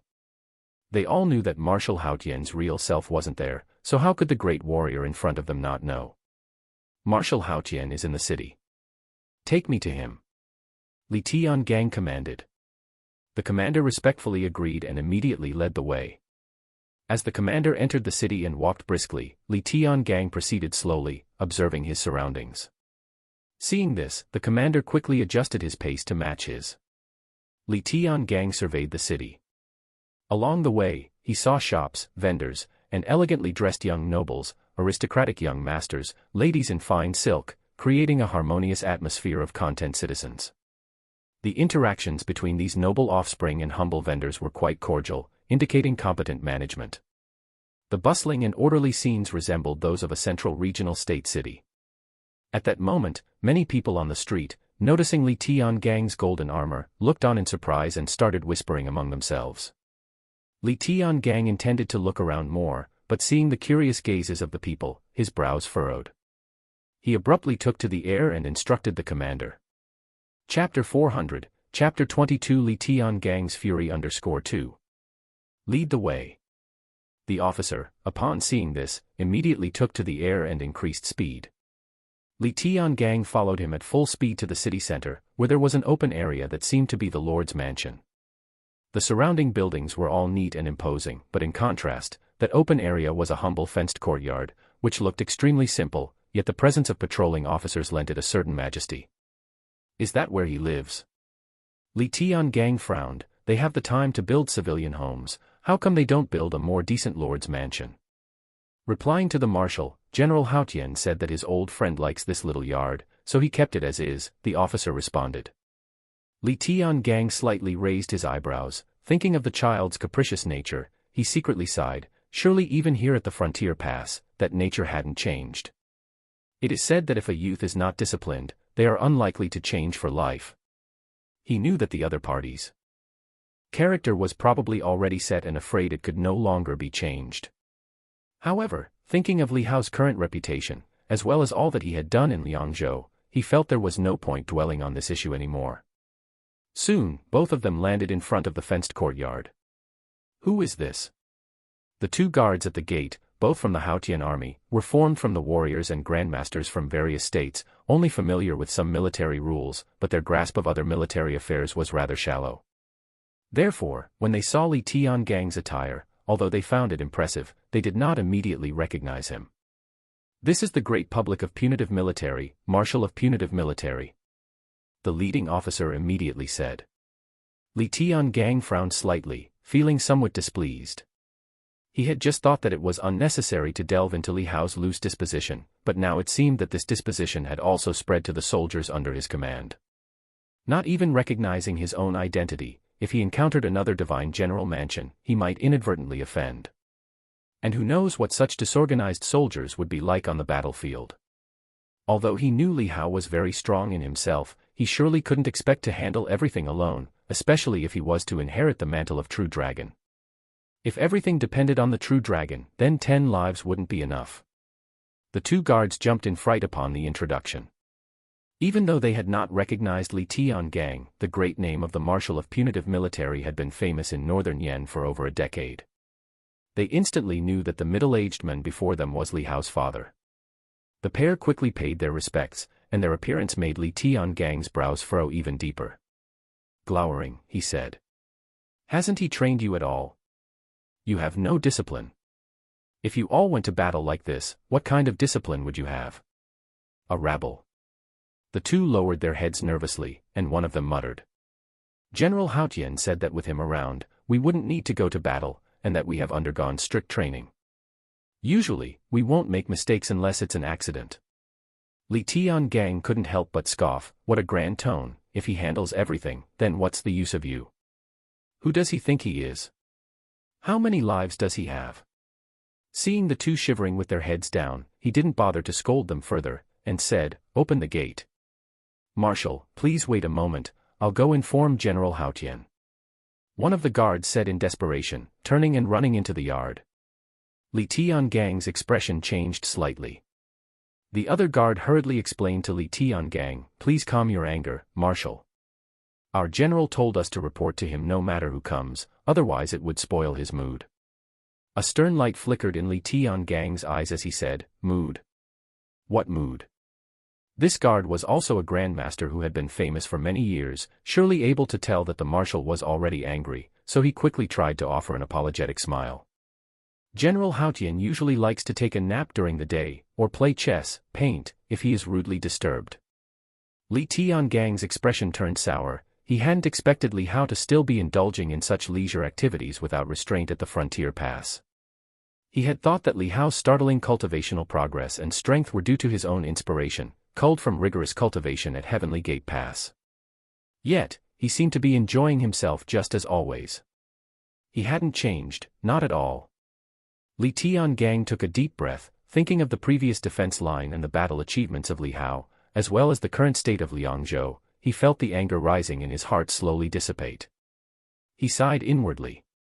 Although the other party hadn't changed, his talent was indeed extraordinary. Even amidst comfort and enjoyment, he still possessed that astonishing combat power and had also saved countless lives in Liangzhou. With such distinguished merits, he found it hard to rebuke. And he knew that the kid was stubborn, and he had come here this time to try and ease the father-son relationship. At this moment, the courtyard gate opened again, and the guard came out, appearing nervous and uneasy. Experience tales at MVL.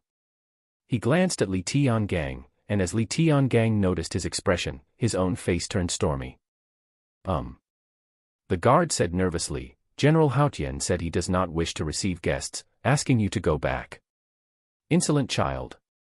Li Tiangang was enraged. As a father who had personally come to visit, he had already lowered himself to Li Hao, and to be turned away. Where was the slightest respect for the father? Did he personally say that? "Tell him to come out and see me himself." Li Tiangang's face chilled, considering that it might be Li Hao's clone, which might not retain much of the main body's consciousness. He held back his anger. "General Haotian is painting." "Painting what, for goodness sake? As a general, does he think he can create a world-renowned masterpiece?" Li Tiangang had no patience for further words and pushed past the guard in front of him. The guard attempted to block him, but Li Tiangang glared with both eyes, emitting the aura of the Four Stands realm. The awe-inspiring deterrence made the 2 guards horrified, leaving them stiff and immobile. Chapter 401, Chapter 22 Li Tiangang's Fury _3. He kicked open the courtyard door and walked inside. Inside, he saw 2 figures leisurely seated, one cross-legged with a sword laid across his thighs, eyes closed in contemplation. The other was painting, brushstrokes sweeping over paper. At that moment, both were startled by the sound of the breaking courtyard door and looked towards Li Tiangang. Ren Qianqian immediately recognized Li Tiangang's appearance, was startled, and hastily stood up, saying, "Uncle." The Li Hao of the shadow sat in front of his painting, frowning slightly. The memories he had inherited were few, most of the time spent painting or playing chess in an old and empty courtyard, gazing up at the stars in solitude. Occasional glimpses of some faces were those of women clad in fine silk brocade. He found the face before him somewhat unfamiliar, yet it stirred a sense of recognition. Still, instinctively, he felt a profound repulsion. "This is the general's residence, who allowed you to intrude?" The Li Hao of the Shadow's expression grew colder as he set aside his brush, stood up, and assumed a battle-ready stance. The command left by Li Hao to his shadow copy was to defend Kanjia City to the death. Such leisure indeed. Li Tiangang, upon seeing Li Hao's division painting, couldn't help but feel an urge to laugh. Even his division had the same temperament. "Do you know who I am?" he asked with an icy face. "Whoever you are, you need to follow my rules in this place," the Li Hao of the Shadow declared in a cold voice. "Does the division really have no memory?" Li Tiangang furrowed his brow. The martial Tao division skill was rare indeed, and he had some understanding of it. It was an external incarnation, very difficult to condense and control, but the final result was rather ordinary. After all, if a division could inherit just 1/10 of the original's power, that was already quite good. And if you cultivated other cultivation techniques with the same difficulty, your power could increase by 1/3, which is several times more efficient than relying on a division. The only benefit of a division was that it could help with some minor tasks. However, for the powerful, there was no shortage of servants to order about unless it was to handle some private matters. When it came to fighting, a division was rather insignificant. If Li Hao was still by his side, he would never approve of him wasting time on such a cultivation technique. But he was already accustomed to Li Hao's character. He couldn't even control him in chess or painting, let alone what cultivation technique he practiced.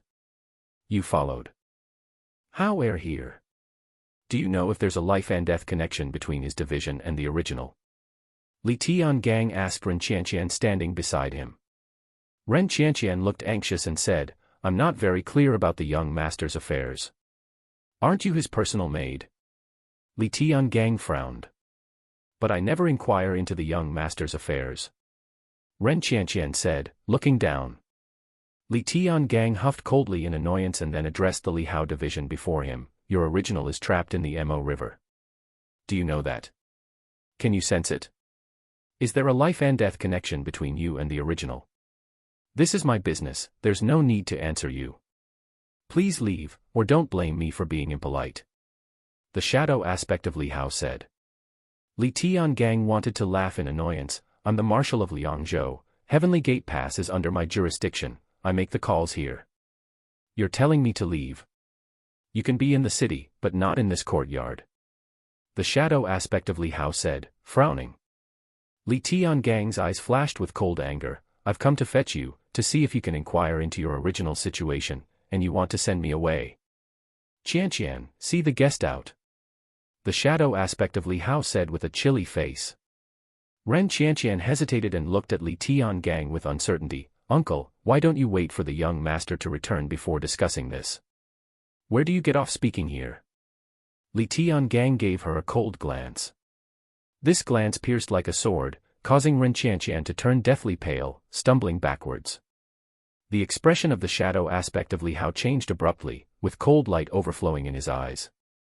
With a gesture of his hand, the dragon sword, previously sheathed where Ren Qianqian had been seated cross-legged, unsheathed with a roar, emitting a golden dragon's cry. The divine sword gathered its might and slashed down without hesitation.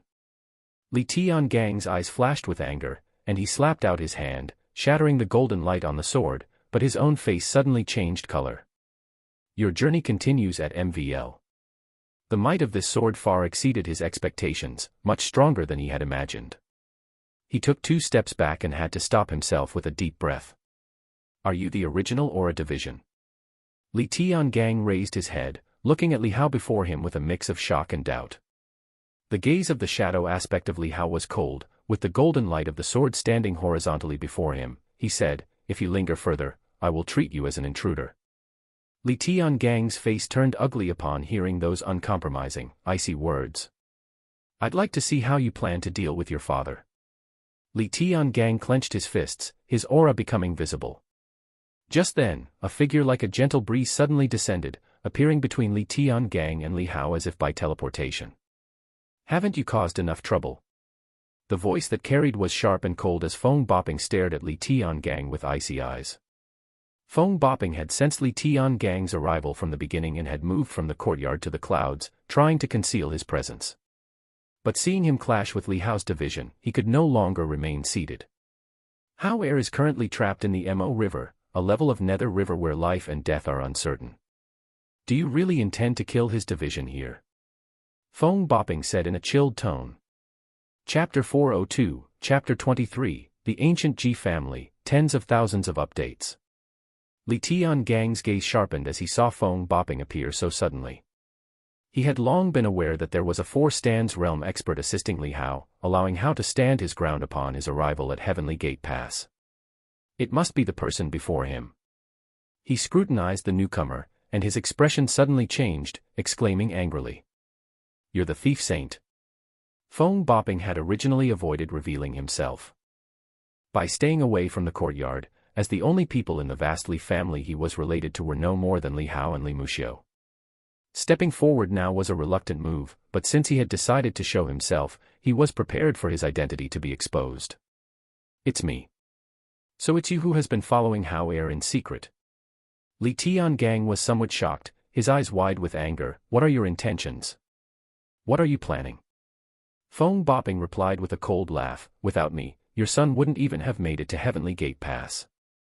Do you know, the moment he stepped out of the Li house, how many pairs of demon eyes were viciously fixed on him? You pushed a 14-year-old child out the door. Do you know what he's carrying? He's bearing the wrath of all the demons your Li family has provoked over the past 1,000 years. He's carrying that hatred for your Li family. Without me, your son would have been dead long ago. You ask what my intentions are. My intention is to keep him alive, to let him live with his spine straight. Li Tiangang retorted angrily, but if not for you, Hao Er wouldn't even have dared to leave the Divine General Mansion. It's your protection that made him so bold, enabled him to defy me like this. Feng Bopping was provoked to laughter, saying, even if he chose to remain in the Divine General Mansion just to scrounge by and save his own life, so what? Would he listen to you? During your decade-plus absence in Northern Yen, has your son ever lost to anyone else by half a point? Does he need your teaching? Does he? Li Tiangang, hearing these angry, almost roaring words, couldn't help but pause. Indeed, the separation of over a decade in Northern Yen made him feel guilty about Li Hao. In terms of innate talent, the boy truly wasn't inferior to anyone. But precisely because of that, he needed to be guided onto the right path. You, a thief, naturally wouldn't understand the ethics of our traditions, matters of sovereign and subject, of filial piety. Li Tiangang stared coldly at Feng Bopping, saying, do you think that those who achieve great things can convince the masses with ability alone? Even as an officer or a general, relying on power to suppress your subordinates might work, but on the battlefield, you might just get a knife in your back. The government may be stronger than the people, but the government is like a boat, and the people like water. Although water appears weak, it can overturn the boat. Even the current emperor must adhere to rituals and virtue, balance kindness and severity. What counts sheer bravery? Feng Bopping laughed, but it was a cold laugh. Are you talking about yourself? Can't you see, whose banners now flutter uncertainly all over Liangzhou? Whose valor is being praised by countless commoners? Is it yours, Li Tiangang? Is it the Li family's? Isn't it all achieved by Hao Er on his own? Li Tiangang exploded with rage. This is why I came here. Whose battle standard is it? Surely it can't be yours. Feng Bopping sneered. Whose name is on the battle standard, that's who made it. Isn't that obvious? Or do you still think there's some other hermit or grand master involved? Even if there were such a person, why would they help Hao Er? Have you thought about that? Li Tiangang was momentarily stunned, a multitude of thoughts flashing through his mind. For a moment, he found himself at a loss for words. Seeing him speechless, Feng Bopping sneered. Even if there is such a grand master, do you think he would help Hao Er for the sake of the Li family? If your Li family had such influence, then why, having lost 6 out of 9 sons in battle, has there never been such a grand master to offer help? Li Tiangang's complexion turned unsightly, but he also realized that what the other party said was not entirely unreasonable. Really? Hao Er made it himself. Li Tiangang stared at him, suppressing his anger as he asked. Feng Boping let out 2 cold laughs, but did not answer. Li Tiangang, seeing his reaction, took no offense but instead felt a stir of surprise and excitement in his heart. If it was truly crafted by his own son, no matter how he came to possess such a secret technique, just having that ability meant what was there to worry about the demons at the frontier passes of the various states in the future. If they could mass-produce such standards, with the Li family's reputation, it would surely be enough to defend the entire Dao divine dynasty. Is it really your own work? Li Tiangang's gaze shifted past Feng Boping to look at Li Hao's split form. The shadowy Li Hao spoke with a cold gaze, "It's none of your business, get out." Although he knew the person before him was only Li Hao's split form, and didn't recognize him, seeing someone with his own son's face talk so rudely still ignited a spark of resentment in Li Tiangang's heart. Feng Boping's eyes were cold as he said, "What's the point of these questions? With Hao Er's life in question, even if he did create it, what of it? If he's dead, everything is gone." Li Tiangang's face paled slightly, his voice cold, "The heritage of the Li family is beyond your comprehension. With my 4th uncle there, he knows the Dragon City Mo River not just like the back of his hand, but is also quite familiar with it. Hao's own combat ability is not lacking, so being careful, he won't encounter trouble. I've already stationed hundreds of thousands of troops outside Dragon City Mo River, just waiting for them to emerge, then we will escort them back." Continue reading at MVL. You, a thief, a vagrant person, what do you know about connections, about heritage? Feng Boping's lips trembled slightly with anger, but he held back any rebuttal at the tip of his tongue. He too hoped that the foundation of the divine general mansion was indeed as Li Tiangang claimed, powerful enough, so that Hao would return safely. Hopefully your divine general mansion truly lives up to its renown. Chapter 403, Chapter 23, The Ancient Ji Family, Tens of Thousands of Updates, _2. Feng Boping snorted coldly and flicked his sleeve, "I can't be bothered to argue with a junior like you. Just mind yourself. If you want to fight, this old man will accompany you, but don't even think about hurting Hao Er again. Back then, outside the divine general mansion, I didn't show myself because I didn't want to smear the Li family's name. Now, here, it's no longer your turn to be rampant. So, I should thank you, should I?" Li Tiangang sneered and said, "You, a thief who commits evil everywhere, who instructed you, who gave you benefits to meddle in the affairs of the Li family. It was you who led Hao Er astray, wasn't it?" Feng Boping was so angered he laughed, saying, "Hao and I hit it off from the first meeting, you say I'm the one instigating. Isn't it? If not for you, Hao Er would still be in the divine general mansion by now. When he left the city and encountered the demon attack, he would have been brought back by Li He." Li Tiangang's cold voice said, "You keep saying it's for Hao Er, but that's a matter between father and son. When did it become your place to intervene? What standing do you have to get involved in the affairs of the divine general mansion? And Hao Er is also the Li family's next true dragon, what are you plotting?" Feng Boping's cheek twitched slightly, wanting to rage, but the words, "When did it become your place to intervene," extinguished the retort that had come to his throat. Thinking of his life wandering without roots, he couldn't help but laugh at himself. "No matter what you think, the infamy I carry in this life is more than just this, it's nothing more than the chirping of noisy insects." Feng Boping's expression calmed down, just quietly staring at Li Tiangang. "But today, as long as I'm here, you won't even think about harming Hao Er. Do you really think you can compete with me?" Li Tiangang narrowed his eyes and said, "I'm not unreasonable. If it weren't for the fact that you did indeed protect Hao Er, I would have arrested you and sent you to the imperial prison long ago. Is that so? Then try it. That would be a great achievement, at least enough to have your peerage raised from a 3rd-grade duke to a 2nd-grade one." Feng Boping's mouth curved up slightly, saying derisively, "I've long wanted to experience the Li family true dragon's methods." All of a sudden, the dragon sword vibrated and floated in front of Feng Boping. The hilt faced Feng Boping, but the tip pointed towards Li Tiangang. Dark Li Hao, sensing the escalating power between the two, took a step to stand beside Feng Boping, coldly saying, "Trespassers will be killed without mercy." Li Tiangang's face changed instantly upon seeing the floating divine sword, and seeing Li Hao stand by Feng Boping in defense, his expression turned ugly, a surge of blood fury flashing in his eyes. "Say that again." Feng bopping, aware of the power dark Li Hao was summoning, glanced again at the divine sword floating before him, a trace of satisfaction flashing in his eyes, but he quickly subdued it and said in a low voice. How heir, just stand guard here for me. I'll personally find out and show him if the so-called thief can shake the Li family's true dragon. Taking a step forward, he addressed Li Tiangang. Li Tiangang, do you dare to step outside and put yourself to the test with me? Humph, a sneaky rogue thief also dares to talk to me like that. Li Tiangang's eyes were fixed on him, and in the next moment, the silhouettes of the two men disappeared from the courtyard in an instant.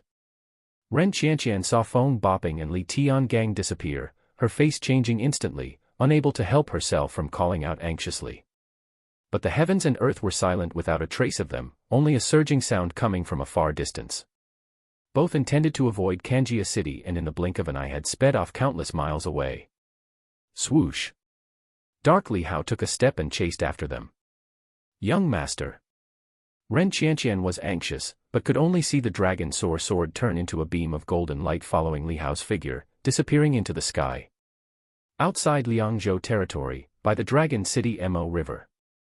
As Li Hao's body tore apart and vanished, he felt his consciousness being ripped to shreds as well, merging into the universe, then melting away bit by bit like accumulated snow. The more he melted, the weaker his consciousness became. The feeling was extremely peculiar, and terrifying, as if something was slowly eating away at him. Darkness, coldness, dampness, silence. All sorts of unsettling sensations closed in, and Li Hao tried to struggle, but he was like a salted fish nailed to a chopping board, utterly powerless to move. His world became blurry, the light dim. In his vanishing vision, Li Hao saw Li Tianzong and Li Xiaoran's anguished roars, but it seemed they couldn't see him. Their gazes did not focus on his consciousness, but rather mourned to the vast cosmos. Li Hao wanted to say goodbye with a smile, but he had no body left. The darkness closed like a shut window, engulfing the last streak of light.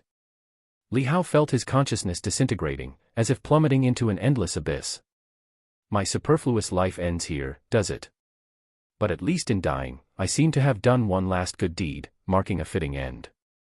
Li Hao thought to himself, feeling a chill envelop him in the darkness, while the sound of the river's clear flow seemed close at hand. At the same time, a voice seemed to rise from the depths of his heart. Don't. You want to go home? It was less of a voice and more like a thought that emerged from within. Home. Li Hao's thoughts drifted, floating to that grand, empty courtyard, then out from the courtyard, over countless mountains and rivers. Floating toward Heavenly Gate Pass, to the small fenced courtyard, then down Dragon Pass Road, past blossoming flowers along the way. Where is home? Explore new worlds at MVL. This journey was filled with snowstorms and clear skies, the landscapes changed, but the laughter and cheer that accompanied him did not. Chapter 404, Chapter 23, The Ancient G Family, Tens of Thousands of Updates, _3. He had no home, but he had friends. Li Hao sighed softly in his heart, feeling regret and guilt. He could no longer accompany Feng to fish, nor had he managed to help Qianqian refine her swordsmanship to step into the realm of Grandmaster. That young girl had followed him through thick and thin, enduring much hardship.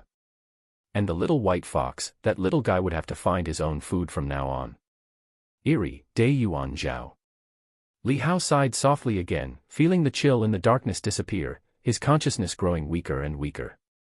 Was it because he was about to die that he could no longer feel anything? Li Hao's consciousness kept sinking. But as he fell deeper and deeper, suddenly, there seemed to be a warm sensation emerging from his chest. Li Hao, whose consciousness was about to fade into slumber, gradually became alert again. Looking down, he saw a crimson light emanating from his chest, growing brighter and stronger, as intense as thick blood plasma, illuminating the darkness, enveloping his consciousness. Following that, Li Hao saw the darkness gradually dissipate bit by bit. When the darkness faded, he found himself in front of a thatched hut. Next to the hut, an old man in tattered robes, turned away from him, was busily doing something in front of him, piling something up. Li Hao looked up to see a mountain before the thatched hut. The old man was moving a mountain. Or rather, he was building a mountain. Li Hao froze. Where was this, and what was the situation before him? As Li Hao puzzled, the old man seemed to sense something, his moving hands suddenly stopped. Then, the towering mountain before his eyes began to tremble slightly, and promptly, it cracked open to reveal a massive gap, before collapsing with a thunderous roar. Li Hao instinctively wanted to dodge, but the falling rocks plummeted straight down, as if opening a bottomless pit beneath the mountain, swallowing the entire mountain. Li Hao was stunned, staring at the old man, a stranger's face, who was also staring indifferently back at him, expressionless. After a long while, the old man finally spoke slowly. Li Hao was slightly startled, looking around. He could only see the bright moon, feeling astonished in his heart, vaguely sensing that this place was still within the Mo River. I consider heaven and earth my home, senior. Are you also trapped by this Mo River? Li Hao asked, suspecting that the old man before him was also a soul imprisoned within the Mo River.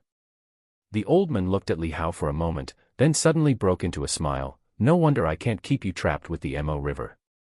I never expected to encounter someone like you. Having said that, Li Hao's face suddenly changed. Control the Mo River. The old man before him could actually manipulate the Mo River.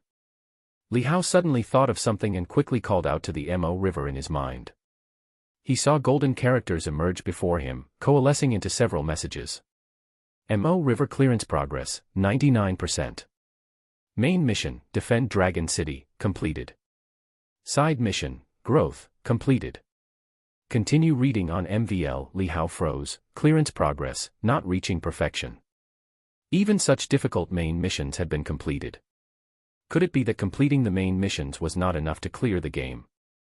As if reading Li Hao's thoughts, the old man seemed to be in a very good mood and said, the so-called main missions you completed can only let you leave this Mo River, to detach from Li Tianzong's obsessions. But to truly clear it, you're thinking too simply. Li Hao was somewhat speechless. The main mission was tough enough, and it still wasn't enough to clear the game. Just how difficult was this ghost-level Mo River? However, now you only need to do one more thing to truly clear it. The old man said with a smile, originally, this Mo River was at the underworld level, but because my soul wandered here and merged with it, it became ghost level. Now, the power of the river and my obsessions have been broken by you. There's only one last thing left. If you manage to do it, you'll truly clear it. Li Hao's eyes flickered as he asked, what is it? Take me home. The old man said, the souls attracted and detained by this Mo River, because of me, all have deep obsessions with going home. The deeper the obsession, the harder it is to break free. Likewise, people with the same obsession cannot truly clear this Mo River. Even if you complete what you call the mission, if you can't see through this point, if you can't let go of your heart's obsession with home, you won't be able to break through here. He turned, looking at the mountain behind him that had turned to dust, his eyes reflecting a touch of melancholy. My fusion with the Mo River deepened my obsession. For years I've been building this mountain, trying to establish the home in my heart here. Over the years, my obsession caused the Mo River to absorb more and more souls, strengthening its power. The stronger the Mo River, the deeper my obsession became, creating a cycle, trapping me for eternity. Saying this, he chuckled, but there was a hint of sadness in his eyes. Now, the obsession I built has been broken by you. As long as I return to my homeland, I'll be able to rest. The power of the Mo River will completely disappear then. Li Hao listened to his detailed explanation, his eyes darting about, yet he was skeptical in his heart. Was the old man before him really the source of the Mo River's obsession? By that count, he was sort of the final boss. But he seemed rather friendly, far from malevolent. You don't have to be wary. The Mo River is already collapsing, and the souls are scrambling to escape. In a moment, I'll let your consciousness return to your body, back outside the Mo River. I will shrink myself and take refuge within your body. Chapter 405, Chapter 23, The Ancient G Family, Tens of Thousands of Updates, _4. The elder said, once you take me back to my ancestral home, I will dissipate completely, otherwise, I will take root in you. As time passes, the power of the Mo River will grow stronger again, and it will return to its current state. Therefore, you don't have much time left. Hearing this, Li Hao began to believe what the other party said. Return to the outside of the Mo River. If he could return to his body, everything could be verified. Moreover, if it was an illusion or something, he could test it through his physical body panel. Thinking about these things, Li Hao said, then you send me away first. Suddenly thinking of something, he quickly added, wait, can you also send out the one who came in with me? The elder said with a smile, "Of course, he has been here many times, but his obsession is too deep. He will never be able to pass this place. Even if he truly comprehends the path, it would be impossible for him to get through.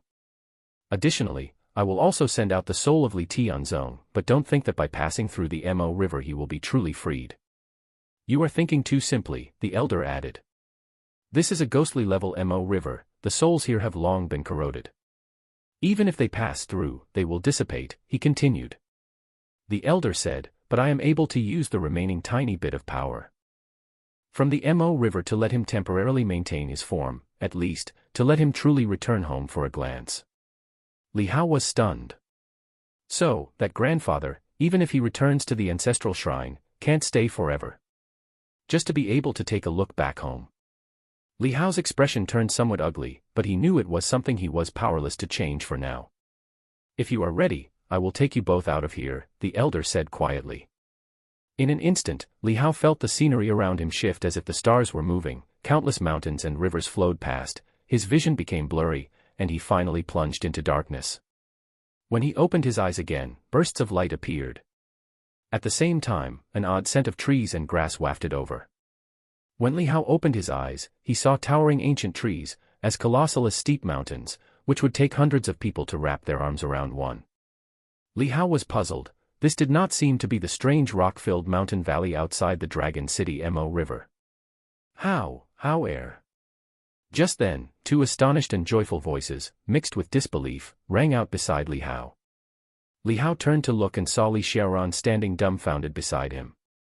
Next to him, a shadowy figure floated. It was Li Tianzong, who also looked utterly astonished. "You're still alive." Li Xiaoran, upon seeing Li Hao, rushed over excitedly and embraced him tightly, as if feeling the reality of Li Hao's physical presence. Afterward, he grabbed Li Hao's shoulders and looked him up and down. Upon seeing a cluster of red light on Li Hao's chest, he quickly asked, "Are you okay? What's this?" Li Hao looked down and saw the strange red light emanating from his chest within the Mo River. Even Li Hao was wondering what it was, and now, on looking down, he saw his clothes were stained red. He opened his clothing to look and saw two broken jade pieces glowing with a bloody light wrapped in his clothes. "It's dragon blood jade."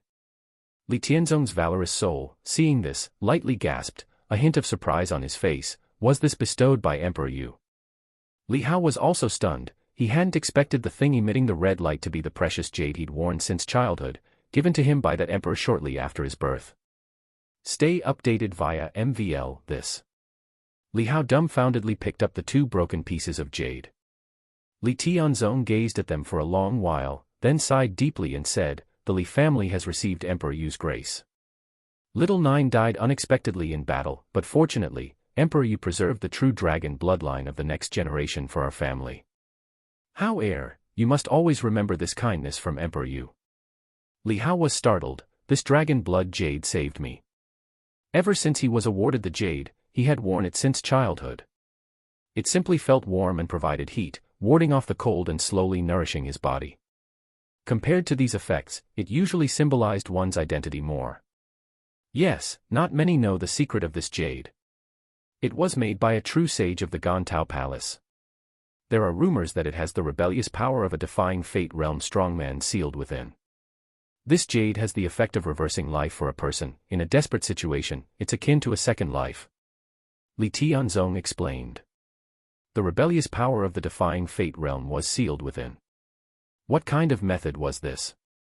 A defying fate realm strongman, upon sensing life and death, could defy the heavens and change fate, and if encountering an instant kill, it would also trigger automatically to defy death for oneself.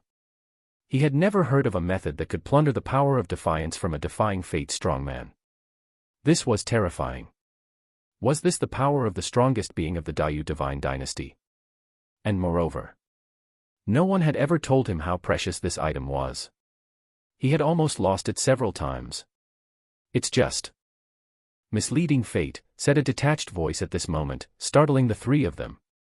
Li Hao looked to see that the specter of the Mo River source of obsession had also appeared nearby, casually addressing them. Even without this jade piece, he wouldn't have died. This young man had already broken the power of the Mo River at the very brink of life and death, with the vigor from his own body flowing in. It's just that the jade detected his fading consciousness and triggered itself. Li Tianzong's face changed slightly, feeling an overwhelming sense of oppression emanating from this stranger, a sensation that made him shudder, as if at any moment, a mere thought from the stranger could doom him beyond redemption. Li Xiaoran also felt the special aura emanating from the elder but didn't experience the same oppressive sensation as Li Tianzong, merely fixating his gaze intently. Chapter 406, Chapter 23, The Ancient Ji Family, Tens of Thousands of Updates, _5. You people from beyond the great wilderness, even if I told you my name, you wouldn't recognize it. The elder spoke indifferently, obviously not holding Li Tianzong and Li Xiaoran in high regard. Li Tianzong was slightly taken aback. This familiar address made him think of something. Senior, where is this place? Li Hao asked, having already determined that the towering wild trees around them were not where they had entered the Mo River previously. This is the source of the Mo River. The elder said calmly, the place you entered before was just an opening to the Mo River. As I said, I wanted you to take me back, naturally I would lead you to the source. This place is closer to my hometown.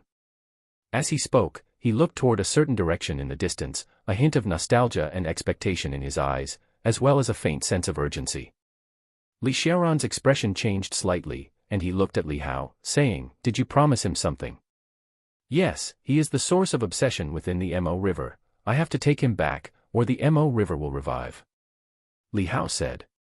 Moreover, he had already completed 99% of the task, just one step shy of the final threshold. Where must he be taken?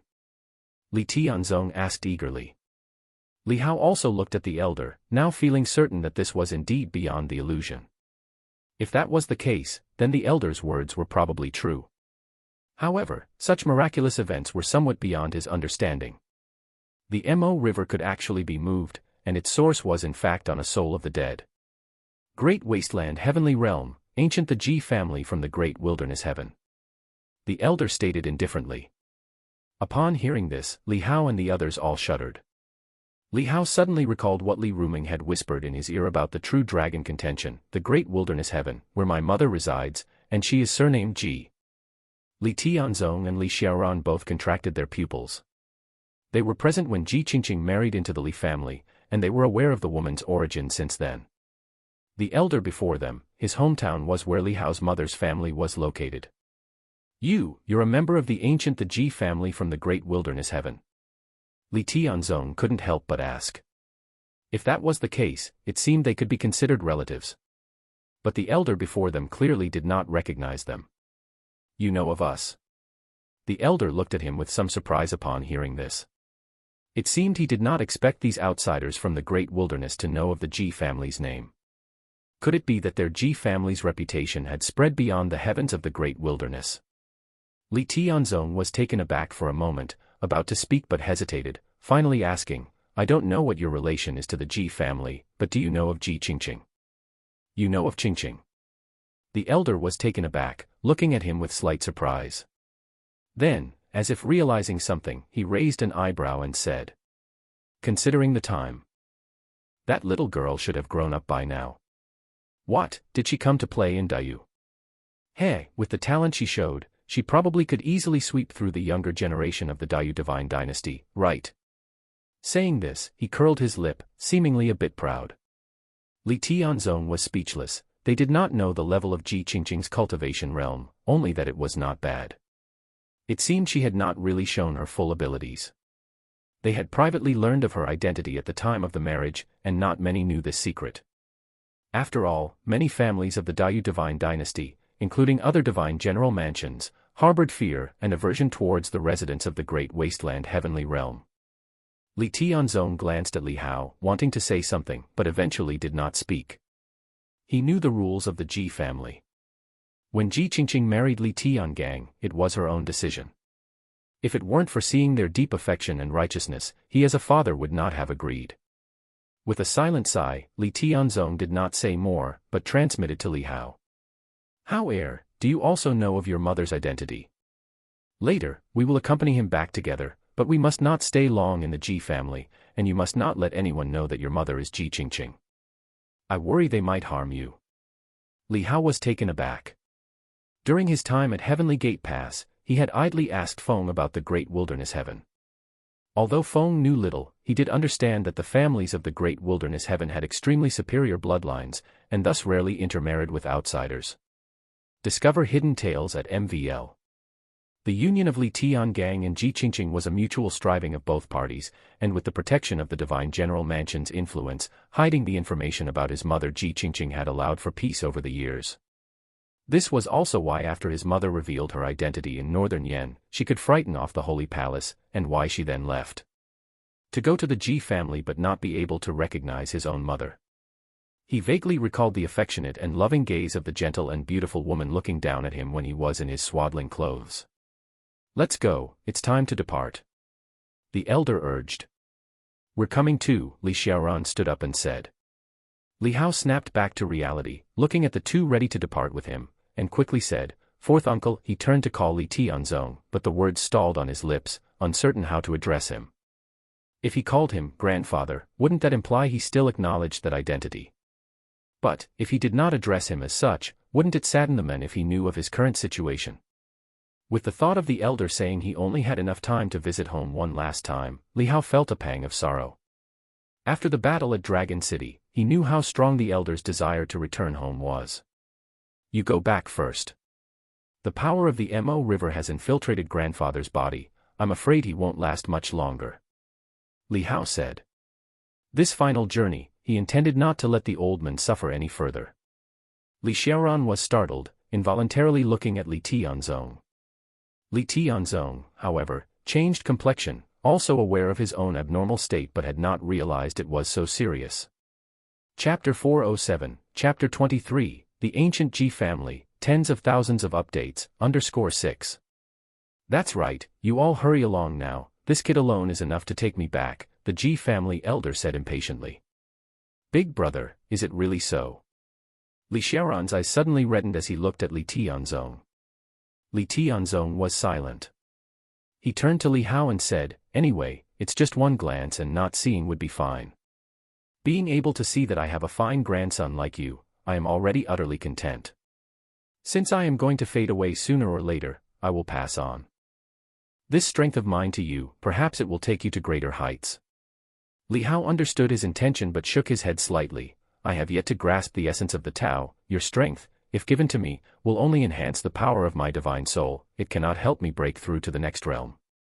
An increase in the strength of one's divine soul is indeed a great thing, but for Li Hao, practicing certain divine spirit cultivation skills could achieve that.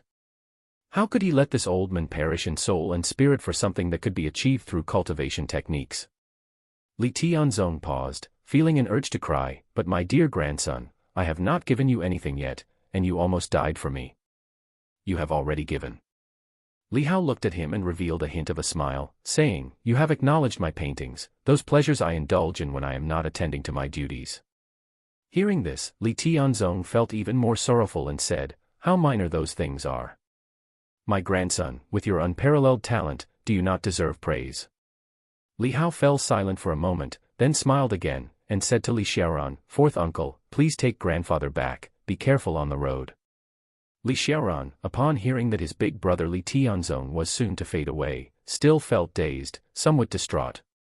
Coming back to his senses, he said, "I understand, however, you must also be careful, and if I don't see you by the time I get back, I'll come looking for you."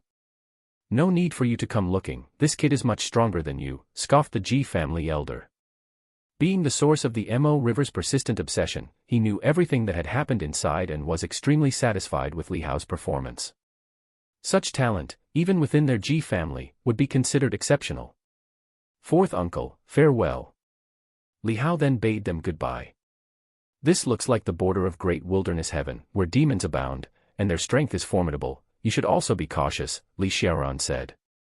"Get moving now, stop dawdling," the Ji family elder couldn't help urging. Li Xiaoran and Li Tianzong exchanged glances, thinking to themselves that this uncle from their family surely lacked patience. After some more admonitions, entrusting Li Hao with information about the great wilderness heaven that they knew, the Ji family elder, upon hearing half of it, interjected, "I will tell the boy along the way, you all hurry along now." Hearing this, the two finally desisted, reasoning that since the other was a powerful member of the Ji family, he would likely guide Li Hao. The group bid farewell. Li Hao, remembering the issue with Heavenly Gate Pass, said to Li Xiaoran, fourth uncle, after taking grandfather back, please also take a trip to Heavenly Gate Pass for me, greet my sword servant and tell her that I won't be able to return for now, that she along with my avatar will need to hold the fort at Heavenly Gate Pass. He referred to her as the sword servant, not mentioning Feng, mainly because he was worried that the other would not accept Feng's identity. And once the message reached Ren Qianqian, it would naturally be relayed to Feng, who would understand what he meant. Li Xiaoran nodded, thinking of the rumors he had vaguely heard about Li Hao and Li Tiangang. His expression slightly shifted, but seeing his elder brother still present by his side, immediately restrained himself from any reaction. After saying their goodbyes, Li Hao watched Li Xiaoran and Li Tianzong leave together. They followed the main path, determined the direction toward the Daiyu divine dynasty, then flew off. We should be on our way, too, the Ji family elder said. Li Hao gazed longingly one last time, then withdrew his gaze, nodding slightly. Li Xiaoran flew in a straight trajectory across the wilderness with Li Tianzong. Continue your adventure with MVL. Every few hundred li, they would pause to verify their direction. As they progressed, he finally located their exact position, and couldn't help but reveal a joyous expression. This is the outer boundary of Liangzhou territory. If we look at the path up ahead, we can just pass by Heavenly Gate Pass on our way back. Li Tianzong asked curiously, I just heard Hao Er mention, is he in command there? Hao is so young, how can he be allowed to start leading troops into battle now? He's still at the age for cultivation. Li Xiaoran laughed somewhat unnaturally and said, Hao Er is exceptionally gifted, as you've seen. The pace of his cultivation is astonishing, starting training early isn't a bad thing. That's true. He's only 15 outside, yet at that place, by 18, he can match the Demon King of the Grand Tao of Peace Realm. Li Tianzong's eyes gleamed continuously as he spoke, showing a mix of excitement and amazement. To have such a descendant in the Li family, I can indeed die without regrets. Hearing him say the words, die without regrets, Li Xiaoran's face shifted slightly, falling silent as he recalled what Li Hao had just mentioned, that his elder brother would only be able to take one last glance before dissolving into nothing. His heart soured as he spoke no more, bowing his head to hasten their journey. Chapter 408, Chapter 24, Petty Thieves for Themselves, Great Thieves Save the World. Liangzhou, outside Kanjia City, hundreds of miles away. Intense shockwaves erupted, as crimson and azure lights clashed in battle, the spilling force vibrating the ground, the residual heat shattering the rocks, and the divine fire dropped from the fight igniting the forest, setting it ablaze with towering flames. A streak of azure light, like a pagoda, descended heavily, aiming to smash down onto Li Tiangang's head. Stay tuned to MVL. Li Tiangang's eyes emitted a chilling light akin to divine electricity, and with a sudden slash, he cleaved with a divine saber engulfed in burning flames, the overwhelming divine might vibrating as it rang out, deflecting the azure pagoda. However, he himself took several steps back in succession, his aura erupting, shouting, Order of all things, fire come. Out of nowhere, divine fire materialized in the void, transforming into a fire dragon and pursuing the azure figure. The azure figure retreated rapidly, but suddenly vanished from in front of the fire dragon as if into thin air. Before Li Tiangang could react, a palm pressed down on his chest armor, its force swallowing and erupting, bang. With that, his body was sent flying and brutally smashed onto a mountain peak. Li Tiangang struggled to free himself from the rubble of the mountain, his complexion ugly, his qi and blood churning. He had long heard of the legendary thief Liuxing, whose movement technique was extremely fast, and even masters of the ultimate study realm found it difficult to track him, truly living up to his reputation. If I hadn't had to escort Hao Er to Heavenly Gate Pass and had been unable to leave, I would have beaten you severely back when you were in the 3 immortal realms. Feng Bopping's figure revealed itself ahead, raising his hand again to launch the azure pagoda, suppressing and locking the fire dragon in place, and spoke lightly. Li Tiangang, now in the fourfold Tao Heart realm and a true dragon of the Li family, may not possess martial arts talent as exceptional as Li Junyi, was still top-notch among the 9 sons, and outside of the divine general mansion, he was considered a peerless genius. Considering the many contributions the other party had made, Feng Bopping did not use his full strength, intending only to teach him a lesson. Unfortunately, you will never have that chance again. Li Tiangang's eyes grew icy as he flicked his divine flame saber, suddenly stepping forward continuously. This time he took 9 steps in one breath, his aura reaching its peak, the emanating momentum comparable to the defying fate realm. Feng Boping's expression turned cold. Do you truly wish to fight for real? Then I shall thoroughly discipline you on behalf of your elders. Li Tiangang roared furiously, suddenly slashing with the saber, and the void seemed to catch fire. The heat wave swept by the divine saber, withering the vegetation on the ground hundreds of feet below. Guided by the rhyme of the Tao, the light of the saber arrived in an instant, striking down in front of Feng Boping. Yet, Feng Boping's figure vanished abruptly, disregarding the lock of the Tao's rhyme, startling Li Tiangang. With a bang, azure light flickered, Feng Boping appearing behind Li Tiangang like a specter, his self-created heaven and earth traceless skill utilized to perfection, just one step away from entering the peerless technique realm with that technique.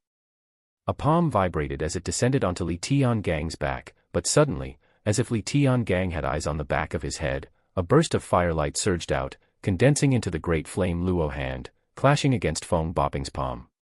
Caught off guard, Feng Boping's complexion shifted, his body retreated, and then he flickered out of sight, reappearing 2 or 3 miles away. His palm was charred black, his veins seared, which, despite regenerating, continued to bleed profusely. The extreme flame intent from the great flame luo hand burned through his palm into his blood, reaching his heart and lungs, as if he were immersed in boiling water, excruciating pain spreading throughout his entire body. Hey, you've spent your life stealing, what is your higher realm to me? Seeing his opponent wounded and in a tight spot, Li Tiangang sneered, I, Li Tiangang, have fought countless battles. How can you imagine my experience in killing enemies? Feng Boping glanced at his charred palm and then fixed his gaze on Li Tiangang, saying, then let's try again. His robes billowed around him, and suddenly his figure disappeared. Li Tiangang's pupils contracted, scanning everywhere, but he lost track of the other's figure and could not see clearly. A whistling sound suddenly came from behind. He sneered slightly, fire converging behind him, but the whistling sound disappeared, only to rush from the side. Li Tiangang's expression remained unchanged. He had anticipated that the attack from behind might be a feint, as the opponent had just been thwarted there. Why would he make the same mistake? Therefore, the fire behind him was a deception, his aura pervading his entire body, ready to mobilize at any time. When the whistling came from the side, his power burst forth immediately, the great flame luo hand striking out with a resounding bang. Suddenly, a massive force struck him from behind, reverberating through Li Tiangang's body, and penetrating sharp forces felt as though they were cutting into his spine, with the pain so severe it felt like his backbone had been slashed. He stumbled forward, swinging his hand back in a furious strike. But the whistling sound had already vanished, and as he turned to strike back, a piercing sound came from in front of him, shaking him once more. Li Tiangang spat out blood, his body flying backward, tumbling down the cliff. But the next moment, he burst out from the riverbed below the cliff, his armor steaming with water vapor ignited by divine flames, angrily looking around. Soon, on a cluster of fallen leaves atop a treetop, he spotted that calm standing figure. Is this the extent of your experience in killing enemies?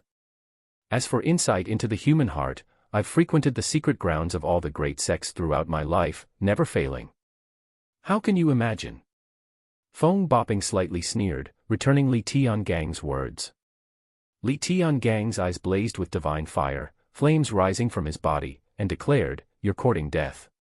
With a roar, he surged forward, covering 9 steps in an instant, his movement technique unleashing extreme speed as he charged towards Feng Boping.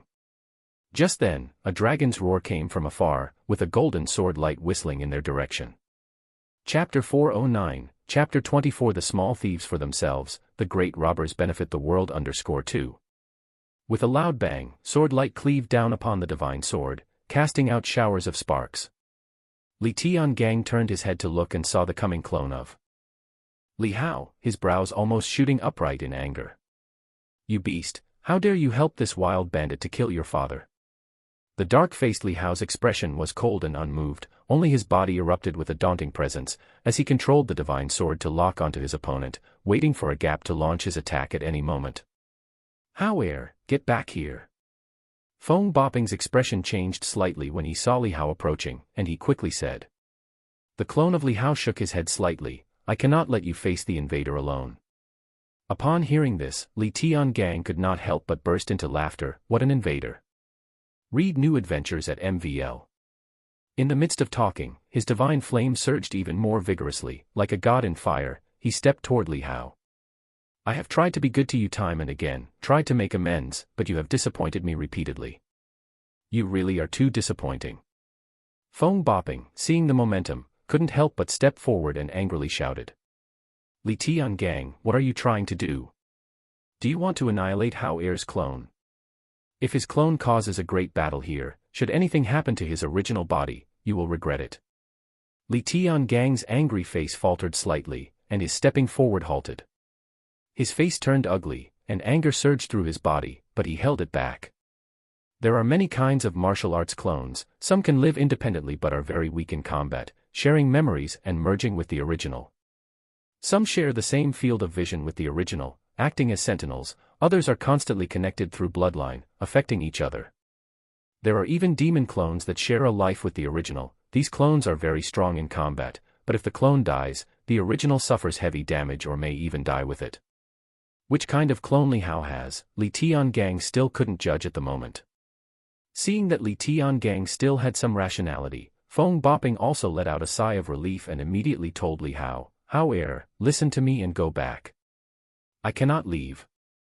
The clone of Li Hao shook his head. Li Tiangang, hearing this, almost wanted to laugh out of anger. As a divine general of the Li family, you collude with thieves and protect them, so you are truly a good son of mine. Feng Bopping angrily retorted, shut up, Hao Er has not been your son for a long time. Have you forgotten the 3-year agreement when he left the Li family? What right do you have to criticize him? This is a matter for the Li family. Had it not been for you protecting Hao once, I would have dealt with you severely already. Li Tiangang looked at him coldly. If you interfere with Divine General Mansion affairs again, you will not have a good end. I will handle Hao Er's business, and if you don't accept it, I will continue to teach you until you do. Feng Bopping said with an angry face. Li Tiangang's eyes suddenly turned cold, about to say something when suddenly a whooshing sound came rushing from the distant horizon. The sound was incredibly loud, causing all three to turn their heads to look. They saw a figure in a dark long robe flying towards them. It's indeed you guys. As the figure flew in and saw Feng Bopping and Li Tiangang, his expression changed slightly. Feng Bopping, seeing the figure, was also taken aback, but his body relaxed, and he said with a cold face, you still know to come here. Deal with your nephew yourself.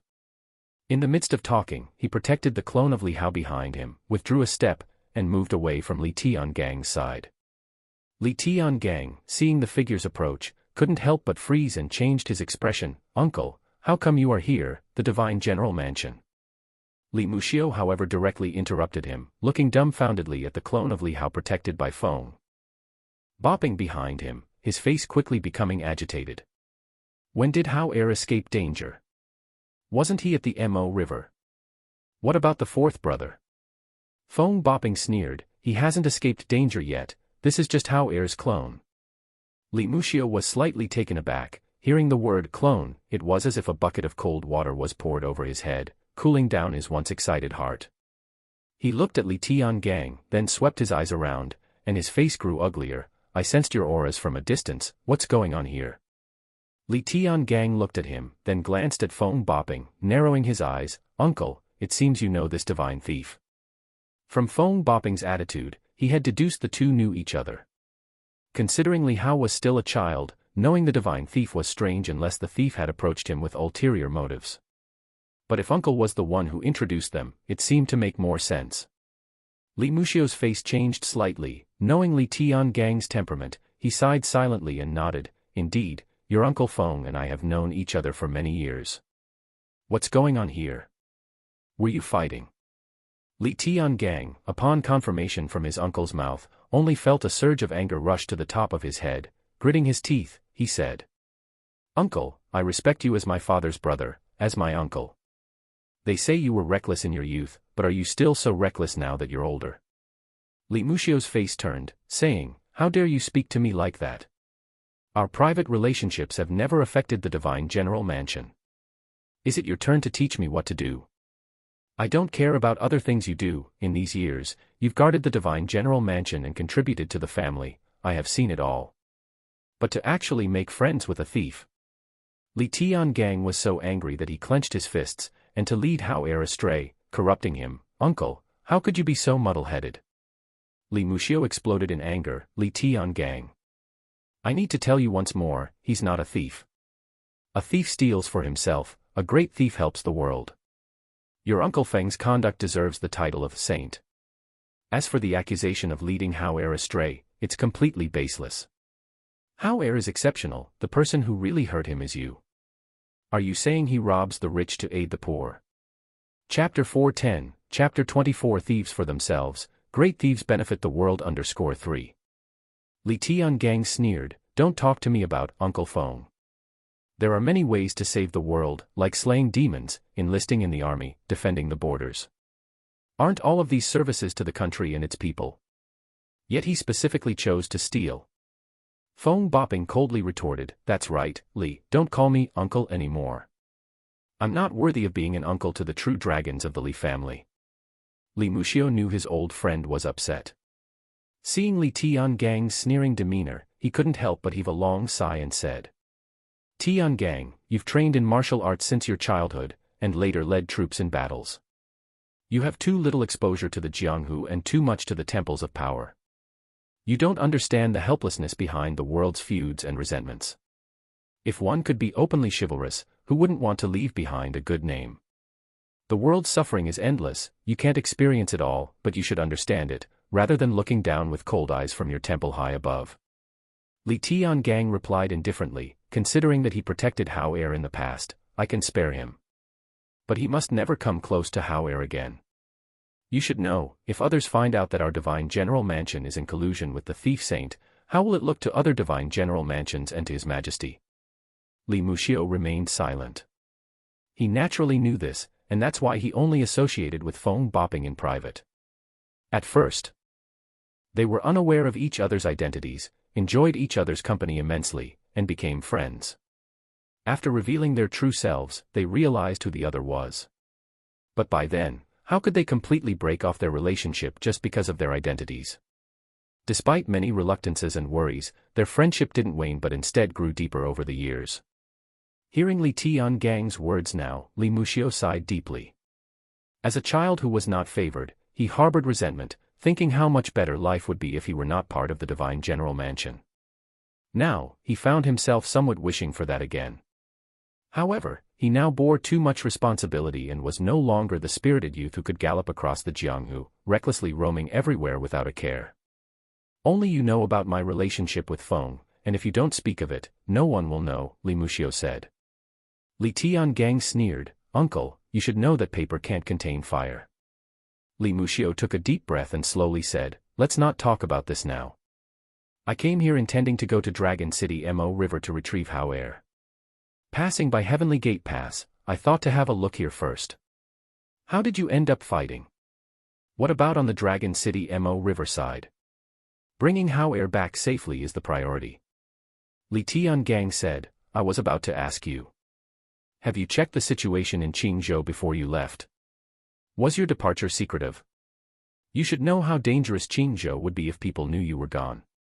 You can trust me to take care of things, Li Muxiu said. How is Hao Er? Li Muxiu asked.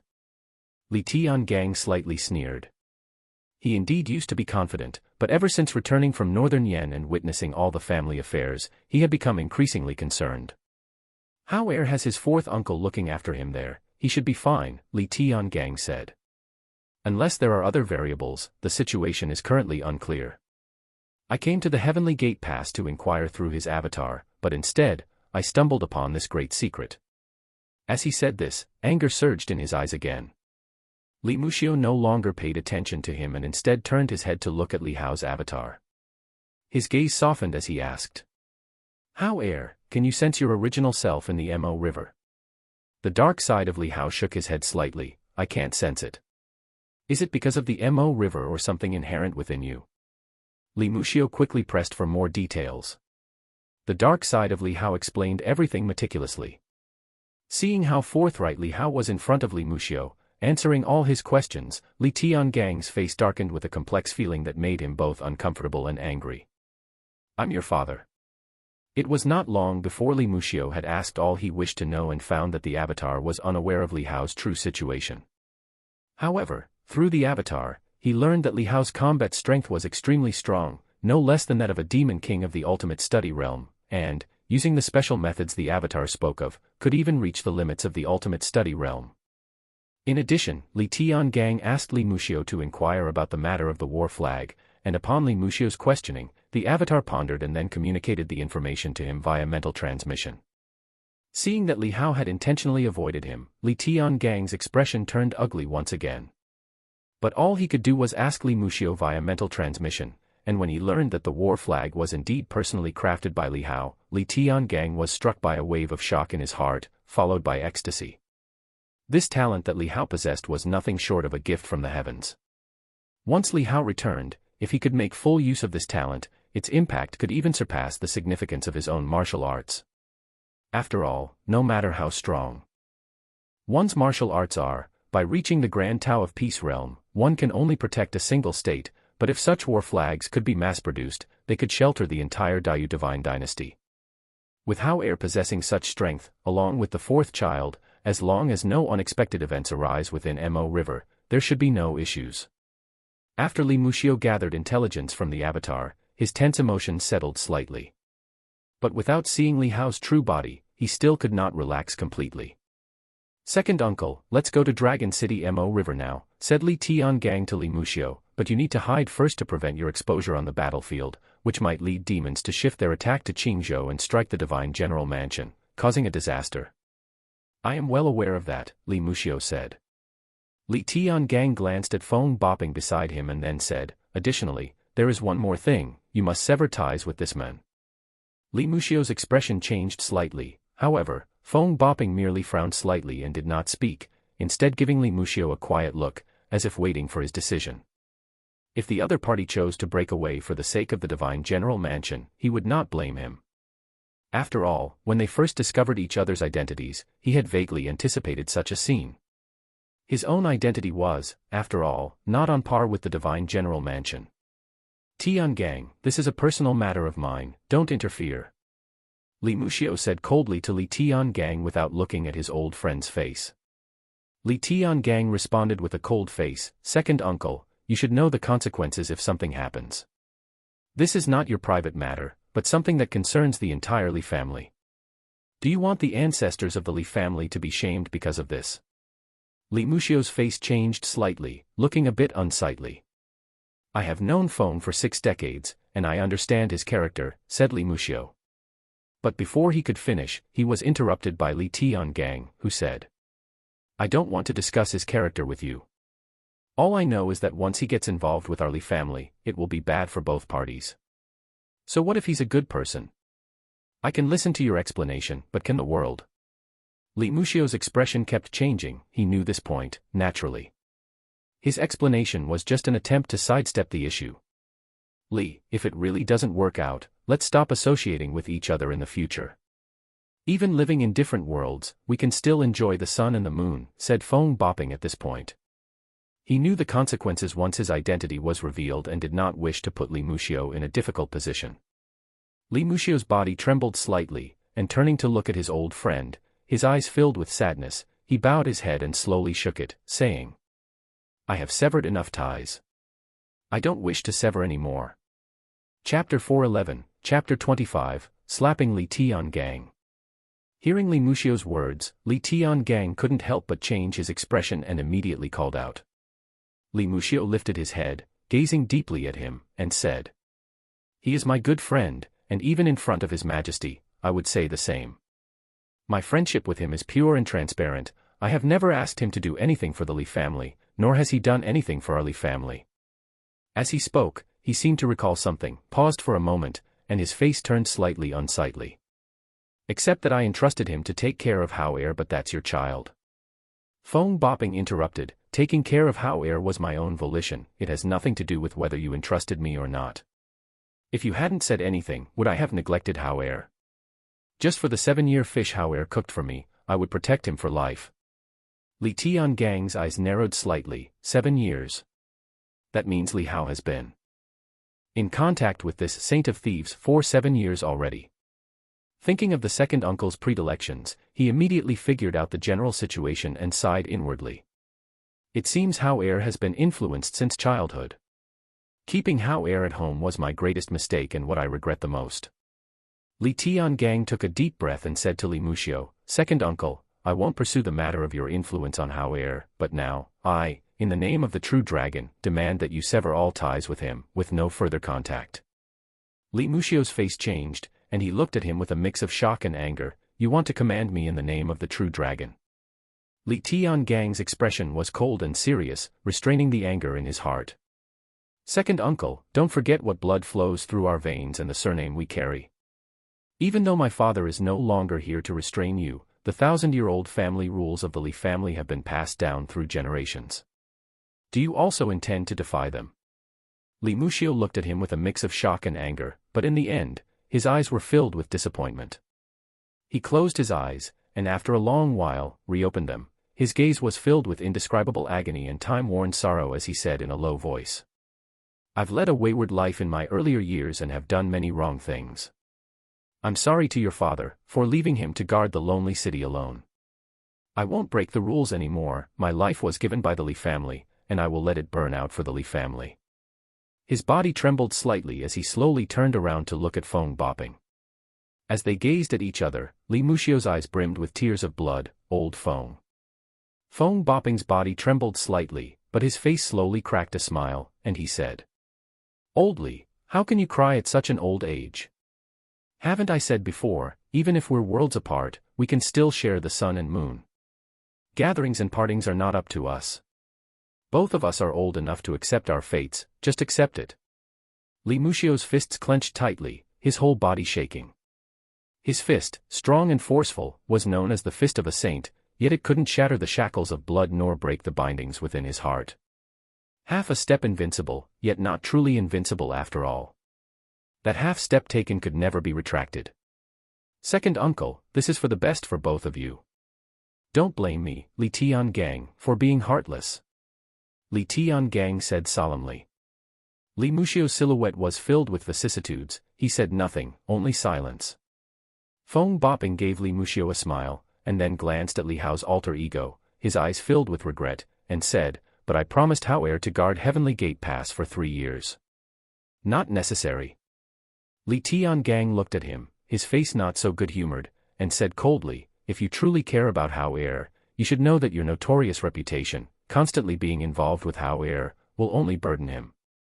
Do you want to ruin him? In the future, he is to inherit the Li family's true dragon and shine brilliantly. If people find out about his association with you, what kind of gossip will that stir?"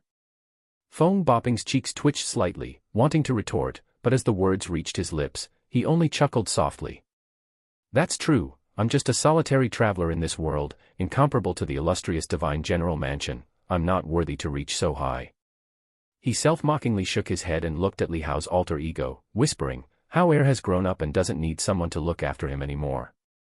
If he can return from the Mo River, no one would dare invade Heavenly Gate Pass. Even if someone did come, this old man is probably of no use, as that would certainly be the existence of a Grand Tao of Peace Realm." He talked to himself, then smiled again, looking at the dark side of Li Hao with a kind and tender gaze. "Child, from now on, you will have to walk your path alone. Snow and wind, I can only accompany you this far." The dark side of Li Hao looked at him blankly, wanting to speak, yet not knowing what to say. In the end, he only said 2 words, "Don't go."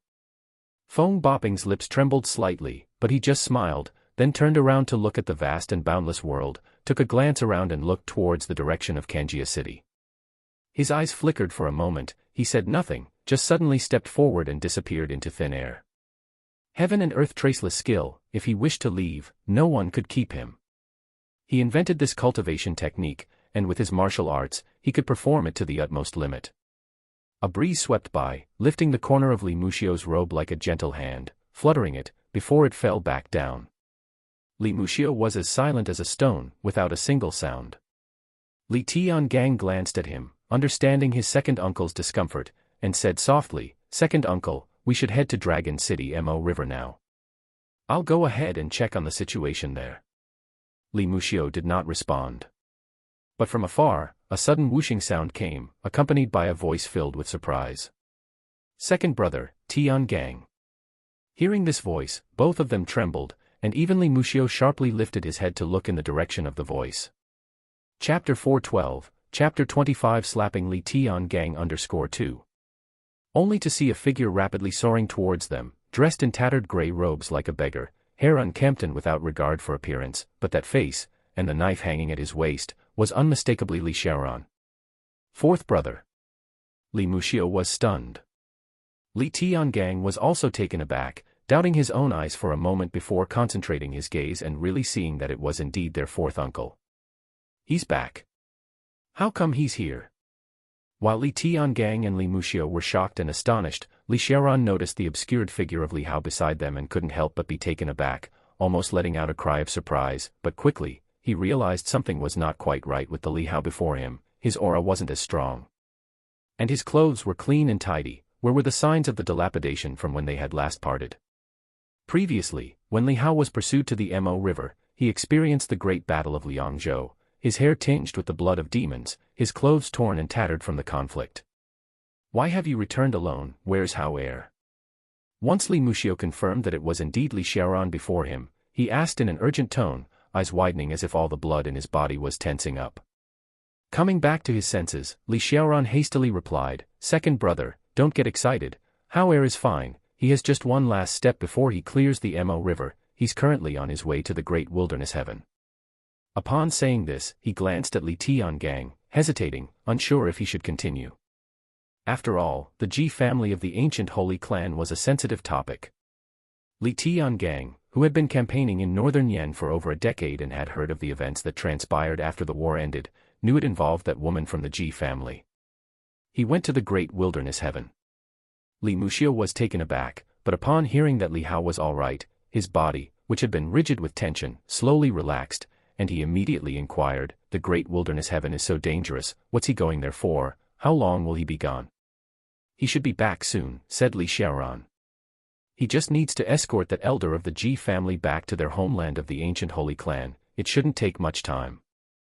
Upon saying this and seeing the two still eager to ask about Li Hao, he smiled and said, "This one beside us, this is Hao Er's incarnation, right?" Li Tiangang nodded, his expression easing upon hearing that Li Hao was safe, but he couldn't hide the concern that flashed across his face as he thought of that woman, his wife. His heart skipped a beat. Could it be that child had gone to find his mother? Previously, during the father-son confrontation in Qingzhou, Li Tiangang later heard that Li Hao had slapped Li Ruming because the latter had insulted his wife, and also spilled the beans regarding the whereabouts of Li Hao's mother. This child. He clenched his teeth, his expression growing tense again, filled with worry. Even he dared not approach the ancient Holy Clan of the Ji family, not to mention Li Hao. Setting aside Hao Er's matter, "Look who I've brought back for you," Li Xiaoran said to them. As his words fell, a voice reached the ears of Li Tiangang and Li Muxiu. Tiangang, the second brother. Hearing this familiar aged voice, Li Tiangang and Li Muxiu were simultaneously startled, their hearts pounding as they raised their heads in astonishment, only to see a spectre-like ethereal spirit drifting from behind Li Xiaoran. Seeing that mighty figure, with its benevolent face, left them staring in disbelief, as if returning from a different era. "Dad." Li Tiangang's pupils constricted tightly, he rubbed his eyes vigorously for an instant. Upon seeing clearly once more, all the thoughts that had been in his mind vanished in an instant, as tears suddenly filled his eyes. "Dad." His knees gave way, and he knelt in front of Li Tianzong, tears staining his face. "It is your unfilial son's fault, my incompetence, I failed to bring you back sooner." Li Muxiu stared blankly, his eyes reddening slightly, and managed to say, "Big brother, have you been freed from Mo River?" Li Tianzong quickly lifted Li Tiangang to his feet and with a smile he nodded in response to Li Muxiu's question, "Yes, I'm freed now. I can finally go home." Li Muxiu's aged body trembled slightly, he clenched his fists tightly, biting his teeth and lowering his head. Time seemed to strip away its outer garments, revealing the weathered old man now resembling the spirited young men in brocade from yesteryear, shoulders quivering, head bowed as if to suppress the emotion climbing up his throat, though his voice was choked with sobs. "Big brother, it's all my fault back then. I was the one too fond of play, leaving you alone to guard Dragon City. I'm the one who caused your death. All these years, it should have been me suffering in Mo River, it was me. Li Tianzong was momentarily taken aback, then gently raised his palm and patted Li Muxio's shoulder. When he saw the tears streaking down the face of the brother he had grown up with, his own eyes grew moist as he softly said, "As a true dragon, it was my duty to lead the battle for Dragon City. It has nothing to do with you. Had you been there, it would have only meant we both perished together. Fortunately, you weren't there. I heard from the fourth that the Li family is now relying on you. You are the secoming divine needle of the Li family." He said this and chuckled. "Remember when father punished you, making you kneel in the yard for 3 days and 3 nights? When I secretly brought you food, I told you that aside from me, you would possibly be the most capable one in the Li family. You didn't disappoint me." Li Muxio was stunned. Looking into his eyes, the brothers locked gazes for a moment. They both wore the guise of old men. Yet time seemed to summon a breeze, whisking them back to their youthful days. Just like in that courtyard, under the blazing summer sun, the elder brother practicing before a wooden stake, and the mischievous younger brother sitting by the pond's edge. Chapter 413, Chapter 25, Slapping Li Tiangang _3. His eldest brother's gaze was as tender as it had been in the past, whereas the rebellious second brother turned his head away with crossed arms, showing a face of defiance. But now, at this moment when their time-worn eyes met, all words melted away. Li Muxio's face was streaked with tears, and this old man, who had never shed a single tear even when crawling out from beneath tens of thousands of demon corpses on the battlefield, was now sobbing uncontrollably. The long-standing knot and scar in his heart dissolved at that moment. It turned out his big brother had never blamed him. Li Muxio's body trembled slightly, but gradually, he calmed his emotions, wiped the tears from his face, and a rare hint of blushing appeared on his weathered face. He quickly changed the subject, thinking of important matters, and hurriedly asked, "Big brother, how did you break free? Wasn't it said that one must pass through Mo River to do so? You just mentioned you haven't passed through yet. That's a complicated story." Li Xiaoran said from the side, "But in short, we must thank Hao. His help allowed big brother to escape." At this, his heart soured, for escaping also meant vanishing. But on his way back, Li Tianzong had instructed him not to tell anyone about this. Li Tianzong only wanted to come home for one last look and then leave quietly. Thank Hao. Li Muxio was stunned, then he quickly thought of the numerous times that child had surprised him, and his heart stirred with a mix of pride and tenderness. Upon hearing Li Xiaoran's words, Li Tiangang, who was just getting up, knew something was afoot and asked, "What does Hao have to do with this?" "It has a lot to do with it." Li Tianzong took over the conversation with a light laugh. "I heard from the fourth brother that Hao is your son, Tiangang. You've truly given me an exceptional grandson. He's remarkable." Li Tiangang was stunned. He had never imagined that even his own father would have such high regard for the boy. Was he really that outstanding? "That child doesn't understand manners, he's naturally casual. He hasn't offended you, has he?" Li Tiangang couldn't help but ask cautiously.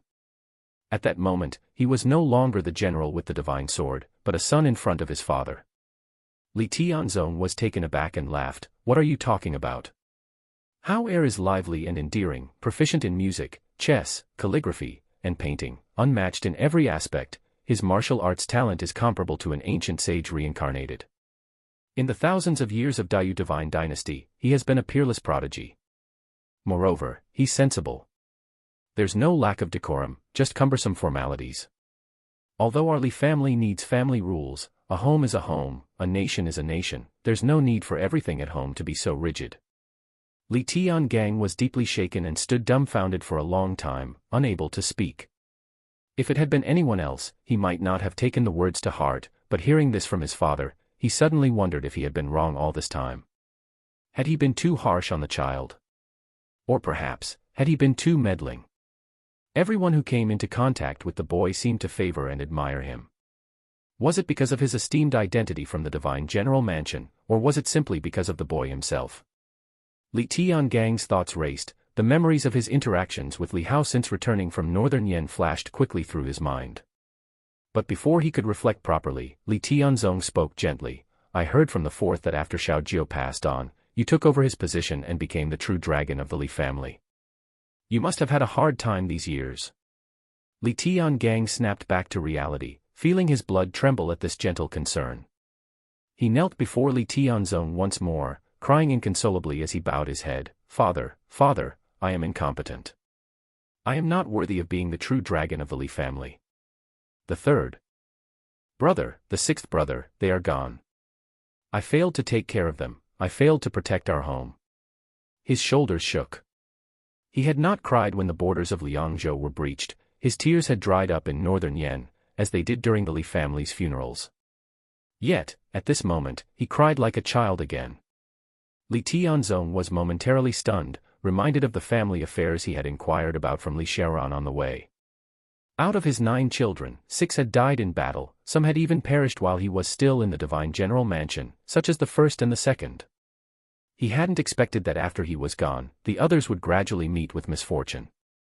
Seeing Li Tiangang's uncontrollable weeping, deep sorrow filled his own eyes, but he concealed his sadness, smiled gently, and helped Li Tiangang to his feet.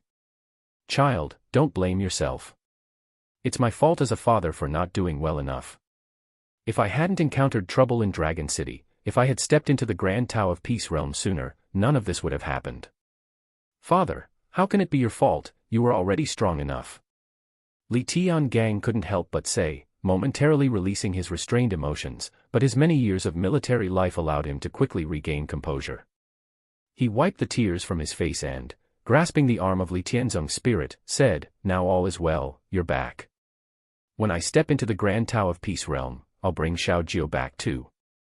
Seeing his son regain his confidence and spirit, Li Tianzong smiled and patted his shoulder. "I know you can do it, and Hao Heir has inherited the true dragon as well, hasn't he?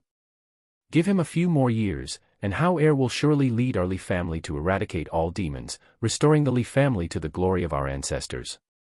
Li Tiangang's expression changed slightly upon hearing this, and he nodded. "When he returns from the great wilderness heaven, I will let him inherit the true dragon."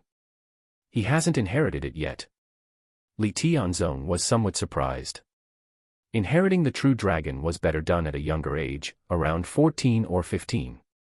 With assistance from the ancestors, the speed of cultivation would skyrocket, allowing one to quickly surpass the genius phase to become a true powerhouse. Chapter 414, Chapter 25, Slapping Li Tiangang _4. I was supposed to inherit it, but Tiangang drove me away. Li Muxiu stood to one side, suddenly speaking out. Li Tianzong was startled and couldn't help but look at him with confusion. Li Xiaoran's face changed slightly. On his way back, he had deliberately avoided mentioning the issues between Li Hao and Li Tiangang. He didn't want his elder brother's spirit to be troubled or concerned with this matter before it dissipated. "Second brother, what are you talking about?" Li Tianzong asked. "Elder brother, you should ask him yourself." Li Muxiu took a deep breath. He had wanted to mock Li Tiangang a bit, but considering his elder brother had just returned and the father and son were rarely reunited, malicious mockery seemed pointless, so he restrained himself. "Tiangang." Li Tianzong looked at his son. Faced with his father's gaze, Li Tiangang did not consider hiding the truth and said, "Father, when Hao Heir was born, Northern Yen fell into chaos. I was dispatched to campaign in Northern Yen and thought to leave him in the mansion to cultivate under the care of my sister-in-law. Yet, in those years Qingqing and I were not by his side, the child picked up all sorts of bad habits. He continued, he neglected his proper duties, not cultivating properly. After I returned and applied some discipline, he drew his sword on me. Because of that, we had a big fight, and he left home in a huff to challenge me here at Heavenly Gate Pass." Li Muxiu, who had been curbing his anger, exploded at that moment and loudly objected. "What flaws does Hao Heir have? Elder brother also said he excels in music, chess, calligraphy, and painting. Although he enjoys those arts, they have never held back his cultivation. Isn't his cultivation level high enough, far surpassing his peers? Now, at just 15 years old, already in the 3 immortal realms, capable of slaying the Demon King, who else under heaven could achieve that? The two of you were absent for more than a decade. When Hao Heir was poisoned by the Lu family, destroying his divine blood, he hadn't even had the chance to take revenge. Yet, because little Eighth's daughter complained, you slapped Hao Heir without listening to his explanation. And you call that, just applying some discipline. Without your discipline over the years, is how worse than others? Upon hearing the outburst from Li Muxiu, Li Tiangong's expression subtly changed, recognizing the familiar arguments. He said, "But if he devoted the energy he spends on music, chess, calligraphy, and painting entirely to cultivation, he could only improve even more. Then you might as well stop eating and sleeping, and just train to death all day long." Li Muxiu angrily said, "That's your son, not a wooden puppet, nor a stone, he is flesh and blood." Li Tiangang opened his mouth slightly but found himself at a loss for words. Hearing the argument between the two, Li Tianzong quickly began to understand the situation and his face turned ugly as he said, "So what happened later? How did Hao end up leaving home?" Of course, it was because of his so-called discipline that he couldn't bear to stay. Li Muxiu glared at Li Tiangang with resentment in his eyes, but they also revealed sadness as he remembered the snowy day. The child said he would no longer bear the name Li. He would rather die out there than die within the divine general mansion. He didn't want to be beaten to death by his own father. Li Tiangang retorted angrily, "How could I want to beat him to death? I was just teaching him a lesson." A sudden sharp smack interrupted him. Li Tiangong's head jerked to the side, his eyes filled with shock. It took him a moment to recover and turn back, only to see his father, Li Tianzong, with an expression full of anger. "How could you push the child to utter such words? You must have made him so heartbroken for him to say such painful words." Li Tianzong shook with fury as he looked at him. Chapter 4:15, Chapter 26 Don't Let Me Die Unfulfilled. Li Tiangang could hardly believe it, his father had actually slapped him. The warmth and affection on the other's face just a moment ago now only left anger and pain, his eyes filled with disappointment. Li Tiangang's face turned pale. He knew he was not capable enough, had not taken good care of the divine general mansion, had not taken good care of several brothers, but his father was not disappointed about this, instead comforting him with warmth and gentleness. But now, on the matter of Li Hao, he showed a pained and disappointed expression toward him. The burning pain on his cheek made Li Tiangang's consciousness somewhat blurry, not that the slap was that heavy, but suddenly, the image of that courtyard flashed through his mind. The slap that he swung in anger. The gaze of that youth, it seemed, also carried disbelief. Li Tiangang suddenly felt as if his heart had clenched, an indescribable emotion spreading into his heart. He couldn't put a finger on it. Was it a kind of fear? "Big brother." Li Xiaoran stopped himself from speaking further but didn't continue, sighing softly to himself. He hadn't wanted his big brother to know about this, but now that he knew, it was too late to stop him.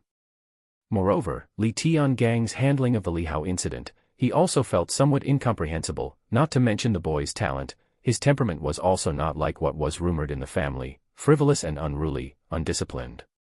If one really had to say, at most he could only be considered unconstrained by minor trifles.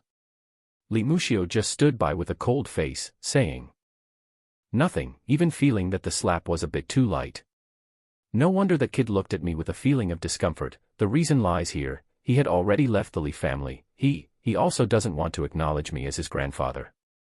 Li Tianzong's eyes became moist, but on the way back, that kid had clearly still affectionately called him grandpa. Was it because he knew he was about to completely perish, so he didn't want to worry him? Even though he had no physical body, why did Li Tianzong feel such a piercing pain in his heart? That kid was clearly so sensible. Why did this happen? Why did such a thing occur? You tell me in detail, exactly what happened. I want to know everything." Li Tianzong said through clenched teeth, angrily and painfully looking at Li Tiangang. Li Xiaoran's face changed slightly as he quickly said, "Big brother, this will take too much time." "It doesn't matter." Li Tianzong bit his teeth, "If we don't clarify this, I will not rest in peace even in death." Hearing this, both Li Muxiu and Li Tiangang's faces changed, with Li Muxiu saying promptly, "Big brother, don't be angry, I'll explain this matter to you slowly." "Dad, please don't be angry, you can hit me, but please don't be angry." Li Tiangang quickly said, his expression tense, fearing anything might happen to Li Tianzong. Speak here." Li Tianzong said angrily with clenched teeth. Li Tiangang had not expected his father to be so furious. Since his father's death, no one had disciplined him, and now, the feeling of being disciplined in his childhood returned. Like when he made mistakes during martial practice, he didn't dare to return to the courtyard with hesitancy and dread. His face changed, he lowered his head and said, "Dad, please don't be angry first, I will tell you, this matter is also my fault, I was too impulsive." He narrated the entire incident. Meanwhile, Li Xiaoran's expression was extremely ugly, feeling every second was an ordeal. He knew, his big brother was using the last moments of his life to make distinctions about this matter. And then he was about to leave the divine general mansion. After listening to Li Tiangang, Li Tianzong's face looked grim as he turned to Li Muxiu and said, "Is this true?" Li Muxiu gave a faint cold laugh, noticing the look passed by the fourth brother, somewhat surprised, but without much thought, he said. What he said is from his point of view. In his eyes, after he returned from the hard battles in northern Yen, he saw Hao-er was frivolous, idle, not cultivating diligently, but had he ever thought that Hao-er had reached the 15th realm at just 14 years old, already breaking the cultivation records of the Daiyu divine dynasty? With that, he added some more, filling in the gaps missing from Li Tiangang's perspective. The same event, narrated by different people, resulted in different outcomes. Even if a wise person discusses it relatively objectively, there's no guarantee of absolute objectivity. Li Tianzong, having heard both their accounts and combining what he had seen and heard at the Mo River, already had a rough understanding of the reason. He trembled all over with anger, unable to imagine that the kid had endured so many grievances. "You actually let him walk out of the Li family just like that? Don't you know how many demons harbor hatred towards our Li family? How can you be so foolish?" Li Tianzong raised his fist and pounded it fiercely on Li Tiangang's chest, knocking him back several steps. He condensed a spiritual thought whip in his palm and lashed it fiercely on Li Tiangang, angrily saying, "I seldom spanked you kids when you were small, but to let you commit such a grave mistake, you deserve to be hit." Li Tiangang's face looked awful, enduring the pain, but not making a sound, nor trying to dodge. "Big brother, don't exhaust yourself too much," Li Xiaoran said, unable to refrain. "How about let me do it?" Li Muxiu looked at him with surprise. This fourth brother was actually even more proactive than himself. Li Tianzong swung the whip repeatedly, glaring at Li Tiangang. "Now tell me, do you know where you went wrong?" Li Tiangang looked up sorrowfully, gazing at him with a pained expression, and said, "Dad, please don't be angry, I know I was wrong." "Wrong where?" Li Tianzong demanded angrily. "I should not have been so impulsive, I was wrong. I will definitely bring Hao-er back and treat him well," Li Tiangang immediately said. Li Tianzong raised his whip again, but seeing the distress in his eyes, the whip in his hand could no longer fall. Chapter 416, Chapter 26. Don't let me die with my eyes open _2. You've truly let me down. His expression was one of desolate sorrow. As the whip in his hand dissipated, he said bitterly, "It's all because I died early, and didn't properly educate you, didn't set a good example as a father." "Father, you've already done enough." Li Tiangang's face changed, and he hurriedly said. But Li Tianzong looked up, finding it laughable yet also feeling sad, and he said, "To think that the Li family has such a venomous woman, and she's even the second brother's wife. When she married into the Lu family, she was compliant and respectful towards your mother and me, never showing any ill intent. The second brother died in battle, and yet she conceived such thoughts.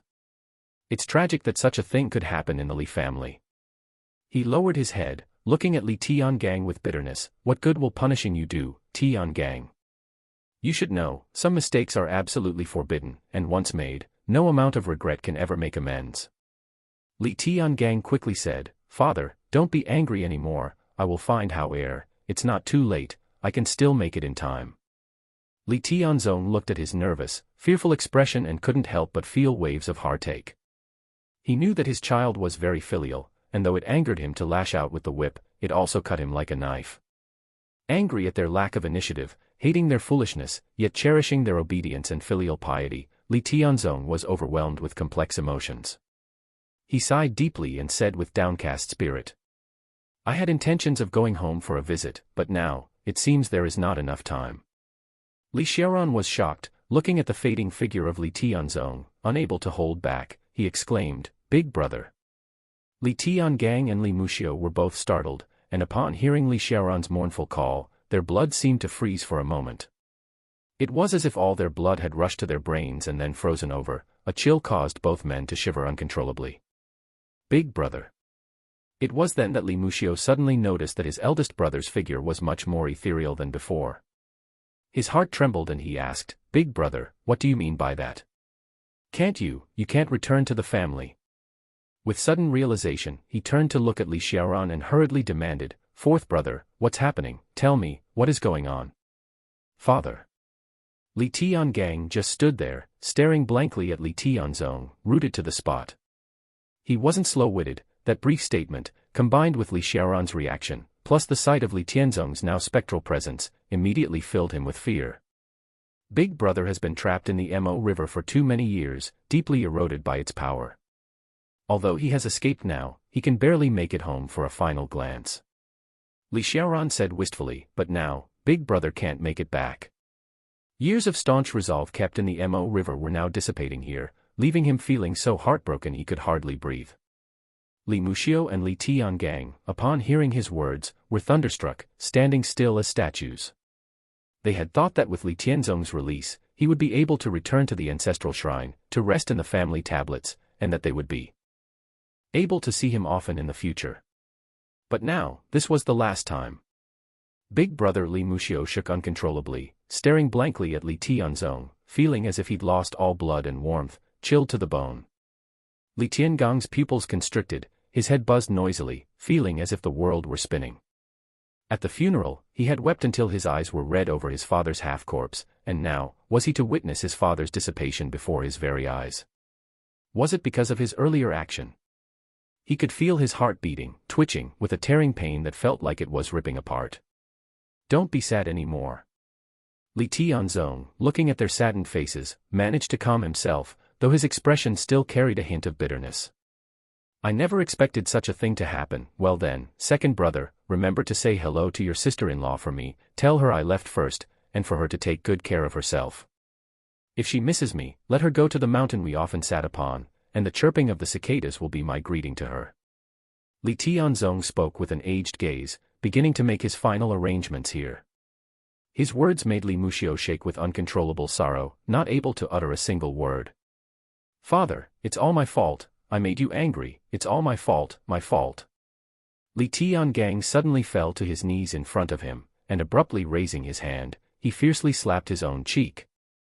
He continued to slap himself, using his power of flames on his palm, actually causing his cheek to bleed.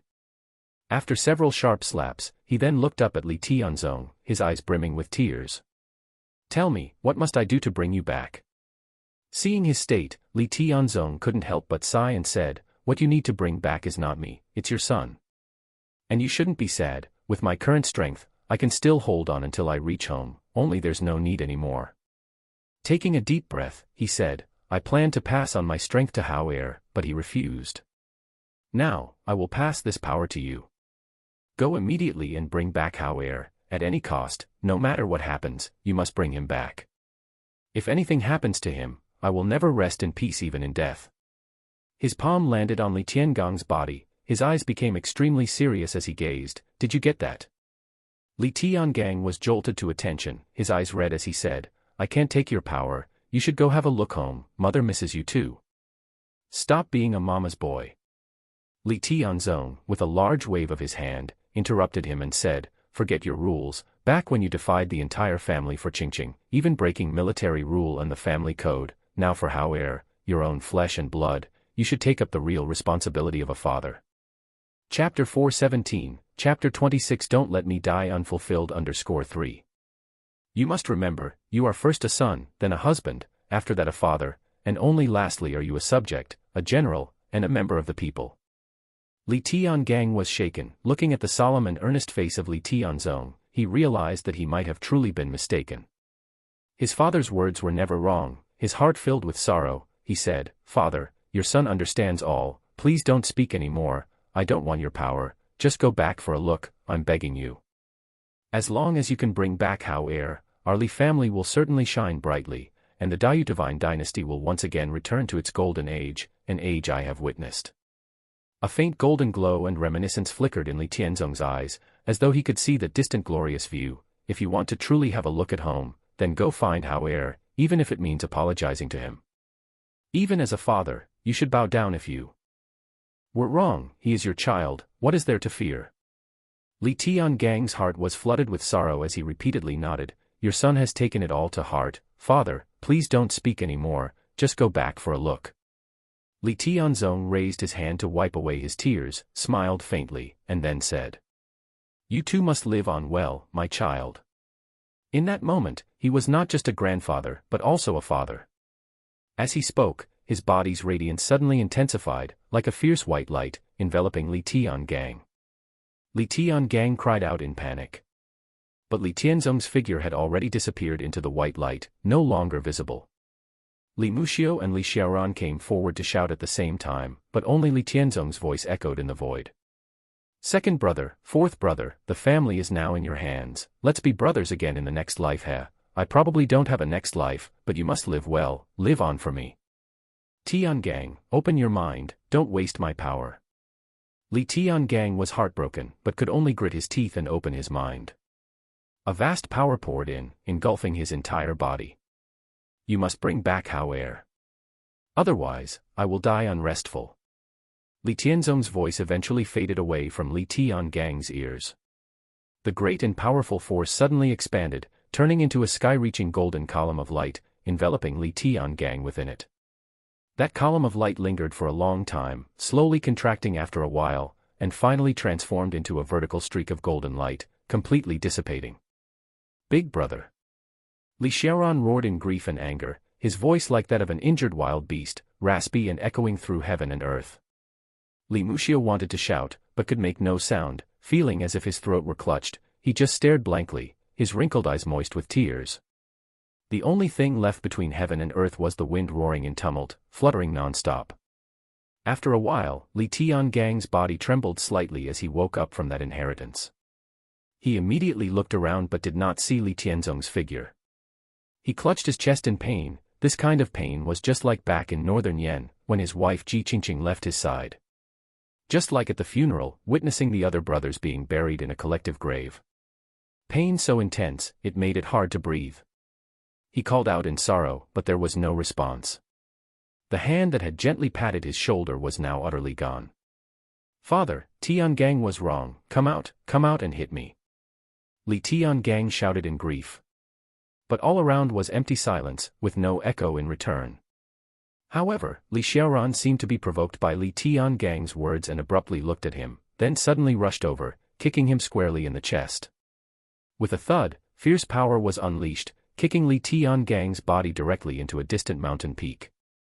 Before Li Tiangang could climb out of the dust, Li Xiaoran pounced fiercely, smashing a fist into his face, smashing his head hard into the broken stones. It's all your fault, all your fault. Why did you treat Hao like this? Why did you let Big Brother die here? Why?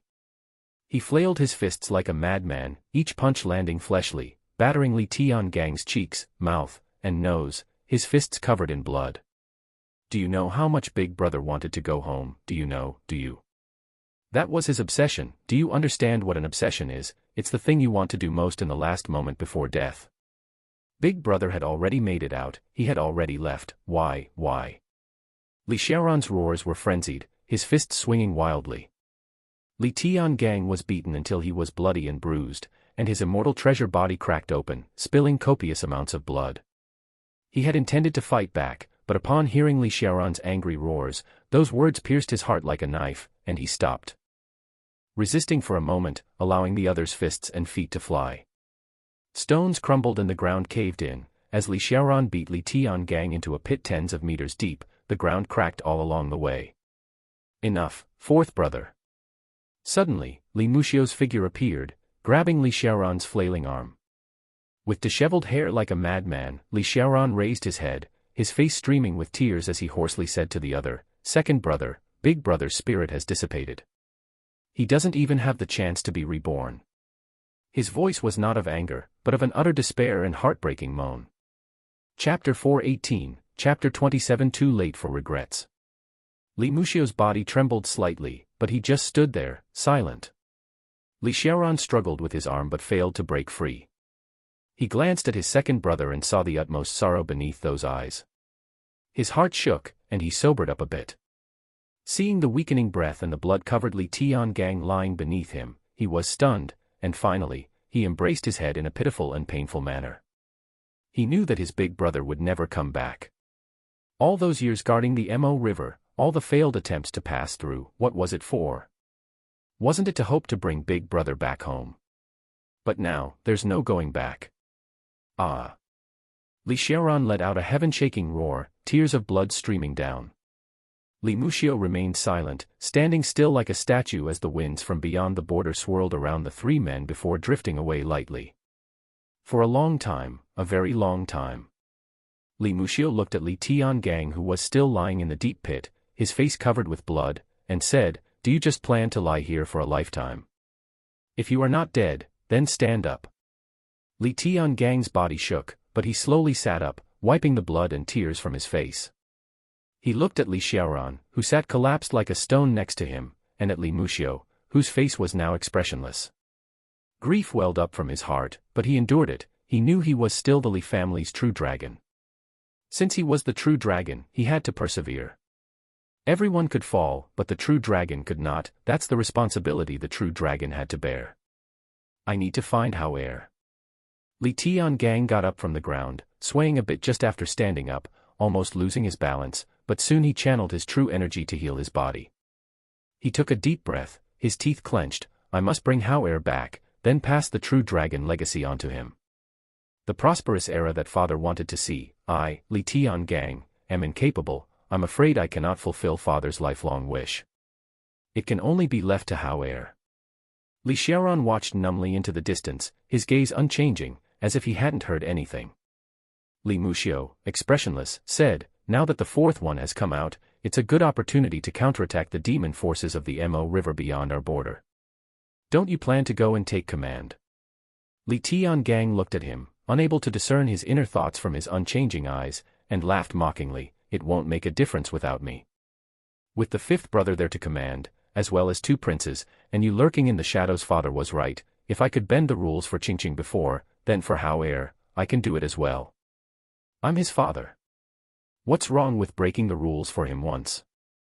Li Muxiu's gaze slowly shifted, fixing on him, as a coldness began to build in his eyes. If you had this mindset from the beginning, why would we be in this situation today? Li Tiangang felt a pang in his heart and murmured softly, "Second uncle, I was rash and arrogant before. I hurt Hao Er's heart, and I hurt yours too. Please give me a chance to make amends, okay?"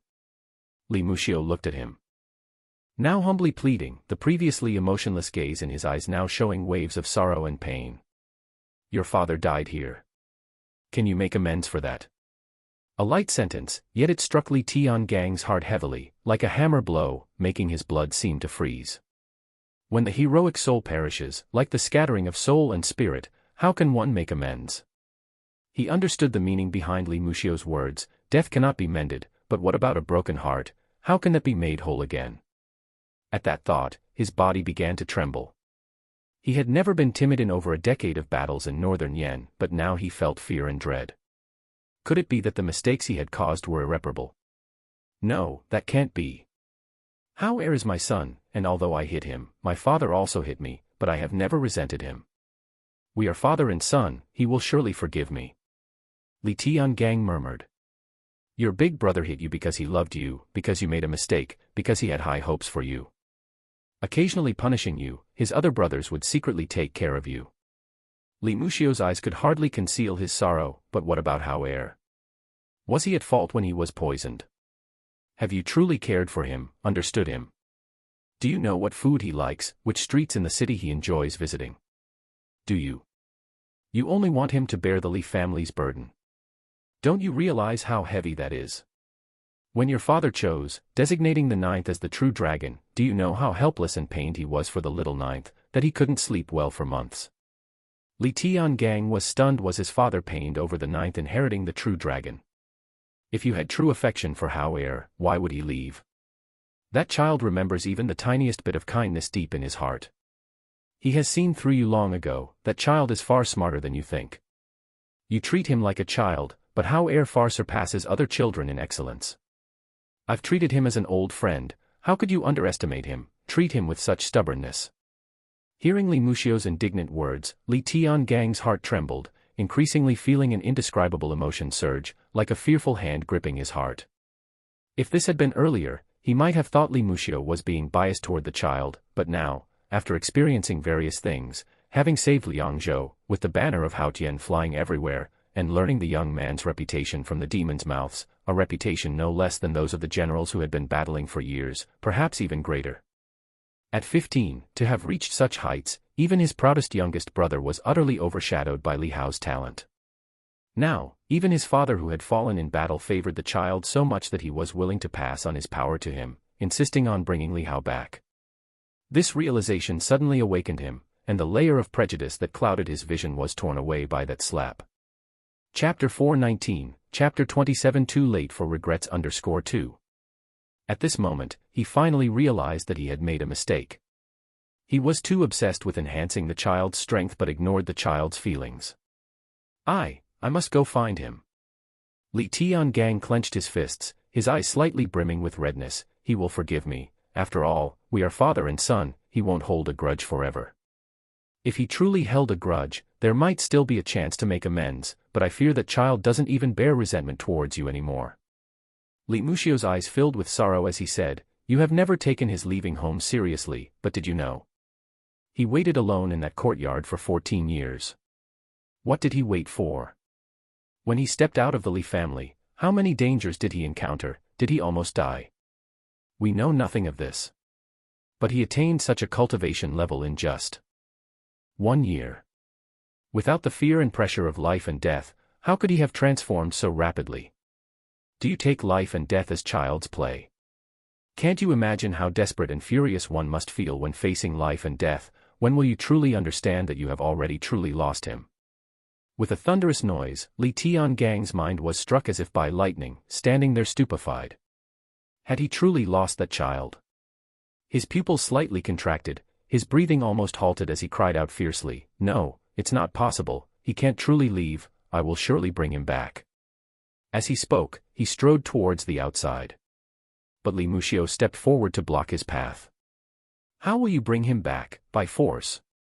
Li Muxiu stared at him intently. "I didn't speak of these things before, while the elder brother's spirit was still here. I didn't want his last moment to be one of despair, but I know that child's temperament and character, you have no chance left." "No, that's not true." Li Tiangang shouted at him, his eyes red, tears rolling down. "We are father and son." "Father and son? The bond between you father and son is shallow. Your first meeting after over a decade was shattered by that slap of yours. Do you know why Hao Er waited for you to return before confronting that wicked woman? It's because he thought at least you would be on his side. After all, you risked your life to cut down the great demon and gave him the blood-melting foundation building. He held that act of kindness in his heart.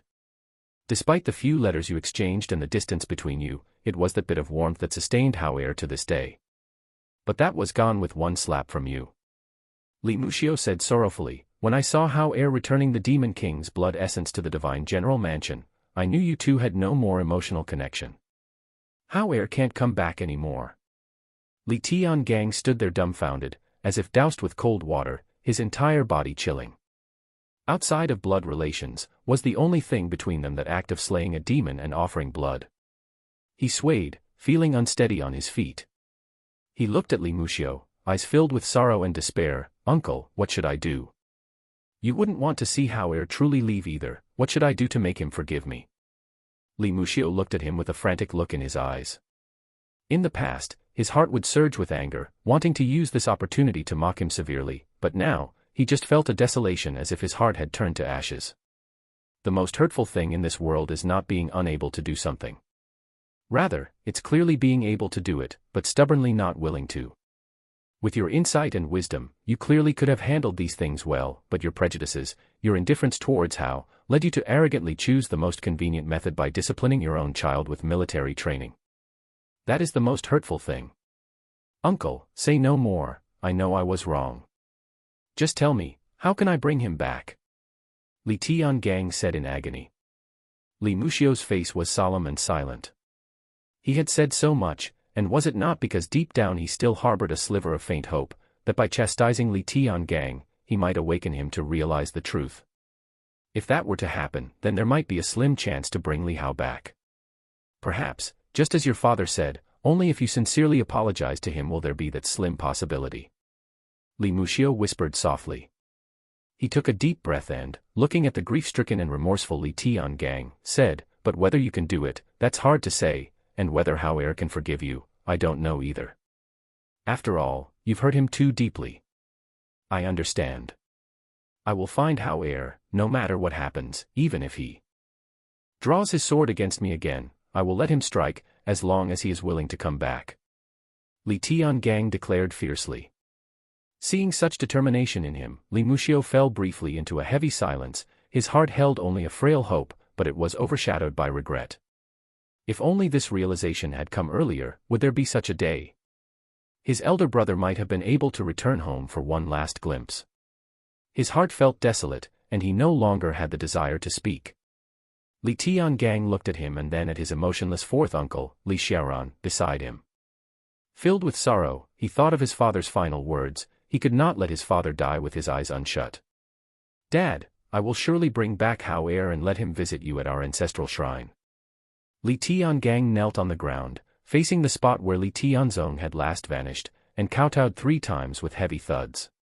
Then, wiping the tears from the corners of his eyes, he stood up and said to Li Muxiu and Li Xiaoran, "Uncle, fourth uncle, I leave the matter of the Mo River beyond our territory to you. This time, I'm afraid I will be neglecting my duties, but let me take this chance for Hao Er." As he spoke, seeing the two unresponsive, he felt a chill in his heart, knowing they were still immersed in their father's death, and deeply disappointed in him as well. But as he was about to step out, the previously silent Li Xiaoran suddenly spoke, "I will accompany you." Li Tiangang's body trembled, his eyes moistening again. Clenching his teeth, he turned around and bowed deeply, "Thank you, fourth uncle. It's enough for Tiangang to go alone. The child went to the Ji family, the ancient holy clan won't be swayed by numbers. As Qingqing's husband, perhaps the Ji family will show some leniency on account of this thin connection." Li Xiaoran did not respond and merely stood up straight. Li Muxiu, however, spoke up, "Old fourth, let him go alone." Li Xiaoran's body paused slightly as he looked towards him. He's right. With the strength of the Ji family, if they want to harm Hao Er, it would make no difference who goes. Li Muxiu's gaze seemed to have aged considerably as he spoke in a low voice, "Let's just hope they consider that Hao Er is also their nephew and don't go as far as to kill him." On hearing this, Li Xiaoran looked at the knife in his hand and then lowered his head in silent contemplation. Li Tiangang, however, felt a tremor in his heart. His wife had told him that the rules of the Ji family were extremely strict, forbidding marriage with other clans. His union with Qingqing was already a violation of a major taboo of the Ji family.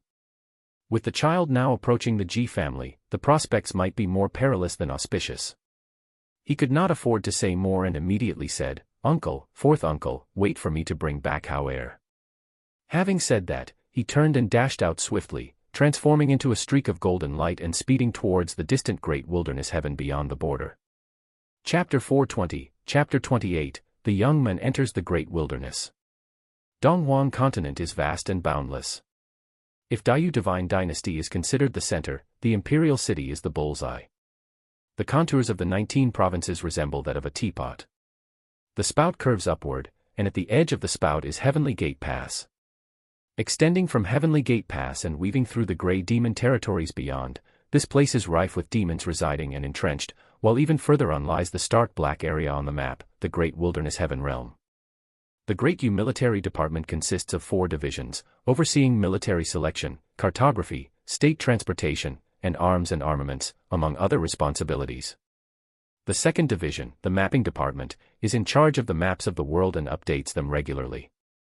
Throughout the more than 3,000 years of history in Daiyu Divine Dynasty, new and old maps have been replaced from generation to generation, without mention of the changes in the terrain within the provinces. The demon territories beyond the borders are marked as gray areas. However, over the years, mountains, peaks, and other landforms have been surveyed and named within these realms. This has greatly facilitated the Monster Suppression Department in tracking down wanted demons beyond the territory, with maps acting as their eyes. But even just the map-making has claimed the lives of many talented individuals. However, no matter how the new and old maps have changed, beyond these lands of demons, in a deeper and farther place, that region dubbed Great Wilderness Heaven by the former emperor during his expedition, has always remained pitch black on the map. No topography or descriptions of any sort. Like a black abyss that surrounds the edge of the continent, it is a fearsome, mysterious land forbidden to the human race. For thousands of years, there have been talented individuals from the military department who have attempted to explore the great wilderness heaven, but countless have perished, and in the end, only sparse information was brought back. These messages, written in blood, were compiled into a book called the Great Wilderness Scripture. It contained merely 2 pages and a few hundred words in brief summary. Life is more fragile than paper. Yet even so, these thin 2 pages were carefully treasured by the imperial palace, with only top forces such as the divine general mansion possessing copied versions. At this moment, at the edge of the great wilderness heaven, the silhouette of a young man was walking through the towering ancient trees of the barbaric wilderness forest. Tall trees enveloped the area, shrouded in a foggy mist. It is said that within the great wilderness heaven, miasma fills the sky, colossal beasts roam, demons run rampant, and there are even traces of ancient fierce creatures from the legends. As Li Hao advanced, he scrutinized his surroundings with care.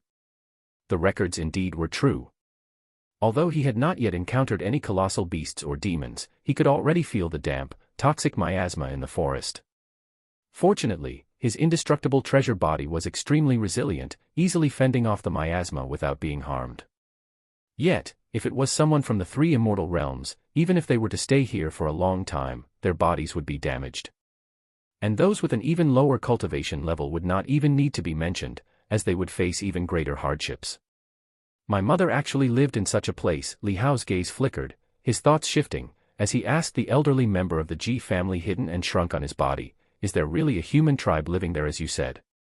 "Not humans, but the saintly tribes," replied the elderly Ji family member, correcting him immediately. As he held admiration for Li Hao's talent, he was willing to elaborate, "Our Ji family descends from the ancient holy clan.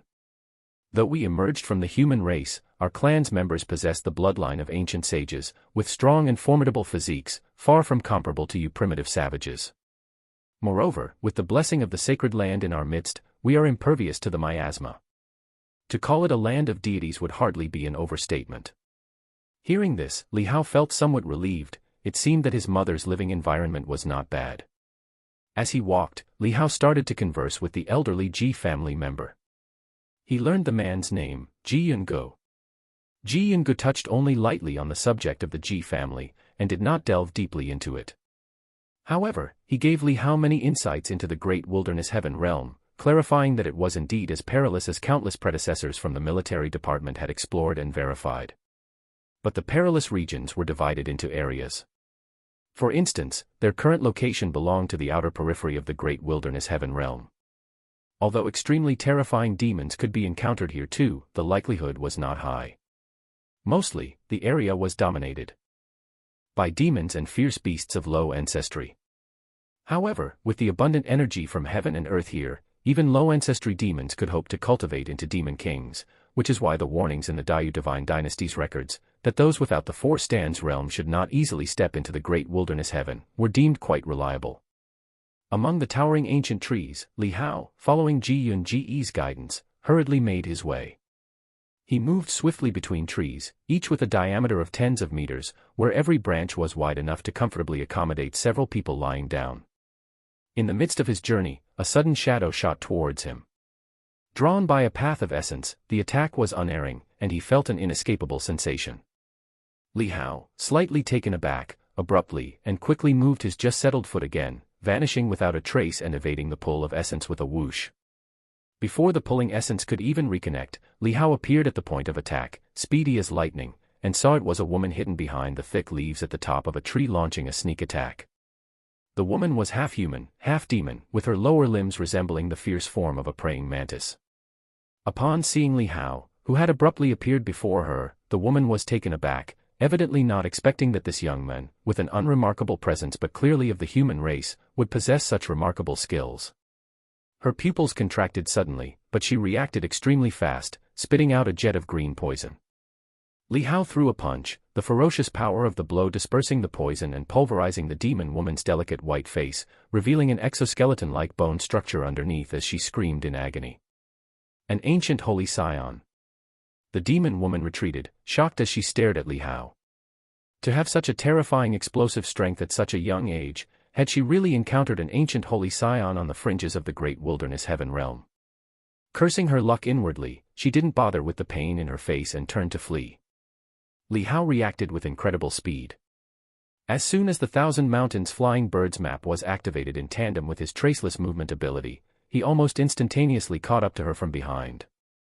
Under the demon woman's astonished gaze, he delivered a punch that burst through her head. Chapter 421, Chapter 28, The Youth Enters the Great Wilderness _2. Blood splattered, spraying on the nearby trees. A divine soul burst out from the body of the female demon, looked at Li Hao in terror, then turned and ran away screaming frantically. Her divine soul burned, erupting at full speed, but Li Hao had already condensed his controlling power into a sword, slashing it out in an instant, tearing her body apart, then quickly splitting the sword chi to shred her severed divine soul, utterly obliterating it.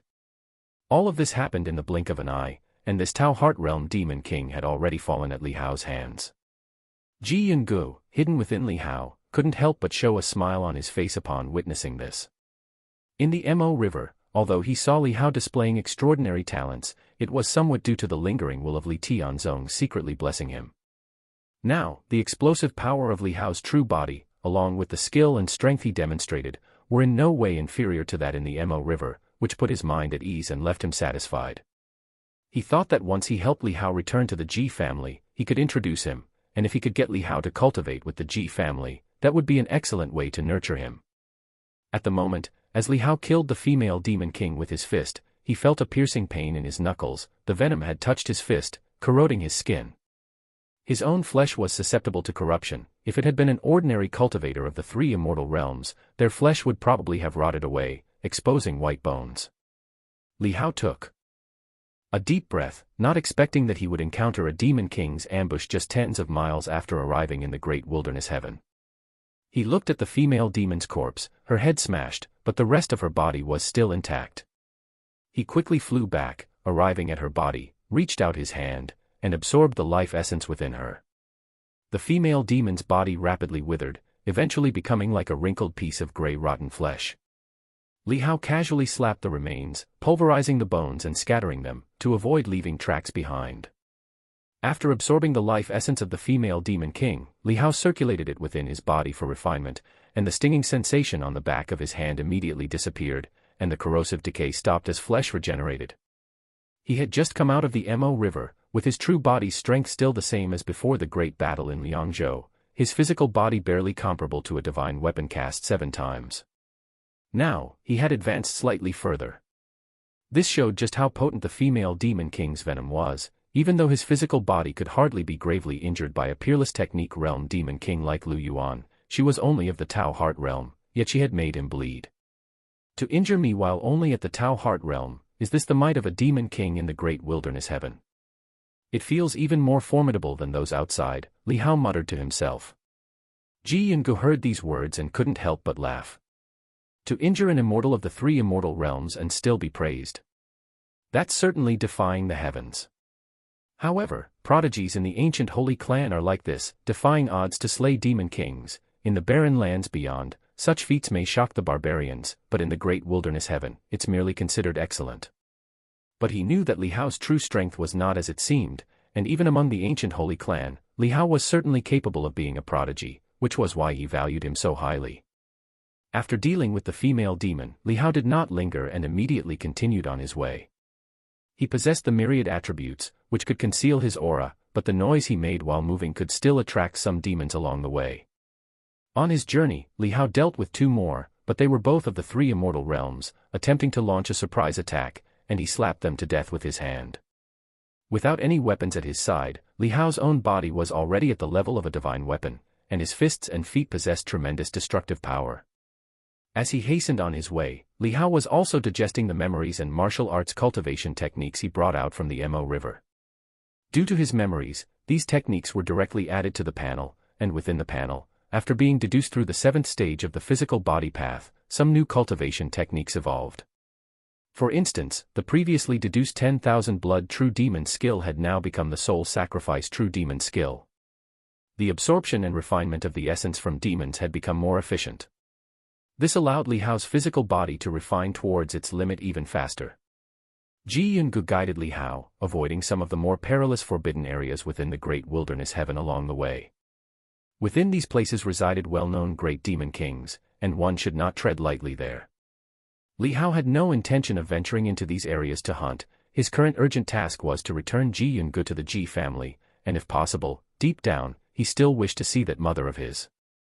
To know of her safety would put his mind at ease as well. The night was cool as water. Within the endless expanse of the wild heaven ancient forest, occasional white bones lay scattered. A pile of dry leaves and twigs formed a flame, burning on a sturdy branch, yet not igniting it. The sturdy branch contained abundant moisture and vigorous vitality, making it difficult for ordinary flames to spark a forest fire and ignite these robust ancient trees. Moreover, the air here was miasmic and damp. Without a steady supply of fuel, the flames would quickly extinguish. Now, beside the fire, Li Hao stopped to rest and adjust his condition. He leaned against the trunk, took a blade of grass, folded it into a harmonica by his mouth, and began to play softly. That night, accompanied by moonlight and the wild heaven ancient tree, the lingering whistle floated gently, then was blocked from spreading by the soundproof barrier Li Hao had set up. It echoed only among the branches. His musical rhythm experience slowly increased. This, too, was cultivation. With nothing around him, unable to delve into painting or chess, only the musical rhythm was left for self-entertainment. Ji Yungu stood on the other end of the branch, hands clasped behind his back, gazing at the distant stars and moon, his eyes full of the longing to return home. In this moment, as he listened to Li Hao's melodious and revolving grass whistle tune amidst the quiet of the moonlit night, the longing in his heart deepened. He turned to look at the youth, only to find his gaze quietly fixed on the dark ancient forest, lost in thought. What's the name of this tune? Chapter 422, Chapter 28. The youth enters the great wilderness _3. Moonlight. You said in the Mo river that you didn't want to go home, yet your music is filled with longing, Ji Yungu said intently. They are different matters. Li Hao took the grass blade out from his mouth gently saying, what I miss are my friends. Ji Yungu glanced at him, are your friends very impressive too? That depends on what aspects you're talking about. Li Hao smiled and said, some can fish, some are good at eating and drinking, some have no special skills but are very happy. I think being able to live happily is a skill in itself. Ji Yungu's eyes flickered slightly and he said, I see you spent quite some time in the Mo river seeking comfort and enjoyment. In such a dangerous environment, you still had the mood for entertainment. Are you not afraid of dying? You should not give up on life just because you are afraid of dying. Wouldn't that be putting the cart before the horse? Li Hao didn't explain it was because of the panel, but he did share his thoughts, just like working hard at cultivation is for the sake of living, but if you spend all your living time cultivating, then what's the point? Without power, in the face of life and death, in the face of demons, only despair remains, Ji Yungu stated. Li Hao chuckled, but what about those powerful martial artists? Are there few of them who have died? Many of them didn't even get the chance to enjoy life. Like you, predecessor, your cultivation level is not low, right? Ji Yungu froze, his face changing slightly. The underlying meaning of Li Hao's words was that someone as powerful as him had died. This was obviously somewhat offensive. But he did not get angry because of it, instead, he seemed somewhat lost in thought. Looking back on his life, he had lived for a very long time, but most of it was spent on cultivation. Now, as he reminisced, what he often missed in the Mo river were things outside of cultivation. Fooling around with those guys, drinking, competitive hunting, etc., and the everyday gentle words, laughter, and the ordinary scenes. He fell silent. In moments of life or death, what came to mind was not how to cultivate, but some people, some events. Not to mention, he was now a dead man. His obsession with returning to the Ji family was to return home, and the purpose of returning home was the inability to let go of the sacred mountain and the people on it. Seeing the other party fall silent, Li Hao also said no more, continued to hold the grass between his lips. And gently started to whistle again. He was not opposed to cultivation, but even in the busy gaps of cultivation, one could also stop to enjoy a couple of cups of tea and a chat. That's what it meant to live a truly living life. The night was slightly cool, a cluster of flames, a clear melody of whistle song, and two souls with different thoughts. And a bright full moon. For several consecutive days, Li Hao was on the move. On the journey, he also practiced each cultivation technique recorded on the panel one by one. With each practice, his body was refined and improved again. Along with hunting demons along the way and absorbing their essence blood, Li Hao's progress was astonishing. His physical strength reached a level almost comparable to that of an 8th caste divine weapon. In the Mo River, his physical body was comparable to a 9th caste, and he could barely manage in the Taiping Tao domain. Now, he was getting closer and closer to that level. After all, in this reality, he didn't have a multitude of divine medicines to consume, nor could he actually consume them, relying solely on transformation through cultivation techniques. Fortunately, the effect was not inferior to divine medicines, it merely required a bit of time. Something seems off here. Li Hao stepped into a crimson blood-colored mountain range. The surrounding red mist swirled around, making his flesh feel soft upon contact. This was more terrifying than miasma, seeming to weaken his physical strength. This is Redwood Corpse Ridge, Ji Yungu stated. It is the place where a seeker of the Tao fell, and his Tao domain lingers on, forming a special forbidden area here that is extremely treacherous. Then he shifted the topic. However, it shouldn't be much of a problem for you. The Tao domain rules contained here are not as strong as that of the men before he died. They will only continuously dissolve your qi and blood, leading to physical weakness if you stay too long, or even aging and death. But with your physique, you should be able to withstand it. Deep within here is a crimson blood demon vine king rooted in that Tao seeker's skeleton. Every 60 years, it produces a Tao rime blood fruit of great potency, which can significantly enhance one's physique and help push physical strength to the power limit realm, triggering a state of divine power. You can try looking for the crimson blood demon vine king. It has absorbed too much of that Tao seeker's flesh and bounds itself here, unable to escape. Its combat power is mediocre, so you should be able to defeat it. Li Hao was stunned and somewhat at a loss. That Tao rime blood fruit might not be very useful to him. But since he was here, it wouldn't hurt to check it out. If he couldn't use it, he could still take it back for Qianqian to use. As Li Hao was pondering, suddenly several sounds of breaking through the air came from ahead. Who is that? Quick, help me stop him. I am from the ancient holy clan of the Qin family. Several angry shouts came through. Li Hao looked over to see a shortman rushing forward, with 3 figures in hot pursuit, their movement techniques extremely fast. The shortman fleeing ahead, upon seeing Li Hao standing in midair, his complexion changed and he urgently said, "Don't block me, I'll give you the treasure." In the midst of speaking, he had already reached Li Hao's side. As Li Hao was wondering, the man suddenly lashed out, slapping a palm toward Li Hao's face. The man's wrist was caught by Li Hao, and with a crunch, it was crushed. Li Hao asked in puzzlement, "What are you trying to do?" Chapter 423, Chapter 29, Slaying the Proud, Proclaiming the Divine Name. Ouch! The shortman screamed in agony, looking at Li Hao in horror. Even if Li Hao was on guard, it shouldn't have been so easy for him to fend off a close-range attack, right? But it was indeed fended off. What kind of freakish strength was that? Are you from the 4 stands realm? The shortman was shocked. He couldn't see through Li Hao's aura, but considering Li Hao's age, it would have been impressive enough if he had just stepped into the 3 immortal realms. "Spare me, I'll give you the item, just don't kill me." Not even waiting for Li Hao to respond, the shortman hastily handed over a belt. "The Tao rime blood fruit is inside, spare me." Tao rime blood fruit. Li Hao was somewhat surprised. Ji Yungu had just mentioned this item, and now it suddenly appeared before him. However, the item was in this belt. Li Hao was puzzled, yet he did not take it. Instead, he suddenly threw a punch at the other's head. The man was being pursued, but at this moment he offered treasures to Li Hao, clearly trying to transfer the trouble onto him. It seemed like a plea for mercy, but in reality, it was a sinister move.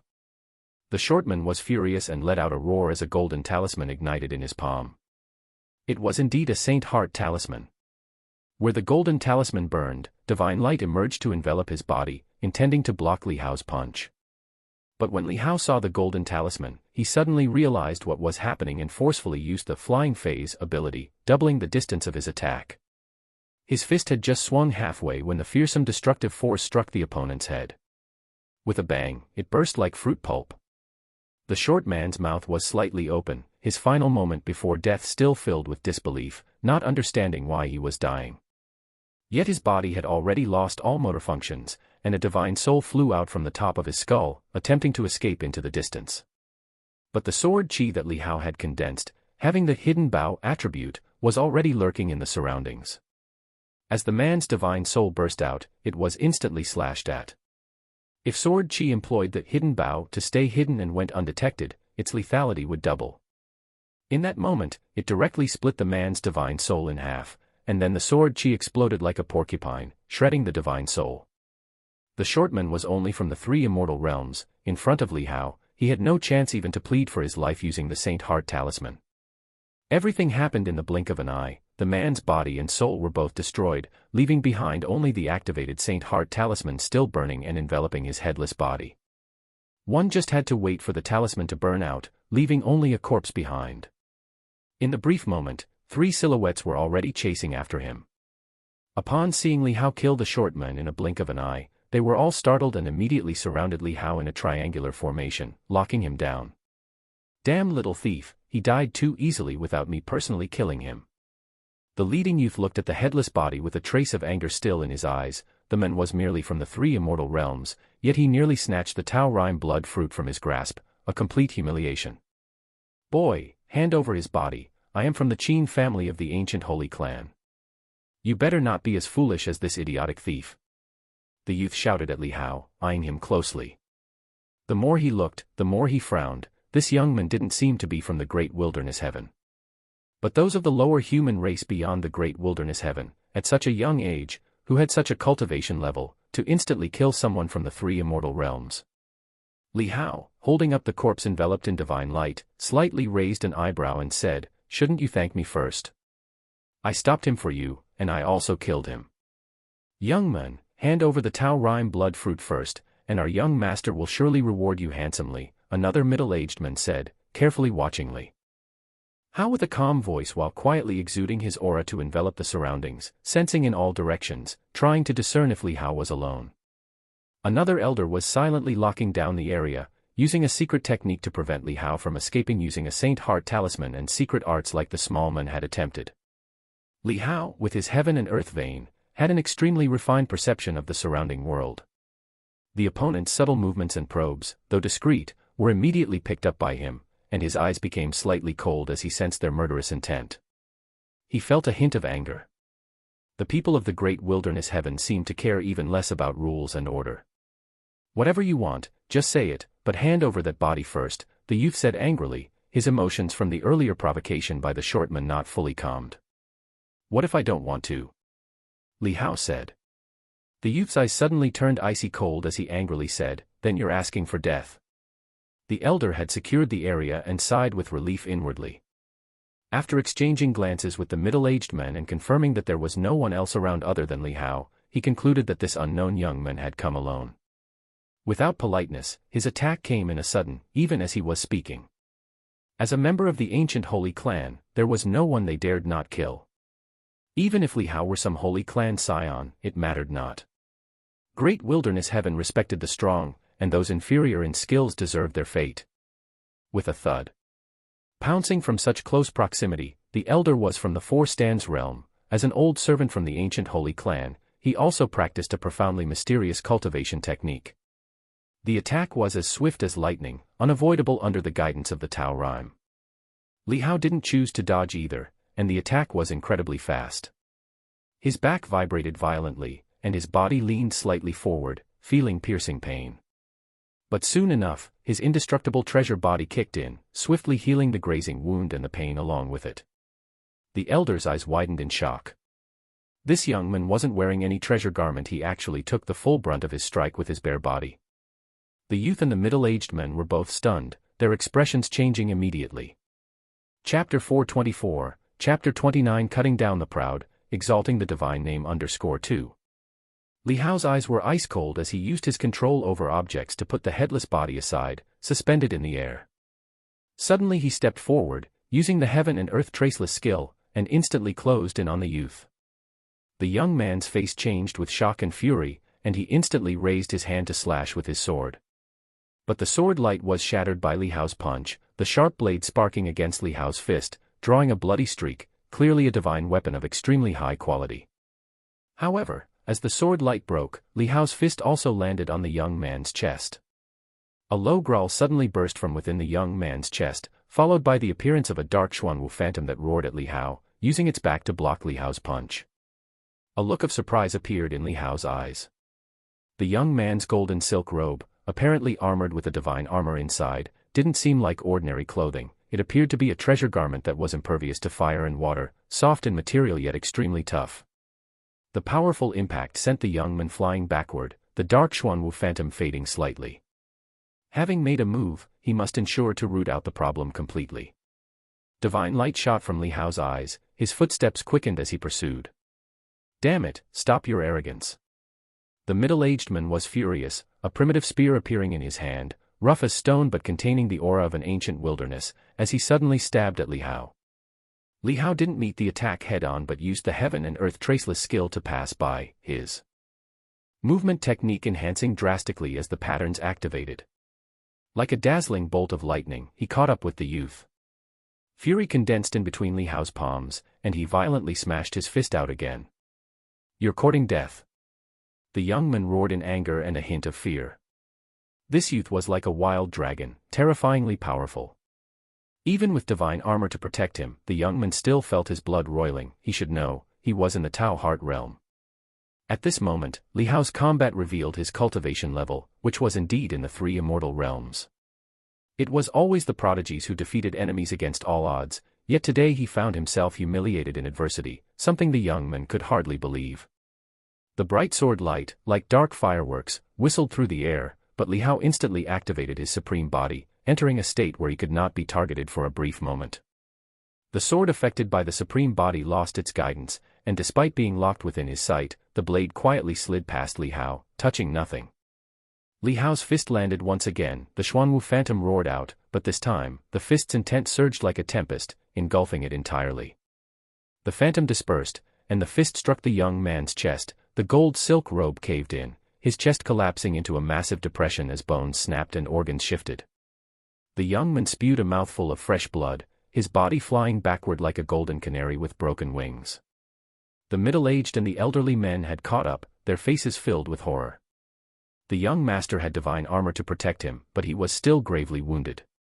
Li Hao suddenly raised his hand, energy surged in the void, the heaven and earth vein pulling the power of the surroundings like a pump, condensing it into terrifying sword tides of sword chi. These formed into 2 sword dragons, roaring as they rushed toward the 2 men. The 2 men, alarmed and furious, hurried to defend themselves. The elder, seeing Li Hao continue to kill the young master, his eyes nearly splitting with rage, roared. "Stop, how dare you act so wildly?" As he spoke, neglecting the sword dragons, he activated his own divine armor. A swirling sword phantom encircled him, protecting him, blocking the sword chi from all directions.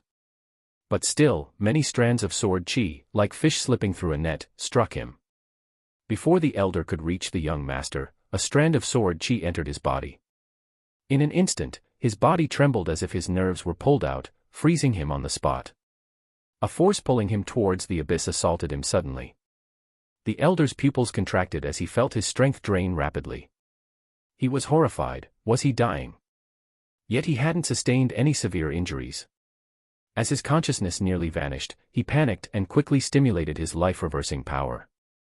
He had come to accompany the young master because he still had a chance to reverse fate, to help the young master escape danger even in perilous situations. But to his surprise, he was the one facing death first, forcing him to use this life-reversing opportunity on himself. With a whoosh, his divine soul shot out from under his feet, wrapped in a force and fled into the distance. Perhaps because of the influence of reversing fate, the elder's mind was now filled only with an overwhelming fear of death, causing him to forget the young master. The sword chi chased after him but missed, allowing the elder to escape. Li Hao frowned slightly but didn't pursue. With his current strength, he was still not able to contend with destiny. He turned his attention back to the young man, throwing punch after punch. The young man wielded his sword to defend, exploding with a tremendous aura, but Li Hao disrupted it with 2 punches, and all the rest landed upon the young man's body, his head. I am from the Soon, the young man's body was battered into a bloody mess, his flesh unrecognizable, and his divine soul, trapped in his body by Li Hao, was pulverized along with it. Before his death, the young man couldn't even utter a complete sentence, and this talent from the ancient holy clan fell. Surrounded by the sword dragons, the middle-aged man watched this scene with utmost dread. Although their young master was only one of many in the Qin family and his talent was not at the pinnacle, only above average, he should not have been killed so easily. Moreover, the one who killed the young master was just a youth. Could it be that he was a top prodigy from another ancient holy clan? You are doomed. Chapter 425 Chapter 29 Cutting Down the Proud, Exalting the Divine Name _3. The middle-aged man was terrified, his eyes revealing a color of fear. He couldn't imagine the fury of the young master's older brother if he found out that his younger brother, who had chased after the Taurine blood fruit, was killed here. And as their protectors, they would be even harder pressed to escape blame. Li Hao, hearing the middle-aged man's words, picked up the sword that had fallen on the ground. The sword shone with a silvery sheen, its construction exquisite, containing a dim silver light. After listening to the middle-aged man, he turned his head and glanced at him, then casually tossed the divine sword. With a whoosh, the sword light suddenly broke through the air, charging into the tide of swords and slashing toward the middle-aged man's head. The middle-aged man was horrified. He pulled out a Sacred Heart treasure talisman and burned it, turning it into a black cloak shadow that enveloped his body. But the next moment, the bell rang out with a tremor, torn apart by the silver light, and slashed straight at his shrinking pupils. This divine sword was extremely sharp, and in Li Hao's hands, it unleashed power that far surpassed what the previous young man had exhibited, cleaving the middle-aged man in two. The man's divine soul was also severed and erased. You, kid, you sure are decisive in your actions. It's a shame that the one from Defying Fate realm got away. Ji Yungu had been hidden on Li Hao's body all along, not revealing herself. Watching as Li Hao swiftly dispatched this young descendant of the Qin family, she couldn't help but smile. The other party won't go back to signal, will they? Li Hao frowned, a bit worried that fighting the small fry might bring the big ones, which would be quite troublesome. Most certainly. Ji Yungu said, otherwise, what would be the point of the Qin family sending someone from the Defying Fate realm to stay by this kid's side? However, it seems they don't plan to go back. As he spoke, a plume of black smoke shot up from the distant mountains, as if it were some sort of signal. That's the Qin family's call for reinforcements. It seems there are other Qin family experts nearby. Ji Yungu continued, it seems they plan to take their revenge immediately. In front of a crimson-red cliff, there was a huge hole in the cliff face, partially exposing a few dozen zhang of twisted, withered vine, seeming to twist and twitch slightly. On the lower hills outside the cliff, many figures gathered. They were dressed differently, each the young elite of various tribes and clans from within great wilderness heaven. They gazed upon the body of the crimson blood vine demon king, their eyes gleaming with anticipation, waiting for its emergence. They had originally come here to compete for the Taurine blood fruit, but unexpectedly found the crimson blood vine demon king undergoing transformation, refining its second blood body. Now, the transformation process was halfway complete, and it could not stop even though it sensed these intruders, it was helpless to do anything about them. They, too, decided not to interrupt, quietly waiting for the second blood body to fully emerge. That blood body, equivalent to absorbing most of the essence and medicinal power of the crimson blood vine demon king, was like a 10,000-year-old blood ginseng just sprouted, 10 times more precious than the Taurine blood fruit. So, when the Taurine blood fruit was seized earlier, there were few who pursued it. Aside from watching for the birth of this second blood body, it was also because the ancient holy clan, the Qin family, had sent a young master to pursue and kill the thief. They had restrained themselves from clashing with the Qin family over a single Taurine blood fruit, but this second blood body was different. The Qin family's prodigy, Qin Tianqian, is also here, it might be difficult to compete. It's all up to chance now. The crimson blood vine demon king is not easy to provoke, and there are other clans watching too. Let's see who makes the first move.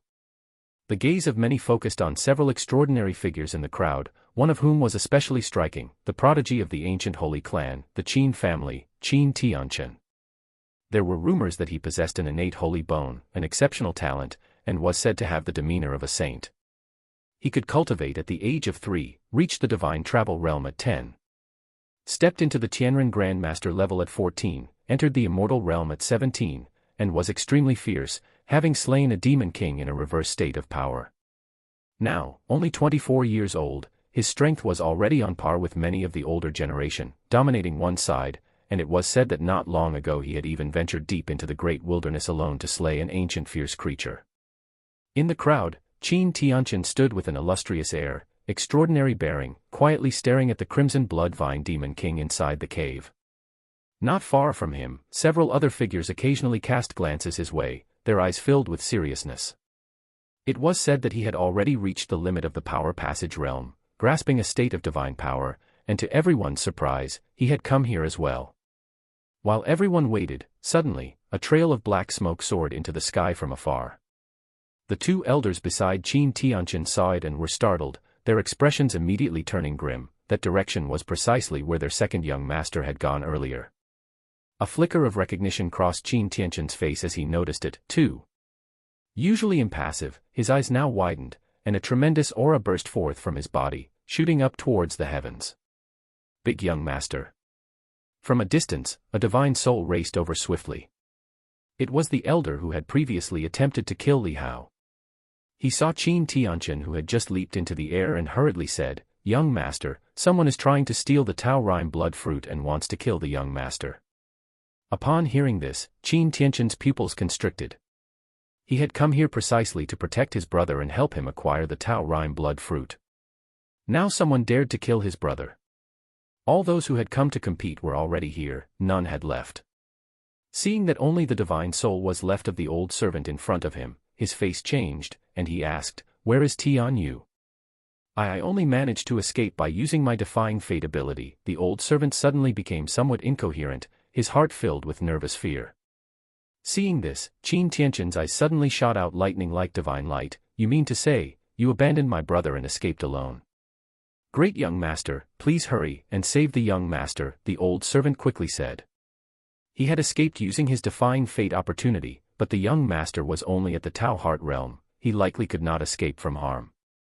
He could only hope that they were still in time to make it there. Qin Tianqian's face turned ugly, wishing he could slap the servant to death, but there was no time to pursue the matter.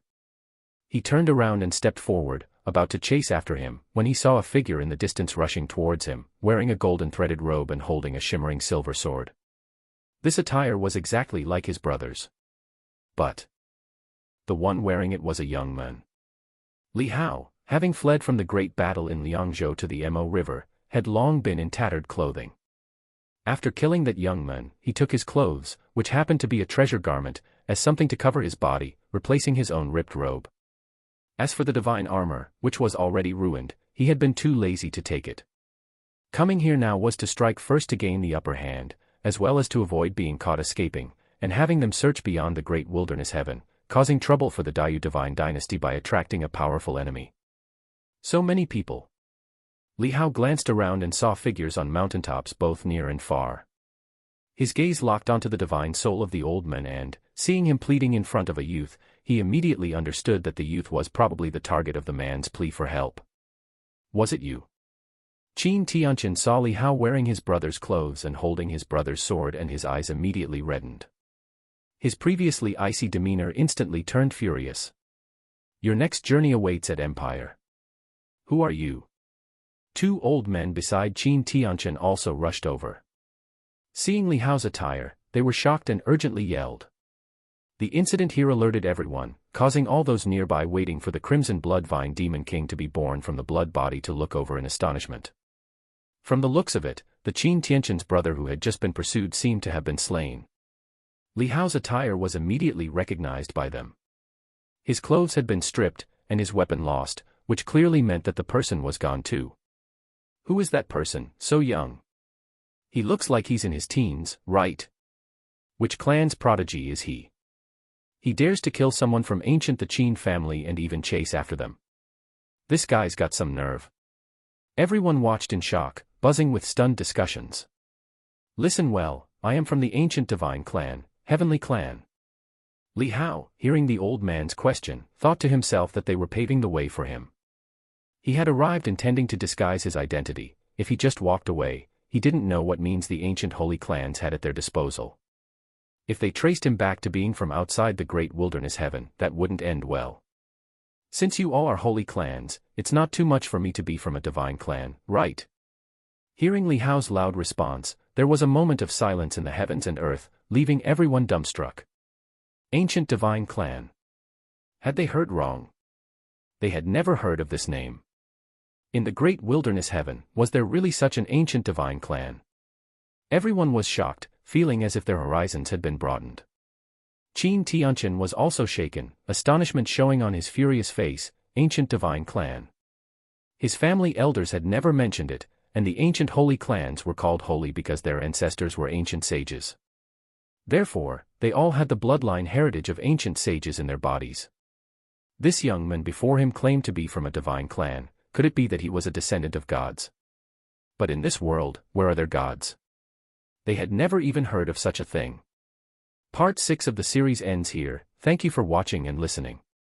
If you find it interesting, please give us a like, a comment and a subscription so that we have the motivation to make the next videos.